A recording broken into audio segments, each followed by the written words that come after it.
And yesterday was a gotta-have-it type of game for the San Francisco Giants. They desperately needed to win the freaking series, and the pesky Diamondbacks ticked off from last season, going 2-17 against the Giants. They're trying to get their second straight series win against the G's. Down 3-0. You get a big Flores home run. You get a big Belt home run, and you get the game-winning single by Brandon Crawford.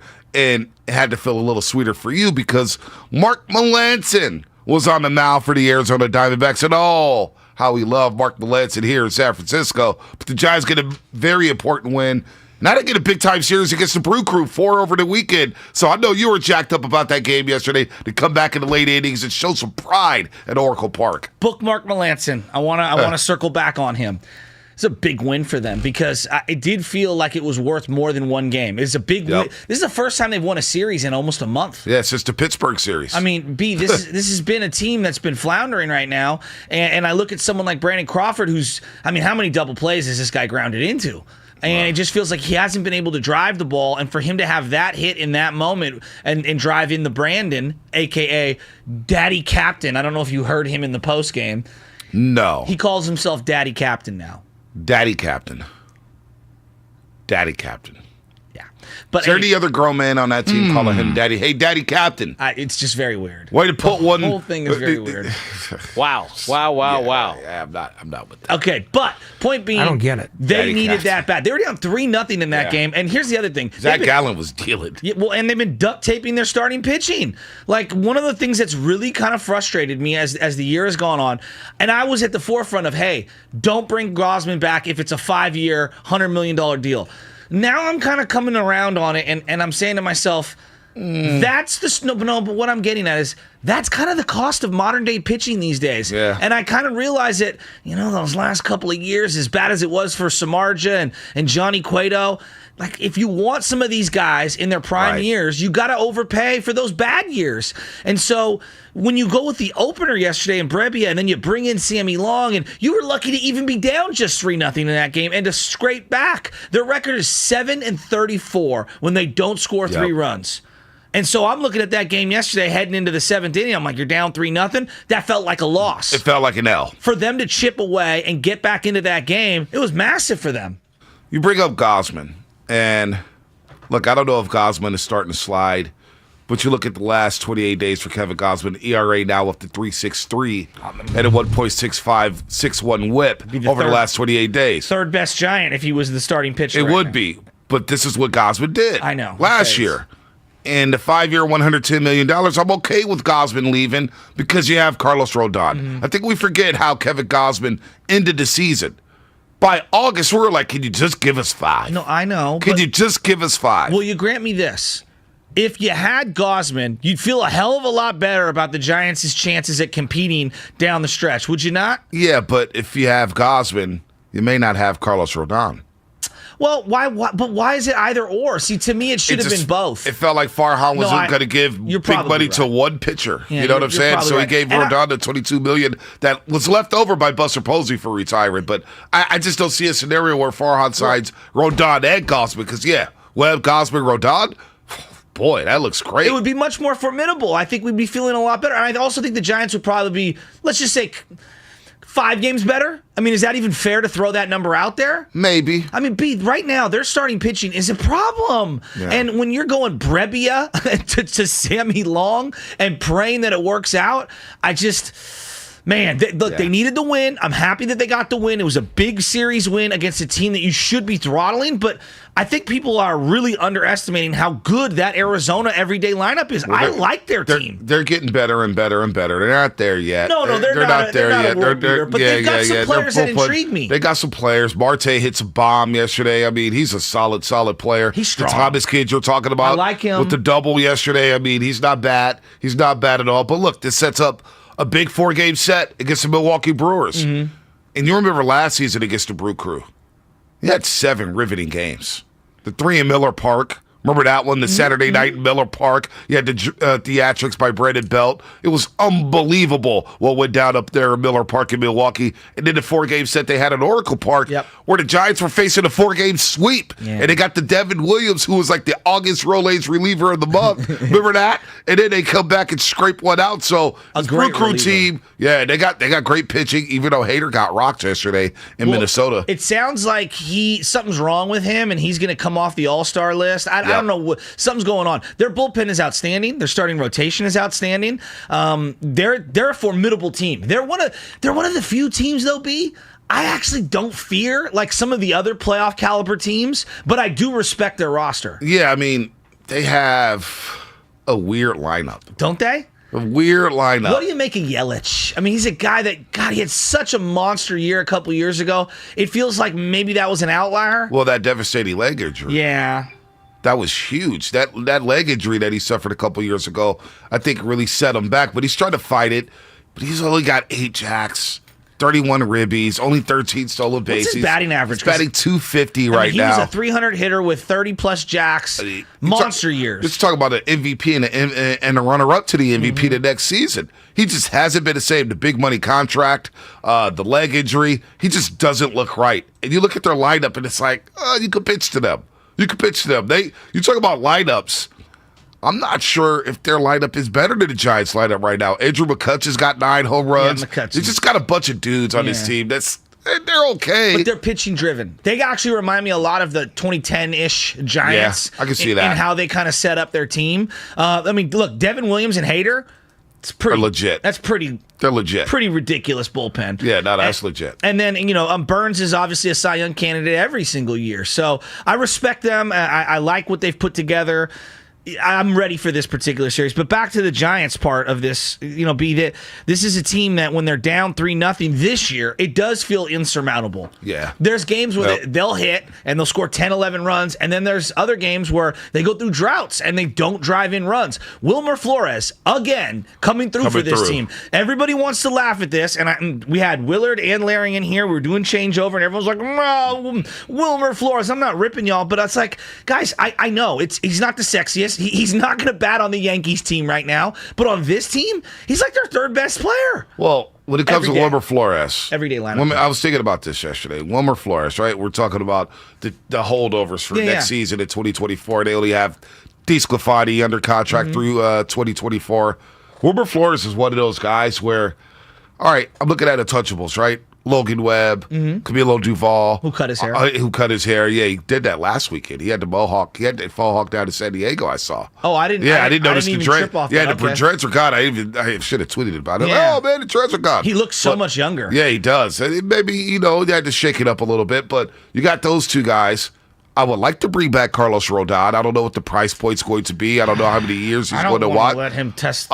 Boris is his agent. Oh. Yeah, I know. That's a problem. Yeah. But, I'm looking at Wilmer Flores, and I'm saying to myself, all right, he's not going to be the anchor of your lineup. But this is a guy who can play multiple positions, third, second, first. On a very good team, having Wilmer Flores as your seventh hitter or your sixth hitter, I know. It's not that bad. I know. It's not that bad. So he gets a lot of heat for some reason. I've been a Wilmer Flores fan since the lockout season. Yeah, he plays well. He contributes. You know what it is? He gives you quality at-bats. He's not flashy. I think that's why people they rip on him. To me, he's the kind of guy on a winning team you truly appreciate. Nope. On a bad team, you're not going to appreciate what he's bringing to the table. I just think he's a clutch player. You know what you're going to get from him. He's not outstanding in any way, but he's a grinder. I like Wilmer Flores. Yeah, I do too. A pitch hit home run yesterday in the 8th inning, 50 RBIs, 13 home runs on the season. That's what I'm saying. It's not bad. He's batting 254. Which on could this be team, a lot of worse. Yeah, on this team, that's a good batting average. Yeah, that's a great batting average on this baseball team. So I like Wilmer Flores. That's a guy where I'm like, you know what? If I'm building championship teams, it's not the worst thing in the world to have a guy like that in your clubhouse. Yeah. So that's all that on Wilmer Flores. I wanted to get to the Golden State Warriors in just a second because the rumors are already repping again. They are? And our buddy Brian Windhorst, we'll talk about this at 6:30. Brian Windhorst is basically saying, Steph Curry hasn't really said no to the Kevin Durant sweepstakes. He hasn't really said, I'm good off of that.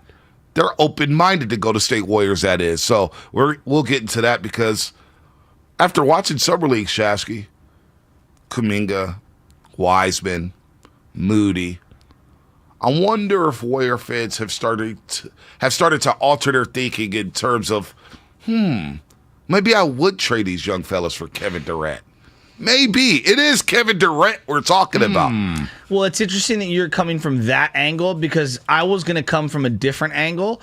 As much as I wanted to run through the radio and strangle Damon yesterday, listening to him rip Wiseman left and right, I'm like, it was driving me crazy, quite frankly. Right. Because Damon had some very strong opinions about James Wiseman, and I just disagree with him. Well, I think that James Wiseman doesn't look that good, and that a guy like him should be able to rip rebounds. This is the part where and I'm not ripping Damon, but I just think a lot of fans, the box score hunting drives me crazy. Watch the games. If you were to try to quantify outside of the 20 rebound game that Kevon Looney had in the playoffs, if you try to quantify what Looney brings to the table, you're going to look silly if you're just box score hunting. Right. You have to watch the games. And there are times that he makes the right pass. Maybe he does the hockey assist. He sets the screen. He lays the foundation. He might not, like Draymond Green, may not rip 15 rebounds, but there's games where he's boxing someone out so that someone else can clear the rebound. And it's a huge winning type of a play. And I'm seeing little things. Again, I'm not saying Wiseman's on Dre's level, but there's little things that he's bringing to the table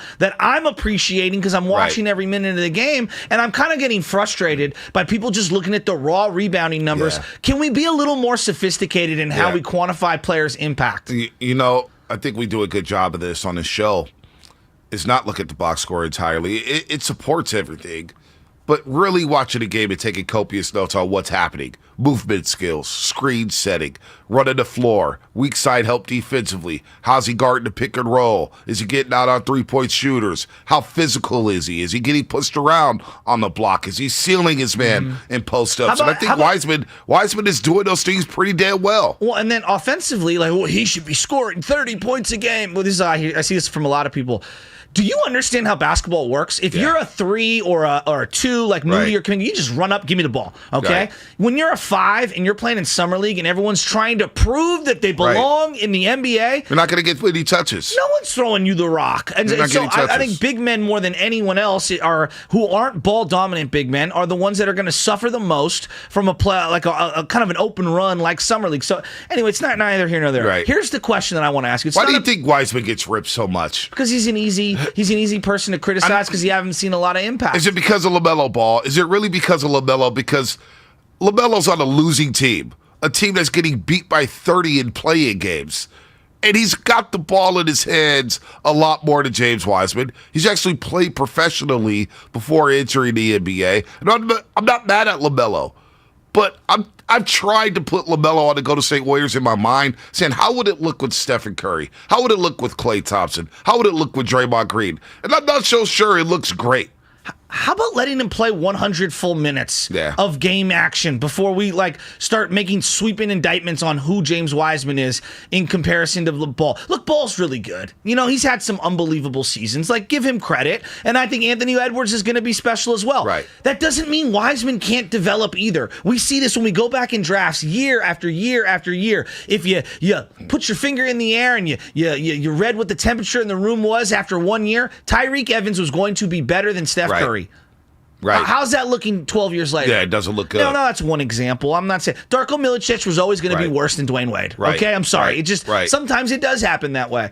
But to say that the guy is a complete waste and he's not going to be come on, man. Allow the guy to get his bearings first before we start making. He's 20. Play 69 minutes and struggle with Stephen Curry in the lineup, and everybody's the net rating was terrible with James Wiseman in the lineup. Well, he's James Wiseman, who had just been playing NBA 2K his whole life, playing with Stephen Curry. And all of a sudden, oh, man, I'm going to go to State Warriors. I'm the number 2 overall pick. There's no Klay Thompson. And all of a sudden, I'm thrust into this role to where I have to produce when it should have been a developmental season to say, hey, Wiseman, we have Klay, we have Steph, we have Dre. Take your time. But that all got expedited once Klay Thompson got hurt on draft night. So I'm not here to say James Wiseman is a bust. And this is what people need to realize going into the season. James Wiseman realizes it.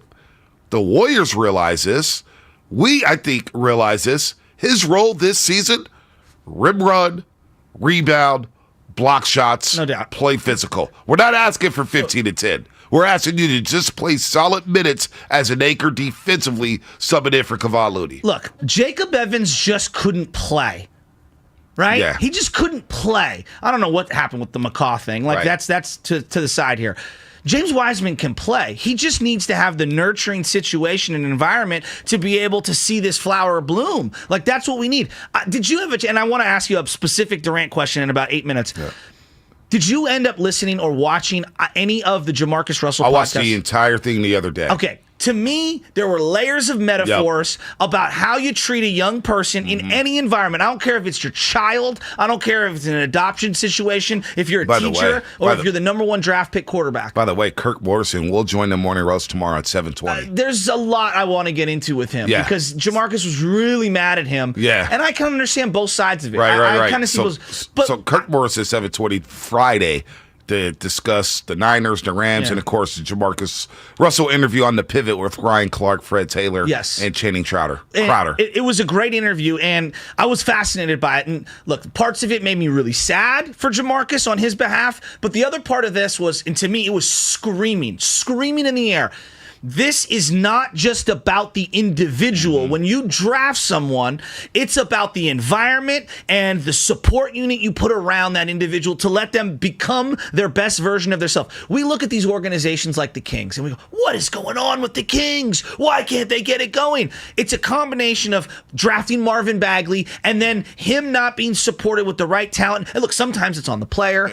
Solomon Thomas, he was in a great environment with the 49ers. Just didn't perform. He's just not good enough. It didn't work out. But you know what? There's a reason he's on another team right now, right? He seems like a good guy. He's grinding through it. He was given another opportunity, whatever. You look at Nick Bosa, that is the perfect, opportunity meets talent, meets environment. Boom, he's flourishing. They've got other players on the defensive line. He's seeing his maximized self. Just look at Jordan Poole. Exactly. Look at Moses Moody and Jonathan Kuminga.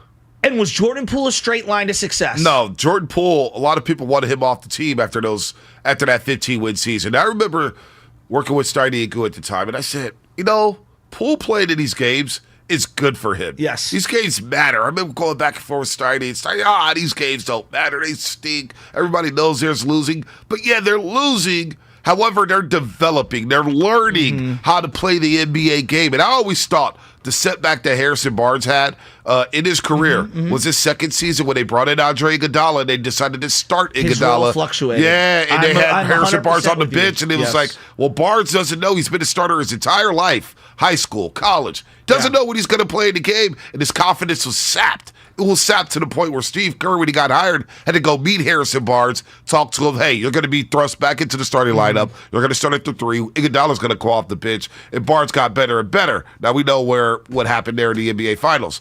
But watching Wiseman that first year, he was getting better and better. He was getting better. He was showing flashes, getting better and better and better.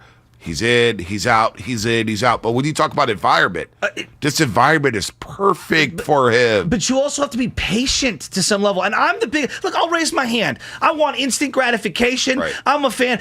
For Wiseman, you're the number 2 pick. I got to see it. Now, let's just peel it back a little. Think about this player who's playing in Jacksonville right now. Right. Trevor Lawrence, by all accounts, the day he stepped on at Clemson, right. Everyone was like, this might be the best physical prospect since Andrew Luck or John Elway. Yeah, he was legit. And he won at every level of wherever he went, whether it was high school and college. He goes to Jacksonville. What ends up happening? They lose a lot of football games. He looks terrible. A lot of football games. He looks terrible. But why? Because environment. Exactly. Players around you. Now, structure. You got a head coach who's out there dancing in bars with ladies who is not his wife. Yep. Women who is not his wife in Ohio. He's running amok and he gets fired. But that's his first year. But B, I think it's more like the way I'm looking at this. He had 3 years with Dabo. 3 years surrounded by all NFL talent over there in Clemson. Yep. And he was much more polished coming in than what James Wiseman. He's struggling and he's getting all the reps and all the looks and all that. Now put yourself in James Wiseman's shoes. Well, like Jamarcus said. How about this? I'm 21. Jamarcus said that how many times? Did you hear it? I'm 21 years old. He goes, help coming me. from What did he say? and he didn't know how to ask for help. And we know the Raiders situation. Oh, Lane Kiffin. The Raiders situation. I can't look at Lane Kiffin the same. Well, Lane Kiffin and Tom Cable. I can't. Well, Tom Cable. How about Tom Cable? So and then you had Al Davis, who's getting older. Yes. And was losing control of the organization. He said, "I can't help you." Right. Well, here's the thing. That was crazy. That was crazy because Al Davis's one of his most legendary pressers, the projector presser, when John Herrera has the projector, and you heard Al Davis. We have great players. Jamarcus Russell, yes. Darren McFadden, Javon Walker. Hell, Al Davis tried to keep Javon Walker from retiring multiple times until he got beat up in Las Vegas. He was never the same. That situation was rough.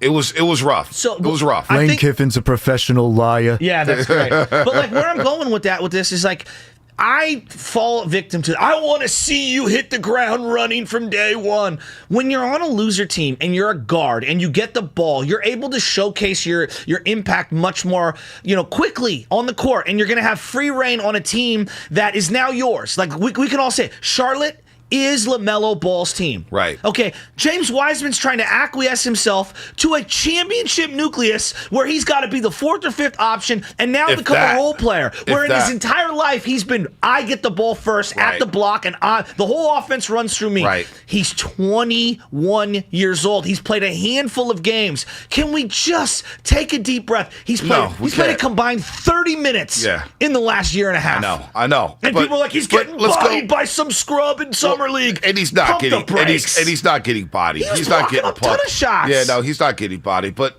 you even look at Baker Mayfield and Sam Darnold. Baker Mayfield and Sam Darnold drafted in the same draft. Baker, of course, number 1 overall. Darnold, number 3 overall. Darnold goes to the Jets. He's now on the Panthers. Baker leaves Cleveland. Both situations Toxic. Yes. Multiple head coaches. Both offensive coordinators. 1 and 3 pick overall. And they're now on the same team. And people were dying just a couple years ago to draft either of them. Baker broke the rookie record for touchdown passes. No, he was good. Bonte. He was good. He was good. So, and here's the thing. I'm guilty of this, and I've had to pivot my thinking. You've got to be more patient with 20 and 21-year-olds. Yep. Period. You just have to be more patient. I get he's the number 2 overall pick. Evolved. I get he's the number 2 overall pick, but it's okay. They had the number 2 overall pick from 2 years ago. He's oozing with talent. Exactly. Oozing with talent. Doesn't need to be David Robinson right now. Just be James Wiseman. And that's helping out to go to State Warriors win basketball games. So I don't give the bashing. Would LaMelo be this version of LaMelo on this team? I don't think so. And Jordan Poole, you also have that aspect of everything. Would Jordan Poole be who he is with LaMelo on this team? Let's continue to talk about this on the other side. Brought to you by Fremont Bank, full service banking, no compromises. Mr. Crick with BetQL. You want to beat the books? The Minnesota Twins are starting a homestand this week, and if you like to make money betting on baseball, listen up. The Twins are 22-9 this year as home favorites.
It was him. Good morning, everybody. Let's talk about the Jamarcus Russell situation during the break. We'll get into that in a second. But good morning to everybody on YouTube. Subscribe to us on YouTube at 957 The Game live stream. A lot of people watching right now. Like us, love us, hate us, whatever you want to do. And our day ones on Twitch. We'll get Twitch up and running in a second. Understand we're offline there. We'll get that bad boy running. Our day ones on Twitch. Stay patient there. We'll get that going. The Comcast Business Text Line. Everybody getting off work. Your graveyard shift. If you're getting to work. If you're at work. What is happening? Langford Lubman. And, of course, Joe Shasky, the Butcher. We're just talking about the Warriors and the Kevin Durant situation. And we'll get to Adam in the city in a second as well. About LaMelo Ball and James Wiseman and everything. And, you know, you have the Rick Bucher reports in that Steph Curry has reached out to KD about joining the Golden State Warriors. I don't know what's true. I don't know what's false. But Kevin Durant, as of now, is still a Brooklyn Net. And as of now, the Warriors still have a lot of assets to possibly trade for Kevin Durant and bring him back to the Bay, which would be absolutely fascinating. I have a question about that in 1 second. We're talking about James Wiseman. We're talking about impact and how some people will look at the box score and maybe not understand the nuances of the game. Because I'm seeing this a lot. He's got to get rebounds. You're 7 feet tall. Well, how about this? Chet Holmgren yesterday. Keegan Murray took it to him. Yeah. To him. That's what happens with young players. Young players, young bigs, you're going to struggle at times in this league. You're going to give up buckets. Robert Williams in the finals. Was he impactful? When he wasn't right, the Celtics wasn't right. Let me just say that. Okay. Robert Williams. Do you need a box score to tell you and to quantify how good he was? No. How many times do you think he had double-digit rebounds in the finals series? Maybe one game. 2. He had 10 and 12. Everything 6, 2, 10, 12, 8, 7. But he changed shots. Thank you. He boxed out. He forced the Warriors into being one and done most of the time on the offensive end of the floor. He was their funneler. He was impactful. Absolutely. Some people were calling him Boston's MVP in the finals. So this way that we view big men in the archaic way of he has to have 15 rebounds and 25 points from the block. The game has evolved so much now. It's about shot blocking on people penetrating to the lane. And yeah, you're going to have to be able to box out. He's going to have to work on getting better, Wiseman specifically, at boxing out. There's so many long rebounds now. You need your guards and your forwards to be able to rebound these long misses. When you shoot long distance, which is what the league has become now, you're going to have long rebounds that are funky. You're not going to have consistent big men. Jokic gets his 12, 14 rebounds. He's on the court for 40 minutes. Right. You know, he's on the court for 40 minutes, and he plays a little farther away from the basket at times. So he's Embiid as well. Yeah, exactly. So, look, this is a work in progress. No, it's a big-time work in progress. It's not going to be... Look, I've seen the flashes. He's running the floor well. There's no setbacks. He looks athletic. He's going to give the Warriors a big who could just flush all day long. He wants to yam on you. Be patient with James Wiseman. Be patient with Jonathan Kuminga. Be patient with Moses Moody. There's just pressure thrust onto these 3 youngsters that I think is unfair. Yeah, I'm with you. Gary Payton II goes to Portland. All of a sudden, they have to fill the role of Gary Payton II. No. They'll be fine. Dante DiVincenzo, who talked to Damon Ratto yesterday, he will help fill that role. And he's already worried about Bay Area home prices. There you go. Quindari Weatherspoon will help fill the role of GP2. So he's another one. You watch the Summer League games and you're like, God, he doesn't get the ball. But then like when it does come to him, you can see he's athletic. He's a really good defender. And I'm saying to myself, all right, in a different setting away from Summer League, I think Quindari Weatherspoon is going to be a guy that you want to keep around. Yep. To me, I think there's something there. He's defensively on the perimeter, very tenacious. And I think he can finish around the rim, give them some of that baseline kind of athleticism going and attacking the rim. See, this is what bothers me. This is what bothers me. Comcast Business Text Line 510. Bruh, if his big ass can't rebound, why would you think he could do more advanced things? Rebounding is easy. Did the Warriors have a player? They won the championship this year. Did they have one player average double digits in rebound for the year? No. No. Interesting. When it was time to rebound, everybody complained about Andrew Wiggins. Oh, you only averaging 4.5 rebounds. What happened in the playoffs? He had 6 double-doubles. All right? Interesting. How many combined minutes has Wiseman played? The 707 gets to it. me. But the 707 gets it. Give it to me.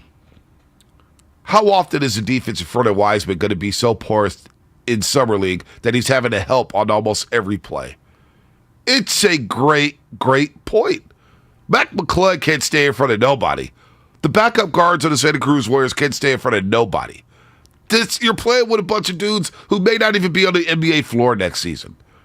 And he's helping defensively because these guys don't know how to navigate the screens. McClung can't get through a screen to save his life. And Wiseman's playing 2-on-1 defensively, yet we're going to judge him and say, oh, well, he only had 7 rebounds. Oh, his big ass can't rebound. He needs to be grabbing 15. See how many threes are jacked up? It's just come on. Well, I think at this point, Warrior fans, they're so spoiled, they're finding things to criticize. That's what it feels like to me. They just won a championship.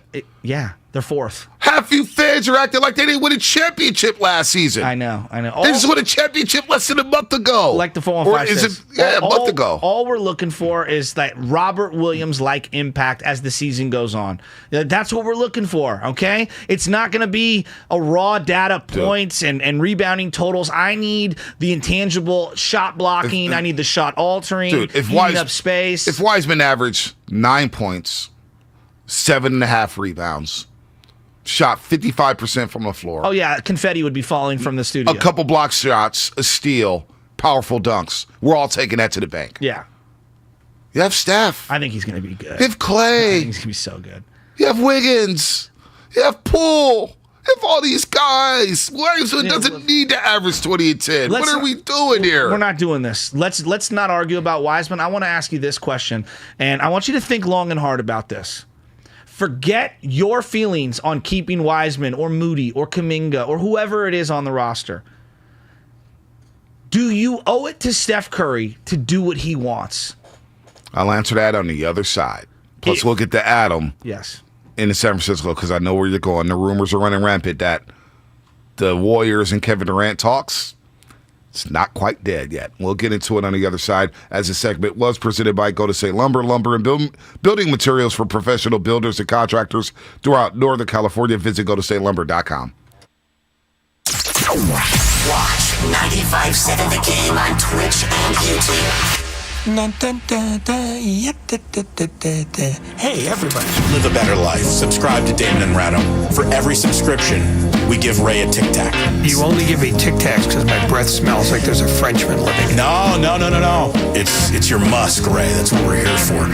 Elon. This is the Bay Area's sports station. 95.7.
Roast on 95.7 The Game. I'm watching the Open right now, B. We got Cam Young 8 under, Rory McIlroy 5 under. My boy Morikawa's on the TV right now. Yeah, he's on the screen. He's even. He's even through 15? Yeah, that's not good. No, that's not good at all. The wind's starting to blow, though.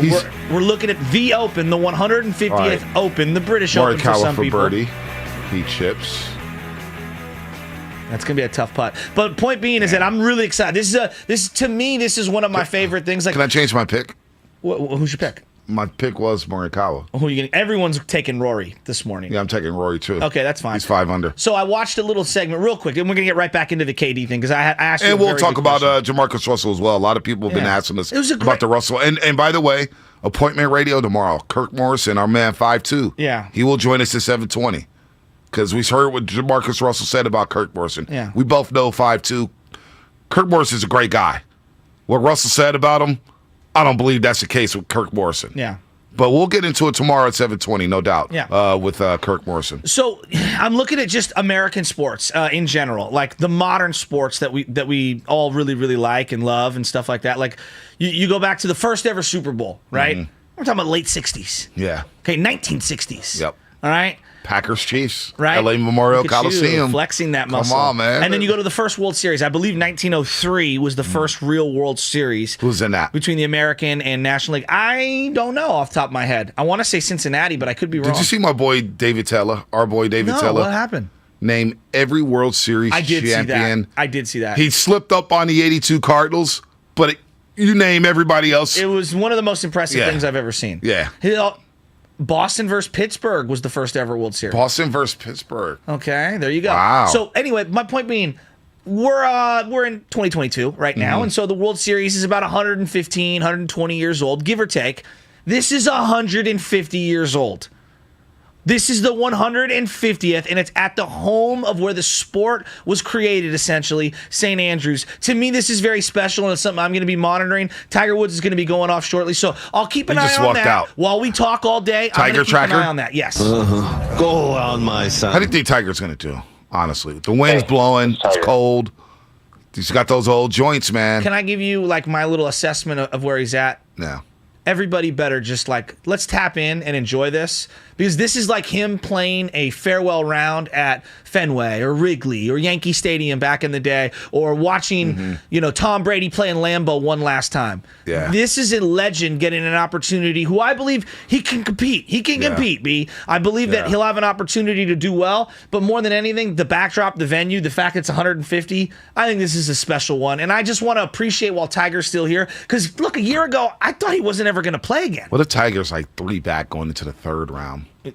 You wouldn't be glued to your television? That Saturday would be epic. And it starts early, right? Yes. So maybe Chaz wakes up around 6:30. It's perfect for us. It's perfect. It's perfect for I can us. get my quote-unquote sleep in, I'll or just I sleep in until 5:30. I'll just put her stuff on the big TV. Yeah. I'll lay down and have the open on the phone. Yeah.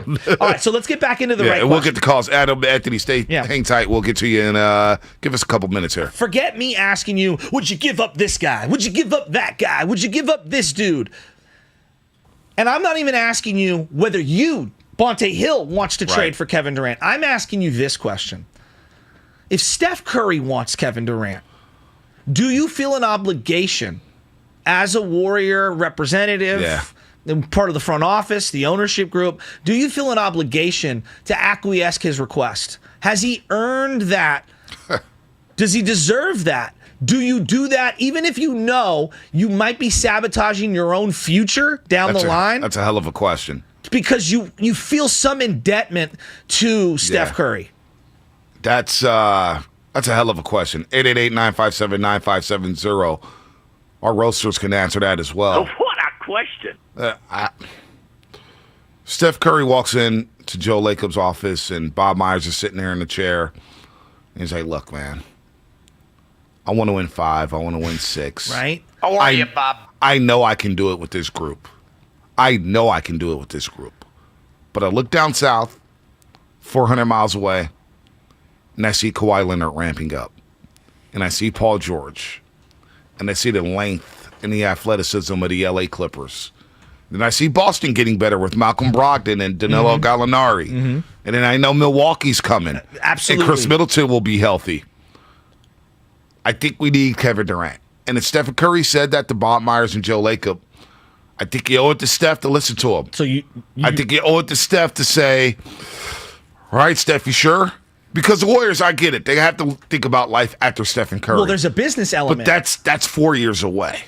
That's 4 years away. Well, You can replenish talent in the next 4 years if you did trade for Kevin Durant. Well, Chicago, let's just 1 second on that.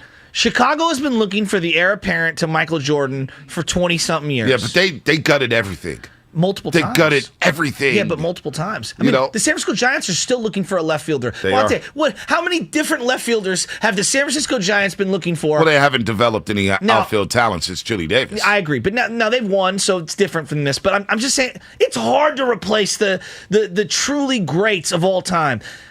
I'm really conflicted on this one because part of why you're in the position that you're in right now is because you didn't acquiesce to these guys. Yeah. You brought in GP2, right. even though Steph they wanted Avery Bradley. But that's such a lower level decision. This is Kevin Durant. I know. This is a guy who's still averaging 30 a game. I'm so conflicted on this. Rarely am I like, on the fence. I want because this is the thing. In my dream, when I'm building teams on video games, which I love to do, it is a blend of win now with all of these youngsters I got on the bench. It's the perfect situation. And this is what I would call the rosterification Madden style that I love when they're assembling teams. This has got Madden written all over because I got all these young hot prospects and I got the winners now. God, I don't want to sacrifice all that. And then there's a business element too. And they've won with Kevin Durant, so you know what it looks like. You know you can win with Kevin Durant. I know. You won 2 championships with Kevin Durant. And on the brink of a third one. Yes, you would have had a third one had they been healthy. There's no doubt. But that's the other part of the equation, B, because you have to factor in health. They're all getting 35 older. years old.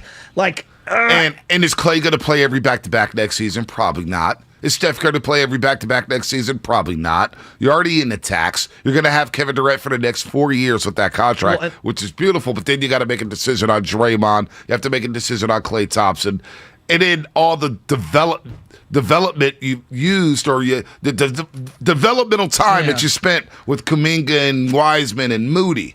That goes out the window. Then what did you do with Jordan Poole and Andrew Wiggins after building them up? Well, forget that. What about the business element of, okay, so let's just say you bring in Durant for the next couple of years and you're going to sell out that building. What's going to happen after that? You're going to sell out that, but here I don't know what's going to happen. I mean, look at what's going on with the Giants right now. But you have it's a tough ticket to sell. You have 4 years to think about to replenish that talent that you would give away from Kevin Durant. I'm just looking at it from Lacob and Bob Myers, their angle, where if we do make this move, we have 4 years to develop the talent, which is really, really hard because they tried to do it when Kevin Durant was here. The talking and you're point, going to be drafting 28, 29, 30. The talking point going into 2017 and 18 was, hey, we have Jordan Bell. Hey, we have Patrick McCaw. Hey, we have Quinn Cook. Let's develop them. And early in the regular season, they scrapped that plan. And it was like, we're going to the 5 horses. So Can we agree? Do you appease Stephen Curry? How do you tell Steph no after everything he's done for this organization? Can we agree? There's an argument on both sides, and I can't believe that I'm sitting here today and saying, a year ago I would have been like, oh my God, Kevin Durant, no doubt about it. Today I'm sitting here and I'm saying, I can't believe this. I don't know if I do it. Well, isn't that kind of wild? Well, Langford and I talked about this last week. We talked about it on the Spaces. We talked about it on the Spaces. And I feel stupid saying that out loud. No, you're not stupid. You're not stupid. It feels ridiculous. No, because the heart. You fell in love with these youngsters. Hell yeah. I fell in love with these youngsters from the day we saw them coming at the California Classic alongside Moses Moody, to seeing him at Moody Media Day, to talking to Moody throughout the year, to seeing Wiseman work out and say, hey, what's up, man? I'm getting better. And then you see Poole and Wiggins. Yeah. Those 2 factors right there. Because it's not about the 3 guys. Brooklyn's going to want Andrew Wiggins and Jordan Poole. They're going to want one of those guys. Yeah. And those guys were big contributors to the NBA championship that the Warriors just won for the 4th time in 8 years. So do you want to flip them? Wiggins seems to be the perfect fit alongside these superstars to where he can fade in the background. He's cool with that. Hey, let me just get these double-doubles. I'll play solid defense. He's never smiled more. Bonte, he was the second best Warrior, in my estimation, from the Western Conference Finals through the finals. I thought he was the second best. That's not diminishing anyone else. I'm just saying that's how good he was on both ends. For me, I thought he was the second most important Warrior. And I'm not trying to, this is not a slight at Dre or Clay. This is me propping up Andrew Wiggins. His defense, do we not forget? How are you going to slow down Luka? And that's the other thing about KD. How are you going to slow down Jason Tatum? I don't know. Andrew Wiggins was the answer. He's not the same defender he was a couple years ago. Jason Tatum cooked him in the first round. Though. Jason Tatum cooked him. I don't want to sound like I'm ripping because I love KD's one of my favorite players of all time. The other part of this is I had fun this year, and it felt like to me, that's fun element. I can't ignore that. Well, the minute something goes awry and KD gets asked a question he doesn't want to answer, and he scoffs at it. And then we're back to where we were in 2019. But what if you have a disgruntled Steph? See what I'm saying? There's so many angles. Is Steph really going to be disgruntled with this group? But if that's I think Steph Curry is so thrilled with the fact that they won this championship with this group. I know, but if that's what he wants, I think Steph Curry, what he wants right now. There's a moment that I saw. There's a moment I saw in the video when they were celebrating the championship, and I love these little moments, Shasky. I'm a sucker for this stuff. Yeah. They're popping champagne, and JTA and Steph Curry are high-fiving. They're popping champagne, and Steph's yelling at JTA, "You're a champ! You're a champ! You're a champ!" And Jordan pulled on the side, was like, "Hey, how do I do this?" He didn't know how to pop the bottle of Moet. Yeah. He goes, "How do I do this?" And Steph Curry goes, "Hold on, 1 second." Grabs the bottle. It's like, "Here you go. This is what you do it. You place it. Boom, boom." I think Steph Curry, as an OG, enjoyed that moment. I'm teaching this young fella how to pop champagne. How cool is this? Well, that's this guy's cool. learning how to win. A little thing like that, little moments like that, where it's just I think Steph Curry just enjoyed watching guys like JTA. He loved watching guys like Jordan Poole. He loved seeing Andrew Wiggins open up to the world. I don't dismiss any of those things. But what if you're, again, I don't even know. I feel ridiculous even suggesting this. But what if I'm Steph and I'm sitting here and I'm going, I want to guarantee that I have more than LeBron. I want to guarantee. But is it a guarantee that you can win with Kevin Durant? That's not guaranteed. No, but you're more probable. I think that's how he's doing the math. No, I don't know. I don't know because you're gutting a lot of the depth that was very valuable this year. But in his mind, if he wants to play with him and he thinks it gets him closer, I'm not saying yes or no. I'm saying, do you owe it to Steph Curry? Because I feel like you would feel an obligation. I would. I know I would. If he was my number one... Look, if I ran a sales team right now, and you're my number one dude of all time, and I look around and you're better than any other salesman out in all these other companies, I'd be lying if I didn't say I would be giving you preferential and favorable treatment in every single term. Right. That's human nature. It is. Think about every work setting you've been in. The guy or the gal who is the most productive, they have the most influence. What does Stephen Curry want? I wonder if Steph Curry feels like, I flew from Japan. We're supposed to land in the Bay. I go land in New York City, and KD already signs with the Brooklyn Nets. Do I want to deal with this again? No. Kevin Durant brings a lot more than just the player on the basketball court. I'll take all that personally. It's not his fault. Oversized luggage that doesn't fit in the compartment. That KD cloud looms large. Do we want to deal with that? Does Steph want to deal with that anymore? Working with these youngsters, Wiseman, Kuminga, Poole, and then Andrew Wiggins and Moody, it's a little maintenance. These guys just want to play hoop. They just love basketball. They don't have any of the other stuff going on. No, I know, but you're taking a more measured approach, and you're trying to balance it out from afar. I'm asking you. You're a part of the front office. Steph Curry comes to you. I'm telling you, you kind of can't say no to Stephen Curry. You know what I'm saying? You really want to do this? That's kind of, I you really want to do this? But then I also feel like, hey, Steph, you got to kind of trust us here. Look at the talent we've always surrounded you with throughout your career. Can you trust me a little? I mean, it's easy for me to say. You said something that I disagree with, too. What's that? Everybody's saying this. You bring in Kevin Durant, you guarantee 4 straight championships. No. I think you make yourself, I think you get yourself closer to a guaranteed championship. Because of how great he is. I think you're already there. Okay. You're already there because you have Stephen Curry. That's fair. You have Klay Thompson come back. Let's get to Adam in the city. Let's Adam in the city. rat-a-tat-tat these calls. What's happening, man? You're What's on the up, roast. Adam? Hey, good morning. You guys are coming out with some heat today. I don't even know what question to answer. I'll be quick. Number one, you asked if LaMelo would be as good in this system had to be drafted. And quick answer is just yes. You can't ignore the talent. You add in the culture that we have, the team, the ball movement. Like, yes, LaMelo would have been as good. Quickly, too, about Wiseman. He's playing with a bunch of other 2019 whatever-year-old guys right now and doing what he can do, right? You put him next to Draymond and next to Wiggins and everybody else. Like, yes, he's going to flourish. Like, he's not averaging a lot of rebounds right now, but you put him next to Wiggins and Draymond and get them chirping in his ear all the time. Like, Wiggins was averaging, 16 whatever rebounds the last few games of the finals. So I'm not worried about the rebounding. I just want him to block shots and just change shots. That's really all I want. Lastly, about Kevin Durant. We obviously know his talent, how good he is, what he did for this team, but are you really willing to sacrifice? I mean, it's the future, but it's like, I don't want, like kind of what Joe said, that extra baggage. Like, I don't want that. Yeah. I don't want the trauma. But what if Steph wants it? Do you have the guts to tell Steph no? Okay, yeah.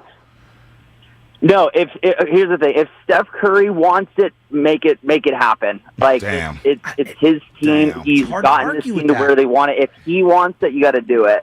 One thing, great call, but here's the one thing as you are listening to 95.7 The Game, KGMG FM and HU1 San Francisco and Odyssey Station. Download the Odyssey app and favor 95.7 The Game for the best and most up-to-date Warriors, Niners, and Giants coverage. Joe Shasky, the Butcher, Bonte Hill, Morning Roast. We got Langford in the back. Nice guy Stephen Langford, and of course Sam Lubman, our producer.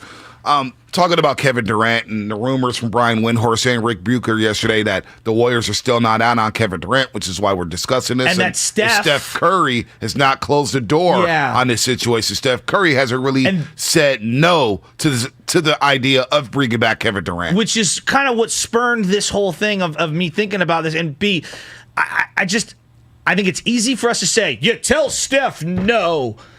Yeah, okay, maybe on the 12th man roster spot and Avery Bradley, GP2, it's a lot harder when, hey, I really want to play with this superstar. But the other part of this is, hey, every guy that said, I want to play with this superstar as of late, it's kind of crashed and burned. It hasn't worked out. I mean, Paul George and Kawhi hasn't worked out because of injuries. Obviously, Kyrie and KD has not worked out. James Harden, LeBron and AD, it got that one championship, and I'll give them that. It's been kind of a nightmare. The Lakers have missed the playoffs 3 of the last 4 years with LeBron James. And he hand-selected AD to play with. They made the playoffs twice in those 4 years with LeBron. I forgot they got beat by Phoenix there in 6 games in the first round a couple of seasons ago. But with Kevin Durant, and here's a text that I just saw that's so true here. This is something you got to think about. Older Kevin Durant, not as durable as Andrew Wiggins. That's from the 415. Factual. Wiggins is an Iron Man right now, and he's in his prime. For this team. With where they're at defensively. Draymond's not the same defensive player. He's still a high-level defensive player, but he's not the same. Klay right now is not the same defender he was when Kevin Durant was here. Kevin Durant's not the same defender that he was 3 years ago coming off the Achilles tendon injury. Andrew Wiggins provides something that KD doesn't provide, and that's lockdown defense on the perimeter that you need in today's NBA game. You're probably going to have to give that up. Jonathan Kuminga, who everybody sees in Summer League, guy can draw fouls. He's a physical freak. He's unstoppable in the open court. He's going to be a great defender one day if he puts his mind to it. Do you really want to give that up? Where you got Kuminga basically for however long you want him, you have him. Do you want to flip that for 4 years of Kevin Durant? Do you really? Would Steph Curry want that? I don't know. Does Steph Curry want that? Let's go to Anthony in Fairfield. Anthony, what's happening? And we'll play the Windhorse sound on what's going on with Kevin Durant. If I'm Steph, and I understand the desire. You think Steph wants this? I don't know. After having all that fun in Lake Tahoe? How do I don't even know how I could begin to answer that. I don't know. But I will say this. If I had been working with Bob and Joe for as many years as I've had, and I look around at my contemporaries, man, in terms of players in the league, and I'm Steph Curry, I would say, hey, these guys in this front office they've done me well. I give them the benefit of the doubt. But if I want to be with somebody and I have it in my head and there's a reason that I have, and maybe I can see all sides of this. That's why I'm so conflicted. One comment sticks out to me, and it's Ron Adams when he joined us. What's that? He just got an award at Vegas Summer League. The Tex winner. NBA contribution It was award. really cool to see him speaking at half court. He mentioned something to us the day after they won the championship. He said, I really believe we overachieved this season. We're a year ahead of schedule. They overachieved, according to Ron Adams. They got better and better and better, kind of caught everybody by surprise. Mm-hmm. This group, I believe, will get better together with another season. You got to remember, they basically played the postseason together, and that was that. And even then, you had guys in and out of the lineup, GP2, Otto Porter Jr., Bielitsa is getting DMPs for the most part in the postseason. You bring this group back, and they're more seasoned. Could they even be better next season? Well, I think they should be better next season. Right. I really do. So this whole, with Kevin Durant, you're guaranteed to be in contention. I believe you're in contention right now. Everybody said this, and we'll ask everybody that's on the line right now. The Warriors right now are a top 3 team in the Western Conference if they started the season today. Agreed. But I think the one thing that KD does extraordinarily well that they don't have on the roster, and there's just not a lot of guys in the league, with 5 minutes to go, and you're Steph Curry, and you're getting clamped, and it's tough to get shots off, it is nice to have a running partner like KD who can get any shot he wants, which can help open up the floor for you, Steph Curry, in these crucial playoff games. Like, there were times where this offense got real stagnant and hit or miss. And I can understand that side of it because we're talking about all the basketball X's and O's. What about just getting a bucket or opening up the floor in the half court with 5 minutes to go? I cannot deny Kevin Durant's impact there. No doubt. No doubt. But they did look good at crunch time in the finals. I know. They did. The ball movement looked good, but they won the championship. Look, they won the championship. But look, you're right. Because when Kevin Durant got hurt in that Houston game, and Houston roared back from 20 points in 2019, Houston ties it.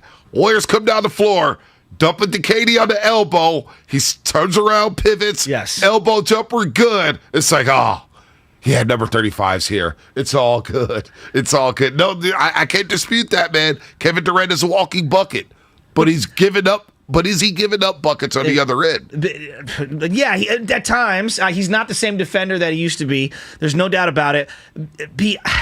Normally, I have these strong opinions, and I know exactly what I'm legitimately conflicted because again, this is it's roster. Kevin Durant we're talking about. But that's my point. That's is the biggest thing I've coveted in every sport my whole life. And you love these guys. I do. Kuminga, Moody, Poole. We love all these guys. But I also love Kevin Durant that much as a player. Money time!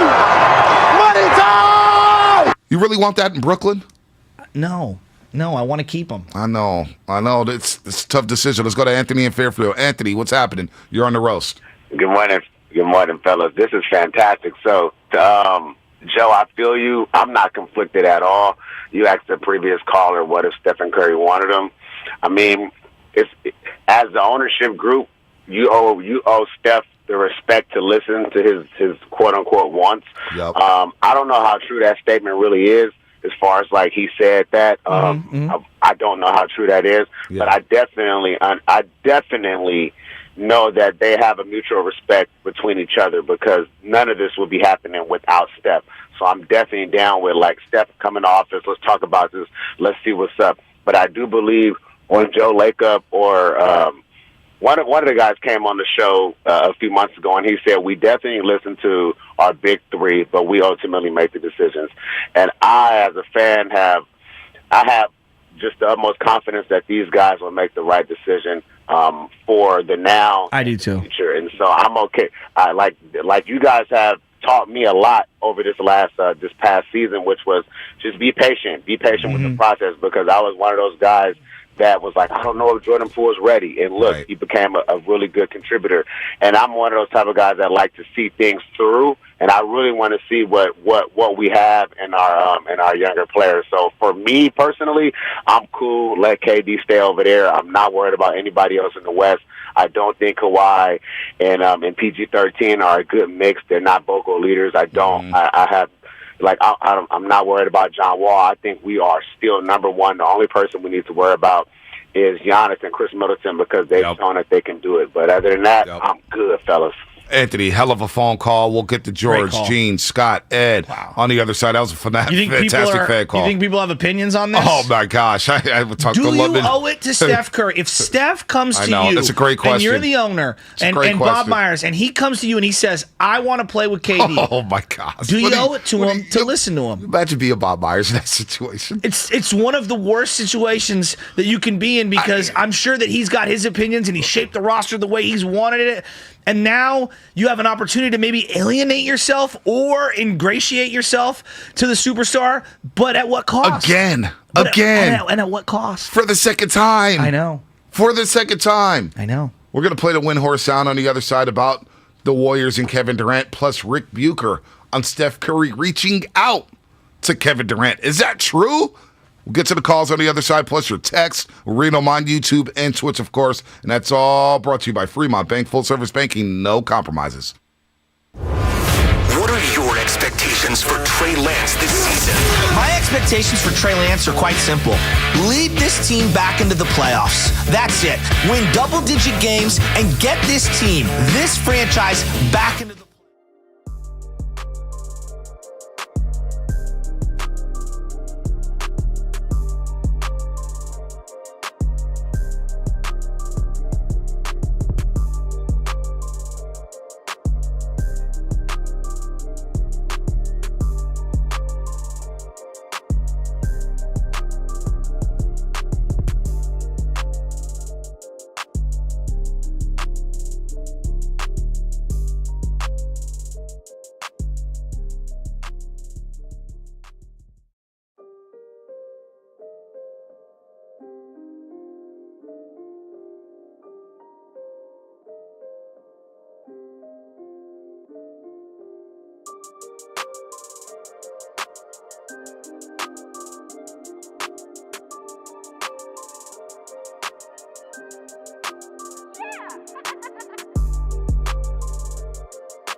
with Vontae and Shasky.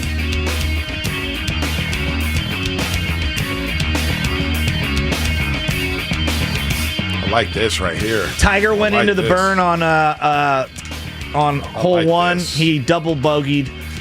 Right now, you got Cam Young, 8 under. You got Rory McIlroy, 5 All that under. matters is Tiger. He's 2 under. Hey. 2 over. 2 over now, plus 2. After 1? Yeah, it looks windy. It looks crispy, as in very dried out. That's rough. And, man, the course looks phenomenal. By the way, Beat the Streak. There's $5.6 million up for grabs with the MLB Beat the Streak game. Check out the Beat the Streak daily podcast to find out which players have the best chance to get a hit today, so you can get closer and closer to becoming a millionaire. Call out players from your local MLB team who are hot or due for a hit. Download Beat the Streak the daily on your Odyssey app or wherever you get your podcast. We're going to talk to Brian Anderson. He's the voice of the Milwaukee Brewers at 8:30, and he's also one of the many voices of the NBA on TNT. Does a great job, whether it's Jim Jackson or Stan Van Gundy. BA, he'll talk a little NBA. He'll talk a little Brewers baseball as they come into town for a 4-game set against the San Francisco Giants, a big-time series at Oracle Park before we get to the All-Star break. But right now we're hot on Kevin Durant because Brian Windhorst said this yesterday on the Kevin Durant rumors to the Golden State Warriors. In my case, there's legitimate sources in the league telling me that it's a discussion. First off, I think that the Warriors always believe in open throttle. The Warriors have shown that they don't care what they spend. They spent $350 million this year on this team.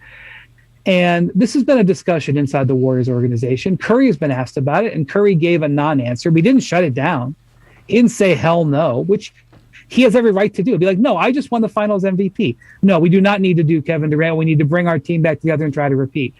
Do I think it's likely? Do I think it's, on the pie chart of things to happen? Do I think it's a big slice? I don't. But I also don't think that I should dismiss it based on what I'm being told. Brian Windhorst. This is the summer of Windy. The summer of Windy. He's a crime boss, and I love everything about it. First thing, it's a drinking game now. Every time he says they spent $350 million on their team. Oh, the checkbook stuff. He can't help himself. Did you see where that money goes, by the way, luxury tax? They cut a check for $11 million to all the non-tax teams, the highest ever. Everyone walked away with $11 million. So if I was the commissioner, I'd just say, you know what, draft better. That's Bobby Marks on the Warriors situation. I love Bobby Marks. Giving out $11 million to the non-tax-paying teams every single season. Here's 11 for you. Yeah. Here's 11 for you. Check. Here's 11 for you. Basically, that's over 20 teams that are not in the tax. Yeah, that's a lot of millions. It's a lot of millions. I think it's kind of ridiculous. That is ridiculous. But by the way, think about this: the only guy that they're paying a big chunk of money who they didn't draft is Wiggins. Yep, it's the only guy. So to me, we've got to redo this salary cap thing. You should not be punished for drafting. If I draft 5 superstars, let's just say, hypothetically, I'm not saying that's what the Warriors have. Hypothetically, I draft 5 superstars, and I want to give all of those guys close to max extensions, money. Yeah. I'm punished? Right. And you're paying over $100 million?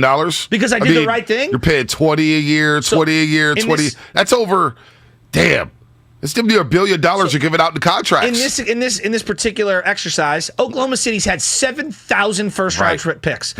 Let's say 4 of them hit. And then they're going to say, don't want to go on the luxury tax. Let's flip them. We'll only pay 2 of them. Right. I won't pay 3, and I definitely won't pay 4. Right. That's absurd. That is absurd.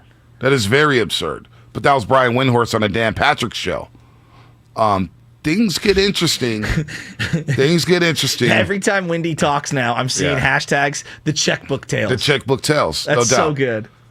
But, and I want to make this point, if you do trade for Kevin Durant, and Steph says, I want KD, because that's Steph what you're comes asking. To you. It's Steph about what to Steph you. wants. If Steph says, do you owe it to Steph to trade for Kevin Durant? Do you owe it to Steph and Curry? And Curry says, bring KD back. We're not even talking about what you're trading away. It's just, do you owe it to Steph to bring in Kevin Durant? Now, if you did bring in Kevin Durant, Steph says, yes, bring in KD. Now we're looking at the pieces around him. The pieces around him. The depth would be zapped again. You got Jonas Jerebko in the corner shooting threes again. I liked Jerebko. You got Omri Caspi shooting threes again. Did not like Omri Caspi. I think he got a ring, though. You have Alfonso McKinney possibly starting finals games in case somebody goes down. God bless McKinney, but he was terrible. Jordan Bell. Well, Quinn Cook. Are there some candles at a hotel you'd like to be ordered? This is what we're talking about. Quinn Cook. Do you want to go back to those days? Is Quinn Cook still in the league? No, he was in the G League last year. I saw him in the G League. Okay. He was on the Lakers championship team, the bubble. He tried. He's a good dude. He's I like better Quinn than Cook. Wanamaker. Yeah, no, I like Quinn Cook. He's a good dude. But now you get to this right here from Rick Bucher on Fox Sports 1 on Steph Curry. From what I heard at Summer League, Steph has reached out more than once to KD to find out exactly where his head is at. Now, he can't go all in on that. He has to say, I like where we're at, because he also knows that there's no guarantee that KD can come to the Golden State Warriors or is going to decide to come to the Golden State Warriors, or that the rest of the Golden State Warriors would want KD back, Joe Lacob being at the head of that list. The distinction between the last time that KD was with him and where they are now is that Steph is so much older. He's 34. He knows that the window is now to winning championships. And the one thing that Steph has always been about is, how do I win as many championships? Particularly now he's on the cusp of passing one LeBron James. I don't think there isn't a rivalry there or a desire by Steph, after being dissed a little bit, not being allowed to eat at the lunch table of LeBron and Russ and KD, that he wouldn't love to end up with more championships. So if it means having KD come back in order to do that, he's all in. What lunch table was that? I don't know. Marcellus Wiley, Emmanuel Akko.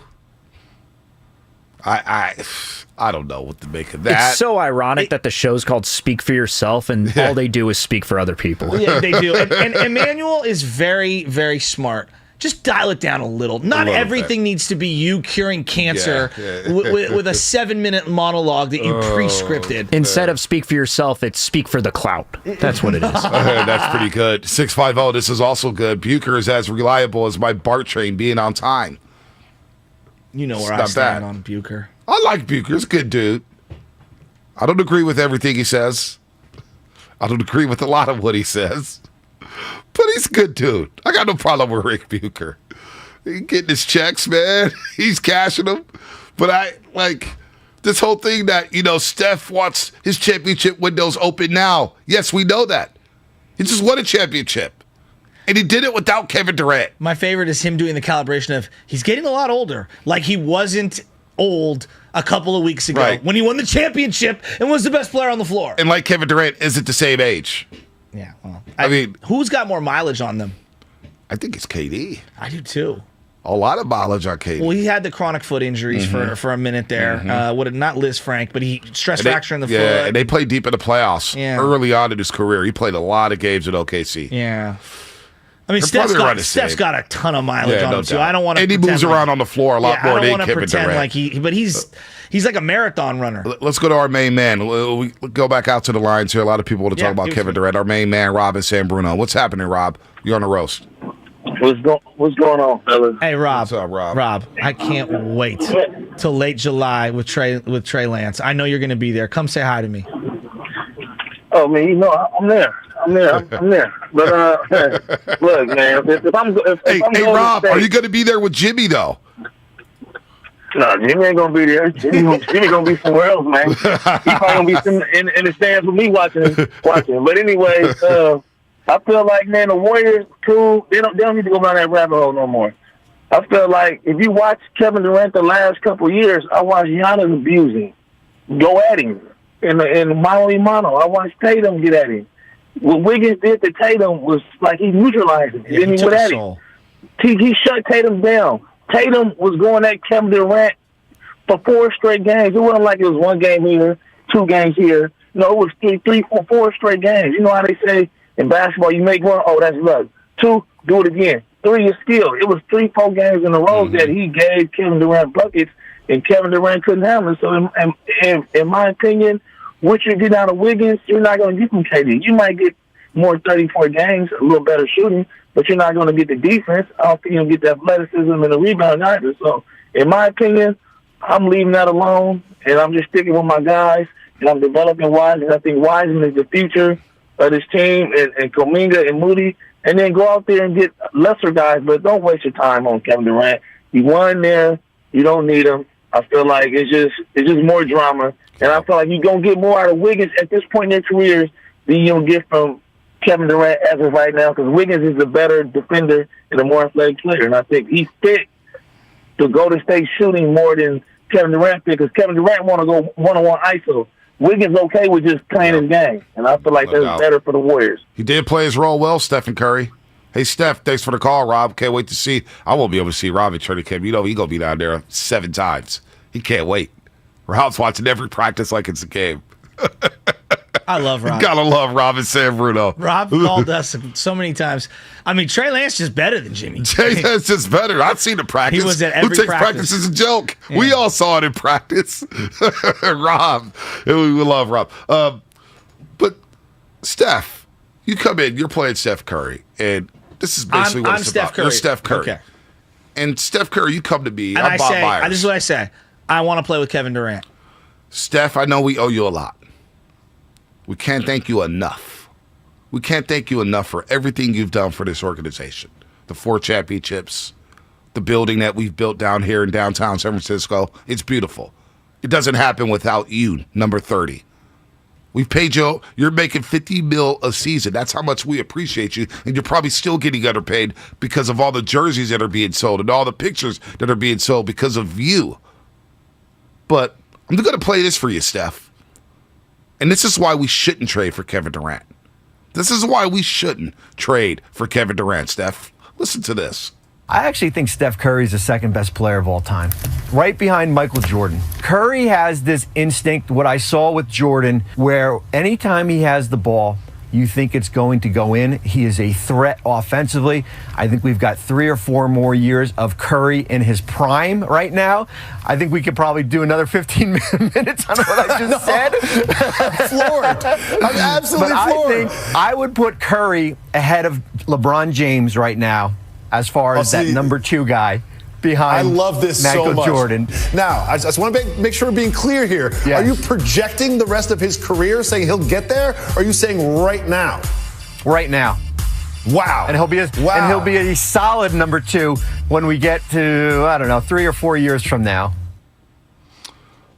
Bobby Marks just said you, Steph Curry, is the second best player of all time in the history of this league. You don't need Kevin Durant on the side of you. You have enough on the side of you. You have the Splash Brother Clay. You love Clay. You just retweeted him talking about the naysayers and the basketball experts. You have Drake. You have Day-Day, the enforcer. You have Andrew Wiggins, who has blossomed into one of the best two-way players in this league. You have a young asset in Jordan Poole who mimics every move you make, whether it's shooting half-court shots, whether it's hitting buzzer beaters, whether it's shimmying all over the floor. Jordan Poole's looking up to you, Steph. You really want to see him go to Brooklyn? What about the youngsters? And Kuminga, Moody, and Wiseman waiting in the wings. Oh, we're saving that roster spot for Jerry Iguodala, so don't worry about him. Steph, you don't need KD. You know, Bob, I'm Steph Curry here. You know, Bob, I love you. You know, I've given you everything that I can. I never said boo-hoo when the roster bottomed out. Let me stop you, and Steph. Everybody think about what you're saying here. Do you want to go back to how we felt in 2019? No, but 2018. Have I ever asked you for anything?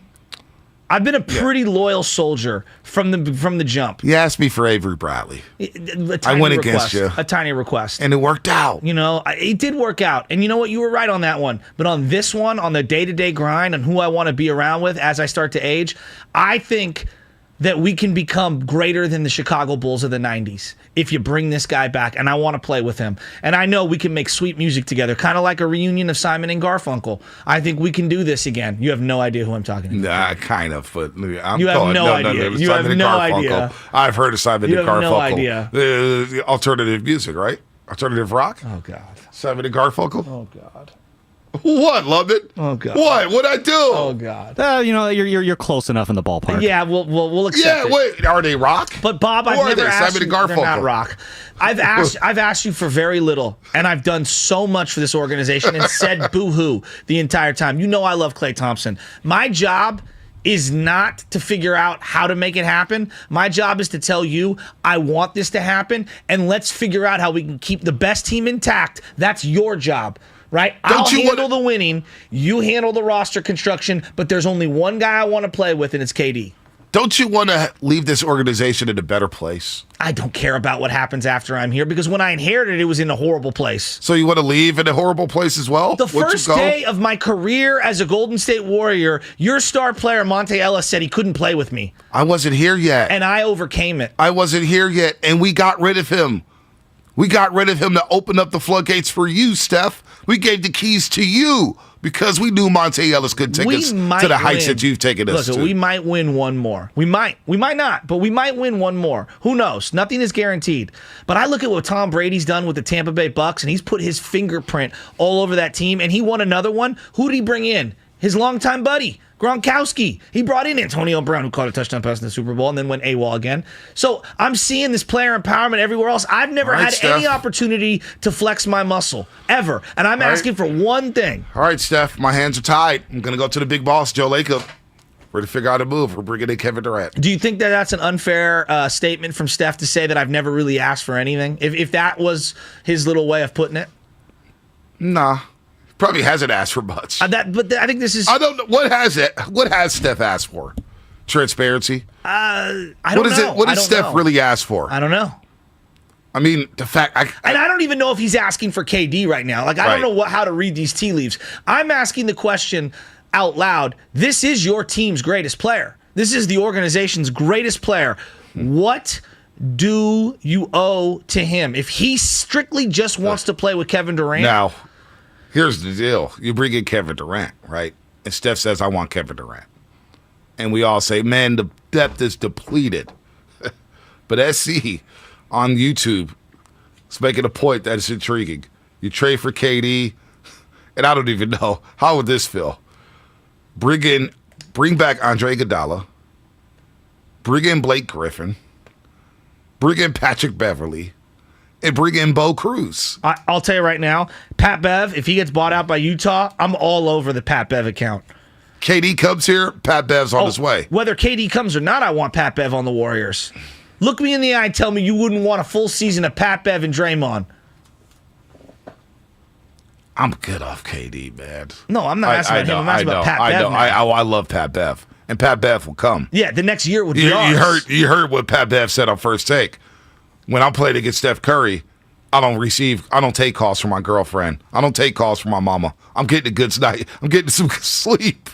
There's no wine being drunk the night before. From a business element, if I was Joe Lacob. Would it be better for business to bring KD back? Well, there's two ways of looking at this. There's the immediate rise, right? The immediate craziness.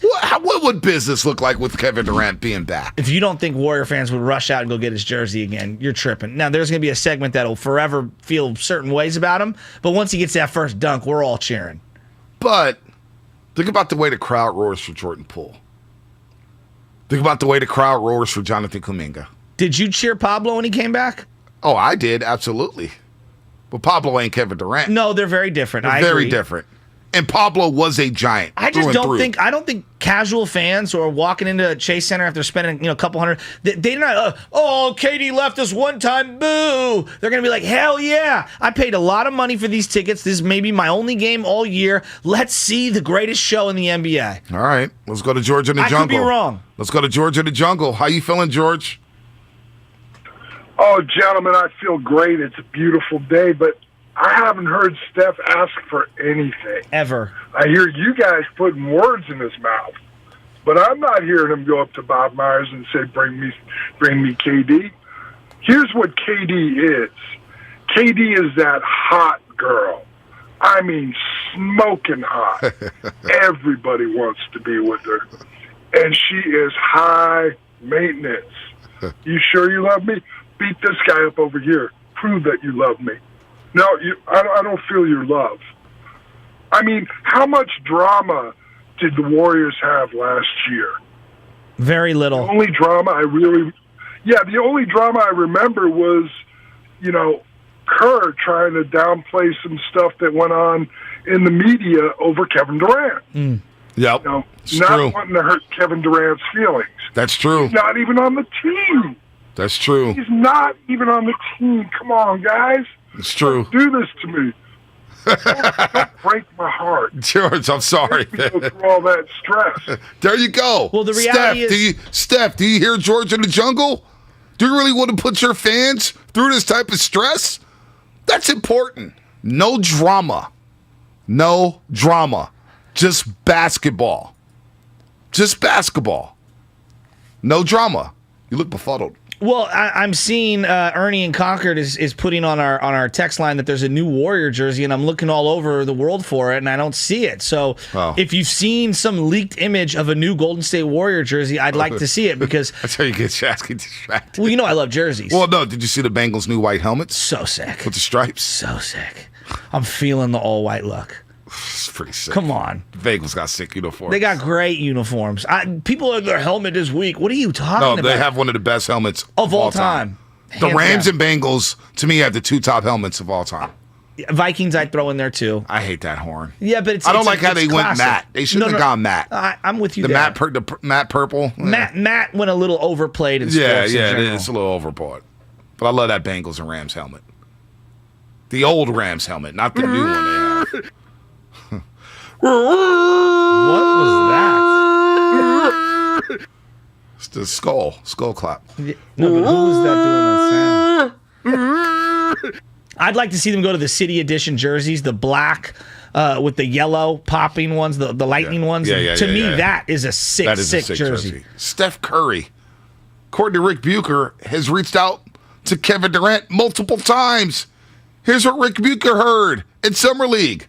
From what I heard at Summer League, Steph has reached out more than once to KD to find out exactly where his head is at. Now, he can't go all in on that. He has to say, I like where we're at, because he also knows that it's no guarantee that KD can come to the Golden State Warriors or is going to decide to come to the Golden State Warriors, or that the rest of the Golden State Warriors would want KD back, Joe Lacob being at the head of that list. The distinction between the last time that KD was with him and where they are now is that Steph is so much older. He's 34. He knows that the window is now to winning championships. And the one thing that Steph has always been about is, how do I win as many championships? Particularly now he's on the cusp of passing one LeBron James. I don't think there isn't a rivalry there or a desire by Steph, after being dissed a little bit, not being allowed to eat at the lunch table of LeBron and Russ and KD, that he wouldn't love to end up with more championships. So if it means having KD come back in order to do that, he's all in. Wants to be at the lunch table. He's already there, Stephen Curry. He's at the dinner table. He's lunch. At the after lunch hours. Table. He's everywhere. He's at one of the heads of the table. On one end, it's LeBron, and at the other end, it's him. And that's that. Well, like, what are we talking about? This is like a Game of Thrones table, and the two of them are both sitting with crown kings, crowns upon their heads. They're fine. They run different lands. It's just wild. Bobby Marks saying he's the second best player of all time, right behind Jordan. And I don't have any argument. I don't care about top 10 lists. If you got Steph Curry number 2, you have Steph Curry number 2. I'm done arguing about that. But Bobby Marks talking about the Warriors paying each team under the table $11 million. Bobby Marks may be on the payroll. Maybe on the payroll for the Golden State Warriors. I'm very conflicted with this. If Steph Curry comes to Bob Myers and demands Kevin Durant, from his perspective, I'm talking about Bob's, and I'm speaking on his behalf. And again, we don't know what Steph's requesting. We're just going with the reports that we're hearing. I think it's so hard to not do what Steph wants to do, because you do feel a sense of debt, of gratitude, and you owe him, and you want to acquiesce to him. Let me ask you this. But at the other time, you're looking at it and you're saying, Steph, I know what's best for you. I know you know what's best for yourself. To you keep gotta this let core. me do my job, because I know all the little financial details that maybe you don't know, and I can't put the rest of the team together if we trade for Kevin Durant, because you're not seeing how difficult it is to fill roster spots 7 through 10. You think KD is still involved in a group text with the Warriors? Wow. Steph Curry, Draymond, Clay. I would like to see him leave the conversation once he left. That screenshot? Yeah. When KD leaves the conversation. KD leaves the conversation. He just probably has it on Do Not Disturb. It doesn't even click on it. KD looks at everything. I was just going to say. KD looks at everything. Come on. Kevin Durant is on Twitter, Instagram. He looks at everything. He reads everything. I've seen KD messages. He reads them right away. And may not not reply, but the boss is going to hate me. But not to go all crazy here. The City Edition, or I guess alternative editions for the Warriors, were leaked online, and these are just rumors. But it's like the Run TMC early '90s version of the Warrior jerseys that are going to be out next year. I see another one. They're going to sell like hotcakes. I see another one where it's Golden State. Oh, show we me got that tagged one. in another one. Okay. So. Those ones. Oh. Yeah. More dark blue. These actually look more navy blue to me. And they say Golden. Don't like these. Don't like these at all, actually. I'm not a fan of either one. If you're going to go to the Run TMC, go to the Run TMC. Commit to the Run TMC, the Chris Webber rookie year jerseys. Go to those. Please. Please. I want to read that top text so bad, but I can't. You see what I'm seeing? I see it. Yeah, I want to reply. I want to read that so bad. Let's go to Bay 6 in Oakland. Bay 6, what's happening? You're on the roast. Hey, what's up, y'all? Vontae, more important than Monte, and hey, Shasky the Butcher, what's up, baby? But look, what's up, baby? Okay, so I got two things for y'all. Okay, for one, y'all remember the flu game, the Michael Jordan flu game? It seemed like Michael Jordan, it seemed like every shot he put up, and it's not like every shot, but every important shot, every big shot, Michael made that shot. And then you look at that game in Boston, Game 4, Curry's every big shot, he made it. That he sealed his legacy with that game, y'all. And you know you felt it. I felt it. I was at the Chase Center watching it, the watch party. I mean, dude, it was lit in there. Yeah. Curry had it lit. You know what I'm saying? And it's like, listen, we don't need anybody else. We got the legend. We have him right here. We don't need help. We got the team. We got the young guys coming up behind them. Look, we got Wiggins. We got Clay. We got Dre. Come on, baby. We got Pool Party. We good. We don't need anybody. We don't need anyone. What if Steph? We got Basics. Let me ask you this: what if Steph doesn't believe you? What if Steph says we need KD? Do you do you listen to Steph and make the move because you owe it to Steph and Curry? This is my response to that, because this is my other question. Where did Rick Bucher hear this from? Because I'm like, okay, so if Steph called Durant, right? They talking on the phone, and I'm wondering who told Rick Bucher that they was on the phone. You know what I'm saying? Yeah. Was it Durant? Because if Steph said it, I feel like he would come out and say it. I think until we hear Steph say that he needs somebody else, then we shouldn't. Rick Bucher? Who is he rooting for? Come on now. I hear you. Austin, come on now. I hear you, Basics. Thanks for the phone call, man. Thanks for the phone call. 707, good point here on the Comcast Business text line. Why is it the perception that the Warriors always have to reach out to KD? Shouldn't it be the other way around? The Warriors are in a position to where they don't have to reach out to Kevin Durant. KD's texting Steph, you up? You think KD is like the Wolverine meme? He's laying in bed. He's looking at the picture frame. And it's Draymond, Clay, Steph with the Larry O'Brien. If you don't think Kevin Durant was hate watching the entire He said he wasn't. He said he was happy for them. For who? For the Warriors. His last podcast, he said, look, man, I'm not jealous. He was saying, I'm like David West. I'm like all these other guys. I'm happy for him. And it was legendary. He gave Steph his propers. He said Game 4 is one of the best performances he's ever seen in the NBA Finals. Well, he might have said all those things and believed them. I also don't believe him on the end. You think KD was jealous? You think he was happy? He didn't even like Steve Kerr. So you think he's happy for Kerr winning without him with his motion offense that he hates? I don't think he's pleased with Steve. But no, Steve Kerr was at the Olympics with them. They were in Tokyo, Japan together. They're just in Tokyo together. I mean, I work with you every day, and I can't stand your guts. Yeah, that's true. That's true. No, I'm just teasing. But the reality is that I do believe he was hate watching. Look, I don't care who you are, what kind of entry point in life you're at this particular time. You don't want to see someone you've divorced with succeed. I'm sorry. You're full of it. You're full of it if you say, I want to see them thrive. I'm happy that you're happy. Hell no. I don't want you to be happy. I want you to be miserable so that you realize that you made a bad mistake. That's no one wants to say that out loud, but that's what we feel. Bonte, how many, I'm not to go too deep here. Yeah. You get in breakups, whatever it is. Yeah. You don't want to see that person thrive. Oh, no doubt. No doubt. Oh, I'm so happy her man has a Bentley and is a doctor and a lawyer. I'm so happy they have 5 kids. I'm so happy they have 3 properties. Yeah, an 8-bedroom mansion That's what I'm saying. in Hillsboro. Yeah, You're doing full of awesome. crap. I was so happy. I beamed with pride that I was a stepping stone in your relationship to finding more happiness. Not gonna lie. So full of Not gonna crap. lie. Why do people do that? 17 years ago. I'm so happy for you. Was it 0506? I remember an ex told me in the email, you're 26 years old and you ain't balling. You ain't got nothing going for yourself. I know 26-year-olds who already got their degrees. They got their own businesses. You need to catch up. I'll never forget that. I was like, damn. You should do hashtag catch up. We're Facebook friends, so I wonder what she thinks now. But look, it's different. If you get divorced and you got kids, you want to see your significant other at least be successful enough to. You're not going to hate. I'm talking about wash your hands. Yeah, in this situation, there's no kids, right? Katie didn't.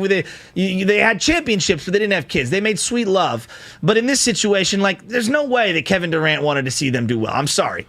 Yeah. No, how many Warrior fans wanted to see KD do well? None. Yeah. Oh. Warrior fans were popping champagne when the Celtics swept them. Thank God he's wearing a size 15. Which was crazy because when KD hit the shot against Milwaukee and we thought it was a 3, it was like, damn, KD's great. Damn, we miss KD. Man, KD's about to go to the finals and he loses in the second round. Are you looking at the YouTube comments? Yes, I do. So, Indio Prophecy 81. Why does it look like Gandalf is talking and doing a sports show with Frodo? Who's Gandalf and Frodo? Well, you look giant in the screen on YouTube, and I look so small in contrast because the camera's super zoomed out. Yeah. You look like you're lording over me. I'm looking at the other. You know YouTube who Gandalf comments. is? I don't know who that is. Are you serious? No, who's Gandalf? You know what the Shire is? The Shire? Oh boy. Explain. You don't know Lord of the Rings? I wasn't a big Lord of the Rings guy. You don't know the pop culture reference Gandalf? I wasn't a big Lord of the Rings guy. The way I look at Kruko now, where he's got the glasses, he looks like a wizard. Gotcha. It's kind of a Gandalf look. Yeah. I wasn't a big Lord of the Rings guy. I didn't really get into it. I'm sorry. Well, what they did in Lord of the Rings, though, just to give you some clarity here, is the guy Gandalf, who's the big wizard, they manipulated the camera so it made Gandalf look like a giant, and the people in the Shire looked like mini people. So basically, I'm the wizard. What we're seeing right now, and it's a very apt comparison. You are the Gandalf the Great, or whatever they call him, and I look very small. Shasky is Frodo. I look very small. Shasky or Joe Baggins. Well, I guess. I'm kind of with Michael Hernandez here on YouTube. That's what I call a snitching movie. It's definitely not a snitching movie. How? I'm not a big Lord of the Rings fan, but I'm still not going to allow you to do that. It's an all-time movie. It's the longest trilogy of all time. My God, so long. But it's very popular, Bonte. Tyler Miller. Bonte doesn't do sci-fi, bro. That's not a Lord of the Rings guy, man. You guys know that. All right, Shasky the Hood don't watch Lord of the Rings. That's not true. There's some hood cats who watch Lord of the Rings. There's some dudes from the hoods who watch Lord of the Rings. Come on, man. There's some gangsters out there watching Lord of the Rings. I don't know about that. You don't think any gangsters watching Lord of the Rings? Maybe. A piece tucked into their belt line, a big chain, no shirt on. Man, let's get this Lord of the Rings on, bro. Roll that one up, man. Lord of the Rings coming on, mate. Sounds like a great afternoon right there. What was that? Oh, my God. Well, I'm thinking more like it's not really a shoot 'em up, bang, bang kind of a movie. And it's more of I have a staff and a sword. Right. And a shield kind of a movie. So, oh, man. Yeah. Kevin Durant back in the Warriors uniform. Would Steph want that? Do you owe it to Steph if Steph Curry does want Kevin Durant? Here's what Brian Windhorst had to say about the Kevin Durant rumors. In my case, there's legitimate sources in the league telling me that it's a discussion. First off, I think that the Warriors always believe in open throttle. The Warriors have shown that they don't care what they spend. They spent $350 million this year on this team. And this has been a discussion inside the Warriors organization. Curry has been asked about it, and Curry gave a non-answer. But he didn't shut it down. He didn't say hell no, which he has every right to do. Be like, no, I just won the finals MVP. No, we do not need to do Kevin Durant. We need to bring our team back together and try to repeat. Do I think it's likely? Do I think it's on the pie chart of things to happen? Do I think it's a big slice? I don't. But I also don't think that I should dismiss it based on what I'm being told. He's always throwing that checkbook in. The money of the team, how much they spent on the roster. Steph Curry said no. Does that mean anything? Did we try to book Windhorse? Yeah, he's. Did you try to book him? Dan Patrick's show. Yeah, I reached out to him, but he's a very busy guy and What was his response? Did he know who we were? Did he remember? Oh, I'm pretty sure he remembers who we are. I mean, he remembers. So I want to know how this text went, Loveman. What'd you say? Hey, Windy, you want to come on with the Golden State Warrior guys? Yeah, I said, hey, Brian, it's Sam. You want to come on the Morning Roast with Vontae and Shasky? We'd like to talk some, NBA free agency with you. And then when he responds, I'll let you know what he says. He hasn't responded yet. I would have said straight up about your report about KD. Like next time, be direct.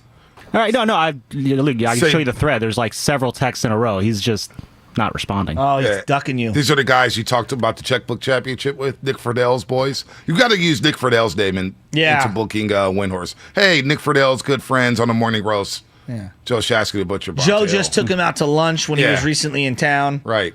He took him out to his favorite restaurant. Where did Wendy love? He said Original Joe's, right? Yes. Let's Lake Joe's. Yes. I think we're going to have a little Mafia dinner next week at some point, too. Mafia dinner? Yeah, a little dinner. Yeah, I got a little dinner planned on Tuesday. Yeah. I don't want to Who's in a Mafia dinner? Well, because I think you're going to be there. I am? Yeah, Tuesday night. Yeah. Wow. I think Stunna and Gunna goes global. Day of the All-Star game. What? It's the day of the All-Star game, Tuesday. Okay. Are your plans booked, Mr. I Hate Baseball? No, it'll be All-Star game. I thought you liked the Midsummer Classic. I do. You're not missing anything, though, if we have a nice dinner. We can make it an early dinner. We do like a 5:30. You're going to miss Jock standing on the sideline with Carlos Rodon for the introductions. That's very important. By the way, Loveman went to the game yesterday. I know. And then left early. And then the minute he left, the Giants started scoring runs. Yeah. Should have left earlier. That was the problem. They were waiting for me to leave before they got started. Staff meeting kept them from meeting Kyle Nelson into the Arizona Diamondbacks. By the way, the Diamondbacks, you idiots. How do you not pitch Kyle Nelson back in San Francisco? What's going on with their right field defense at AT&T Oh, my God. Park? They're terrible. Right field? Oh, my gosh. Awful. Awful. Defense around baseball right now is so suspect. There are some elite defenders, and then there's just some horrific routine defensive plays out there. I don't know. I think we need to reintroduce infield outfield pregame. Like, I'm serious. Yeah, no doubt. Let's get to Danker, and then we'll get to Gene on the other side. Danker, what's happening? Big hit by Craw, though. That is a big hit. Morning, gentlemen. What's up, Danker? Morning, guys. I mean, it's just the whole Steph thing. It's like, we can't speak for him, but actions speak louder than words. And I've just never seen another player fly to another city to stop him from signing on another team, like some kind of romantic comedy. You know what I mean? I think, the only thing that would worry me is losing our depth, because that's it. It's like trading Jimmy G. Like, okay, we're gambling on this squad, and then injuries, like, it's very risky. So, unfortunately, I'm out, but I have a feeling there is some validity to this. And Windhorse, it's like, dude, enough. He now is becoming the Warriors' hate is going to keep his career alive. So that's that guy now. But anyways, guys, that's all I have to say. I just think actions speak louder than words. So I think, there might be some truth there, but at the same time, we have developed so much talent. That would be a stupid decision. Well, it depends on the package as well. What does Brooklyn really want? If I'm Brooklyn, I'm holding tight. For what? If I'm trading Kevin Durant, I better get a big haul back. I got to get picks. I got to get players. It's Kevin Durant we're talking about. Yeah, but It's Kevin Durant. That doesn't mean you're going to get a big haul. Oh, man. They're in a very tough spot. Tough spot. And then what do you do with Kyrie?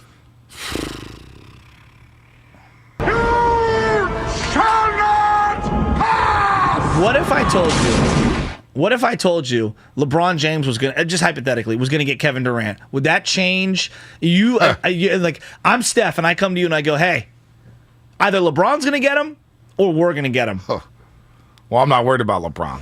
And I'm not worried about the Lakers. They can't get Kevin Durant. I'm going to laugh and say, let the Lakers try to get Kevin Durant. Let them. With what assets? LeBron ain't getting Kevin Durant. Now, somebody on the text line earlier, I forget the number, but about 45 minutes ago, they texted in the show and said, would you be as conflicted if this was LeBron James we were talking about and not Kevin Durant? And I would, hell no. Hell no what? Keep LeBron away. Oh. Keep him away. Now time for the Boxer and Gerson injury. No LeBron, no Bonte. No LeBron, no Bonte. No, you bring LeBron. It's time for the injury report. That really hurt. Brought to you by Boxer and Gerson, Northern California's premier workers' compensation law firm, helping injured workers get their lives back for over 40 years. Lord of the Rings. Are gangsters watching Lord of the Rings? That should be a poll. I have no clue. Do drug dealers watch Lord of the Rings? Do Bloods and Crips watch Lord of the Rings? Do mob members watch Lord of the Rings? What else do we got? You think Paulie was sitting there watching Lord of the Rings? Do you think sunbathing with that? Do you think the Asian mob? Do you think Hop Sing? They're sitting around watching Lord of the Rings. Wow, you went triads on me. You went triads. You dog. think gangsters like injury reports? I do. I do. They bet a lot. Gangsters bet. The Chicago Cubs have already been without the services of starting pitcher Kyle Hendricks for a week, and that absence is going to continue for the foreseeable future. Cubs announced yesterday they are shutting down the right-hander from throwing for the next 2 to 3 weeks. Hendricks was placed on the injured list last week with a shoulder strain. While the Cubs do not believe the surgery will be necessary, the shutdown does hint that Hendricks could be out for quite some time, and it has been a rough year for Hendricks, putting up a career-worst 4.80 ERA over 84 to third innings. Injury report brought to you by Boxer and Gerson, Northern California's premier workers' compensation law firm, helping injured workers get their lives back for over 40 years. It's coming up on the game, sponsored by Fremont Bank, full service banking, no compromises. Your phone calls coming up, 888-957-9570. What if Stephen Curry wants Kevin Durant? Do you want that? Plus, we got a little Trey Lance arm fatigue update. Arm fatigue coming up on the roast.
It's the Morning Roast on 95.7 The Game.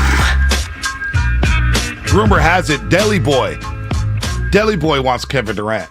I heard Papashowski wants Kevin Durant. You guys are suckers for stars. Well, my dad is convinced that and my brother, if Kevin Durant comes, you're winning the next 2 championships, and that puts Steph Curry at 6. We all want but that. But that's how he's doing the math. That's how he's doing the math. Not that you couldn't win 2 with the other core, but like the way he's doing Guaranteed? Well, that's how people feel.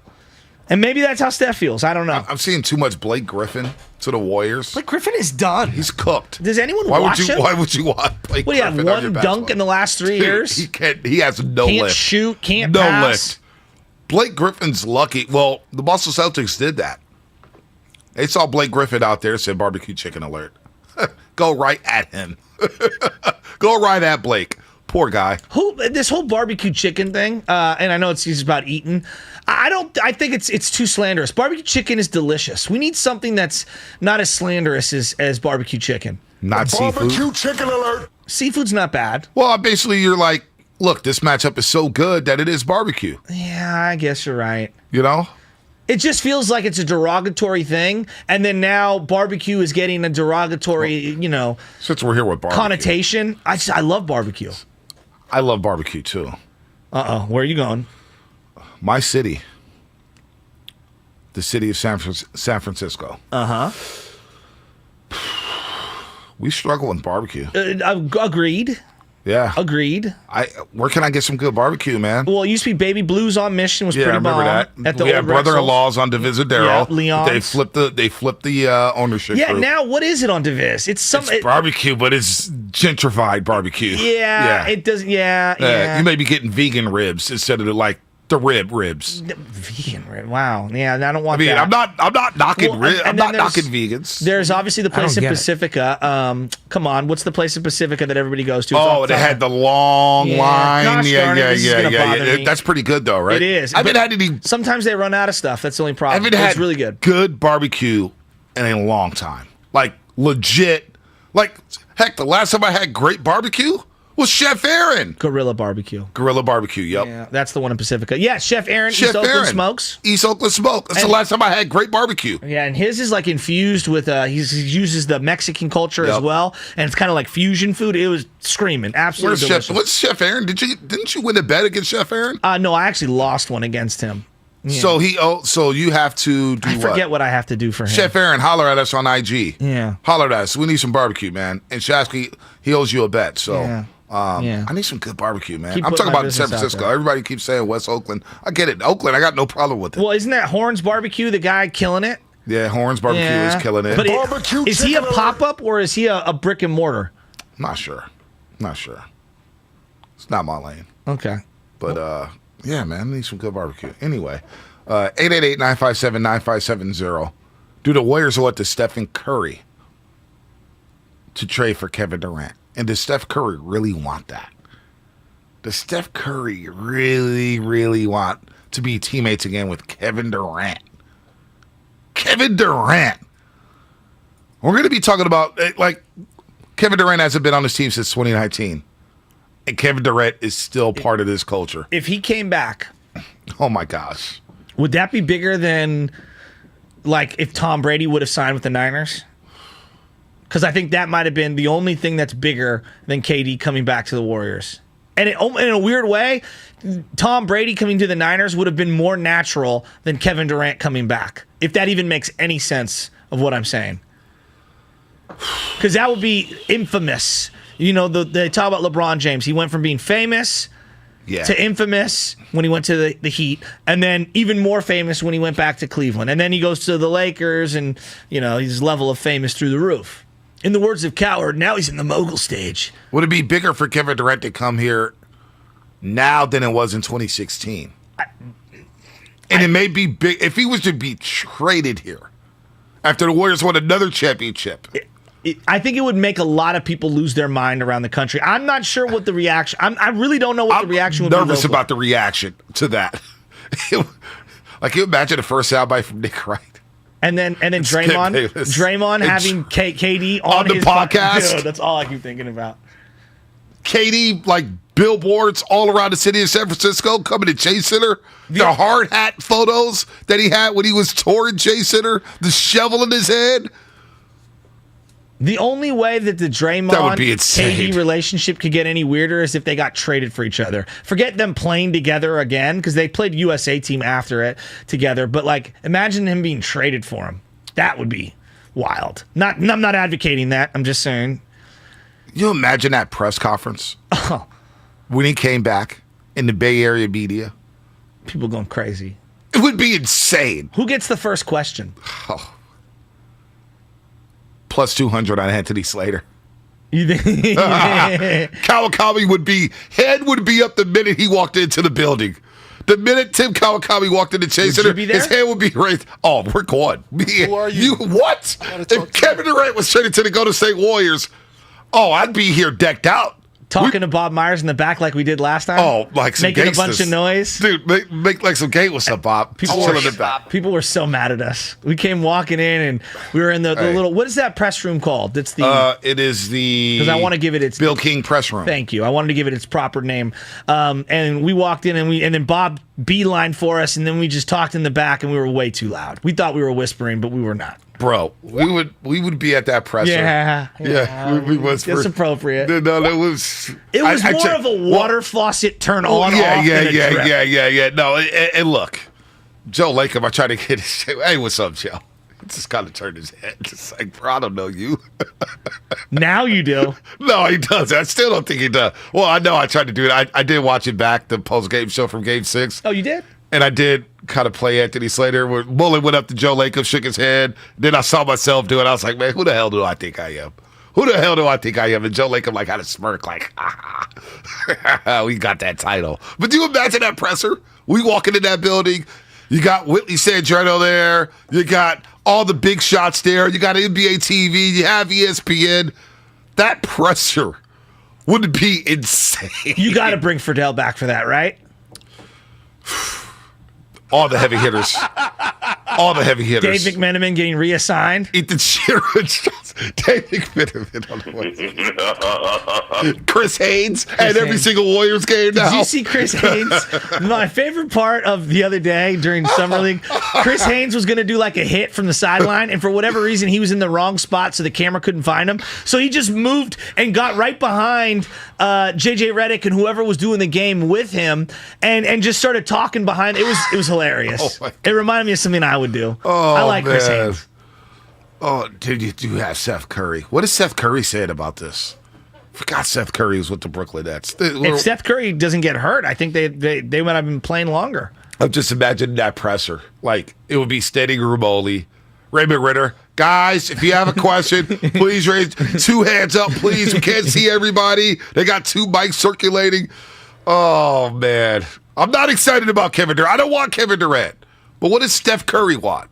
Let's go to Martial Arts John in Richmond. Martial Arts John. I'm just, Sasky, this is incredible. Hey, buddy. What's up, fellas? Hey, thanks for taking my call this morning. Thanks for keeping me company.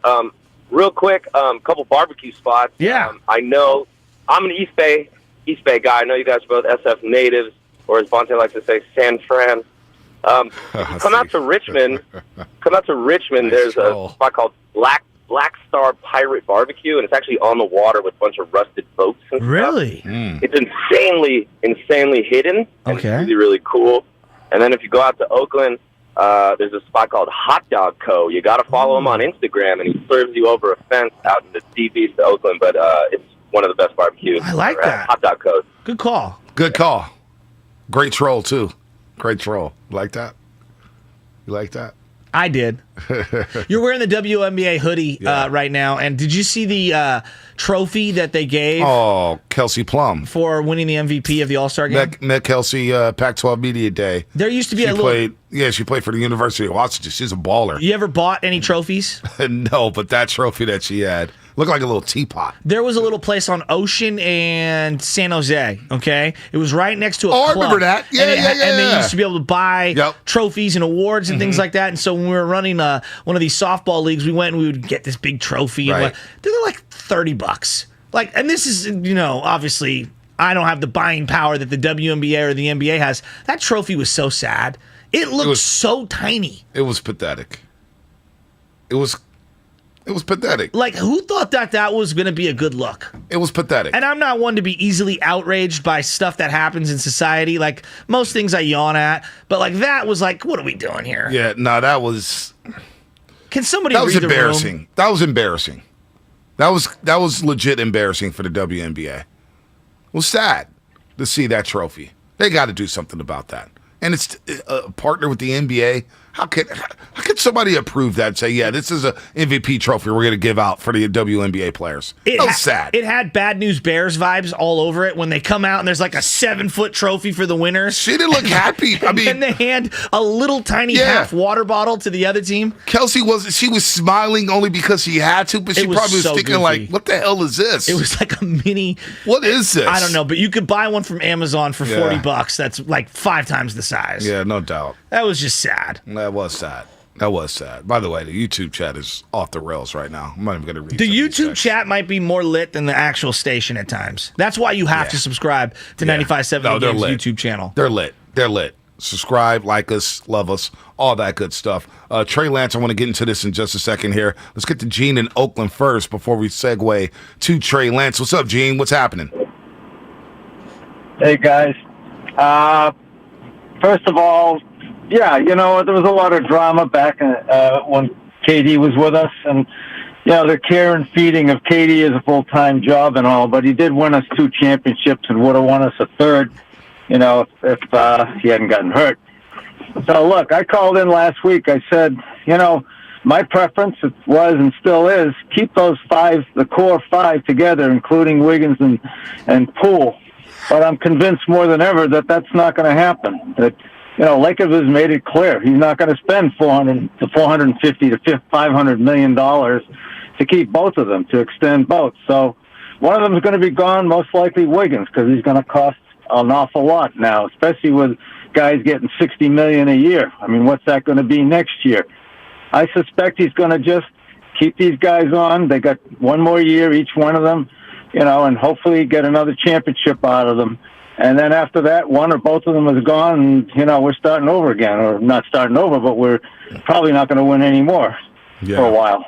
On the other hand, if they give up Wiggins and Poole, maybe throw in Wiseman, I don't care. Keep Kuminga, hopefully Moody. I think they got 2 more coming. So those are my thoughts. I like no it, doubt. Gene. I like it too. We're talking about Kevin Durant here, possibly coming back. Did you see the Twitter? I did see the tag. I did see the tag. I did see it. So there's a photo circulating right now, which is a live screenshot of what the YouTube feed looks like right now. I look so small compared to how big Bonte looks, and it says, here is Gandalf staring at Frodo. Do I look big or do I look fat? No, you look humongous, and I look so tiny.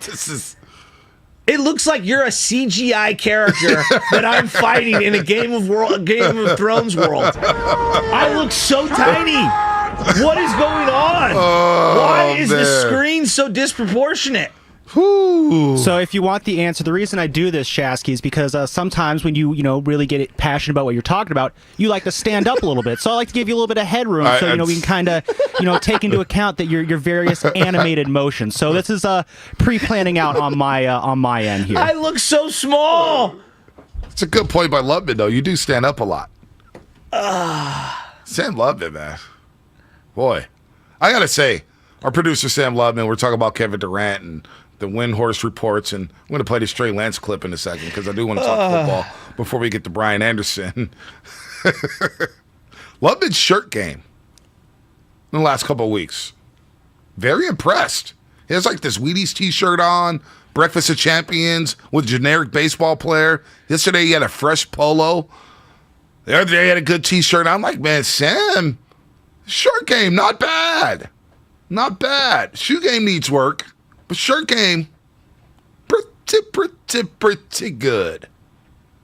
Okay. Larry David. Okay. Just want to throw that out there. Boom! I like that. Now give me the Trey Lance stuff because you've been teasing this for way too long. All right, sorry. Trey Lance. By the way, we got a text from the boss. Or was it an email? Hey, Trey Lance, training camp. Need some whiners. I say Trey Lance. Trey Lance is dope. And you think? I say Trey Lance. Shasky, go. I say Trey Lance. You think, Shasky? So much fun. Lance make it dance. I want that Jimmy's Gone drop. Do we have that one? Did we end up cutting that one Jimmy up? gone? Jimmy ain't gone yet. From Rob. That's Jimmy might. Oh, he said Jimmy's gone. He's going to be in the stands with us. He's going to be in the stands watching with me. No, Jimmy's going to be gone. If he's gone.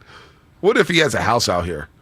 So what's the Trey Lance stuff that you've been teasing? Oh, yeah, Cam Emmett. Who'd he join? Cam Emmett. I don't know what show he was on, but here's what he had to say about Trey Lance's arm fatigue. Give it to me.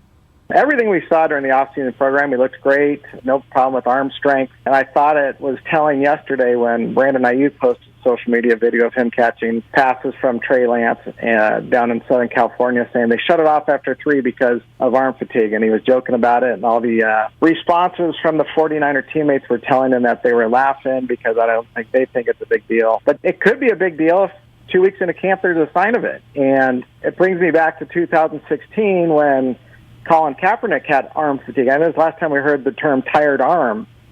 He had arm fatigue and had to be shelved for about 2 weeks and was like standing behind Blaine Gabbert, about 5 yards behind the line, behind Gabbert, pantomiming him, and that wasn't a good look. So if that's the case, then I would be concerned. Right now, I'm not concerned. I think Trey Lance is full go towards the QB1 status. Full go QB1 status. Yeah, but 2016, like I remember very vividly, he was coming off of shoulder surgery. Yeah. You know, Colin Kaepernick. Yeah, and he he hadn't was. thrown for a lot of months, and then he started ramping back up. I hate that term, but we bring it up anyway. And that's what ended up happening. Like, does context, I'm not ripping Cam, but like that had very specific, there was an injury that he was working through, and that came gave back and took that Blaine job Gabbert back. all Yeah. those reps. Yeah, let's be real with Blaine Gabbert. There's some people in this market who thought he could be the franchise quarterback for the 49ers. There was a lot of caping for Blaine Gabbert. A lot of caping. And that's part of it. Well, and I will say this regarding just the 49er quarterback situation. No other organization truly understands quarterback injuries like this fan base. Yep. I mean, whether it's Montana, you know, for a lot of people, that's where the dynasty starts. By the way, Tiger 4 over. Yeah, it's not looking good. Montana back, you know, obviously hurt his elbow. Steve Young, everything was always hurt. I mean, it was like that old doctor game where you tried to pull the wishbones out and everything would zap. Garcia, whole body, always injured all the time. Rattay hurts his shoulder. Alex Smith had many shoulder injuries. The main one when he got belly flopped on by Seattle, and then Nolan ran him back out there. Obviously, Alex loses his job to Colin Kaepernick because of concussions. I mean, this organization knows quarterback injuries more than any. Right. So just the whole. I haven't even gotten to Jimmy G. Yeah, no, we haven't gotten. We don't need to get to Jimmy G. We don't need to. We know the history there. I just the whole. Ain't gonna be there.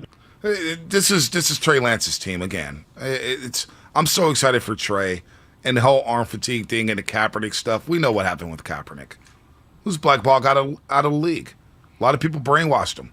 And when you look at Kaepernick and you see the things they're saying about Trey Lance and the things they're saying about Lamar Jackson, and then after watching Jamarcus Russell sit down with Ryan Clark, Crowder, and Fred Taylor on the Pivot podcast, again, black quarterbacks are just treated differently. This is just the reality. No doubt about that. No matter what. No, we look at, as a society, black quarterbacks get treated differently than white quarterbacks. Blaine Gabbert was an absolute bum, all right?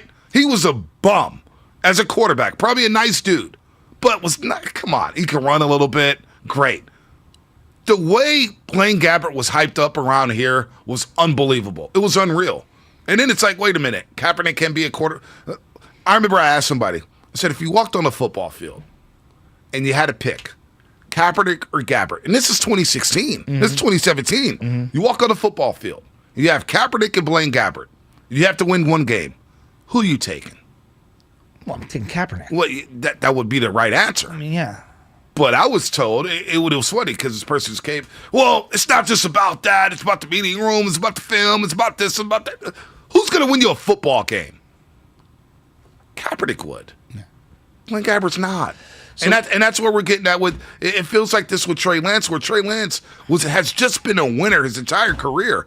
Just wins. Doesn't always look pretty. Lamar Jackson, he's winning a lot. All right, he's fallen short in the playoffs, but it's really tough to win in the playoffs. We all see that. It took Peyton Manning years to win a championship, right? It just doesn't happen like that. The Brady story doesn't happen like that. But the whole arm fatigue thing, it's like, would we make this a big deal if this was Mac Jones? Would it be a big deal, honestly?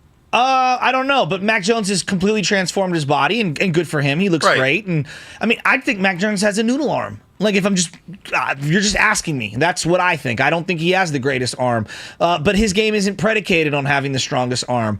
Arm injuries are part of the game. Dak Prescott, after recovering from that ankle injury, ended up hurting his shoulder and hurting his arm because he hadn't thrown for so long. So this is a part of it. You need to get healthy. I don't think he's hurt. You're bringing up the Jamarcus thing, and I'm not trying to dismiss race in any facet, because what you feel is what you feel, B. And it's hard for me not to see those elements like you. I see what you're saying.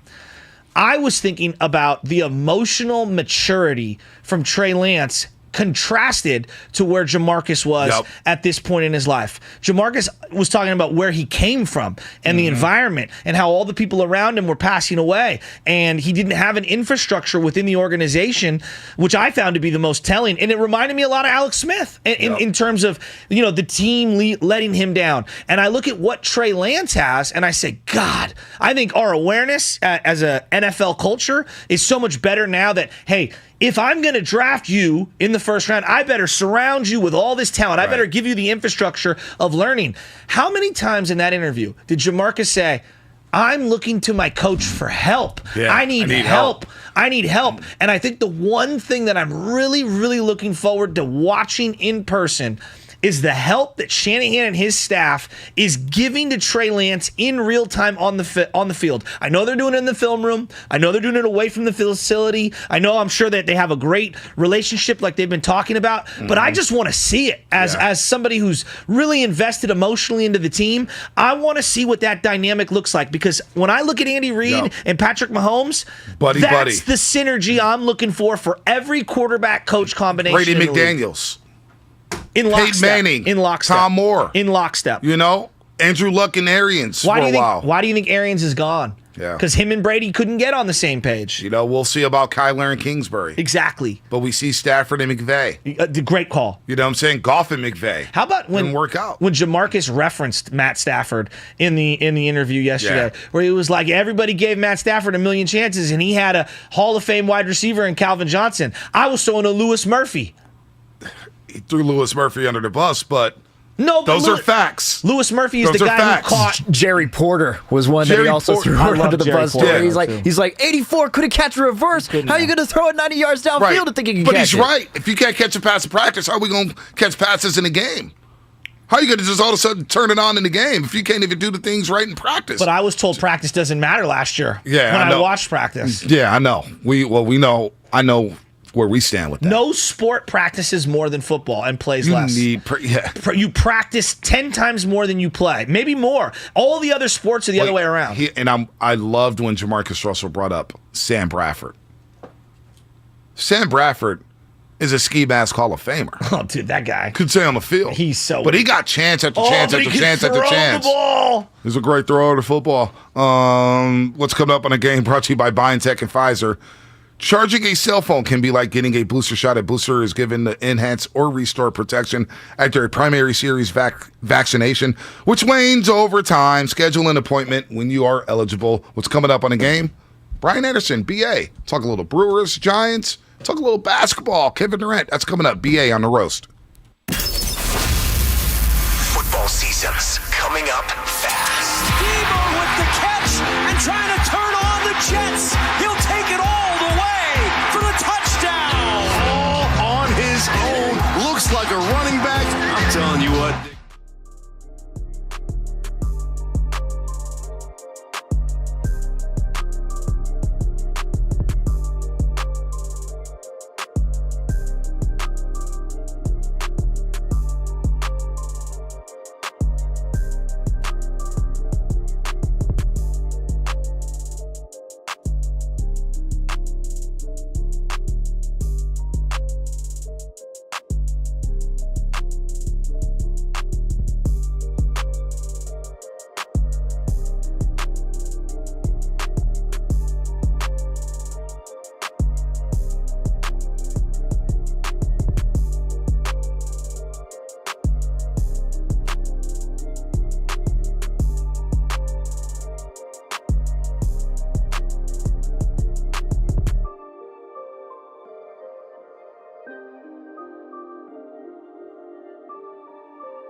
great voices on the NBA on TNT. We'll get into some basketball as well as some baseball here. BA, good morning, man. How you been?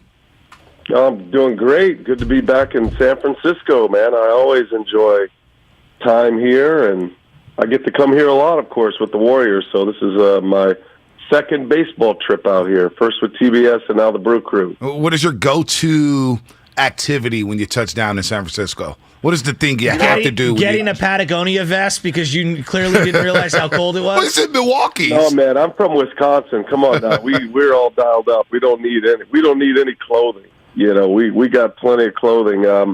Yeah, I love going down to the pier. I'm all about that. At the restaurants, the food, it's all good. I don't venture too far out of downtown. Stay around the hotel, but man, being at the ballpark is really all you need. I mean, I probably venture out more during the basketball season, just because you know, in baseball season, you got that view, man. I get lost out there looking out over McCovey Cove and into the bay, and sometimes I forget to watch the game, and I lose where the ball is. So that's one of my favorite ballparks in the world. So let me ask you a question then. As you peer out into the fog with boats coming in, does one of those boats, as you referenced the Golden State Warriors, does it contain Kevin Durant coming to the Warriors? I have not seen him. I thought maybe he'd be at the hotel, but everybody seems to be looking for him, cardboard cutouts and whatnot. What would the outrage be? If I am thumbs down on Durant to the Warriors. Why? Would say. I don't know. It feels like it's been done. You know, I think it's part of the entertainment side of my industry where we've kind of been down that road before. I like the Warriors the way they are now. I'm with you, B. They seem to be good enough as they are right now. And I think there's a lot of Warrior fans who feel like you, as we're talking to Brian Anderson, the voice of the Milwaukee Brewers. Of course, you can catch him on TNT, calling basketball games as well. We're with you there. I think Shasky and I are with you because Kuminga, Moody, Wiseman, we want to see them grow. But also Jordan Poole and Andrew Wiggins. Watching those two fellas ascend to the level that they did during this postseason, you kind of fall in love with that. And the lack of drama, it was fun. You see Steph Curry leaning away. Now, I don't know about the reports about Steph Curry reaching out to Kevin Durant or if he would say no. But this is a fun group, and who's to say they can't win a championship next year with the same exact group? And I also don't think it guarantees anything if you bring in Kevin Durant, because he is getting older, and he's slipping a little bit defensively. He's still a great, great player, but they have a nice nucleus here. I wouldn't want to break it up either, B.A.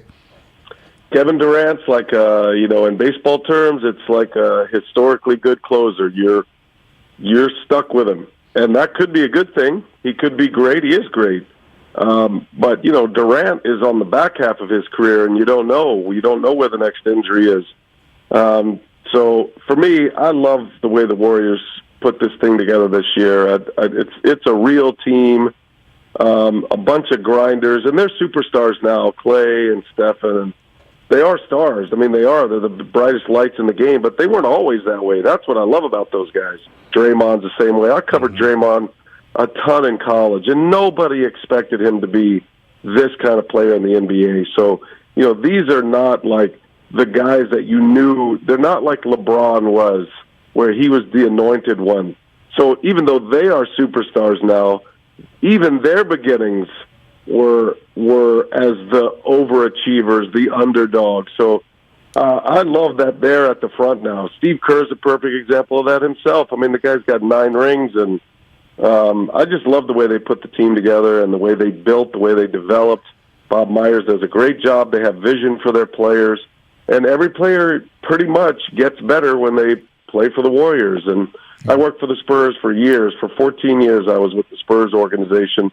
I saw it every year. Nobody knew Tony Parker. There was so much criticism about Tony Parker. When they drafted him, he was 19 years old and gave him the keys to the car.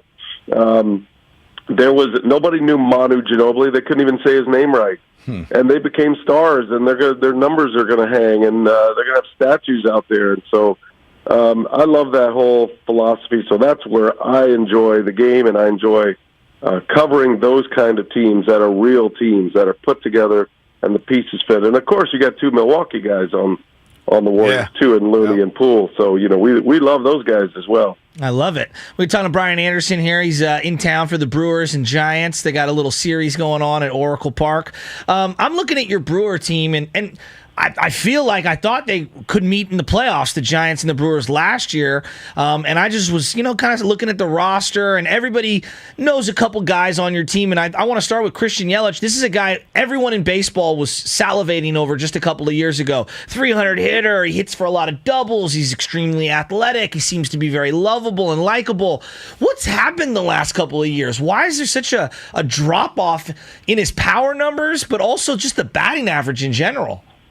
Yeah, I mean, the way to look at Christian Yelich now is he is the highest paid player, but he's not the best player, and he will never be the best player for the Brewers again. He was an MVP in 2018. He was runner-up for MVP in 2019. Historically good years for the Brewers. Right before the pandemic, he signed a long multi-year contract, but then started to develop some back problems, and now those back problems are chronic back problems. So that hurts. I mean, that hurts him. It hurts the Brewers badly.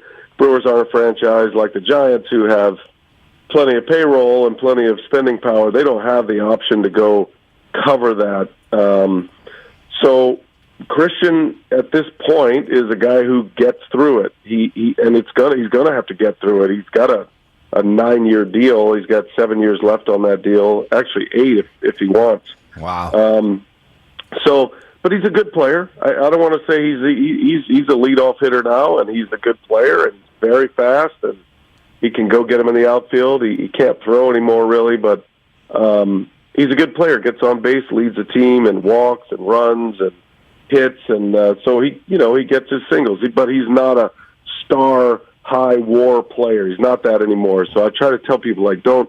Everybody says Christian Yelich and the Brewers coming to town. That's not the case. This team is their star is Corbin Burns right now, who gets the ball tonight. So really, the Brewers are a really great pitching staff with a below-average offense that has an incredibly gifted bullpen, especially the two at the back, even though Josh Hader has really struggled here in his last week.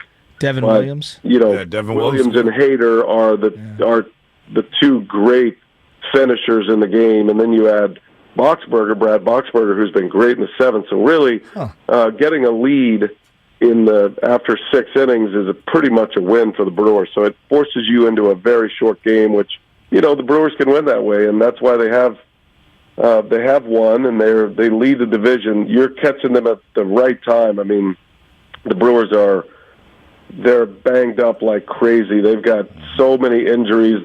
I'm amazed. I am shocked that they're still in the position they are, honestly. They've lost 3 of their main top starters. They just got 2 of them back. They're getting one back in Peralta probably in a month. But, they've been pitching without 3/5 of their rotation the whole year, and they're still able to put wins together, string wins together. They've lost a ton of their bullpen, their key arms in their bullpen.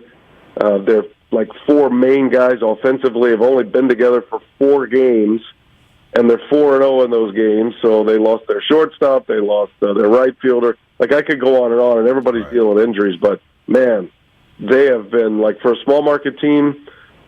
They've been pulling up guys from AAA you've never heard of that have been amazing. So I think it's quite a success story. Well, it sounds like the Giants this year, because they've been pulling guys left and right up from AAA that we never heard of. We're talking to Brian Anderson, the voice of the Brewers. Of course, catch him on NBA on TNT throughout the regular season and the playoffs. Does a great job with Jim Jackson or Stan Van Gundy.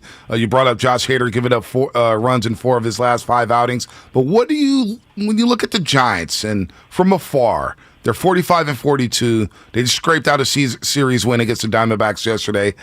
What is the outlook for the Giants? Because they don't have that star player. You guys have Christian Yelich, and I get it. He's not the best player in the Brewers anymore. But outside of Logan Webb and Carlos Rodon, the Giants have a bunch of ifs on their team. What is your perception of the Giants in 2022? Yeah, and I've seen him up close. I've had him a few times on TBS this year, and certainly know Gabe Kapler well. Gabe was a former Brewer, and he and Craig Counsell are very close. And I've had a lot of conversations with Gabe Kapler, and, I'm a big believer in what they're doing in their front office with Farhan Zahidi. And our old guy, Zach Manassian, is one of Farhan's right-hand men, and he was with our organization as well. So I'm a believer in what they're doing. I do think they're on the right path. They've been able to be competitive and win, of course, 107 wins last year, but also, make sure they have players for the future as well. So I like the way they're running their pitching. For me, looking at the two Brandons is kind of where it all lies now that Posey's gone. He was just that monster presence, that every team needs. And I'm not sure Belt and Crawford are those. They're not that kind of presence, but they can be enough of a presence with all they've been through. Can they stay healthy and can they produce is going to be the major question. Otherwise, it's a team that's probably, a wild card contending team for sure. I don't think they're a division contending team, especially with the Dodgers right now. Everything hit last year. Everything went right. And you don't get those years very often. So now you have to start to think about, well, what are you? They've got a huge decision to make before the trade deadline. I mean, they've got some pieces that are very attractive and everybody would want. But, are you a buyer or are you a seller? What do you have to go get a piece? I think they're in a similar position as the Brewers. In my mind, there's not one player that is going to tip the scales for the Brewers. So if that's the case, meaning why would you empty out 2 or 3 prospects and maybe a draft pick for a player that, even if you got a great player, that's not going to tip the scales for Milwaukee. And I don't think that one player would tip the scales for the Giants either. So then do you hold pat? Do you see, let it ride it out and see what you can do with your current roster and then, attack it this offseason? Or do you just take a major gamble and try to home run with a piece like Rodon, who's been amazing, who's got an opt-out coming in 10 more innings? I mean, there's a ton of decisions to make with the Giants. I don't envy these GMs and these heads of baseball operations for either of these organizations because both are good enough to be playoff teams. Are you playing to make the playoffs, or do you honestly believe you can contend for a World Series championship right now? And that's a hard question. I'm not sure for either team, but you get in the postseason, especially from the Brewers' perspective with their pitching, and the Giants feel great about their pitching. If you can roll in a 3-game first and then a 5-game and then a 7-game with your pitching, who knows, man? I've seen worse teams win titles for sure. No doubt about that. Brian Anderson here on the Morning Roast on 95.7 The Game. Hopefully this Brewers-Giants set brings us some of the thrills from last season. They played 7 riveting games, 3 in Milwaukee, of course, a couple extra inning affairs, and the 4 down in San Francisco. Should be a fun one. A lot of pitching this weekend in Oracle Park. Brian, we always appreciate the time, and thanks for the take on Kevin Durant as well. Oh, of course. I'm leaving you with one question that's been nagging at me. This is for you and your listeners to ponder. I just left St. Louis. Who's more famous in St. Louis, Albert Pujols or Nelly? Oh, Nelly, hands down. That's what I think. Yeah, Albert Pujols left you guys in the Midwest. Oh, it's Nelly in the Band-Aid. No, we're wearing Band-Aids in San Francisco, BA, when Nelly was rhyming. What do you think, Shaska? It's got to be Nelly. We're going downtown, baby. Come on. See, there it's a classic. I said in St. Louis, though. I'm not talking about here. I'm talking about in St. Louis. It's got to be Nelly. Yeah, no, hands St. down. Lunatics. Yeah. Yeah, we're not talking about Darius Miles. I agree with you, but, man, I got some serious blowback on that notion. Well, you know what, St. Louis folks, Jason Tatum in a few years may be the most popular guy in St. Louis. He may usurp Albert Pujols Stan there. Musial on line one. He'll never catch Nelly, though. Nobody's catching Nelly in St. Louis. No, not even the great Bob Gibson. Kenny Chesney did a song with him. Only because we saw him at the ballpark on a TBS game. He was great. Cool. We had a blast with him, and he was great with the fans, but that question came up. I feel you guys are pop culture kings. Yeah, no doubt. I'll throw that out there. No doubt. BA, anything for you, man. Have some great calls this weekend. Come by and say hi. See you guys. All right, BA. Brian Anderson here on the Morning Roast on 95.7 The Game, talking a little Brewers-Giants and a little Kevin Durant. He said it. I don't want to see KD on the Warriors. The Warriors have something special. Don't break it up. Don't break it apart for Kevin Durant, even though we're talking about Kevin Durant. Can I ask you a question? Please. Okay. Does it annoy you when you hear teams of other markets cry about we're a small market team, we just can't do what your teams can do? No, because I've never grown up in a small market. I don't understand what it's like to be in a small market. Yeah, but can we all agree there are small market teams with great owners? There are. Who do great things No doubt. do spend and do run their operation quite well. Milwaukee is, I think, 17th in spending right now, right? Right. The Giants are only a couple of ticks ahead of them. They only spend $20 million more than the Brewers. And so to hear him cry about Christian Yelich, I went and looked. Now, look. The reality is the Christian Yelich deal that looks bad. He is owed 6 years and $160 million, essentially. 6 and $160. So that does look absolutely bad. But another side of me is like, okay, why do you own a team if you're just going to constantly cry broke left and right, here and there? It's not like you're spending $200 million and this is crippling your organization. Right. He's making $26 million every single year. Now that's a lot. I'm not here to say it's not a lot of money, but come on. Come on. If that's the case, get out of owning the team and sell to somebody who would buy it. We've realized now, sports franchises are big business. And if you're not willing to reinvest and win big, why are you doing this? Well, yeah, they're getting Why burned. are you doing this? Well, obviously, Yelich is a guy, $22 million a year. That's $8 this, or $11 that's million. this year. That's this year. It rises. It rises to 26. But that's actually, if it's he was not on that that trajectory, bad. It's not that bad considering who he was a couple years Exactly. ago. It's bad because of who he is now. Yes. He's not the player they gave that money to. But Josh Hader only making 11. You know, when he's up, he's going to want some money. Absolutely. He's 28 years old. Corbin Burns is only making $6.5 million. This guy's going to break the bank. He's going to get $150 million when he becomes a free agent, whenever the hell that is.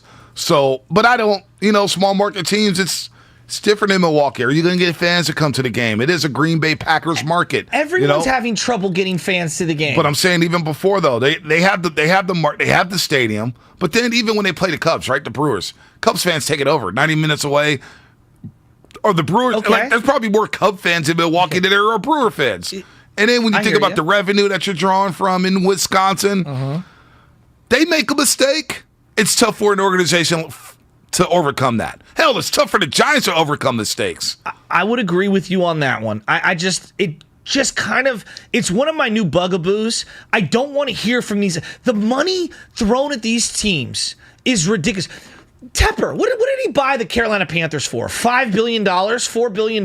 Yeah. I mean, billions of dollars is what's being spent on these teams now. So to hear these guys complain, well, we can't overcome the Christian Yelich anchor. We're just screwed. That's it. Well, no, I think it's unacceptable. But no, BA was saying basically it's not Christian Yelich and the Brewers. It's Corbin Burns and the Brewers. I hear and he's him. not going to be the same player.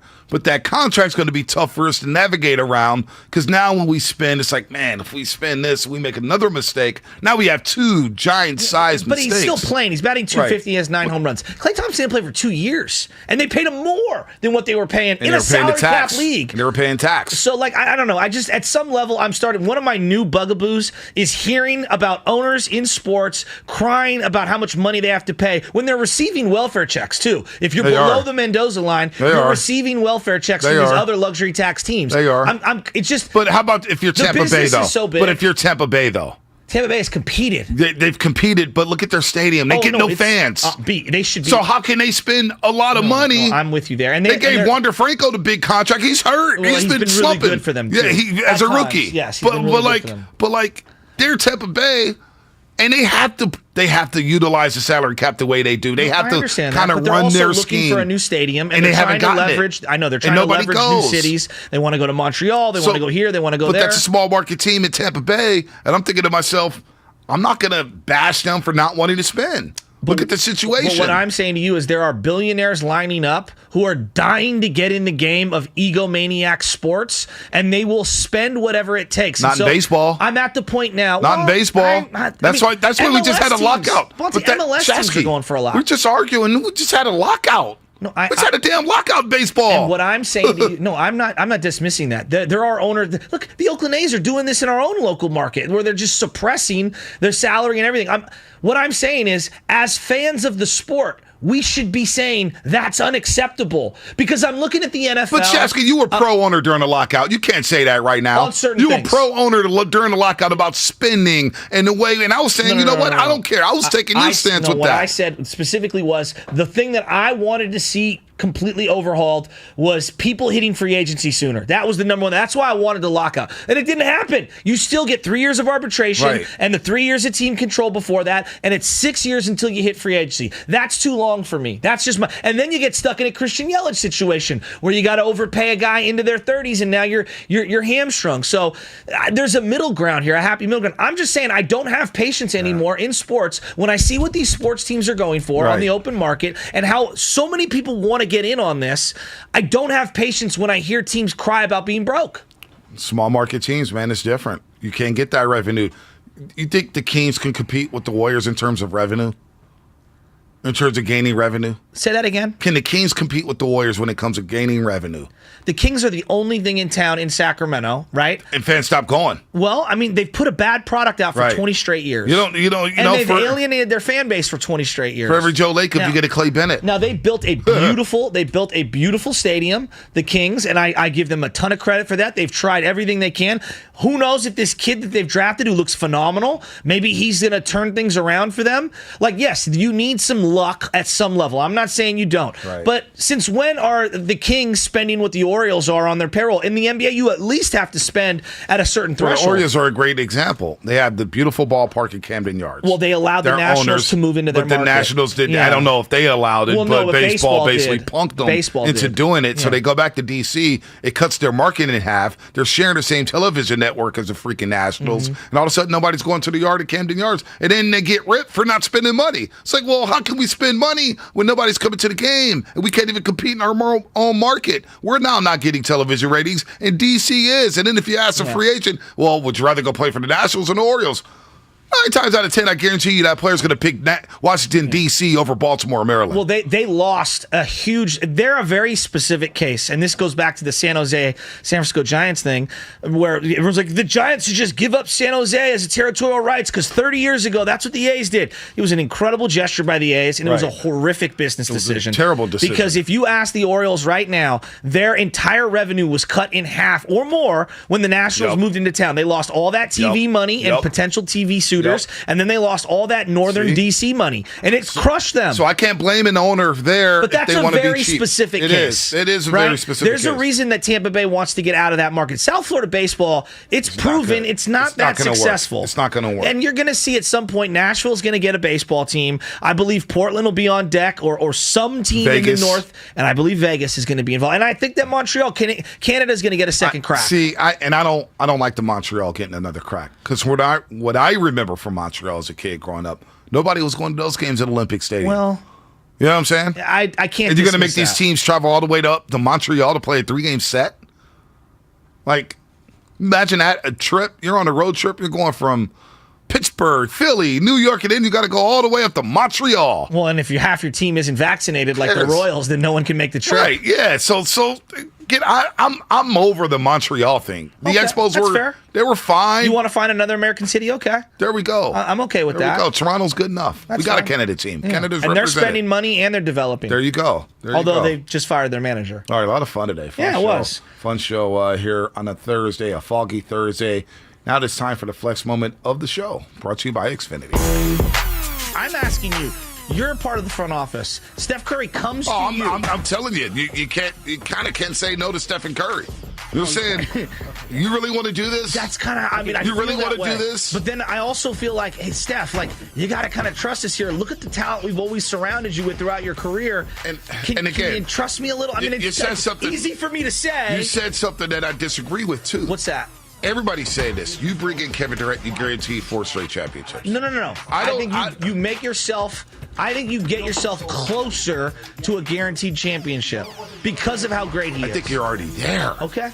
You're already there because you have Stephen Curry. That's fair. You have Klay Thompson come back. The Flex of the Show, presented by Xfinity Flex, the 4K streaming TV box with voice remote and Peacock Premium, free with Xfinity Internet. Our chat on YouTube is definitely checked out of the sports content. They're on another hype right now. Talking Nelly? They're not talking Nelly. No, they're not talking Nelly. Let's talk about one of your favorites. You can find me in St. Louis. Who? We're talking about, I'm not going to name. Okay. It is time for the changeover. The changeover brought to you by the Oakland Police Department Recruitment. Be the change you want to see. As the 150th Open Championship. We see Tiger there. He looks like he's going to get ejected in day one. Where's Tiger? Bye, Tiger. Oh, 4 over? Thanks for everything, buddy. Well, it's the Rookie draw. move on 1. It's not the draw. You don't think it looks really windy right now? Fine. But he did come up short. It's a wee breeze. Yeah. He hit into a divot on 1. He didn't take enough club. He tried to cozy it to a front pin over the burn, a hole that I made bogey on, knowing full well you cannot hit into the wee burn. He chunked it out of the divot. Makes a double, night. So in the fairway, Bonte, there'll be divots, right? And there's like a long-standing war amongst golfers. Should you be able, if you hit the fairway, to move your ball out of the divot? Should you be punished because someone else hit a shot and your ball happened to roll into that hole because it's tougher to hit out of the divot? So there's always a debate on that. Where do you stand on that? There's no debate, and this is where I stand on instant replay, where the reason why I hate instant replay is because life is about getting screwed. Sometimes you get screwed, sometimes you get a break. Okay. And the thing about instant replay is, so the other night, Brandon Crawford grounds into a double play, yes, and he's probably safe. And we go to review, and oh, no, you're still out. That's wrong. But the review, we want to get the calls right, but we don't get the calls right. What we've lost in sports and in life is the human element. The whole idea of, the human element of you go to the grocery store and sometimes somebody pushes their cart into your door. That's no fun. You get dinged. Other times you back into someone's vehicle and, you leave without leaving a note, whatever. Life is about the give and take. You win some, you lose some. And in golf, when you hit your ball into a divot, just play it as it lies. It's called the rub of the green, Bonte. Right. That's what my dad calls it. It's the rub of the green, Joe. Rub of the green. Sometimes it's in your favor. Sometimes nothing's worse than I could have shot a 77 today. And it's like, yeah, you're accounting for all the missed shots, but what about that long putt on 2 that you had no business sinking that blew in or whatever? The drive on 7 that hit the tree and kicked back in the fairway. Yes. I think it's Feinstein or somebody says, John you ask Feinstein. any of us, what'd you shoot? And it's, I shot an 80, but it should have been a 78. Or, I shot a 95, it should have been a 90. You ask a pro, what'd you shoot? 68, 72. It's like, that's it. Yeah, done. That's what I shot. That's what the happened. number.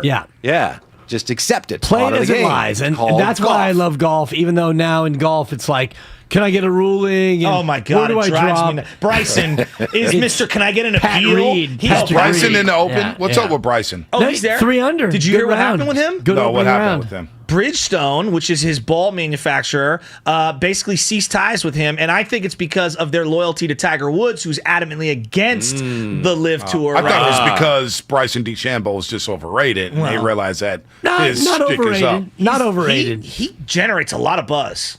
And he win. I mean, he's won. Yeah, he's US won. Open champ. Yeah. When? 3 years ago? 4 years ago? Oakmont? Yeah, I believe it was Oakmont. 2 or US 3. Open? Yeah. 2 years ago. Every time I see him on the TV, he's like... He doesn't like Bryson. He's just... No, I don't like him either. Yeah, get him off the Good match. for the game. I mean, I don't know if he's necessarily overrated. He is overbuilt, and whether or not he's over-injected is a question to be. 100% he is, and that's the thing about these pro golfers. He's Juan because Gonzalez. DJ got Dustin Johnson got suspended. Thank you. And it's like, he didn't really get suspended, but they asked him to not play for a while because he was on that coca. Yeah. Oh, he's on that candy. He was in love with the cocoa. He's on that sugar booger. Yeah, he was on the total sugar booger. And, so they quietly asked him. He was dating that white girl. Well, sorry, he married her, actually. Gretzky's daughter. Oh, yeah, well, that and the other one. The side chick. Man, his side piece was also a white girl. Look at Bonte. You are listening to 95.7 The Game. That's a 2.5. KGNG FM 1 San Francisco in Odyssey Station. Download the Odyssey app and favorite 95.7 The Game for the best, most up-to-date Warriors Giants Niners coverage.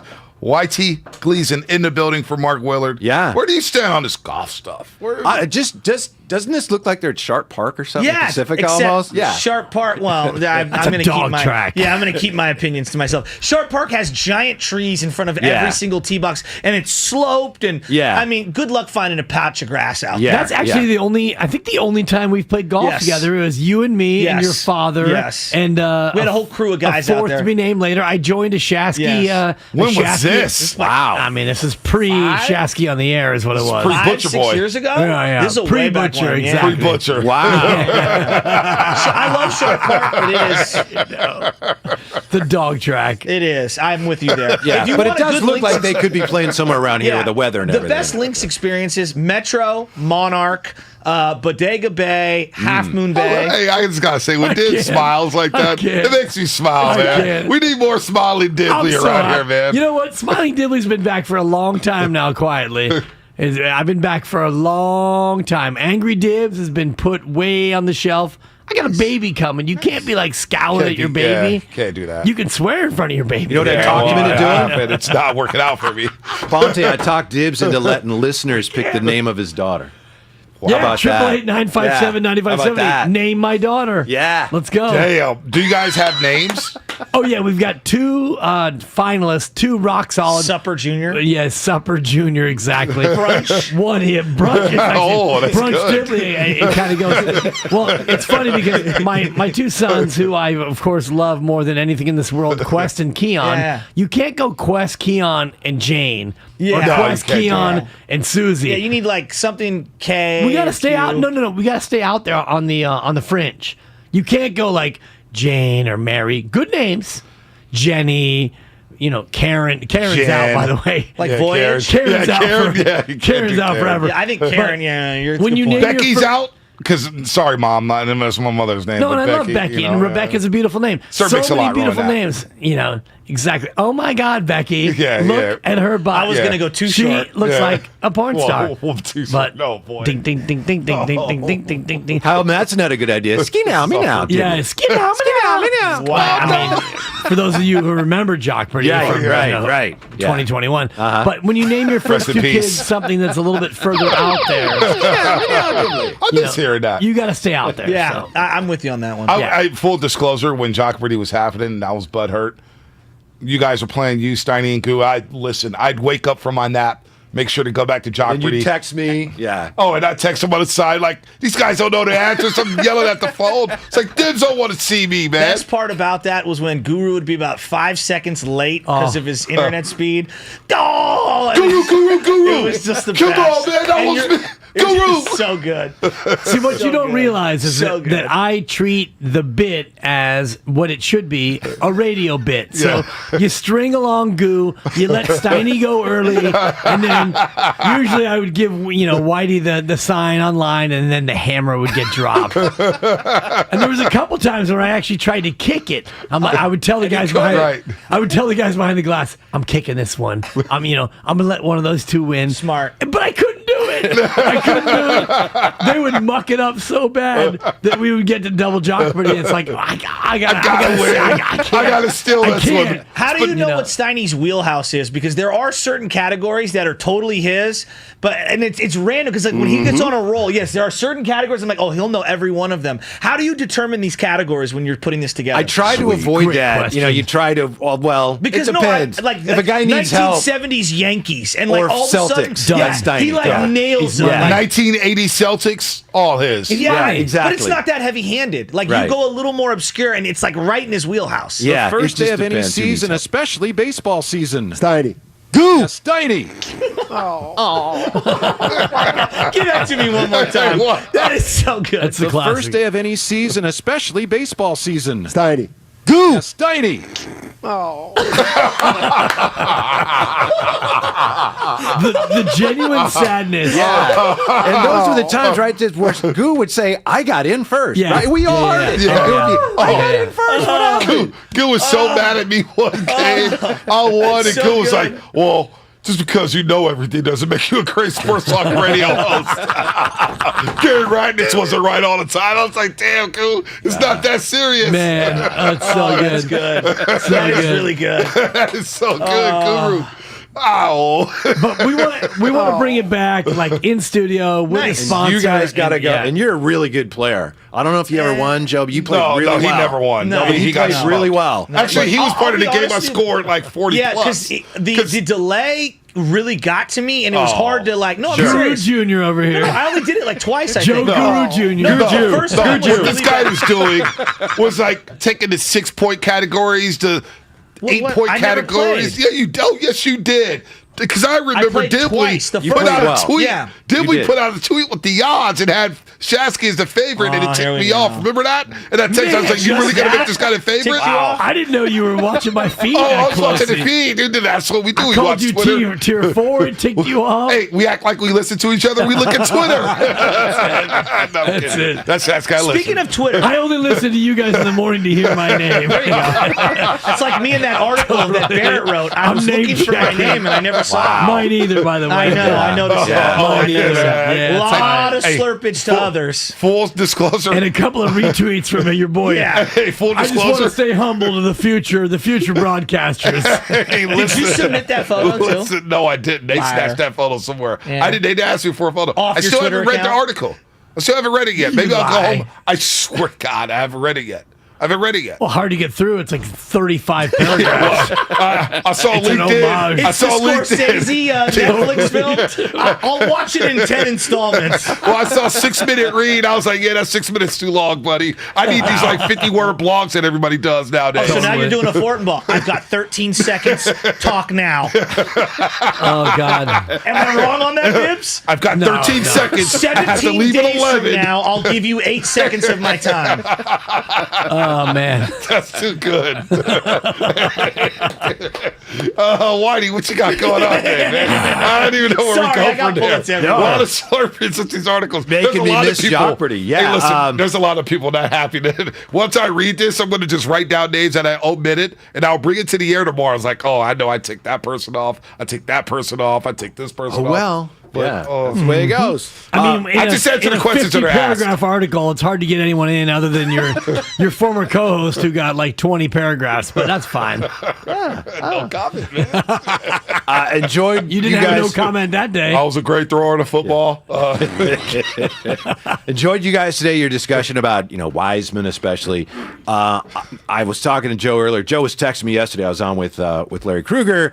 Joe was coming after me about you brought up David Robinson, who I love. Yeah. Well, the Warriors used to compare him early on. Wiseman could be the next. Well, I see this. I see the skill set similarities, but there's so many because like part of what made David Robinson is the leadership, right? That's number one, and he was so mature beyond his years because he was 24 years old and served in the military.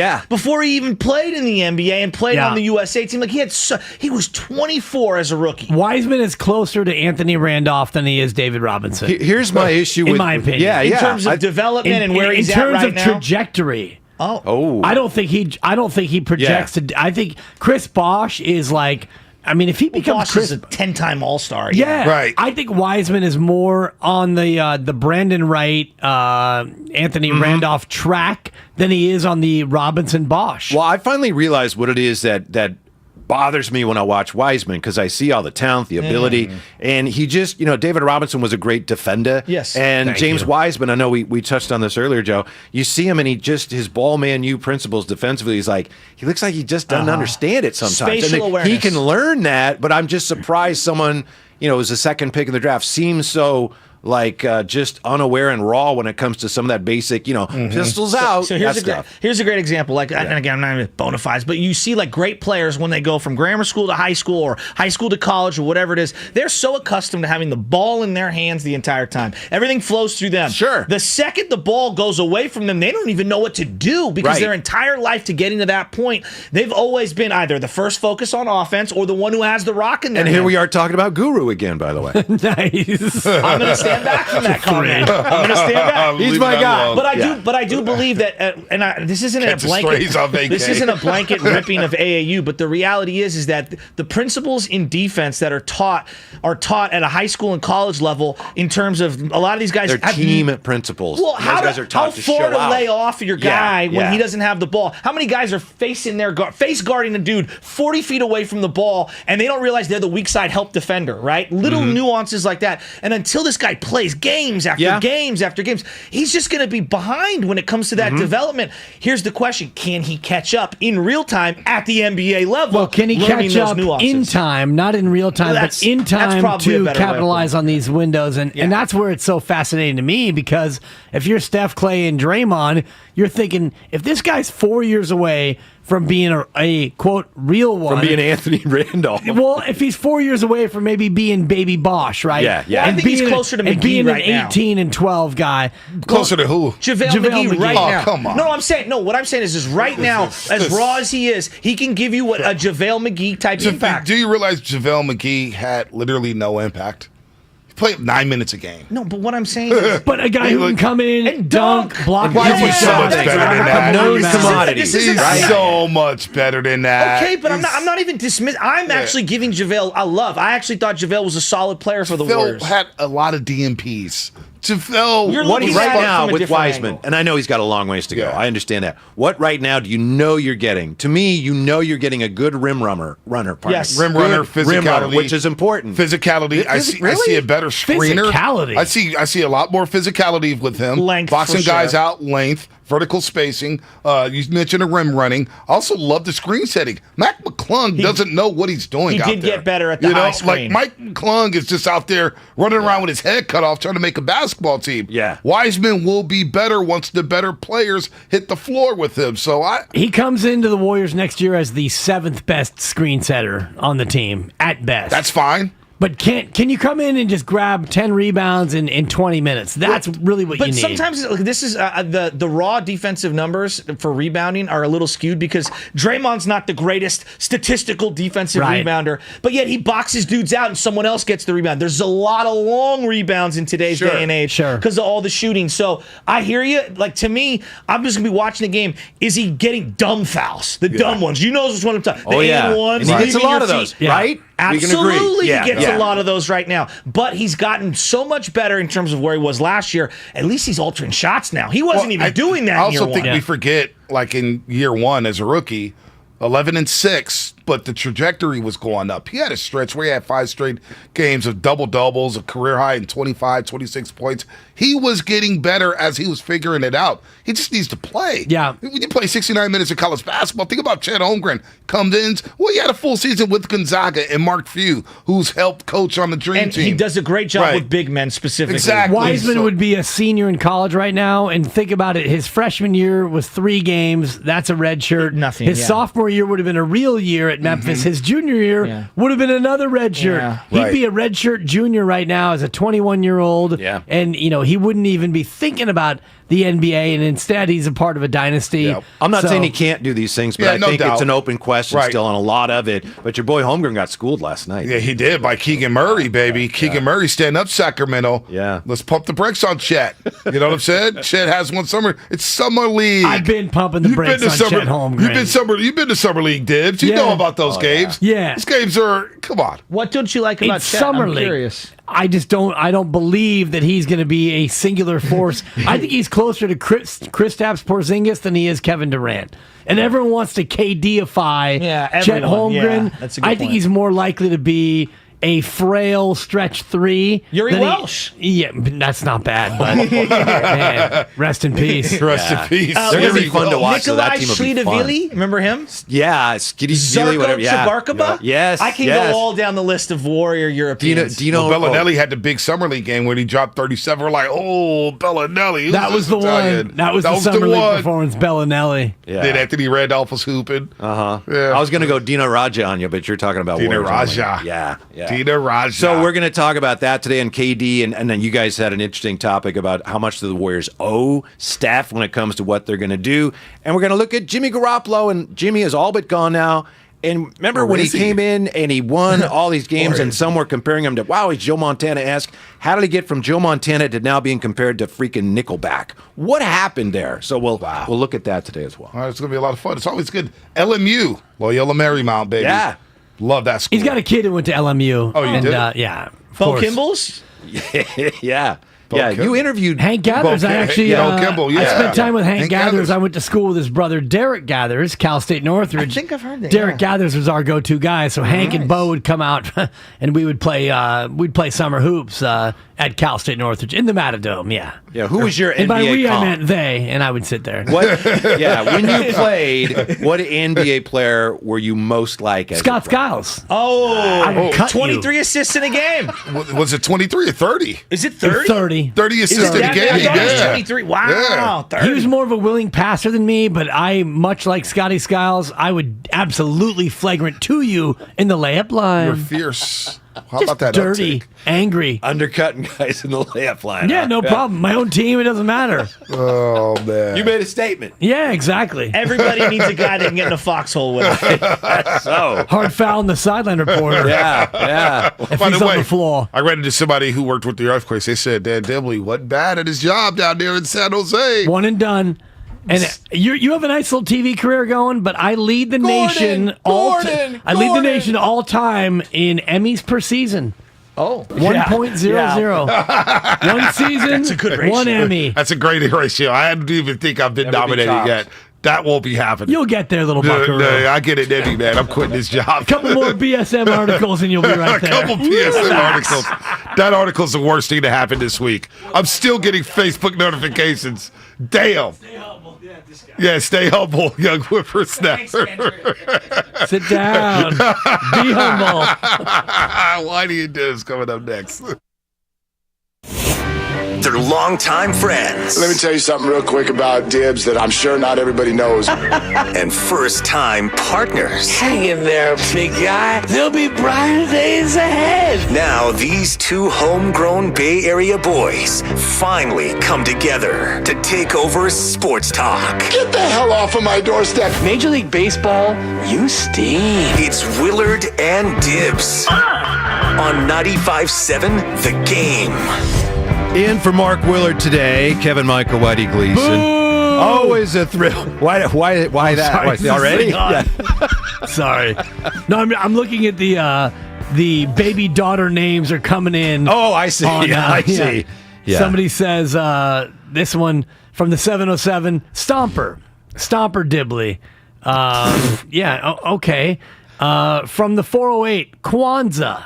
So Kwanzaa Dibley. I'll write all these down. Okay. Yeah. It's time to name that daughter. That's so great. I can't believe you talked your fiance into that. I don't know how you did that. I don't know if she knows about this bit yet. That's tremendous. But yeah, on the Comcast Business text line, 888-957-9570, if you have an idea as far as what Dibs should be naming, and Dibs and his bride-to-be, what they should be naming their daughter. Yeah. Tremendous. The lovely Supper. Yeah. Last name will be Dibley, though, so keep that in mind. Mm-hmm. We've already negotiated that as a part of the prenup. I had to give a lot to get the last name right. So yeah, so your wife is going to take your last name. Well, that's to be determined. Okay, my daughter. I have two daughters, so they ain't having none of that. But it's funny because Supper, my lovely Supper, who is my better half to be, I said you don't have to take the name because she has her name and it's a wonderful name. Yeah, I said you can keep your name. I'm totally cool with it. The baby, however, will take the Dibley moniker. Mm-hmm. So, but she wants to take on Dibley. So nice. Yeah, I guess. Yeah. Storm Dibley, La Quinta Dibley. I mean, they're La Quinta's not bad. It's Spanish for the Quinty. Yeah. Which one? Ramada Hilton, maybe. Yeah, not bad. Not bad. We're just getting started on that. Dibs, I thought we were pretty much done with Kevin Durant going to the Warriors. And then we had Windhorse yesterday went on Dan Patrick and said, I don't know. I hear that maybe they're talking about it. I don't think it'll happen, but maybe. And then your good friend Rick Bucher, the acrobats, the dunkers. The dunkers. Yeah. He had some kind of report suggesting that Steph Curry has reached out to Durant or something along those lines. So Is it in play? I just don't think, for two reasons, I don't think it'll happen. One, there's no reason to think that Durant wants to come back here. And two, I just don't think Warrior management wants to commit to that when they love the two-timeline thing and where it all appears to be headed with their young players. I think it's in play, but it's not very much in play. It's maybe on the borderline of being OB or not OB as we channel our Madonna borderline. Yeah, thank you. Yeah. That's a solid 4 for you with an early Madonna reference. Let's try to limit the 40-year-old references if we can. Okay. A couple of old guys. See, here. Madonna, she's young and hip, right? Exactly, right. I love that Lucky Star. It's quite a shung. But I think it is borderline. If Steph would go to Joe Lacob and say, Joe, I really want this to happen, I want KD, then it becomes a really interesting conversation. Yeah. But A, I don't think Steph will do that. B, I don't think that Joe would say, okay, Kuminga, Moody, Wiseman, Poole, you're all gone because Steph wants KD. Yeah. That's a delicate dance you got to do, right? As well, we want our stars to think we really care about what they think, but if we don't want to do what they want us to do, how do you handle that? So we'll get into that a little bit, bottom of the hour. Your views on James Wiseman, I found them fascinating. So you think James Wiseman, you're not as optimistic on where this all ends up as a lot of people are, huh? No, I'm not. And I think about, and I was mentioning this to Mark earlier in the week. Mark Willard? He's not here today. No, he's not. Whitey Gleason in, which I love. I love Mark, but you and I go way back. But I think that James Wiseman is probably 3 or 4 years away from becoming the player that he's going to become. Now, will it be Chris Bosh? Will it be Anthony Randolph? Will it be somewhere in between? Probably somewhere in between, but I would put the floor at Anthony Randolph and the absolute ceiling, not at David Robinson. I think he's more of a Chris Bosh type of player, a guy who could be more of a three-point shooter, more of a perimeter, big, also left-handed. Anthony Randolph kind of reminds me of Wiseman in the length, and Wiseman projects, I think, to being more skilled. Randolph should have been a better rebounder. Wiseman should be a better shot blocker, but I just don't know if he can A, stay healthy, and B, really develop that sort of a game that suits this modern NBA. One of the tricky things with him is this. You mentioned his shooting, and we've all seen glimpses. You go back to his first game as a rookie when they got blown out right against Brooklyn, and he came in, and didn't he score 21 points or something his first game? And you see glimpses of how, wow, he can really shoot it. Well, the Warriors, with the other guys they have on the team, they don't necessarily want a lot of that. So does he have to adjust to that and not take as many shots, or at some point does he show them, look, you need to make me a little more of a part of the offense because I can do that? That's going to be one of the key things they figure out here. But what can he do right now offensively? Right, he can run, like we said. He can run the floor, jump, dunk, and that's not insignificant. But that's what he can do. Can you give him the ball in the post, back to the basket? You wouldn't want to. Okay. Yeah, in Summer League you can, and I know they're trying that. But with the Warriors right now, it's like, why would we do that? I'm thinking about like January, February, when you start to get into the real NBA season. Okay, now we need wins. Now we need to play the players who can really help us. Yeah. Can you get you've maybe got some of those in-season tournament games. Oh, don't even start with me. We can talk about that coming up. That thing is an absolute disaster. Yeah. Can you get him the ball at the elbow or the mid-post and have him face up and get you a bucket? Maybe. That's probably where he's at his best. Can you give him the ball in a drive and kick situation where he is in the corner shooting a three? You don't want to do that either. So I'm wondering where you can give him the ball and have him go out and get you a bucket. Yeah, and when you look at the guys you have offensively right now, it's like, well, that's not a percentage play for us. So one of the things they have to work out, coming up here, do the Dubs owe it to Steph to do what he wants? That's coming up. It's Willard and Dibs. Whitey in for Willard on 95.7 The Game. When you say Trey Lance, I say leave me alone. He's like a great white elk to me. He's a mystery. He's a unicorn. I'm willing to keep an open mind, but a lot of people said they know a lot more about him than they do. I'd rather remain ignorant for now. This is the Bay Area's sports station, 95.7 The Game. Is your backyard a mess? Eager to have friends and family over for a barbecue, but are embarrassed about the condition of your yard? It's time to call Mr. Pavers. Mr. Pavers can transform your backyard into your own personal paradise. You can get outside, enjoy the sunshine, fresh air, and nature in your own private sanctuary. From backyard patios to pool decks, outdoor kitchens, and driveways, Mr. Pavers can design and create your dream hardscape, and you'll be surprised at how affordable it is without sacrificing quality. Mr. Pavers is Diamond certified and an ICPI installer. Book a job before the end of the month, and you will receive 20% off and free demolition. Call Mr. Pavers at 833-MR-PAVERS. That's 833-MR-PAVERS, or go to MrPavers.com. Make your outdoor spaces comfortable and stylish as your interior with Mr. Pavers. Call right now, 833-MR-PAVERS, 833-MR-PAVERS, or go to MrPavers.com today. Get out of the house and enjoy all that your beautiful outdoor living space has to offer with Mr. Pavers. There's a reason Comcast Business powers more business.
Yeah, you grow up. Good. Who are you? I'm Kevin Durant. You know who I am. Now, back to Willard and Dibs on 95.7 The Game. Song of the day, KD, I Want You Back. Whitey in for Willard today on 95.7 The Game. You know what's amazing about this song, Dibs? The bass line is unbelievable. The bass line. It is. That's all. It is an incredible bass line. So, I want you back. Who wants KD back? I don't think I do. By the way, we are brought to you this hour by News Nation. Want the news without the noise? News Nation. News for all America. Reporting both sides. No spin. No agendas. Go to newsnationnow.com/join us to find News Nation on your television provider. Who wants KD back? Is he really in play? There are shadowy reports from some fairly respectable members of the media who say, I don't know, they're talking about it. The Warriors are talking about it. Yeah, they're talking about it, but Of course they're talking about it. How right? deep are the conversations and who's driving the conversations? Because I don't believe that Joe Lacob is going to sit down with Steph and say, Steph, whatever you want, you've got. If they didn't win the championship last year, I think we have a different calculus as far as how we look at this conversation. Mm-hmm. I think many, many, many more fans would want to channel their inner Jackson 5 and say, yes, I want you back because you lost to Boston in 5 or you lost to Boston in 6 or whatever happened. Draymond got punked in game 3 and never recovered. You lose the chip. Whatever the play out of that was, I think we all would want KD a lot more than what we do, but you won the championship without him. So for me, it's a non-starter unless Steph, Clay, and Draymond all go to Joe Lacob and say, our window is closing. We need this bad. We need to have KD here immediately. But if you're Joe Lacob, I'm not saying you are. I mean, you could be. You chose to go another way. Be a lot cooler if I was. But if you are, and you are as committed to your young players as I think they are, as it appears they are, they love Wiseman. They got a lot invested, financially and also in terms of their reputations as basketball evaluators. And Wiseman and Poole, they hit on Poole. Everyone said, I know I was among those who said he can't play. Look how well he played. So they got him, they got Kuminga, they got Moody. So if you're committed to that, and then you've got Steph, perhaps, and Clay and Draymond, and they say, look, we really want you to make a play for Durant. If you're Joe Lacob, can you afford to change your approach because of what your best players want? They're only looking to the ends of their careers and piling up as many titles as they can, and you are already planning for what's going to happen when they're gone. It depends on how much it will cost you now, how much it'll cost you later, and what your long-term sensibility is with owning this team, because if you want to own this team for a long time, and it feels like Joe Lacob does, why wouldn't he? It's worth now $4.5 billion or something crazy. He's already made tenfold his investment, and you've got this great new stadium, you've got these buildings, you've got it all right now if you're Joe Lacob and Peter Guber. So why would you want to look for the short-term gain of sacrificing your future for maybe an additional 1 or 2 titles? And, if you bring in KD, if it's KD, Draymond, Steph, Clay, and Wiggins, and Looney, and whatever else you want to fill in with veteran minimum guys, you're the favorite next year, the year after, and the year after that. So maybe you win 2 or 3 more chips in the next 3 years, but then what? You've got nothing. And now your organization is back to Chris Cohan days. By the way, you probably have to give up Wiggins to get Durant. And we don't know exactly. There's a lot of different ways to do it. Right. It comes down to that, too. And you don't want to get Kevin Durant back and then be so strapped for funds and resources that you're looking for Jonas Jerebko's phone number. Can we get it? Where's he now? Can he come back and join us? Right, and what happens Nothing if against Jonas Jerebko. Kevin Durant comes for a year, and he and Draymond, it's good old times again, and Kevin Durant didn't necessarily love playing for Steve Kerr, according to some reports. So now KD comes back. You don't win the championship this first year. Whatever happens, happens. He and Draymond fight, and Steve Kerr and KD don't click, and now KD, God forbid he wants out. Right. Then what? Yeah. Then what are you left with? Right. It's not like Kevin Durant has ever showed any team that he wants to be there for life. Like Damian Lillard, you look at what he's done in Portland, there have been overtures and there have been whispers and there's been a Instagram posts. Yeah, whatever that's been. He's never once come out and said, I want out. And now he's re-signed there. He's going to stay there. He is loyal. You don't get that same feeling from Kevin Durant. Right. Now, if KD were to come here and then want out, that would be a reason not to bring him in. But to me, that's fairly low on the list. I think there are it's a good reason, but I think there are better reasons. One of them is we don't even know if he would want to come here. So obviously, if he doesn't want to come here, there's no way you're getting very far with this. It was interesting. Windhorse yesterday, when he was on with Dan Patrick, he also talked about Bradley Beal. Remember over the summer, a lot of people thought maybe Bradley Beal comes here, and he reported Bradley Beal didn't want to come here. So maybe it wasn't a matter. I mean, why would he want to come here? All that winning and all that fan adulation. Right. But here's a great question on the text line here, the Comcast Business text line. Always open from the seat of all knowledge and wisdom, the 707. Why doesn't Steph believe in the young guys in the current direction of the team? We don't know that he doesn't. I think it's fair to assume that Steph's just looking at, I'm not going to be around forever. I want to win as many as I can now, and KD would give us a better chance to win next year, perhaps. Yeah, and I also look at Steph Curry and what he personally went through this year in order to win a championship. And, when the title was sealed, Game 6 against Boston, and he broke down, in part, the emotion, but I also think in part the exhaustion. And you look at Kevin Durant, and you think, if I can bring in KD, now I don't have to carry the water all year long. And I know Steph missed some games, but when it came down to the playoffs and the real winning time, so to speak, Steph Curry was the offensive engine. Yep. Yeah, and that's one of the reasons why we're having these conversations about, Bobby Marks saying Steph is number 2 all time to Jordan. You would have never even suggested that a couple weeks ago, but with what Steph did in the finals, especially in Game 4, he showed that he could carry a team on his back in a way that I think a lot of his detractors had said he can't do that. Yeah, but that doesn't mean he wants to have to do it for a whole nother season. No, and it also doesn't mean that he's now the number 2 player of all time. I mean, I have Steph in my top 10, and I use the Last Supper analogy. If they were going to paint the Last Supper portrait of NBA players, wow, Steph Curry's in the painting. Well, how many do you have? 14 or 13? I think there's 12 in JC. Okay. JC's in the middle, who of course would be Commissioner David Stern, for lack of a better way to have the bit. Yeah, shout out Guru and the Jesus bomb. Yeah. But Steph Curry is in the painting, but he's not at the right hand of JC. Okay.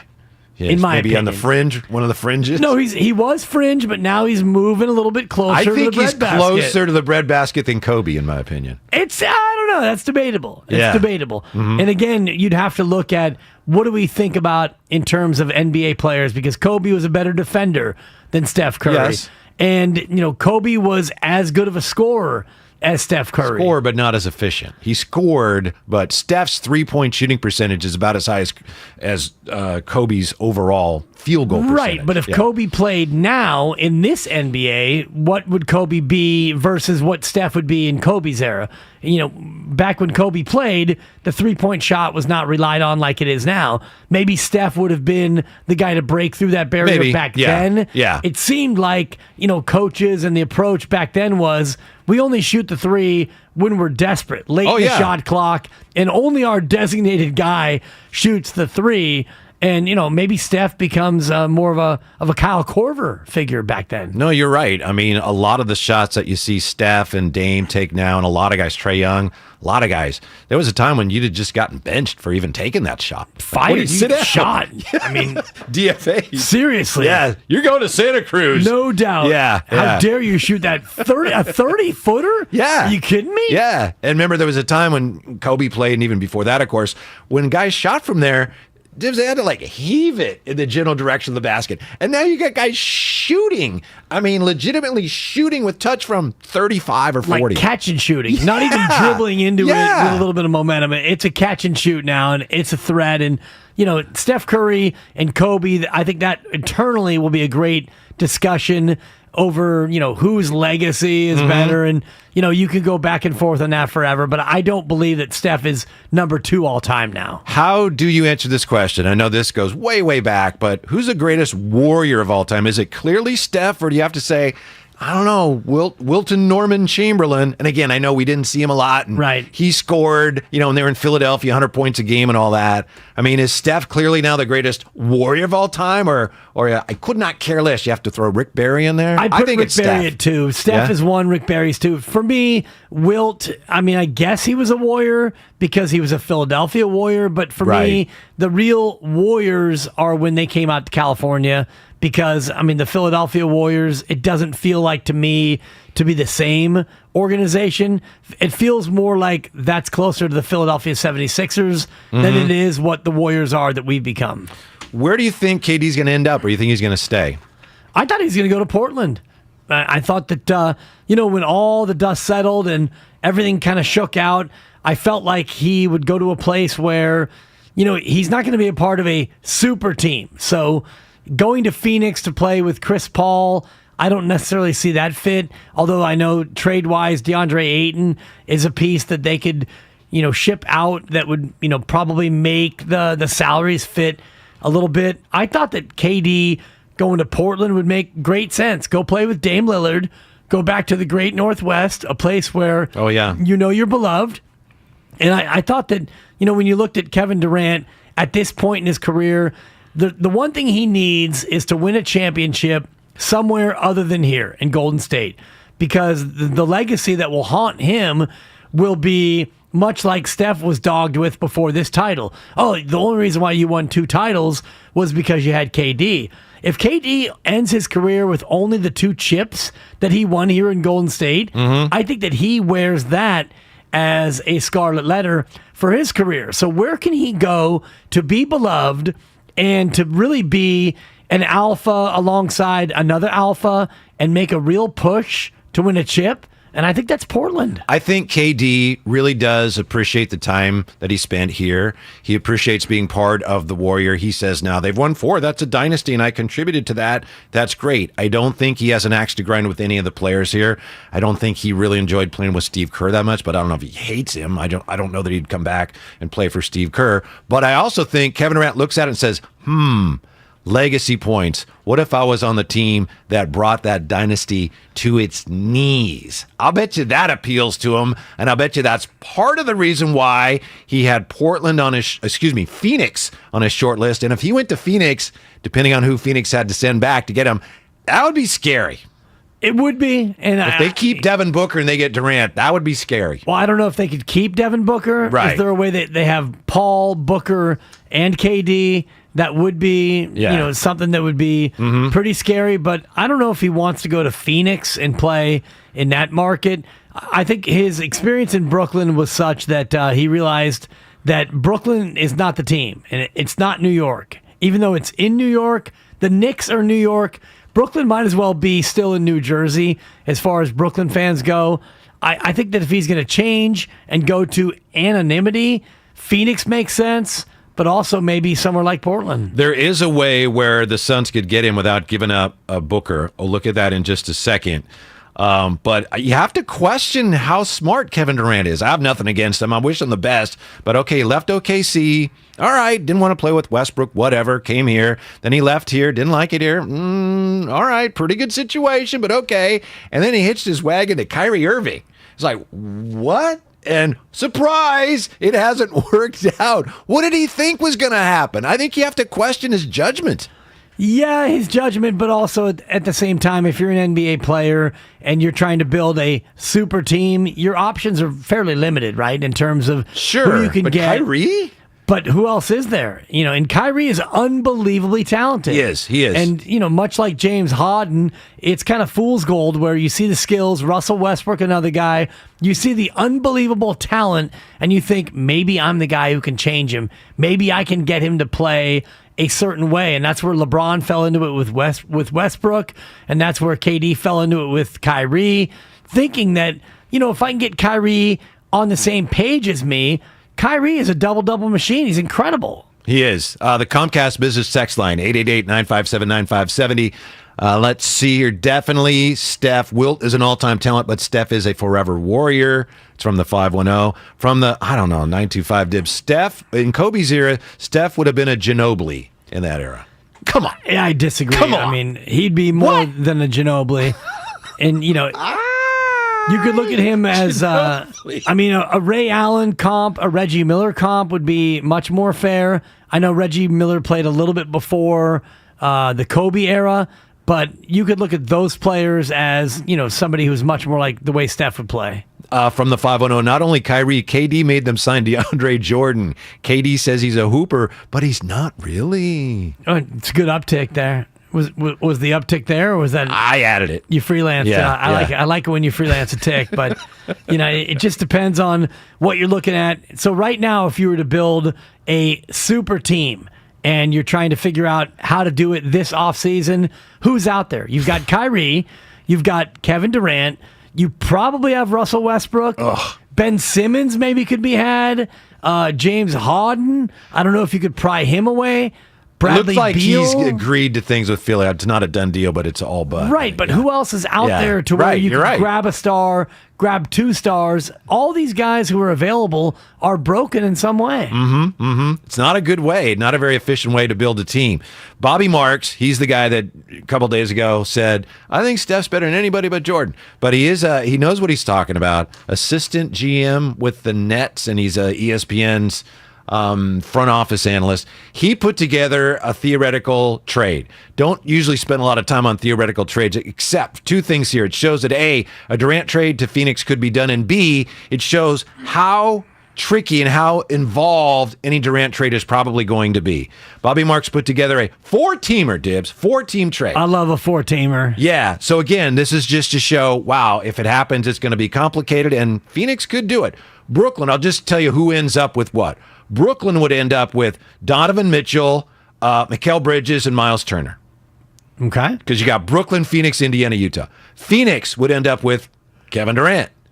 Indiana would end up with DeAndre Ayton, and then Utah would get Ben Simmons, Cam Thomas, 5 first-round picks, and an option to swap for 3 more. So there you go. So basically Phoenix, and I'm sure they'd give up a lot of those picks, but they'd send out Ayton and get back Durant. And I think if they did that, if I'm the Warriors, I would be very wary of them. Concerned. Yeah. Not super wary because Chris Paul loses. That's what he does. And, I'm not sure. Not to the postseason, though. Right, exactly. I mean, 64-18. They were 32-9 on the road and 32-9 at home. But I heard you guys, and you had Eddie Johnson on, you and Mark Willard, and Eddie Johnson said, hey, he got sick. That's what happened. They got sick. Yeah, I heard him tell you that. They got COVID. I don't know what you guys think or what you're hearing, but that's what happened. Slap on a mask and play through it is the way I expect it. I mean, honestly, you're going to get taken down by a little vid. No, I'm kidding, but they got sick, and that's why they couldn't win. They didn't show up in games. They weren't even there in Game 7. They were a non-factor. Phoenix gets better in that hypothetical. Utah becomes 3 years away from being 3 years away. Yeah. Indiana, as always, you are getting used in this trade, and I actually kind of like it for Brooklyn because if KD's going to leave, you at least get Bridges. And you get Mitchell, and you get one other player who is yet to be named. Yeah. Well, you named him, but Who was that? Who we're talking about? Brooklyn? Yeah, Miles Turner. Oh, Miles Turner, yeah. Good little player. Yeah. So Brooklyn gets better. They get deeper. They're still not a factor in the East, but that trade feels so good to Phoenix because you're losing Ayton anyway. Yeah. And so you add KD. That's a very Phoenix-centric proposal. Yeah, Miles Turner, he's a jackass. He's a jackass. This trade does make a lot of sense for a lot of teams. So there's no reason Not to for think. Indiana. Well, they like Ayton. Yeah. So that's all they get? Mm-hmm. But they like lose him. Turner. They like him and a lot. They get Ayton. Is that right? Yeah. And I don't know all the picks and everything. I don't know where those are all coming from. But yeah, it'll take something along those lines to get a Kevin Durant deal done. And then, the Ayton situation is kind of on hold. A lot of things are on hold because everybody's waiting to see if anything is going to happen with Kevin Durant. But I really don't think there's virtually no way he comes here. I just don't see it. I don't see it either. And I don't see it because of Joe Lacob talking about, Joey Lightyear's talking about 2 timelines, and you won a championship. and your 2 timelines theory is still very much intact. And you look at James Wiseman, and he's playing basketball now, which is a good sign. Jonathan Kuminga is a summer league nightmare for other teams. Moses Moody has been a real solid player, and Jordan Poole might be on the cusp of being, 20 plus a night wherever he lands if he doesn't land here. So your 2 timelines are incredible right now. By the way, I misspoke, and thank you, Rotz, for correcting me. What Phoenix in this theoretical would give up, they'd give up Bridges as well. They'd give up Ayton, who they don't want anyway, and they'd give up Bridges, but not Cam Johnson, Rotz. It'd be Cam Thomas. So, yeah, they'd also give up Mikal Bridges and DeAndre Ayton to get Kevin Durant. Which is still fine. I think they'd for want Phoenix. to do. Yeah. And Bridges is a player that many teams would love to have. Great defender. And, if you're Phoenix, you'll give up almost anything short of Booker and Paul to get Kevin Durant in. Have you been watching any Summer League? You've been watching the Warriors? Yeah, watching Summer League. And I love Summer League because having, been there a couple of times, just the nonstop action, the midday action, you get a chance to see draft picks that you never would have seen, and also players who you've never heard of who are balling their asses off, hoping to make a splash. Maybe they'll go to Europe. Maybe they get a contract somewhere. There's something about Summer League that I love because it's just raw competitiveness. And you got the whole league there. Right. Everybody's there. Yeah, and so when you go to Vegas and you actually walk the concourse and, you're walking down between games, oh my God, there's Tracy McGrady. Yeah. There's Taco Fall. There's Patrick Ewing. It's just a total random drive-by of cognoscenti. Do you know that they are, for the first time ever this year, they're giving away championship rings at Summer League? Did you know that? What do you think of that? I did know that. Yeah? I mean, give me a break. Honestly. A championship. I guess we'll have a ceremony and everything. Right. I mean, do you want to give out trophies too? I mean, trophies are fine, but a ring, what kind of a self-respecting athlete would wear a Summer League championship ring? If I was Joe Schlabotnik and I knew I was never going to make an NBA roster and I might be a fringe player in the G League if everything went my way and I won a Summer League ring, I'd keep it. But other than that, I mean, if I was anybody who had any kind of NBA future at all. Right.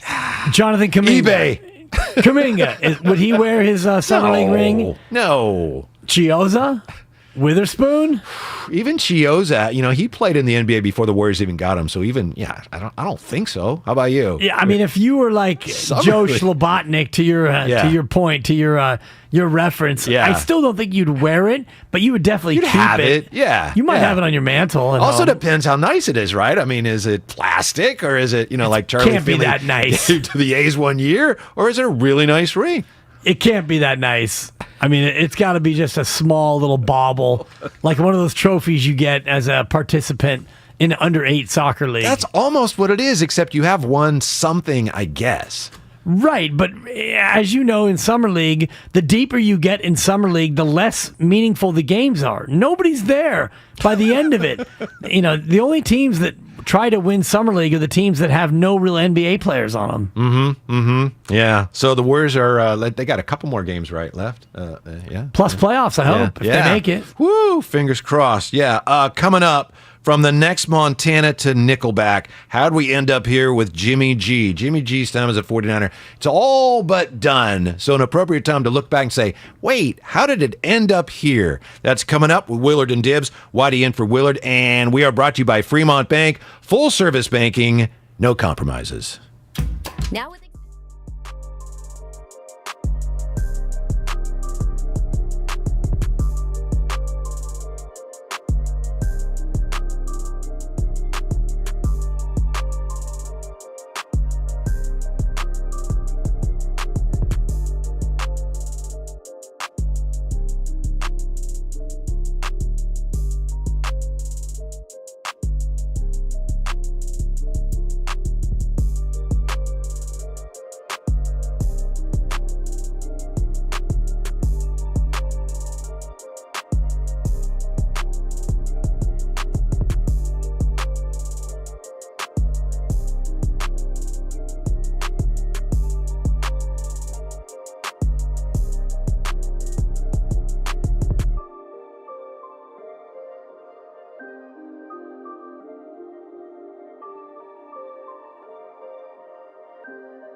to Willard Dibs on 95.7 The Game. And for Mark Willard today, Kevin Michael Whitey Gleason. By the way, we've got tickets to give away to the AEG Soccer Champions Tour. Tour features Dibs. I think we got Real Madrid, FC Barcelona, Club Real America, Madrid. and more. Yeah? No, It's not Real Madrid? It's Real. I'm just trying to, I know you're not a big soccer guy. Huge soccer guy. It's Real Madrid. Yeah. July 26th, Real Madrid and Club America will face off at Oracle Park. We're giving away 2 tickets to that game today at 10:30, courtesy of AEG. I'm looking forward to it. Good luck. One of the few soccer games I've been to was courtesy of Dan Dibley. Set Sheena and I up with, we were right there. Field level, I don't even know what the term is, right there for the Quakes and the Vancouver Whitecaps. Oh, yeah. Yeah. Everything was field level at Buckshaw Stadium. There was no upper level. There was no suites. Yeah. Unlike their nice new stadium now down in San Jose. But, man, those are the glory days for me of the MLS. And shout out the Earthquakes for taking down the LA Galaxy in the California Classico, a win for Northern California. Yeah. What are you making of the British Open underway today? Is this kind of a, hey, thanks for everything, Tiger, we're going to miss you, but just kind of a great way to kind of semi-officially admit that he's done? Not a great way to officially admit he's done. It's kind of a sad way because he is playing terribly right now. He might wind up at the end of his round today last place in the field. He's trending toward being bottom of the leaderboard. So I had said yesterday or the day before, hopefully Tiger makes the cut and he gives his official farewell to St. Andrews on Sunday. But it's feeling more and more like that farewell will come tomorrow. It doesn't mean that his career is over, but this is kind of a blow for the future of Tiger Woods as a competitive golfer. Right. Yeah, Tiger's going to continue to play, but just him being Tiger, I think, to me, this is like, all right, this is it. This is the end of that. To me, it's not sad so much as it's just, that's the reality of it right now. It's He's sad had such for an me. incredible career. Yeah. It couldn't keep continuing with all the injuries he had and everything else going on. Sad to me the way it's coming about ending. It would be one thing if he had his problem with infidelity and he had his time away and he had the back injury, he had the knee injury, he came back and he won the Masters and then the car crash happened. So if it wasn't for the automobile accident, you could at least feel like he's a threat. Like Phil Mickelson is still a threat. Ernie Els was first page of the leaderboard. He still is. I think he's 4 under. He is very much in the mix. Tiger Woods is 4 over. And he is 12 shots off the lead after 10 holes. So it's a little bit more of a sad ending to me than even Phil Mickelson, whose ending is much more controversial. The Japanese have a term, I think it's mono no aware, which is just life is bittersweet. It's beautiful, but it's so sad. And to me, that's what we have with Tiger at St. Andrews. It was inevitable. It was going to end this way, and at some point it ends badly, but at the same time, for it to happen here, to me, it just seems like the golf gods are telling us, you know what?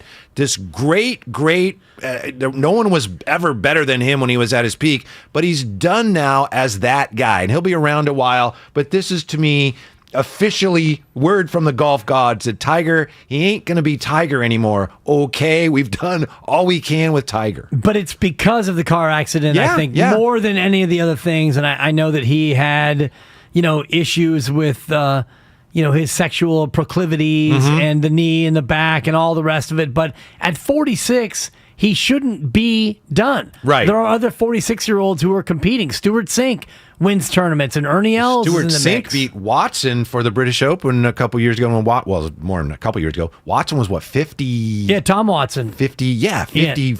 He was well into his 50s, He's and he almost 57. won. Yeah, he almost won. Quietly, that was, I think, 12 years ago? Yeah, that was a few 2010. years ago. Yeah, at Turnberry, because I happened to be in Scotland 2 weeks later playing that very course. Tom Watson had that tournament won at age 57. 57, I think, Phil Mickelson won a major recently over the age of 50, so if Tiger didn't have the leg injury, it wouldn't be over, and maybe another year away allows him to get stronger and he comes back and competes. But St. Andrews is a course where he's always done well. That's why we all were kind of geeked up to see him do well this week. But right now, 4 over through 10.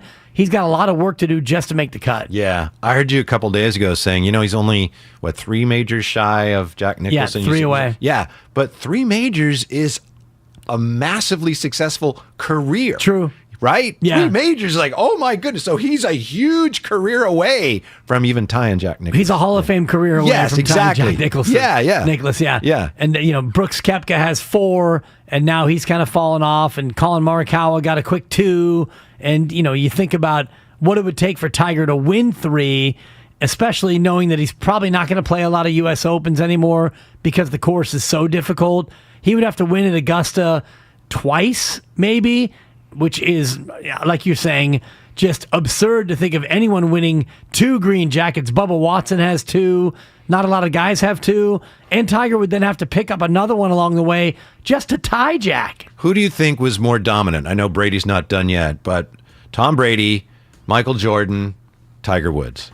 Michael Jordan for me. Yeah? I mean, as far as dominant in their peak, because Tiger Woods had the Tiger Slam, and Tiger was in an individual sport more dominant than the other 2. Certainly over that course of when he was winning the majors, winning the U.S. Open by 15 or whatever, then going to win in the British Open. Exactly. In 2000, he was incredibly dominant. It felt like, especially in an individual sport, that was tougher, but he was so much better than everyone else. Michael Jordan won 3 in a row and then disappeared and went and played baseball and had the problems with his dad. Heck and of an outfielder. About gambling. Yeah.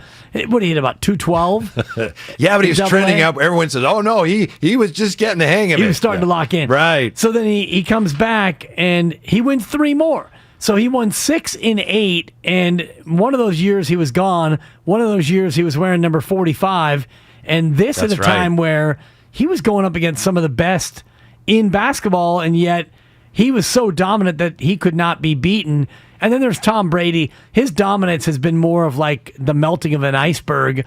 It's just been so long where he's won, and then they lost a few, then they won, then he changed cities, then they won. Just keeps coming at you. He just keeps coming at you. But for pure, you can't stop him dominance, I would go Jordan, then Tiger, then Brady. For me, it was Tiger just because, as you say, when he was at the height of his game, no one could touch him. No one could come close to him at the highest levels. Right? I mean, 15-stroke win at the U.S. Open. Then, as we know, as we just said, he goes to the British Open, cleans up there. Had that Tiger Slam, right? He completed the Tiger Slam. So for that brief period, he was, for the most part, no one was anywhere near as good as him. But I also think in terms of the field, Tiger was Tiger in a field where it wasn't that deep. If Tiger came up now, and I know that now these players are as good as they are in large part because of what he built in the early 2000s. But if Tiger Woods was that precocious 20-year-old, 19-year-old phenom now with these fields, with the amount of golfers and the international feel of golf in general, I don't know if he wins 15 majors if he comes up now as a 19-year-old. Sure. Is there anyone else we even need to throw into that conversation? I mean, I don't know, Jeter? You're looking at the most dominant in our recent lifetimes. Tiger, Brady, Jordan. I'm not a fan. I wouldn't put Jeter on there. Thank you. Is there anyone else that we even need to consider? Jeter was great, but he was, 1 bat in a 9-bat batting order. For me, it's hard with baseball to think in terms of Usain Bolt. Yeah, very dominant in his field. Certainly, 3 Olympics? Serena would be one that I would put ahead of both the other 2. Joey Chestnut's name comes up without a doubt. One of the great athletes in American history. Yes. My apologies for not coming up with that sooner. Mike Tyson gets a mention. Tyson, though, if you look at his record, flamed out so quickly. Yeah, he was a meteoric in his rise to the top. And then you want to talk about the names of the boxers he beat. He ran through a bunch of bums. And then he went up against the first real good champion, Evander Holyfield, who didn't weigh as much as him, who came up in class, and Tyson couldn't beat him. So, Tyson, you don't get in. Nadal at the French. Yeah, but if we're not qualifying in this event or that event, Michael Phelps gets a number of mentions here. Good. The great one on line 2, Dustin Johnson's father-in-law. What do you think that's like when you lose a major by 2 shots and you go home and there's a picnic and like your father-in-law's Wayne Gretzky's like, I won all the time. Yeah. Choke artist. Yeah. And I wonder exactly. too about the live golf, defection. I wonder if Wayne Gretzky, the great one, was in favor of it or if he is against it. Because Wayne Gretzky, in the move he made from Edmonton to L.A., which was, I guess it was a defection of sorts. You left Canada. Remember that when he left Edmonton to go to L.A., there were a lot of people who were basically saying... He was leaving the whole country. I mean, it was much more significant than that. Absolutely. Yeah. And it was more than just, it wasn't him going to a Saudi-backed breakaway league, but it was you're going to America, not only America, LA, you're going to Los Angeles, to become to become a hockey player, and then he comes to LA, and they go to the Stanley Cup final and all the rest of it. I wonder if he, took his experience and said to Dustin, "Go ahead, bro, take the money, be a rebel." I don't know if Wayne has weighed in yet on DJ and his defection to live golf. Dan Dibley and Jockberty. That name comes up as we talk about domination. Yeah, it was a pretty dominating run. And apologies to Mark Kreidler, a.k.a. Mick Crimswell. I had a feeling you'd agree with that one. Yeah, it was pretty dominant, quite frankly. But then again, much like Tiger Woods, I was going up against a litany of nobodies. Your various Steinmetzes, your Habermans, your Middlecoffs. Guru had his moments. Yeah. Yeah. Guru just got a little... The first day of any season, especially baseball season. Steiny. Yeah, Steiny. Oh. And you hear me snicker. That might be your snicker. It's either your or it's mine. Goo would be in really good that's shape. me. Then he would start to process, man, I could win. And then he just, And that to me was got the in his beauty way. of the whole bit. Yeah. Steiny Guru and Dibs, 51-week run. My favorite was the Jockberty because it would go one of 3 ways. Either, Dibber Claw's domination start to finish, or there'd be the Steiny, Steiny would be strong, Goo would threaten, and then there was the inevitable Goo fade, which we all waited for. I'm getting excited. I might win this time. Oh my goodness. Yeah, from the 408. Hello, Barry Bonds. How dare you? Bonds, the most dominant athlete of all time. Certainly dominant, but everybody okay over there? We're talking about more than just putting up numbers, talking about winning. Yeah. You play to win the game. Hello. Yeah, and I'm trying to remember which World Series Barry won. If it was I will look it up. And was he on the team in 2010? No. No? I think he might have attended some of the games, but yeah. Yeah. Yeah, we're talking about domination. Usain Bolt was given as an example. Yes. He won, I think, called the Olympic gold medal in the 100 and the 200. Serena Williams won a couple of Grand Slams along the way. So it's, no one's talking about John Isner and his big serve here. We're talking about winning. Yeah. Domination while winning.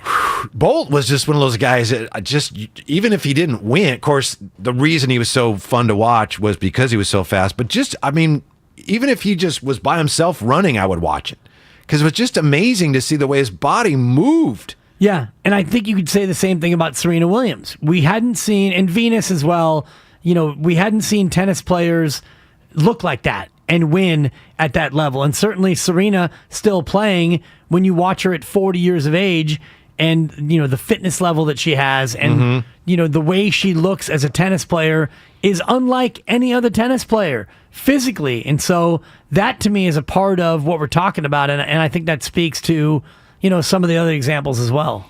888-957-9570. Seabiscuit gets a mention, Dibs, but I do believe we stated and stipulated in our lifetimes, right? Yeah. Recent memory. Yeah, and the Biscuit, not one of the great horses of all time. I was actually at a friend's house yesterday, and his mother-in-law broke out a book of the 100 greatest horses of all time. He's a horse. Yeah. And I don't even know if the Biscuit was top Really? 100. Yeah. Wasn't some of that local? Wasn't the Biscuit out of Tanforan or somewhere? Yeah. Yeah. Yeah. The only reason the Biscuit won is because Spider-Man was a jockey, right? Exactly. Yeah. Tobey Maguire. Yeah. Michael Phelps getting a lot of mention again. Yeah. So Bill Belichick. No, we did say athletes. So yeah. Tiger hopefully will make the cut, Dibs. Looks like a long putt, so to speak, from here, but it'd at least be great to see you make the cut, then go over the bridge on Sunday one last time. The Swilken Bridge. Yeah. And I know it's not one last time, but in a way it is. It seems to me like something is ending here. Well, it is one last time because the Open Championship won't be back at St. Andrews at least for 5 more years. And at the earliest 5 years from now, he'll be 51.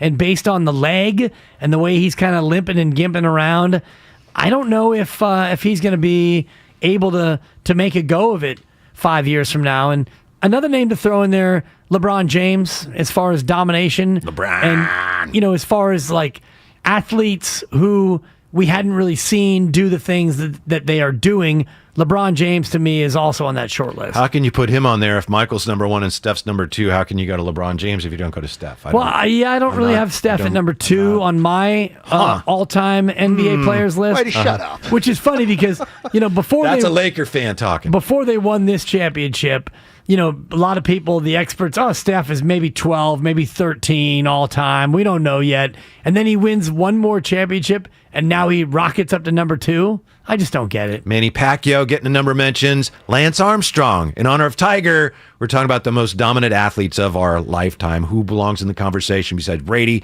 Jordan, and Tiger Woods? I would put Lance in the Barry Bonds category. Yeah, I'm not going there. I'm not going there on Lance Armstrong. Well, it's an accentuation sensation is what it is. And, I lost a bet over Lance Armstrong.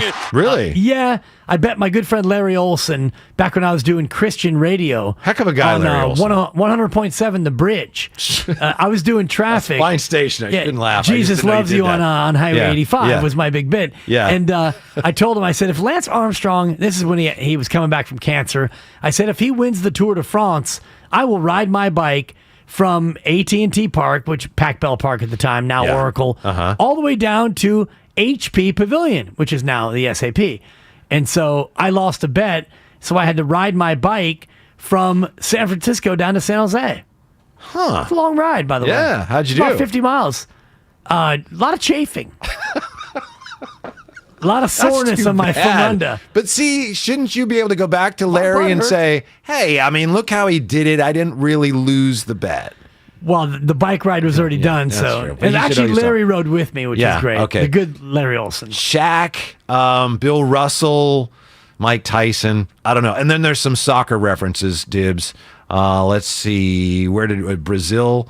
Ronaldo and Messi gets mentioned, so I would leave it up to you to determine whether they belong in the conversation. Yeah, I would say Messi in terms of, the second conversation we've had about athletes doing things that are extraordinary. The thing about Usain Bolt that made him so fun to watch is the fact that he was 6'5". And if you look at all the sprinters now who are competing in the World Championships and heading toward the Olympics, there's no 6'5" sprinter like Usain maybe that's Bolt. it. And there's never been anyone who just moved that way because there was no one built like that. Right. They could move that fast. Just incredible just to watch. And that's why Messi, I think, resonates with so many people. And Diego Maradona, rest in peace, who was also about 5'4". To see athletes of that stature being able to compete at that level, it resonates. Yeah. So if we could, Dibs, if there's a Mount domination more of our Tigers' lifetime, who are the 4 you're putting up there? Just worthy of being considered as the most dominant athletes of the last, 25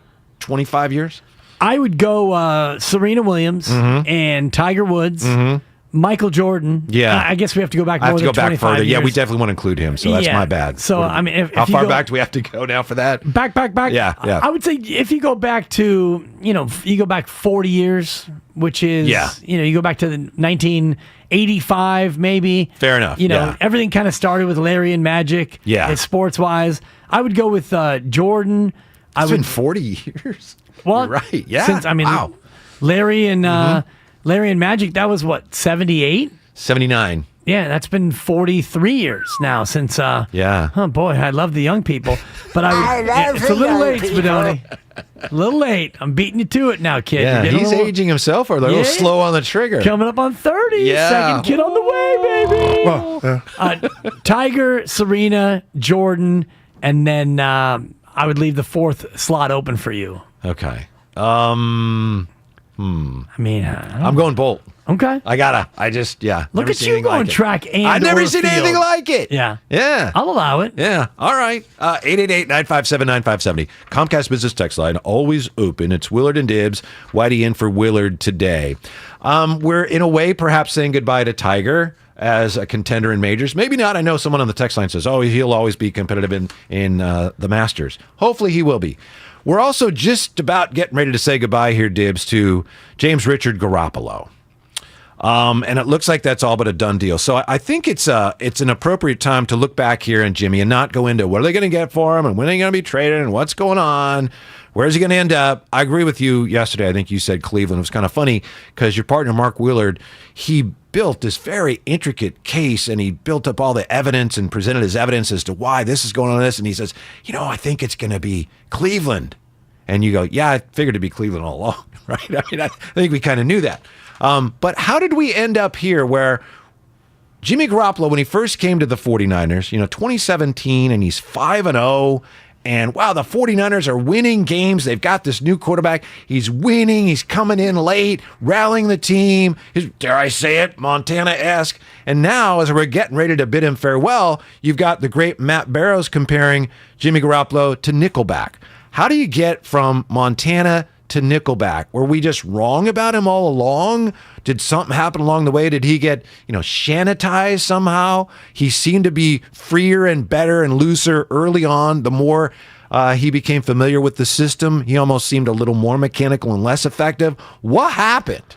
Well, what happened was the arc of a player's career where you start out with, they traded for who? Jimmy, a backup? Oh, okay. Then he comes in and he wins 5 in a row, and you think, okay, he's better than Mullins. He's better than Beathard. He's a legitimate quarterback, franchise quarterback. It looked at the time. Well, then we got to that point where he led you to a Super Bowl, and he was one play short of winning it. But boy, Jimmy G, we love him. And then the next year he gets hurt again, and you think, the durability is a question. Mm-hmm. Then you draft his replacement. So it's been such an ongoing back and forth and up and down of his career based on what they've told us about him. So we as fans are just responding to what the organization has told us about what they think about Jimmy Garoppolo. If they really thought that he was the real deal after leading them to a Super Bowl, they never would have drafted Trey Lance. But they're telling us as fans, we know what you see and we see what you see. He's limited. Yeah. He's good. He's not Mr. Right. He's Mr. Right now. And so Nickelback might be a little bit harsh, but he's going to be, on to his next destination. Yeah, I'm not one of those who says GBG sucks. I don't think that's just fair. I don't think it's true. But here on the text line, 925, overthrow, stall drive, 8-yard worm-burning throws. What a legacy. I don't think that's fair, but I agree with you. I think you hit the nail on the head. One of the reasons there are so many people around here that say what they say about Jimmy in a negative way, some of it is just you see it and you don't like him, but I agree. We realize the way Kyle Shanahan feels about him, and at some point there, maybe we can figure out exactly where, but Kyle Shanahan made it clear he didn't think he was the guy. So when your own coach feels that way, it's kind of like one of the reasons people are so down on Brandon Belt is because it was clear for a while there, Bruce Bochy didn't think much of him. So you're just reflecting what your manager, your coach is feeling.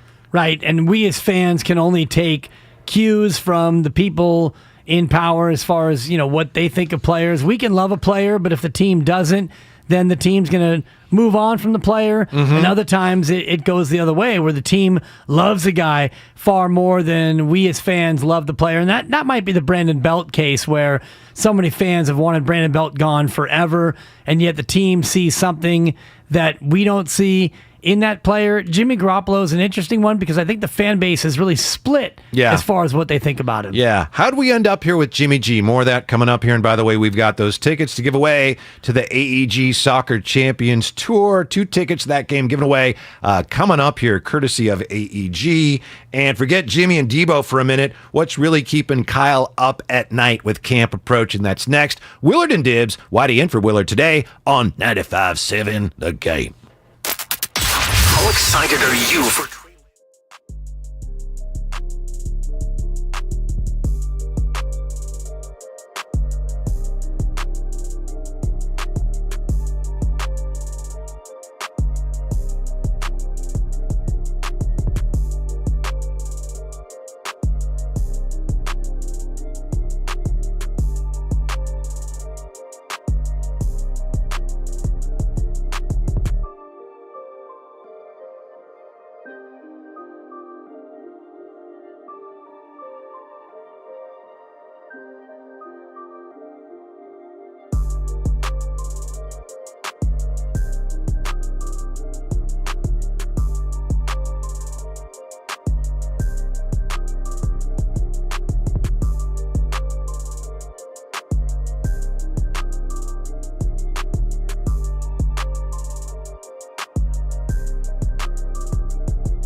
Push your buttons, Whitey.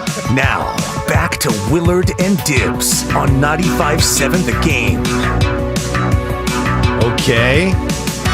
Willard and Dibs, Whitey in for Willard. Is this Aha, Take On Me? Take on me. Okay, fair He's enough. swinging away on 3-0. Yeah. Elite music video, by the way. Really? Top 5 music video of all time. This came out before you were born, you zygote. What do you know? Out YouTube. By the way, fifth caller right now, 844-999-4263. Right now, 2 tickets to the AEG Soccer Champions Tour. Real Madrid will take on Club America on July 26th. That's a 2. Oracle Park. I'll take it. That's caller 5, 844-999-4263, courtesy of AEG. We've just been talking about Jimmy Garoppolo because it looks like Jimmy is all but gone. Don't take it from me. Take it from the great Matt Barrows, who was on a podcast of some kind. Is it true Kyle Madsen has a podcast? He's very shy about it. He doesn't like to talk about it. It's a Madcast. Kyle Madsen, Madcast. Okay. Candlestick Chronicles. Matt Barrows was a guest on there. Here's what Matt Barrows said about Jimmy and how he really is not even part of the team right now. As far as what the offseason holds, I mean, he the last time he was in Santa Clara was right after the NFC Championship game. He hasn't been. He's not a 49er for all intents and purposes. Practically, he isn't. He's been working out or rehabbing in LA. Yeah, apparently they got some new equipment for the podcast, and based on the quality of that audio, I'd say, yeah, that was a pretty swift move. It's an upgrade from 2 cans and a string is what that is. It's quality. So Jimmy's gone. Yeah, this notion that, are they going to keep Jimmy? I think they're going to keep Jimmy. I don't think that's even on the table, Dibs. No, I don't. I mean, I guess it is if nobody wants him and they decide that, between now and the start of camp, if something happens with Trey Lance where, maybe that dead arm persists. Oh, arm fatigue. Good old arm fatigue. Oh, man. If arm fatigue is a factor, a real factor, and nobody wants Jimmy G, and you can restructure Jimmy G, I guess there's a slight glimmer of a chance that you, in fact, keep Garoppolo. Mm-hmm. I've thought all along that Cleveland would be the place to trade him, not only before Deshaun Watson was acquired by Cleveland, but even after they got Deshaun Watson. They structured Watson's deal for $1 million the first year, knowing pretty much that Watson will be suspended for the majority of this upcoming year. We don't yet know if that's going to be the case or not, based on MassageGate, but Jimmy G to Cleveland makes too much sense for me not to happen. Yeah. Here's Matt Barrows again on the Candlestick Chronicles podcast. That's Chris Biederman and our own Kyle Madsen. Matt Barrows on a possible Browns trade for Jimmy G. I don't know. I think there's one team, I think it's the Browns. And if I'm the Browns, I want to do this trade sooner rather than later. If we're going to do it so that he would have a full training camp to at least be exposed to teammates and the offense and everything in between, so that if Deshaun Watson is suspended, he would be ready to roll at some point early on. Dibs, if you were, let's say you're John Lynch, Kyle Shanahan, which would you rather be? You want to be Shannon Lynch, or what do you want to do? I'd rather be Kyle Shanahan, the one who really pulls the strings on personnel, and I get to hold that laminated play sheet. Yeah, there you go. You get to make it, right? Yeah. You get to determine what goes on there, along with the staff. Yeah, but then you get to muffle your voice and make the play call on 3rd and 2. Mm-hmm. When you got both sides of the play sheet on 3rd and short, you can pick anything you want. Yeah. So Kyle, what would you honestly feel good about as far as what you got back from Jimmy? Obviously, you'd love a 1 or 2. Good luck with that. So what could you get back from Jimmy? What's the lowest round pick you could get for Jimmy that you'd still feel like, yeah, okay, I'm good with that? Well, I really think that I feel like we should probably be able to get a 4th round pick back for a quarterback who has been to the Super Bowl once, and he's been in a couple of NFC Championship games twice. I feel like Jimmy Garoppolo is a quarterback who could step in to almost any situation and feel like he could be a quarterback that could help a number of different teams. So when you look at trading a starter of his caliber, and I know he's not the highest caliber, but he's not the lowest caliber, but he's caliber. He's a quarterback with some caliber. Yeah. I feel like a 4th round pick, and we're running a little low on football, so I think a bag of new footballs and a bag of some lightly worn footballs and maybe some kicking tees as well. A 4th round pick and maybe a supplemental pick and some footballs would probably be fair compensation. It's Kyle Dibs a hand. Yeah. I feel like the monotone mix with the crutches would be. You got to say stuff a few more times. It's stuff like that. I give you a 3 and then I bump it up to a 3.5 just because you had the guts to do a Shanahan. Not afraid. Not afraid. Yeah, not just afraid. like I'm going to do this. Yeah. Relax. Yeah. I'm with you though. If they got a 4, I think the 49ers have to be pretty happy if they could get a 4. You figure, what did Baker Mayfield just get? Conditional 5th. A conditional 5th? Yeah. Which is like a 5th, but it's like a 5th-ish. It's a 5th, but not really. It's a 5th-ish. Yeah. It's a Steiny 5th. Yeah, but I think maybe the 49ers have a little more leverage with Cleveland. It's kind of funny because it looked like they have no leverage, and then as things come down to this situation, if you're the Browns, like, Jimmy's your guy. Unless, if you're the Browns, you say, Jacoby Brissett, we're riding with JB. We feel good about That's a damn 5. We feel good about riding with JB. Yeah, I mean, I thought there was more to it than that. Just your Jason Barrett, the JB reference is incredible. You could have gone, don't talk about that. Jim Barnett, the real, don't talk about that. Real Jim I Barnett. would not disparage the great Jim Barnett. The real JB great guy. here. Yeah. If you're Cleveland, and I was talking about this earlier, Cleveland with an unbelievably early schedule that favors them. I heard you breaking this down, yeah. So if you're the Browns and you look at opening up at Carolina, that's a win. And then you host the Jets, that's a win. That maybe is a Baker Mayfield revenge game, though. It might be, but I guess Carolina's going to be better than we think. But if you can't beat Carolina and the Jets, then go ahead and roll with Jacoby Brissett at that point. Mm-hmm. Do you think, though, as far as why we're where we are with the common perception of Garoppolo, did he not get better? Someone on the text line says, when he tore up his knee, that really set him on a path towards mediocrity. Is it that? Was he never as good as we thought? Did he just not take to the system well? Is it just a matter of you got to be able to throw the ball downfield more in today's NFL than he's capable of? What happened? Because there was that time when they first got Garoppolo and he played well, where it looked like they've got their guy. They have their guy. They have a guy. And can he run the system? Yes. Is he the kind of quarterback that you can win with? Absolutely. But he's not the kind of quarterback that makes you stand back and go, wow. And if you're a team in the NFL and you're looking at becoming a Super Bowl champion or being a team that is the envy of all other teams, you want to have a quarterback who will at least make you go, wow. And I know not every team has a Patrick Mahomes or an Aaron Rodgers. Tom Brady has kind of defied the odds in that he doesn't really have that wow skill set, but he's got the wow resume. So if you don't have the wow resume and you don't have the wow skill set, what are you? And Jimmy Garoppolo is an elite game manager. And I think I coined this term back with you and Kreidler in the Rise Guys days of Alex Smith. Alex Smith, EGM. We had these same conversations about Alex Smith. Alex Smith is a fine quarterback. He was always between the 18th and 23rd best quarterbacks in the NFL. You can win with Alex Smith. They did win with Alex Smith. Then Colin Kaepernick came in and took him to a whole nother level. We went to New Orleans. They tried to put us in a top 10 flea-infested motel.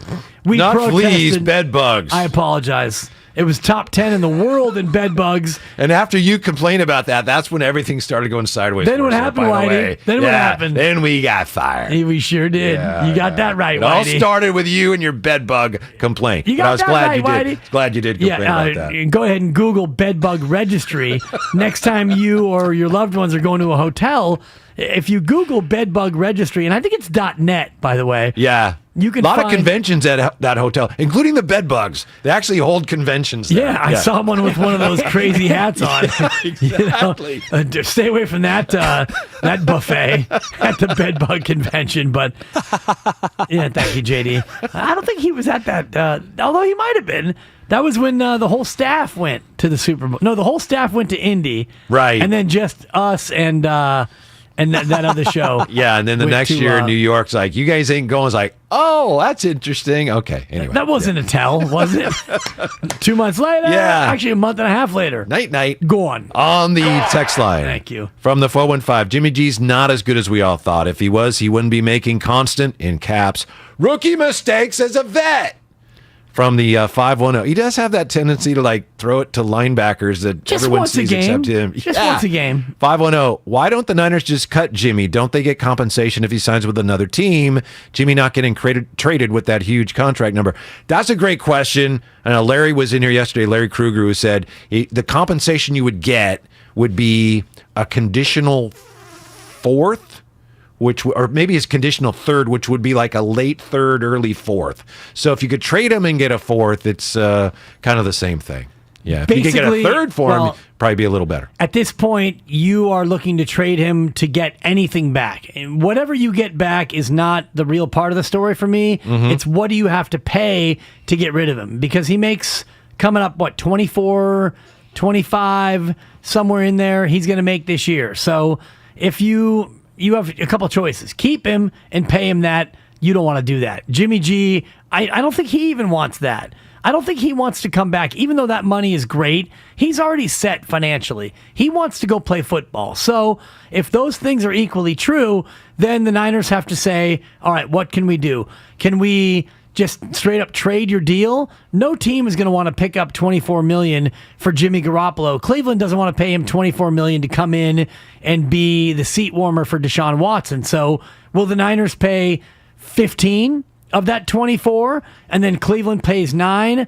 Do you find a way to restructure Jimmy and give him, 12 this year and 12 next year, and the Niners pay this year's 12, then Cleveland's on the hook for the next 12? How does it work to where the Niners are able to pay some of Jimmy G's salary and get rid of him and get a little bit back? Yeah. They picked him up, of course, 2017, and he plays 5 games. Didn't play. I remember hearing at the time they were not thrilled with how long it was taking him to master the offense. But when he did play 6 games, 5 starts, 5-0. So it was like, this is great. Next year, 2018, he plays 3 games. He's 1-2. He gets hurt. And then it was the next year, 2019, the Super Bowl year. Dibs, I remember listening to you guys, and I started here again about that time. But that's when in camp there was talk about, he threw 5 interceptions in camp. I was like, okay, who cares? That was my favorite. Yeah. In Denver, right? Like, what happened? I think it was there? 5 in a row. And then he got off to kind of a slow start. The team was playing well. We had no idea the team was going to be that good. But that's where this whole Jimmy's not that good. To me, that's where that started. And he seemed to have a little bit of the yips almost. And I don't know, did he lose his confidence because the coach lost confidence in him?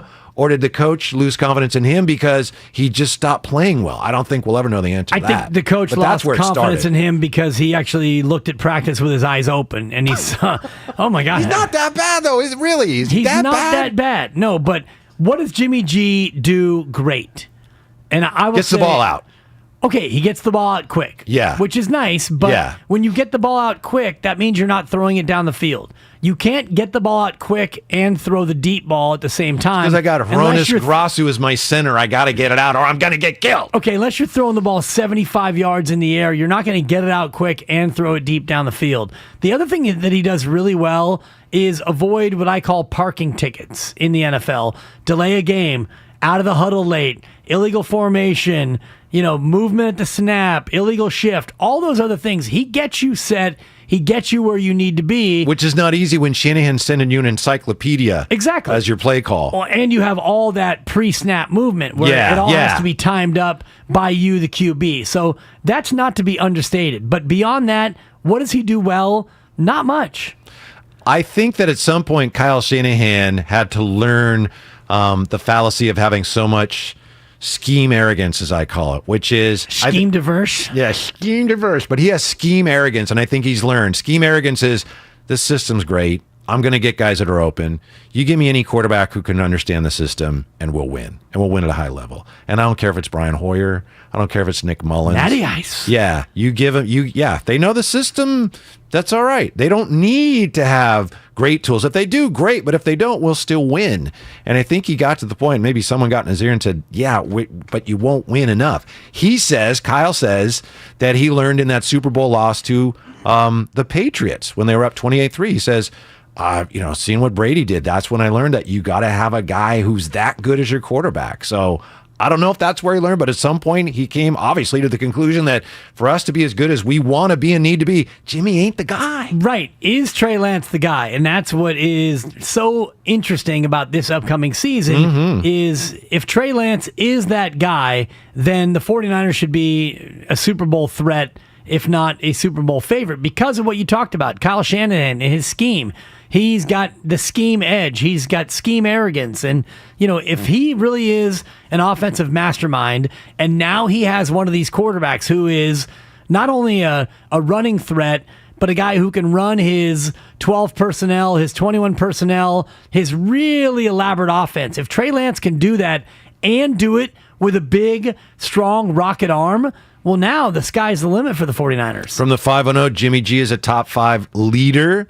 From the 408, Jimmy G is a good quarterback. Shanahan doesn't know how to utilize him. That's been one of the narratives as well, is that he's been somehow Shanatized. That first year, 2017, when he's coming in, playing loose and making plays happen, and then a couple years later, he was in the pocket going, what am I supposed to do? Making mistakes. Okay, well, if he really was Shanatized, then Garoppolo goes out to wherever he goes, and he lights it up. And maybe it's Seattle. Except now his arm's falling off and his knees don't work. But yeah, you're right. It's fair point. Is that Shanahan's fault? No, it's not. Is it Shanahan's fault that Jimmy Garoppolo chose not to go out of bounds in a Week 2 game where he put his foot in the dirt and I'm going to try to put my head down because I'm a former linebacker and I've got brothers and I'm a tough guy? Is that being Shanatized? Miss me with that.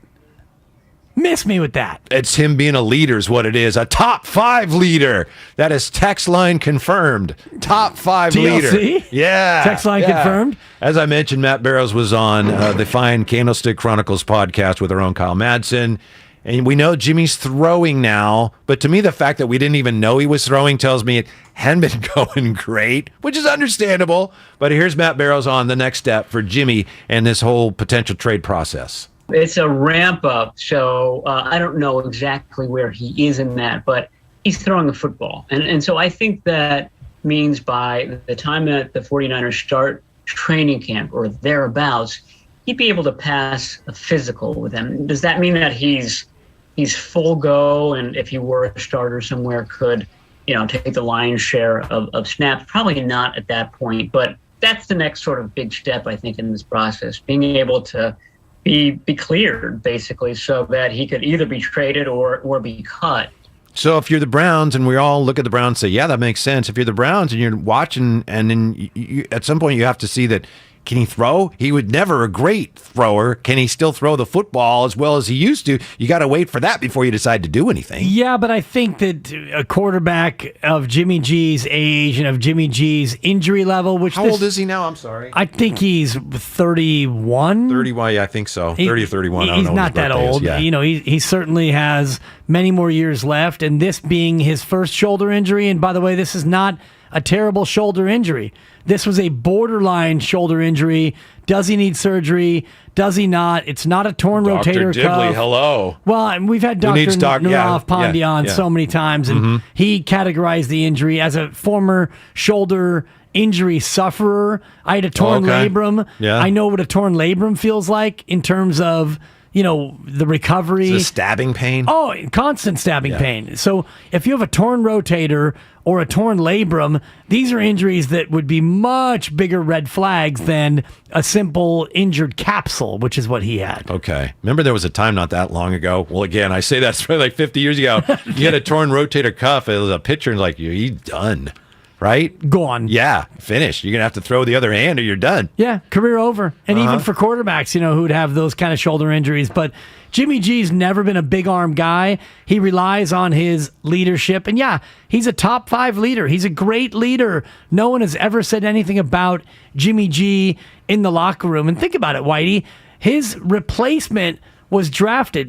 That phone call. Yeah, Jimmy. Hey, Jimmy, it's Kyle. We're gonna. It's a different voice than you were doing a minute ago. What happened? Does he have a cold or something? I gotta lock into my monotone if I'm really gonna do my Kyle. But Jimmy, we're gonna trade up and stuff, and we're gonna use multiple picks, and we're gonna get your replacement. I hope you don't mind, but yeah, we want to keep you and stuff, and we want you to still be our quarterback until Trey's ready and stuff, and until we replace you. Yeah, and, you're gonna be replaced, and I hope you're okay with that. Jimmy's like, hold on. He looks in the mirror. Damn, I'm still gorgeous. Yeah. You're still going to pay me $25 million a year. Yeah. And I'm still the starter. Mm-hmm. And I still have Trent Williams protecting my derriere. I'm in, Kyle. All right. Let's see how this goes. From the 510, I'm not sure if Jimmy G was ever Shanahan's guy. Didn't he want Kirk Cousins at first? And he got Brady's backup. Yeah, but I think he learned, again, I think that gets back to him learning the error of his scheme arrogance where he talked about, people say Kirk Cousins is my ideal quarterback. Come on. That's ridiculous. The thing is Trey going to be close to that? I think there's going to be a lot of friction there because I do think Kyle still has his idea of what he needs from his quarterback. And a lot of those things that he needs from his quarterback are things that Trey Lance just doesn't do. And it's not that he can't do them. It's like he does hold on to the ball longer because he can make plays with his arm and his leg. So I don't want to get the ball out quickly if it's not there right away. I think there's going to be friction there. So it's going to be interesting to see if this is Kyle's guy. I don't think there'll be friction as long as Kyle sees Trey Lance and sees his skills and devises his scheme. Yeah. If his scheme arrogance can match what Trey Lance can do, then now there is no hand wringing. He's not going to run the Jimmy G offense with Trey Lance. You're going to see a lot more pure zone read. You're going to see a lot more of the RPO game where you're going to put it in Trey Lance's hands. He's going to get hammered, and then you got Nate Sudfeld as your backup. It's fine. Is it? You didn't draft Trey Lance because he is a polished, 4-year Mac Jones. If you wanted a polished college quarterback, you would have drafted Mac Jones. You did want him, didn't you, Kyle? Didn't you want Mac Jones? Well, I mean, we kind of I thought you meant Kyle Madsen. I didn't know we were going to me, Kyle. Sorry. Me, Kyle, or him, Kyle. There's a couple Kyles on the show. Yeah. Well, actually, we were excited about Trey Lance and the upside, and I'm a big fan of. But you wanted Mac Jones, didn't you, Kyle? Well, I didn't really want Mac Jones. I mean, I wanted people to think I wanted Mac Jones and stuff. Yeah, because, but didn't you really want him? You got me, Whitey. I really wanted him. I've always wanted a guy named McCorkle on my team. Yeah, and stuff. Sure. Yeah. Are you concerned about not you, Coach, but Dibs? Okay. What about the talk? Hey, Trey Lance, arm fatigue. Stop. Whoa. Yeah, whoa. Arm fatigue. Arm fatigue. Yeah, because the guy's been throwing probably every day. And, maybe one time he grabbed his arm a little bit and tried to loosen it up. Uh-oh, his arm's getting tired. Mm-hmm. The guy's been throwing footballs every day for probably 4 years consecutively. And I played quarterback at a high level, Pop Warner for the Vikings. You throw the ball a lot, and you're not throwing curveballs, but you throw the ball a lot, you're going to get time, sometimes you're going to end up with a little arm fatigue. No doubt. It's gonna. I think that's just part of being a quarterback. And it's like when we do sports talk radio and we get topic fatigue. When you talk about Jimmy G, 38 straight shows, you're going to find topic fatigue. We all find our fatigue. Right. You know, if you're sitting in a cubicle, you get to about 3 o'clock in the afternoon and you get cubicle fatigue. After lunch, you get food coma. We all have our own fatigues. Yeah. All right. So you're not concerned about the arm fatigue. Not until we get to September. If he comes out and he has no zip on his ball in week 1 of the NFL season, then I'll be concerned. Good package. Yeah. I think the package is going to be, the Trey Lance package is going to be a damn good package. That's a damn good package. But I'm worried about, he did get banged around a lot last year and he got banged up here and there. Did he get banged around when they were running his package? We didn't see Trey Lance's package at all. Was it in his package where he got banged up? And you got Nate Sudfeld as your backup. And, bless Nate Sudfeld. That's tremendous. But you're asking for trouble, aren't you? Well, you're trying to win a Super Bowl. We don't want Jimmy G, but we want Trey Lance. Run the ball, Trey, against Arizona. Run it again. We're going to run it again. What happened? He hurt his knee? How'd that happen? What team has a backup that they're looking forward to seeing on the field? Is there any team that's like, you know what? Our quarterback's disposable because we've got QB2. Pittsburgh wants to see the rookie they drafted at some point. Okay. Right? Yeah. Okay. But Kenny Pickett. Yeah. Thank you. But you have Cody Pickett. You have to have a little more. No, not Cody. You have to have a little more experience back there. If you've got not only is it a guy in Trey Lance who could be hurt, he's been hurt in the past, and he's going to be in harm's way.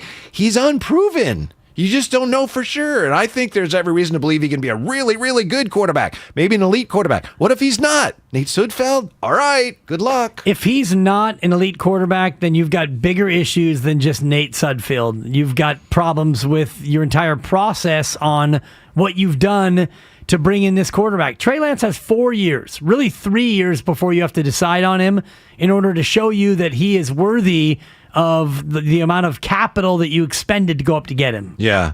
So you're investing in Trey Lance first, Wiseman second, Joey Bart third. That would be your order as far as you can move Joey Bart further down the list. Joey, there's only 3 guys on the list. Well, then it's a 2-person list to me.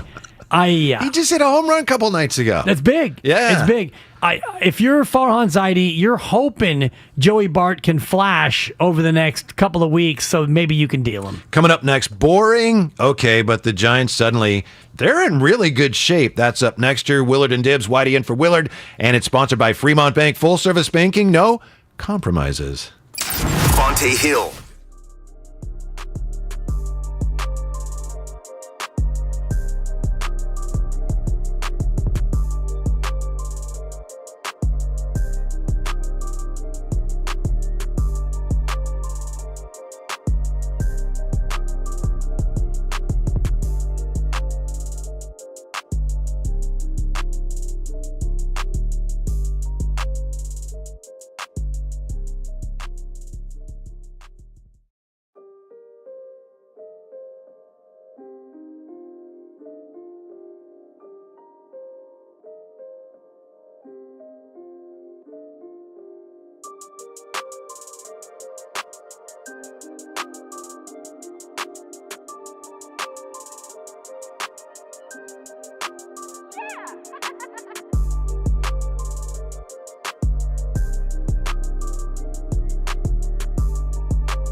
on 95.7 The Game.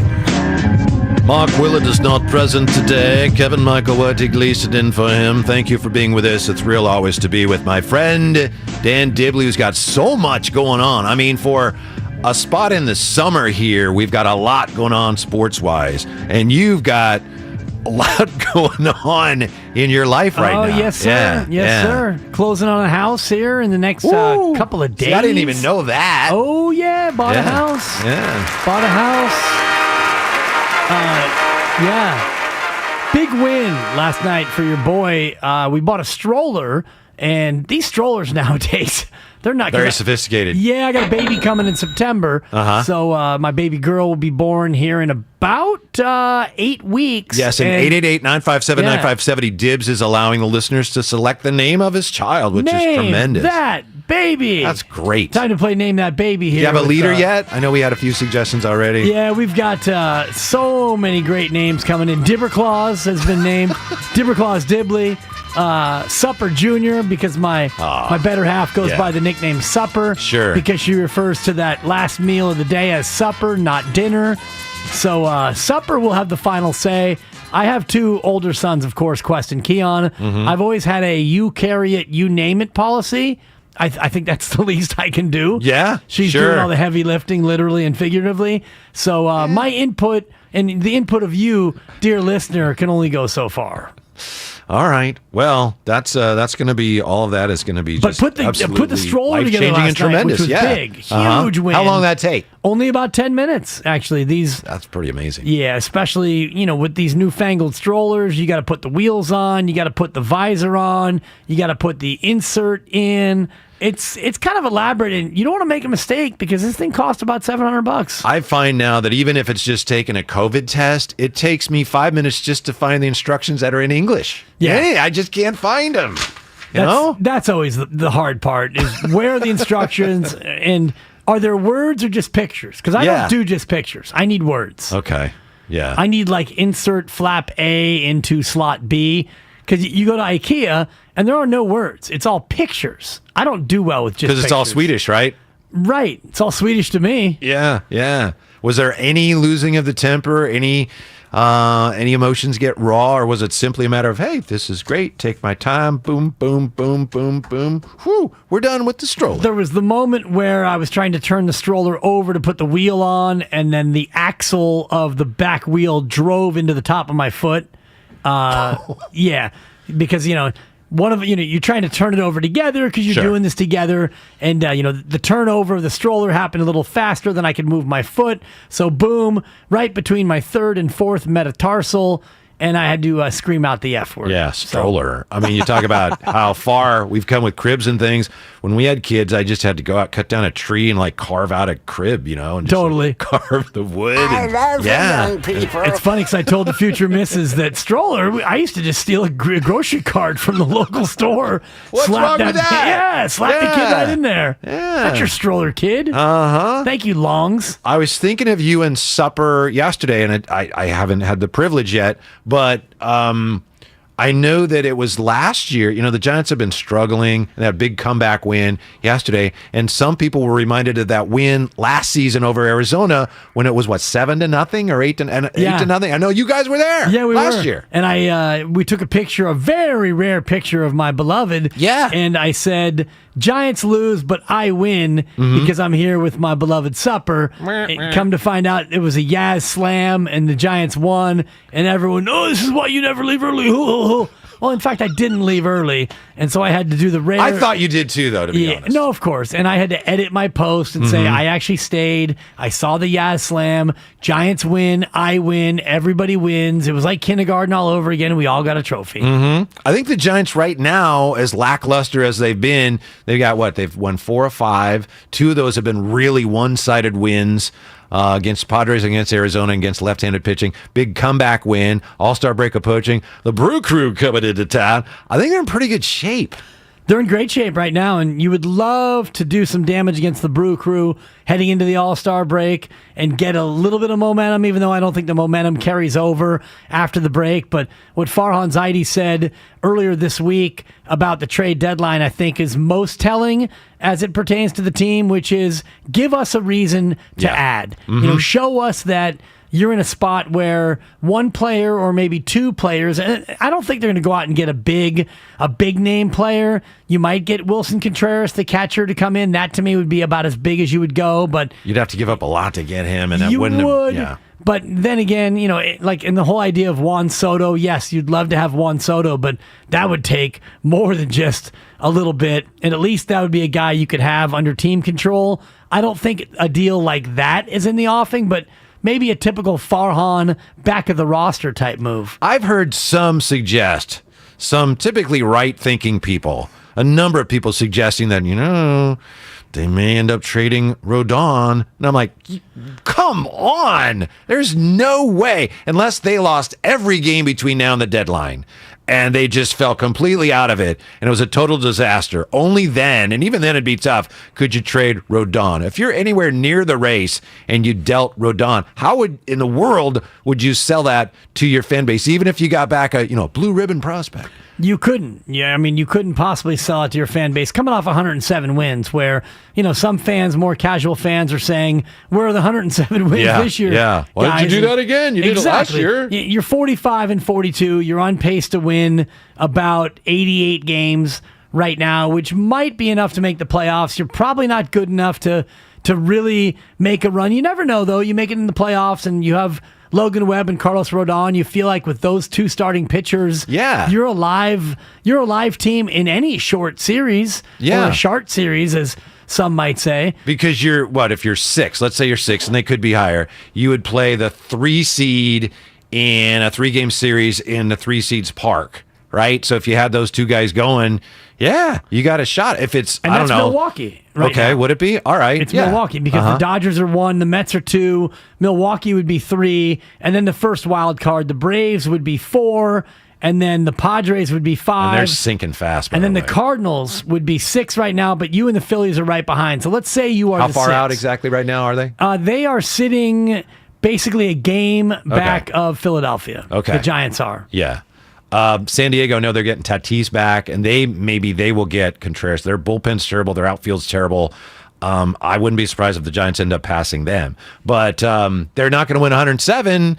But I think if you get into the postseason and you win a round, then I think you'd have to feel good about that. Yes, and I don't think that you're going to get back for Carlos Rodon what you really need, which is not for this year. Not for this year. So if you trade Carlos Rodon at the deadline, you're basically punting on the year. And in a season where you already have the lowest attendance per game that you've had outside the pandemic since you've been here at this brand new ballpark, and that's now more than 20 years of attendance, and this is the low water mark. So you're already suffering from a lack of stars. And if you look at this team right now from just a marquee standpoint, your big stars are Logan Webb, Carlos Rodon, and Jock Peterson. And then you could get to Mike Yastrzemski, and then, the Brandons, I think would just not on ability, but just marquee star potential. The Brandons are probably ahead of all those other guys without taking into account how good they are. Brandons won the game yesterday, Dibs. Right. Yeah. You got the Brandons, you've got Rodon and Webb, you've got Jock Peterson. You've got Lucille, the mascot, comes into play at some point. But that's the point. I mean, do you really want to trade one of these higher marquee guys for more future? I don't think that the fans are going to show up for that. And right now, as big of an issue as the record is, I think the attendance is right there with it. From the 510, the Giants need bullpen help. Typically doesn't cost much, could potentially make a big difference. Giants have lost so many games by a run this year. Some of that, honestly, just comes down to bad luck. Last year, they won so many one-run games. This year, they're not.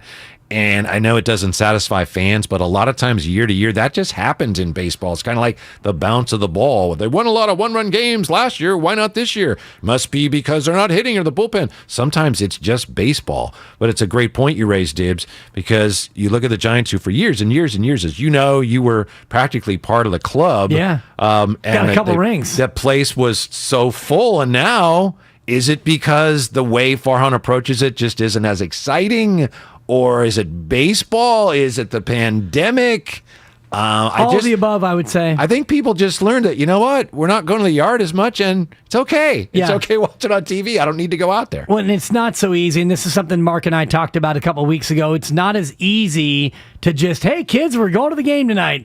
Okay, so you've got, bridge, parking, tickets, concessions, 3 hours and 42 minutes. It's all much more daunting than it used to be. I remember being a kid growing up in Marin in high school. My buddies and I, during lunch over an average high school day, hey, you guys want to go to the game tonight? I'm free. Mm-hmm. Cool. Pick you up at 4:30. We go to Gordo's in the city, get a burrito, drive down, Candlestick, scalp a ticket. Yeah. First of all, you park for $7 and you scalp a ticket in the lot for $5.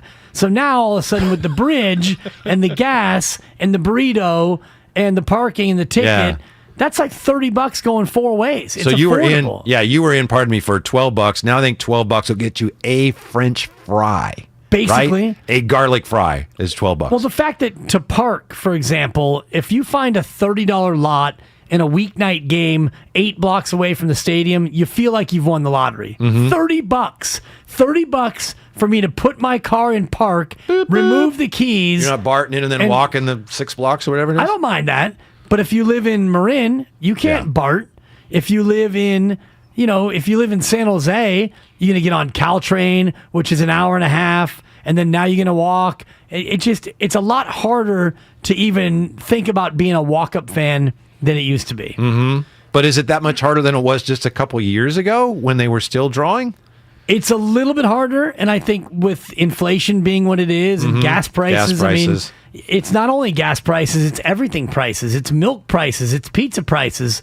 We went to supper, and I were down in San Jose a couple days ago when I was off, and we went to a place, got a pizza, small, salad, very small, 1 beer, I had it, she was driving, she has a baby inside of her. I was going to say, it's not my business, but hello. $60. $60. And the pizza, I'm talking small pizza, like the size of a dinner plate. And the salad was meager and arugula laden at best. $60. It's like, who can afford to do anything anymore, let alone to go to a game? What do you think then that the Giants could do to address this? Or is it just you got to ride this out? It's an economy thing, and that's just where you are right now. Is there anything the Giants can do at the deadline or anything they can do? People say lower ticket prices. That's just, it doesn't pencil out for them. But what can they do to address this? Lower ticket prices. Really? Yeah, but it doesn't, you're right, it doesn't pencil out. Yeah. And it's the thing that the A's have to kind of battle with more than the Giants, where if the A's lower ticket prices, if they go back to Dollar Tuesday, well, now you're going to get 35,000 people. Now you need additional parking attendants, you need additional ushers, you need additional vendors, concessionaires, all the additional cost that goes into it. So you talk about it not penciling out. It's the same thing here at Oracle Park, where there's a certain amount of fans who come in where it's a break even at the current price point. I don't even pretend to know what those economics are, but they're probably not going to lower ticket prices until they get to a point where no one's showing up. 888-957-9570. Alex joins us from San Jose on 95.7 The Game. Alex, what's up? Alex, what are you doing? Look at you. What's going on? Oh, I'm off today, thankfully. Wow. It's big. No, yeah, guys. Last year I did 15 games. It was fun. With gas prices this year, I've only gone to 1. Like today, with me being off, I'm thinking about going to see Rodon, but it's like, so it probably cost me like $50 in gas to go from, and then $50 to park, and it's just not worth it anymore. It's crazy to sound just from last year to this year. I don't know. And I went to 15 last year, so Alex, the fact that I've only gone to 1 now, it kind of sucks. If I may ask you a question, does the way the team has played so far this year, they haven't been as exciting as last year, does that have anything to do with the fact that you haven't been to as many games, or is it purely economical? No, it's just economical. I could care less. Like, honestly, like TV, I love the Giants. I grew up playing baseball, played a little bit in college, so like it isn't like I love the team no matter what. But yeah, just especially with just my couch is so comfortable. I got a nice 4K TV. Like, what? I don't know. I don't feel like I'm missing out much by not going. Gotcha. Thank you, Alex. I think there's a lot of thank you, Alex. There's a lot of that sentiment, and you get into time of game, and it's the extra cost for me anyway that starts to bite at you, because if I'm going to go to a game and you get a nice ticket and the ticket's $55 and you get a couple tickets, it's $55. Okay, fine. $110. So you go to purchase online and all the fees and the CRV and the all toll, the rest. like someone points out, if you're from Vallejo, like, why do you got to pay 2 bridge tolls? That's right. Yeah. Yeah, 2 tolls inside. Yeah. So you buy a couple tickets online for $110, and now it's probably $135 out the door for fees. Now it's 2 bridges, and it's traffic, and it's gas, and it's parking. And by the time you get in the door, your 2 tickets for $110, it's now $250. Yeah, and there was a time, Dibs, you remember years and years and years and years and years ago, where, well, if you don't go to the game, you don't see the game. And to Alex's point, like, pretty comfortable on my couch right now. Yeah. They do a really with a 4K good job. TV. Yeah. You get, you get the best broadcasters in the business, and you get a chance to change channels. You got your phone. You're comfortable. You go to the fridge, and your beer that you have in your own fridge is probably not $14 for a 16-ounce cold one. Right. You probably get 6 beers for that $14. So, and Ray Ratto had a great point about this a couple weeks ago, where these owners, they don't care anymore if you show up or not. And that's really the sad part for me now of being a sports fan, is it's become a TV show. Sports are now a TV show. Owners don't really care if you show up or not, because they get their money not from the gate or the concessions. Right. They get their money from TV anyway. Right. And there's a lot of baseball owners and basketball owners that don't really want to win. That gets back to the whole debate over, what about the Warriors? Well, it's not really a debate, but there are some owners around the NBA that look at the Warriors and go, hey, they're spending all this money. Because for some of these teams, like, yeah, we might win, but we'd have to spend more money. We're comfortable not winning and making money. Yeah. Which is another part of the problem if you're consuming that product. Ray also had a really interesting point a few weeks ago. That's probably too much love for Ray here in one segment. No, it's not possible. You're right. Yeah. That guy. I was in for Damon one night, and we were talking about this, and Ray says, it's fair to wonder whether the Giants ownership wants to spend the money they used to spend. Is Farhan not making moves because he looks at who's available and says, not worth it? Or does he have ownership saying, we're not budgeting that much money anymore for you to spend? Well, what's to spend on for what return? So last year, you didn't really spend, and you won 107 games, and you were a playoff team, and you did pretty well. You were one swing of the bat away from being in the National League Championship Series. Wasn't even a swing. Right. Well, I mean, I was talking about the Bellinger. Right. The Bellinger hit was the one swing I was talking about. But whatever, 1-run game. And by the way, the Giants were gifted with a check swing call earlier in that run that Giants absolutely. fans Darren Ruff. I remember I was on the air with you the next day, I think. So, I mean, we all want to talk about the one swing, but we don't want to talk about the other swing. You're right. But you're right. When you pencil Ross it out. Tucker, I'll give myself a 2. No, you're right. Yeah. Yeah, you missed it. I'll give you 2. But when you pencil it out, to spend an extra $100 million, does that guarantee you a World Series? No, it doesn't. So why not spend at the level that is sustainable toward being relevant, toward being a maybe playoff team? The difference in the NBA, and I was just thinking about this as you were laying out your great case. Baseball, when you go to a baseball game, how many wow moments are you going to get? You'll probably get between 1 and maybe 10 if it's a good game. Moments of like, oh, wow. Right.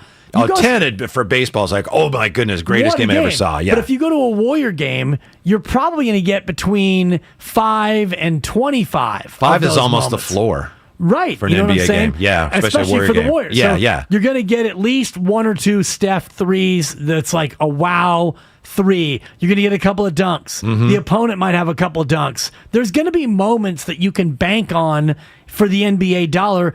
Baseball is such a crapshoot now. 3 hours and 42 minutes of what? You might not get that. Yeah, I can't wait for him to put the lines in to designate where pie slice, where the fielders, because that's going to really change. It's going to save the game. It's going to save Major League Baseball. I hope you're kidding, and I think I know you well enough to know you're kidding. No, I'm serious. The pie slice. How in the world would you even keep the lines in place? Because people it seems to me they actually run, around the bases. And if you have these chalk lines there, True. They might get, stepped on, obliterated a little Well, bit. and look what batters do to the batter's box. The first guy who comes up to bat in a major league game, the first thing he does is smear out that back line. And then doesn't stand in the freaking batter's box. Ever. Yeah. I actually had a big beef in my adult softball game a couple weeks ago. I got into it with the umpire. I was catching. I was going to ask what position It's the you only play me, position but they can play me now where I'm not a liability. And slow pitch catcher? Oh yeah, if that. I'm better off as a DH. Career over. And I say to the ump, I'm like, this guy's like 5 feet out of the box. Is this Montessori softball? Yeah. Or stand wherever you want, bro? It's a joke. Which way was he? Back too Way far? back, yeah. Well, that's a legitimate rule, right? I mean, what did the umpire do? He blew me off. Really? Yeah. I would have kicked dirt on him, but it was an artificial field. Shout out Wilder and Arinda. I don't know. I mean, if you were doing that and I was playing a game against you, on the one hand, I might say, why is that guy making an issue of it? But on the other hand, you're right. Yeah. Especially if you're the catcher, there are safety. And to your point about the pie slice, those lines will get eradicated. And at what point do we enforce the pie slice? So on the windup, and here's the pitch. If I'm playing short on the pitch, I'm breaking up the middle. No, you can't do that. Can you imagine that? Here's a pitch. It's a double. Oh, hold on. The umpire stopped play because Brandon Crawford encroached on the pie line. And now we got to review it. Did he encroach on the pie slice before the ball was contacted? Right. And so now it just leads us to more replay. 888-957-9570. Steve is in San Francisco. He joins us on 95.7 The Game. Steve, what are you doing? Hello, Steve. What are you doing? Steve. I'm driving to Whole Foods right now. Excellent. Hope you brought your wallet. What can we do for you? Yeah. All right, so I got a story for you. I got free tickets one time to go to the Giants game. And remember, they're free, okay? Okay. And they're right near the field, and I don't know what those tickets go for, but I'm sure it's pretty much. But the amount of money that I spent on parking, on food, on beer, the whole deal, I was out like $300 that day, and I had free tickets. Whoa. It's like that's crazy. It's crazy. And I'm telling you, when it comes to going to the Giants game, for me, it's economics. I just can't afford to go. All right. Thank you, Steve. Good luck at Whole Foods. Get some good stuff there. Free tickets, Dibs, and it still cost him $300. Yeah. What is this coming to? That's crazy. Yeah. It's a lot. But, it's all the extra cost, the tertiary cost, the secondary cost. That's where they get you, Whitey. I would like to see the Giants do something to just spruce things up a little bit. I think we agree. They seem to have a little momentum now for what that's worth. They've won, what have they won? They won 4 or 5, right? They've won 4 or 5. So lurching back in the direction of the playoff race. But remember, I was on the air with you last year, Dibs, and years are different. Every season's different. But we were on the air when, breaking news, the Giants have just acquired Chris Bryant. Remember that? Yeah. It was you, me, and JD. Yeah. That was a lot of fun. It was fun. And, here we sit with a few weeks to go ahead of the deadline. They won, by the way, 5 of 14. You could say they've won 4 or 5, but they've won 5 of 14. So we can all draw our lines of demarcation wherever we want. Bottom line, you're mediocre as a Giants team. You're not that exciting. I don't know. I'm playing good baseball. I got to tell you. Are you drinking that Krukade again? A little bit, and it's vintage. It's 2010 vintage, so man, very powerful. Yeah, how's that Krukade hitting right now? I mean, how are they playing right now? I'll tell you what. This is one of the best Giants teams I've seen. Reminds me of 2012. I got to tell you. Yeah, I got to tell you. I think I think another championship is. I think they'll win at least 107 games. They have left the barricades out after the Warriors parade. Just leave them out. Yeah, absolutely. Coming up next, how about it? Would you really want to be known as the biggest bust ever? Jamarcus wants to be known as that. Should he be? That's coming up next. Willard and Dibs. Why do you in for Willard? I got to tell you. 95.7 The Game. I'm Michael Jenkins helping you beat the books with BetQL. Scoring runs is usually pretty easy in Colorado, but it could be even easier.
To the Warriors. Hard to believe, but there are rumblings. And tweet.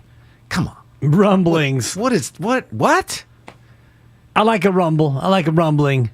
I mean, that's just, what are rumblings? Yeah. Where does this come from? I don't know. I mean, rumblings, I had some orange chicken last night. And then afterward, it was good, but there were some rumblings. Yeah, hard to believe, but there were rumblings. I had a hot dog at Costco yesterday, and hours later, there were rumblings. It was a great hot dog. Not hard to believe. Elite hot dog, by the way. Yeah. Not quite, but there were rumblings, Spadone. Yeah. So part of the problem, as consumers of the sports media, is when you have some of these fairly well-respected media members, certainly prominent members of the media, and they're out there trying to push this narrative without compromising their integrity. So what do you end up with? I hear they may be talking about it. I think it's unlikely. So what are we even doing? What is that even about? Why even go there? Rumblings from what? From who? For who? For what? For what? Right. It's just a way to... And then hard to believe, like, I'm covering myself here. Well, then just don't tweet it or do one or the other. Well, you do tweet it, and you tweet it behind rumblings so that if it becomes proven, if KD comes back to Golden State, it was, see, my rumblings were right. And if KD goes elsewhere, you could say, it was just rumblings. Right. It was nothing more than rumblings. Yeah, I understand it. I just wish that they'd be a little more stand-up-ish about it. But it's better to be standoffish, especially in this day and age of... I had it first. What'd you have? Well, I had with cold takes maybe exposed, rumblings. All the accounts of cold takes exposed, where if Chris Broussard comes out and says, okay, he's going back to Golden State. They have the best package, and I know that he wants to go back there. Mark my words, KD's going back to Golden State. Well, if you do that, if you stick your neck out, you're either proven right or proven wrong. And if you're proven right, nobody really cares because, when all things are said and done, the story won't be Broussard had it right. Yeah. KD goes to Golden State. But if he's wrong, everyone will line up to bury him. I understand that. But when it comes to this may be discussed. I'm hearing they've discussed it. And then you back it up with, I still don't think it's likely. You're really not giving me much at all. I mean, I could figure out that someone's probably talking about it. Right? Of course people are talking about it. But rumblings give me more than something just to talking. work with, Dibs. I mean, that's what you have to work with. Rumblings. But didn't we know that? Don't we know there's rumblings already? Rumblings are next door to whispers and scuttlebutt and chatter. This is one step below sources and, other like reports and other things that are a little bit more concrete. Not that sources and reports are concrete, but they're closer to that than rumblings. I'll go with JP in Berkeley before I'll go with Broussard on this. JP in Berkeley on the text line. 707, seat of all knowledge and wisdom. Speaking of rumblings, the one I heard 2 days ago was DeMarcus Cousins wants to return to the Warriors as well. I'm sure he does. Right. I don't know if it's mutual. I'm sure DeMarcus would love to return to the Warriors. From the 415, someone asked KD, do you mind coming back to the Dubs? He says, why not? That is rumblings in this day and age. Yeah, that could be rumblings. Well, and the additional part of what rumblings are, the Warriors do have a package that would, attract him from Brooklyn. That's a damn good package. Yeah. I mean, what would they do with their package? Their package would be good enough. That's a damn good package. To attract him from Brooklyn. The other piece is Kevin Durant enjoyed his time in Golden State. He won 2 championships, and he left on good terms, not great terms, good enough terms to where he, authorized a sign and trade on his way out the door. He didn't have to do that. Didn't he also get more money by doing that? Right. Yeah. But if you have bad blood, if you have ill will, you weren't going to do anything to help out a team. If he would have left here and it would have been bad blood and bad terms, he wouldn't have done that. Yeah. Thank you, Taylor Swift. So those two things. I was doing Elton John and Neil Sedaka. I thought you were doing bad blood. Now we've got problems, and I love the young people. I'm trying, Spadone. I'm trying to bring him into the modern era here, kids. No, you're right. No, you're right. So that's where rumblings comes from. Mm-hmm. You know, they have a package that could attract him. Things went pretty well when he was here. It's July 14th, and he's still stuck in Brooklyn. So all of that leads to rumblings. Thank you, Chris Broussard. It leads us to Hercules, where Tish is standing by. Tish, you're on with Whitey and Dibs. What's on your mind today? Hi. Whitey, when you said you keep trying not to get pulled in, but the gravity keeps pulling you in, I felt you there, which is why I'm calling from my car as I'm taking a long drive from point A to point B. Thanks for taking my call. So on this KD thing, I feel, and I watch all this stuff too. I'm obsessed like you guys are, even though I'm not part of the media. And I feel, remember, KD, Steph wanted KD to stay. Remember, KD didn't wait for Steph to arrive in New York before he made his announcement. Right. Steph was on his way to try to talk to him about staying. Number two, Lacob wants to win. KD was our guy. He came here, he did what he was supposed to do, which was help us over the hump to a couple more rings. And he was injured trying to play in Game 5 of that finals against Toronto. And had he and Clay not been injured, we would have won. So there's absolutely no reason why Warriors management wouldn't want KD back, okay? I feel everything we've ever heard publicly from Warriors management is that we consider him one of ours. You know, one day his jersey will be up in the rafters. So I feel it makes sense to say there are quote-unquote rumblings that KD might want to return.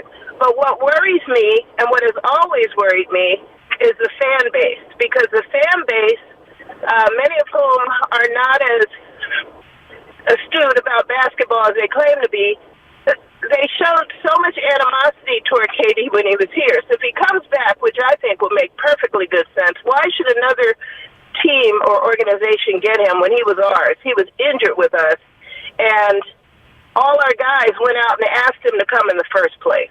But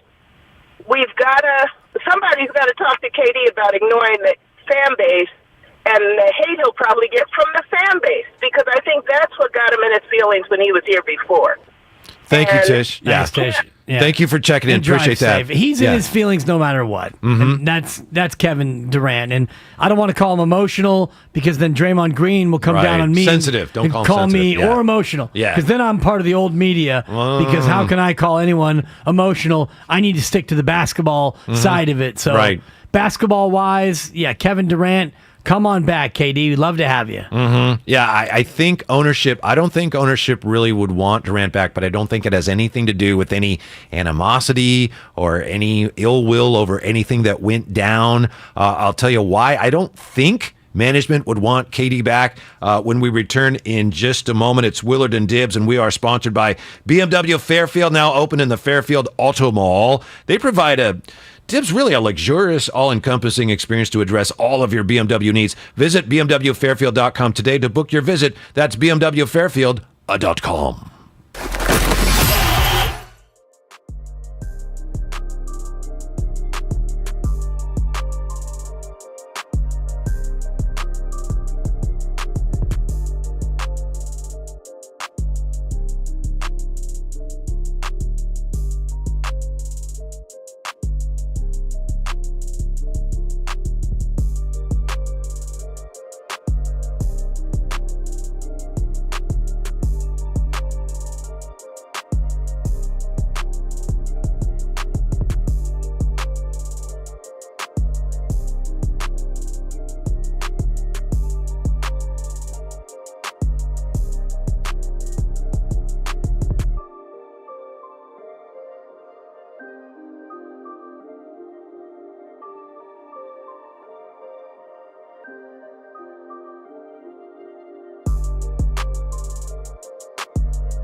one of my bad sources. Right. I heard from one of my bad sources. I mean, what are we doing anymore? Hey, a good source told me something that I really don't believe. Let me tell you what it was. Yeah, exactly. Wow. And by the way, keep Franz Wagner's name out of your mouth, Wow. Chris Broussard.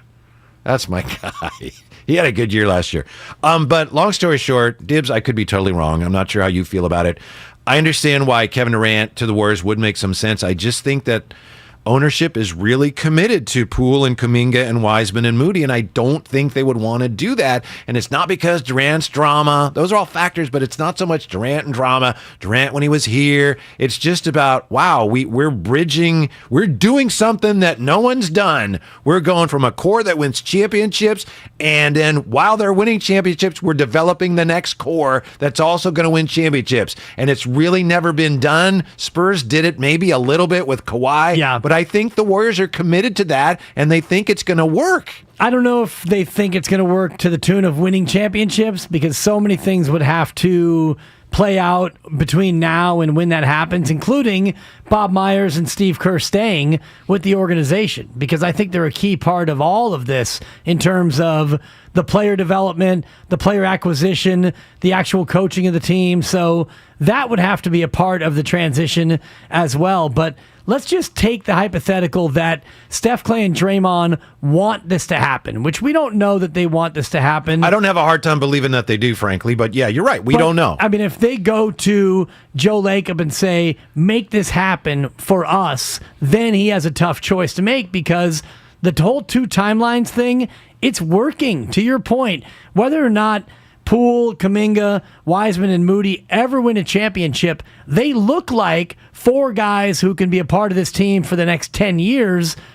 And that's what you want if you're Joe Lacob. You want to elongate not only the championship window, but you want to elongate the time where you are a real team in the association. Yeah, and I think it's very reasonable to think that at least two of those guys, Poole, Kuminga, Wiseman, Moody, at least two of those guys could end up being outstanding players. They might all end up being outstanding players, but you know how it is if you follow sports with prospects and young players, you never know. But knowing what we already know about those four, I think that's very reasonable. They could all be really good players, but I think it's really likely that at least two of them are going to end up being really productive and good NBA players. So here's the thing that Mark talks a lot about, and I agree with him. You're not going to be able to keep all eight. Wiggins, Clay, Steph, Draymond, Kuminga, Poole, Wiseman, Moody. 8 guys you've got under contract. 8 guys who are either making big money now or will be making big money very soon. You can't afford to pay all 8 for the next 3 or 4 years throughout the time that Steph's going to be here. So then you start to ask yourself, which players are expendable? Which players are tradable? And if you find out who those guys are, at what point can you trade them and get something real in their place? And if Kevin Durant is sitting out there, and it feels like he might be, there's rumblings. Definite rumblings. I think I had one myself from that breakfast burrito. But if Wiggins has one more year, if you take Wiggins and, Kuminga, and let's just say maybe it's Jordan Poole, those 3 guys get packaged for Kevin Durant.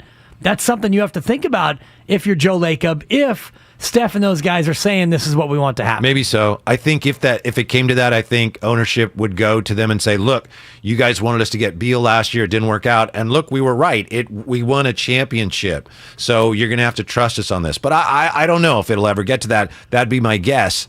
And I also think at some point here, if you're taking the long view and no one wants to do this as a fan because you love all these guys, I think if I were ownership, I'd say, about the time where my young guys are going to really be ready, hopefully, to produce, I'm not sure that Draymond and Clay, one of them might be towards the end of their run here. Right. Right? But how hard will it be emotionally? And this is where the Giants got into trouble with all those thank you contracts. Yeah. Can you look at, and Draymond's got a player option. He's got one more year and a player option. And if you're not able to restructure Draymond, I would imagine he picks up that player option and then he will put you in a spot of now you got to deal with me down the road. Klay Thompson's a little bit tougher emotionally, especially if he has a step-up year next year coming off the injury. I think Steph retires as a Warrior no matter what. He gets all the money he wants, but, at some point, they're going to have to decide what they're going to do with a lot of these guys. I agree with this from the 707. Joe Lacob doesn't do backwards. I agree with that. On the other hand, you could say winning a championship, no matter how you do it, is not backwards. But that'd be my best guess. I think Joe Lacob is really committed to this second timeline. Could be totally wrong, but everything they've done and said to me suggests that they really are committed and comfortable with seeing where this goes with their young players. Let's see where this goes, Dibs. I believe I got to take a back seat now because it's time for Pick Your Battles, and I've been kind of voted off the island, apparently. Yeah, Mark Willard unhappy with your selections in the recent past, so he actually explicitly requested, dare I say, demanded that you not pick for him. I think I might have tanked my last pick for him to help you, but maybe not. Yeah, I think you might have said that after the fact. I think you might have intended to make a pick, but in fact, you didn't do that well. But we are 4 games in, and our show is scalding hot, Kyle. Wow. Do you have the current standings for us, Kyle? Yeah, Mark is 3-1. Spadoni 3-1. Yeah. I am 3-1. And Dibs, you were right there at 2-2. And a big bounce back yesterday for your boy. Wins yesterday from Willard and Dibs. Losses from Spadile and Cadoni. Did I get that right? It's a 1. That was Is that a actually law firm or an accidental. It's like the Bennifer. Dillard and Wibbs. Yeah, it's not bad, not bad. So even though I'm in last, coming off a win, does that mean I still go first? Certainly does. Mm-hmm. Well, we're going Women's Euro. You know that. Euro 2022 gets underway in about 4 minutes. Belgium taking on France. These two groups of ladies, you know they don't like each other. You can throw the records out when France takes on Belgium, but in this case, don't throw the records out. France will hammer Belgium. Really? We're going France over 2.5 goals. How do you not go Belgium there? That's shocking. All right. Whatever. Belgium has no chance. The spread is 2. We're going to go France over 2.5. And with that, we turn to either Cadoni or Spadile. Yes, Spadile here. Thank you. That feels like one of those ones where France is gonna roll. And yeah, no way. You mentioned on Twitter that some of those lines are a little bit off, and I've seen why. I am going to take the Astros on the run line against the Angels. The Angels won last night. They kept the first game in that series close. I think the Astros pull them out tonight. Okay. And I am taking the Braves on the run line against the putrid, our favorite word here on the station, the putrid Washington Nationals. Boom, I love it. 2 baseball picks leading us to Mark Willard, who also is going baseball. And here's one that'll surprise you. He's making a pick on the Giants game. Giants and Brewers, pitchers duel tonight. First of 4 from Oracle Park. And it's a good one. Battle of Cy Young caliber pitchers. Corbin Burns against Carlos Rodon. Mark's going under 6.5 Giants and Brewers. It's a nice pick. Yeah, did you have a pick that you would have made? No, I've been asked not to pick, so I'm not picking. You could pick. Larry Krueger picked when I was out for some strange reason. No, what did Willard pick? I'll take the opposite of what Willard Giants picked. Brewers under, so you want to take the over? You want to take the Giants lefty bats against Burns? Sure. I'll take the over. I love it. Yeah. Whitey fading Mark Willard. Yeah. Good luck with that. And Josh Hader gave up 3 runs last night. Why do you never know? Yeah. You never know, yeah. Uh-huh. And with that, we bring in yet another noon to 3 combo. I believe our 4th different combo this week. Steiny and Goo is the program, but it's Steiny and JD today, fellas. Yes, it's the changeover brought to you by Oakland PD Recruitment. Be the change you want to see. Good to see you, JD. Great to see you, Steiny. Thank you. You know what? When you get back from Vegas, you don't want to hear the Viva Las Vegas song. You just don't want to. Did you take a beating in Vegas? Define beating. How much money did you lose? Not a lot. I thought you didn't take a beating. No. I'm not a huge gambler. Gamble here and there. You know what I mean? What was your game of choice? Blackjack. Okay. Blackjack. Although, you know what? You can be a bystander and do the craps thing. Yeah. Or no. I'm sorry. Roulette. Yeah. Yeah, roulette's different than craps. Well, one's a spinning wheel, the other one involves dice. Okay, well, I did the roulette. It landed on black. Made one bet, 1 for 1, $45. I apologize for the interruption here. We actually have JD and Steiny some breaking news. 95.7 The Game breaking news. Brought to you by the Beat the Streak podcast. Get an inside edge on how to win the $5.6 million prize every day this baseball season. Listen on Odyssey or wherever you get your podcasts. DeAndre Ayton has agreed to a 4-year, $133 million maximum offer sheet with the Indiana Pacers. His agents from Innovate Sports and Bill Duffy tell ESPN. So DeAndre Ayton, basically you sign an offer sheet, right? Correct. You sign an offer sheet, 4 years, $133 million with the Pacers. The Suns have 48 hours to match the largest offer sheet in NBA history. I don't think they do. Bye-bye. They don't want to. Yeah. Night. Yeah, that's a night. Have fun in Indy, DeAndre. Yep. Yeah, they don't want to pay the luxury tax, and Monty Williams thought he gave up in Game 7. So congratulations, Indiana Pacers. I guess. Yeah. Now they can move Miles Turner for the 7th year in a row. Yeah, You know you're what not I'm a saying? big Miles Turner fan. He's a jackass. We have that drop. We I actually know. played it earlier. It's beautiful. So great. 4-year, $133 million for DeAndre Ayton. That's basically like 33 and a quarter He a gets year. the bag, and they'll suck. Doesn't and that- he'll probably want out at some point within That's fine. 2 years? He wants out, he gets out. That's how Yeah. it works now. Yes. By the way, you're listening to 95.7 The Game, KGMZ FM in HD1 San Francisco and Odyssey Station. Willard and Dibs, Whitey in for Willard, and we're making way for Steiny and JD. So JD, if Ayton is going to the Pacers, then that probably would preclude KD from going to the Suns because Ayton can't be part of that deal? I'm not sure about that. I still think the Suns. Booker might have to be part of it. Nah, Booker's not going to be part of that deal. I certainly wouldn't make him part of it. If I'm the Suns, I still think there's a Bridges, Cam Johnson, third team. Maybe Cam Payne gets involved there. I think the Suns still have enough to throw the Nets' direction, especially with a third team involved, to where they could still make the KD thing happen without Ayton. I'd sort of been working under the guide that he wasn't going to be part of it because he controlled his own destiny in the sense that he could sign a terrible offer sheet for the Suns to want to match. But he could have made more money on a sign and trade if they'd worked that out for him. But even better than a sign and trade is what DeAndre Ayton just did, which is the sign and tirade, which is the new thing in the NBA. You keep pushing that. I know. It hasn't really got much traction. No, it'll catch on. Okay, all so right. give me a year of DeAndre Ayton. He'll go 22-11 for Indiana, realize they stink, and he'll want out. It's the sign and tirade. It's what KD's doing. Okay. And if I gave you guys the three options, KD stays in Brooklyn, KD comes to Golden State, or KD goes elsewhere, how do you forecast those three? You know what feels like the most likely right now?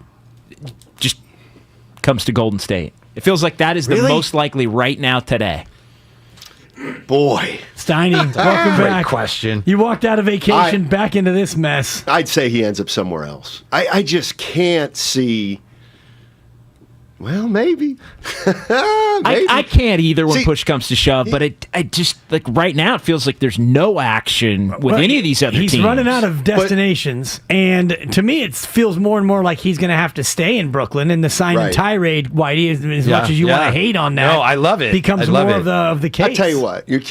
Can I tell you what I think's happening? Tell me, with the Steiny. Nets. You're coming back with fresh eyes. Yeah, you know, and I was just down in Vegas. Really tapping into my sources. Sure. And At the roulette wheel, thinking it's craps. I actually think what's happening with the Nets and the Warriors is the Nets want the Warriors' young players. Sure. And the Warriors want to give up one of their veteran players that the Nets don't really want, like a Draymond Green. Right. I think Draymond Green and Klay Thompson are involved in this in some way. Don't you think the Warriors are really committed to keeping the youngsters? Yes, I do too. I absolutely totally think are. so. Yeah. I think if you ask Joe Lacob, listen, you got to make a trade. You have to make a trade, and it's got to include Wiseman or Kuminga, or Klay or Draymond. I think he'd say, and he we'll wouldn't lose even Klay or Draymond. He wouldn't even hesitate. I don't think so. Yeah. I mean, Well, you're giving up a lot of championship DNA if you're doing that for players that you don't know what the heck they are. I think the other interesting name is Jordan Poole because you talk about bags, and he's first at the luggage carousel right now. He would absolutely be in the mix. He'd be the headliner, I think, of that trade. Well, I think if you ask Joe Lacob, and again, I would love to be Joe Lacob for just one trip to the ATM, but if it was which of the 4 youngsters would you most be willing to give up? I think it's Jordan Poole based on the bag that he's about to get. I think you're right, but it should be Moody. Right. He should be because he seemed like Poole's got some, he's dynamic at times. Yeah. And defense. I just think Lacob. I think Wiseman is Lacob's guy. I mean, he just little things. Which Lacob? Joe. Right. Joe Lacob. That I think is the interesting part of it, though, because it feels like it's the Lacob's guy. It might be, yeah. If they have a lot invested in him. Vouch for it. Yeah, financially and also in terms of their reputation. Like, we were right. We're going to prove we're right about this guy. I think so. And I'm not done with Wiseman. I mean, he's got a long, long way to go. I don't think he's a bust by any means. If you put him on the Anthony Randolph, Chris Bosh scale, where does he? He's better than Anthony Randolph. Well, I mean, and I was just thinking about lanky lefties. Where does his zenith end up? Is it closer to Chris Bosh or closer to Anthony Randolph? Zenith. I think it's closer to Bosh. I think it's Bosh, but I don't think he's like Bosh. The fact that you guys had to cogitate, though, on his impact is telling in and of itself. I had to go back and think about Anthony Randolph. Underrated. I split the middle on it. I'm thinking, the baby. He's not Bosh, but it's still closer. It's like it's like 60's closer to 100 than it is to 0. So at Wiseman's peak, and this is what I was trying to say to Mark yesterday, he might be 4 years away from being the best version of himself that he can be. Do you have the time to wait 4 years if you're Steph, Clay, and Draymond for this guy to be 17, 11, and 2? No, but if you're Joe Lacob, you do. But that to me is the interesting part of this. And you just won another title, so that to me what's the rush? Well, the rush for those guys is we want to catch Jordan. That's the rush. We want our quest for 6. Apologies to Al Guido and the good people in Santa Clara, but they want to. And you got 4. Greed is good. Gordon Gekko. I feel like I'm stealing from Guru right now, but you want to keep going toward the 6. And if you have to wait 4 years for Wiseman, now Steph is 39. It's over. Night. That's why what the Warriors are trying to do is different, because they've got 4. Let's just say great veteran players, championship type players. I'm putting Wiggins in there. Then they have these 4 young players who haven't been paid yet, but they're showing signs that they might be pretty good. But here's the reality. The Warriors need their veteran guys to start getting worse. Right. Because if they keep playing at this high level, then you can't keep, they're going to have to pay Wiseman in a couple years. You know what I'm saying? I do. They got to, obviously Clay and Draymond are up in 2 years. But, if they've won a title in the next 2 years, I don't know. You can't just have them walk. I mean, Draymond, I think Draymond might retire after next year. Well, that's what we were saying. Ideally, don't you think the Warriors, they would never say this, but don't you think, JD, the Warriors would love to get to a point here where, all right, we got to start paying these guys. Some of the young players are coming into their own, and then Draymond is like, he's done, and then he leaves on his own in a perfect situation. Or he's just blatantly not good enough to want to keep. But they aren't in that position with any of those guys yet, and I still think the young players are not in any position. Like, ideally, you'd want in 2 years for Jonathan Kuminga to be a better player than Draymond Green. Yes. At that point, because Draymond declines, but I mean, who knows if some of the people happen. that used to call you and I on Saturday mornings think he's already better than Draymond Green. Think he's better than anybody. Yeah, right. I think Kuminga got a lot of fans. Kuminga has a lot of fans. The next that's all MJ. I'm saying. He's got a lot of fans. The next Giannis. That's all I'm saying. You a Seinfeld fan? Yeah. What's the deal with that? Yeah. You know what Kuminga is? He's a chucker. He's a chucker.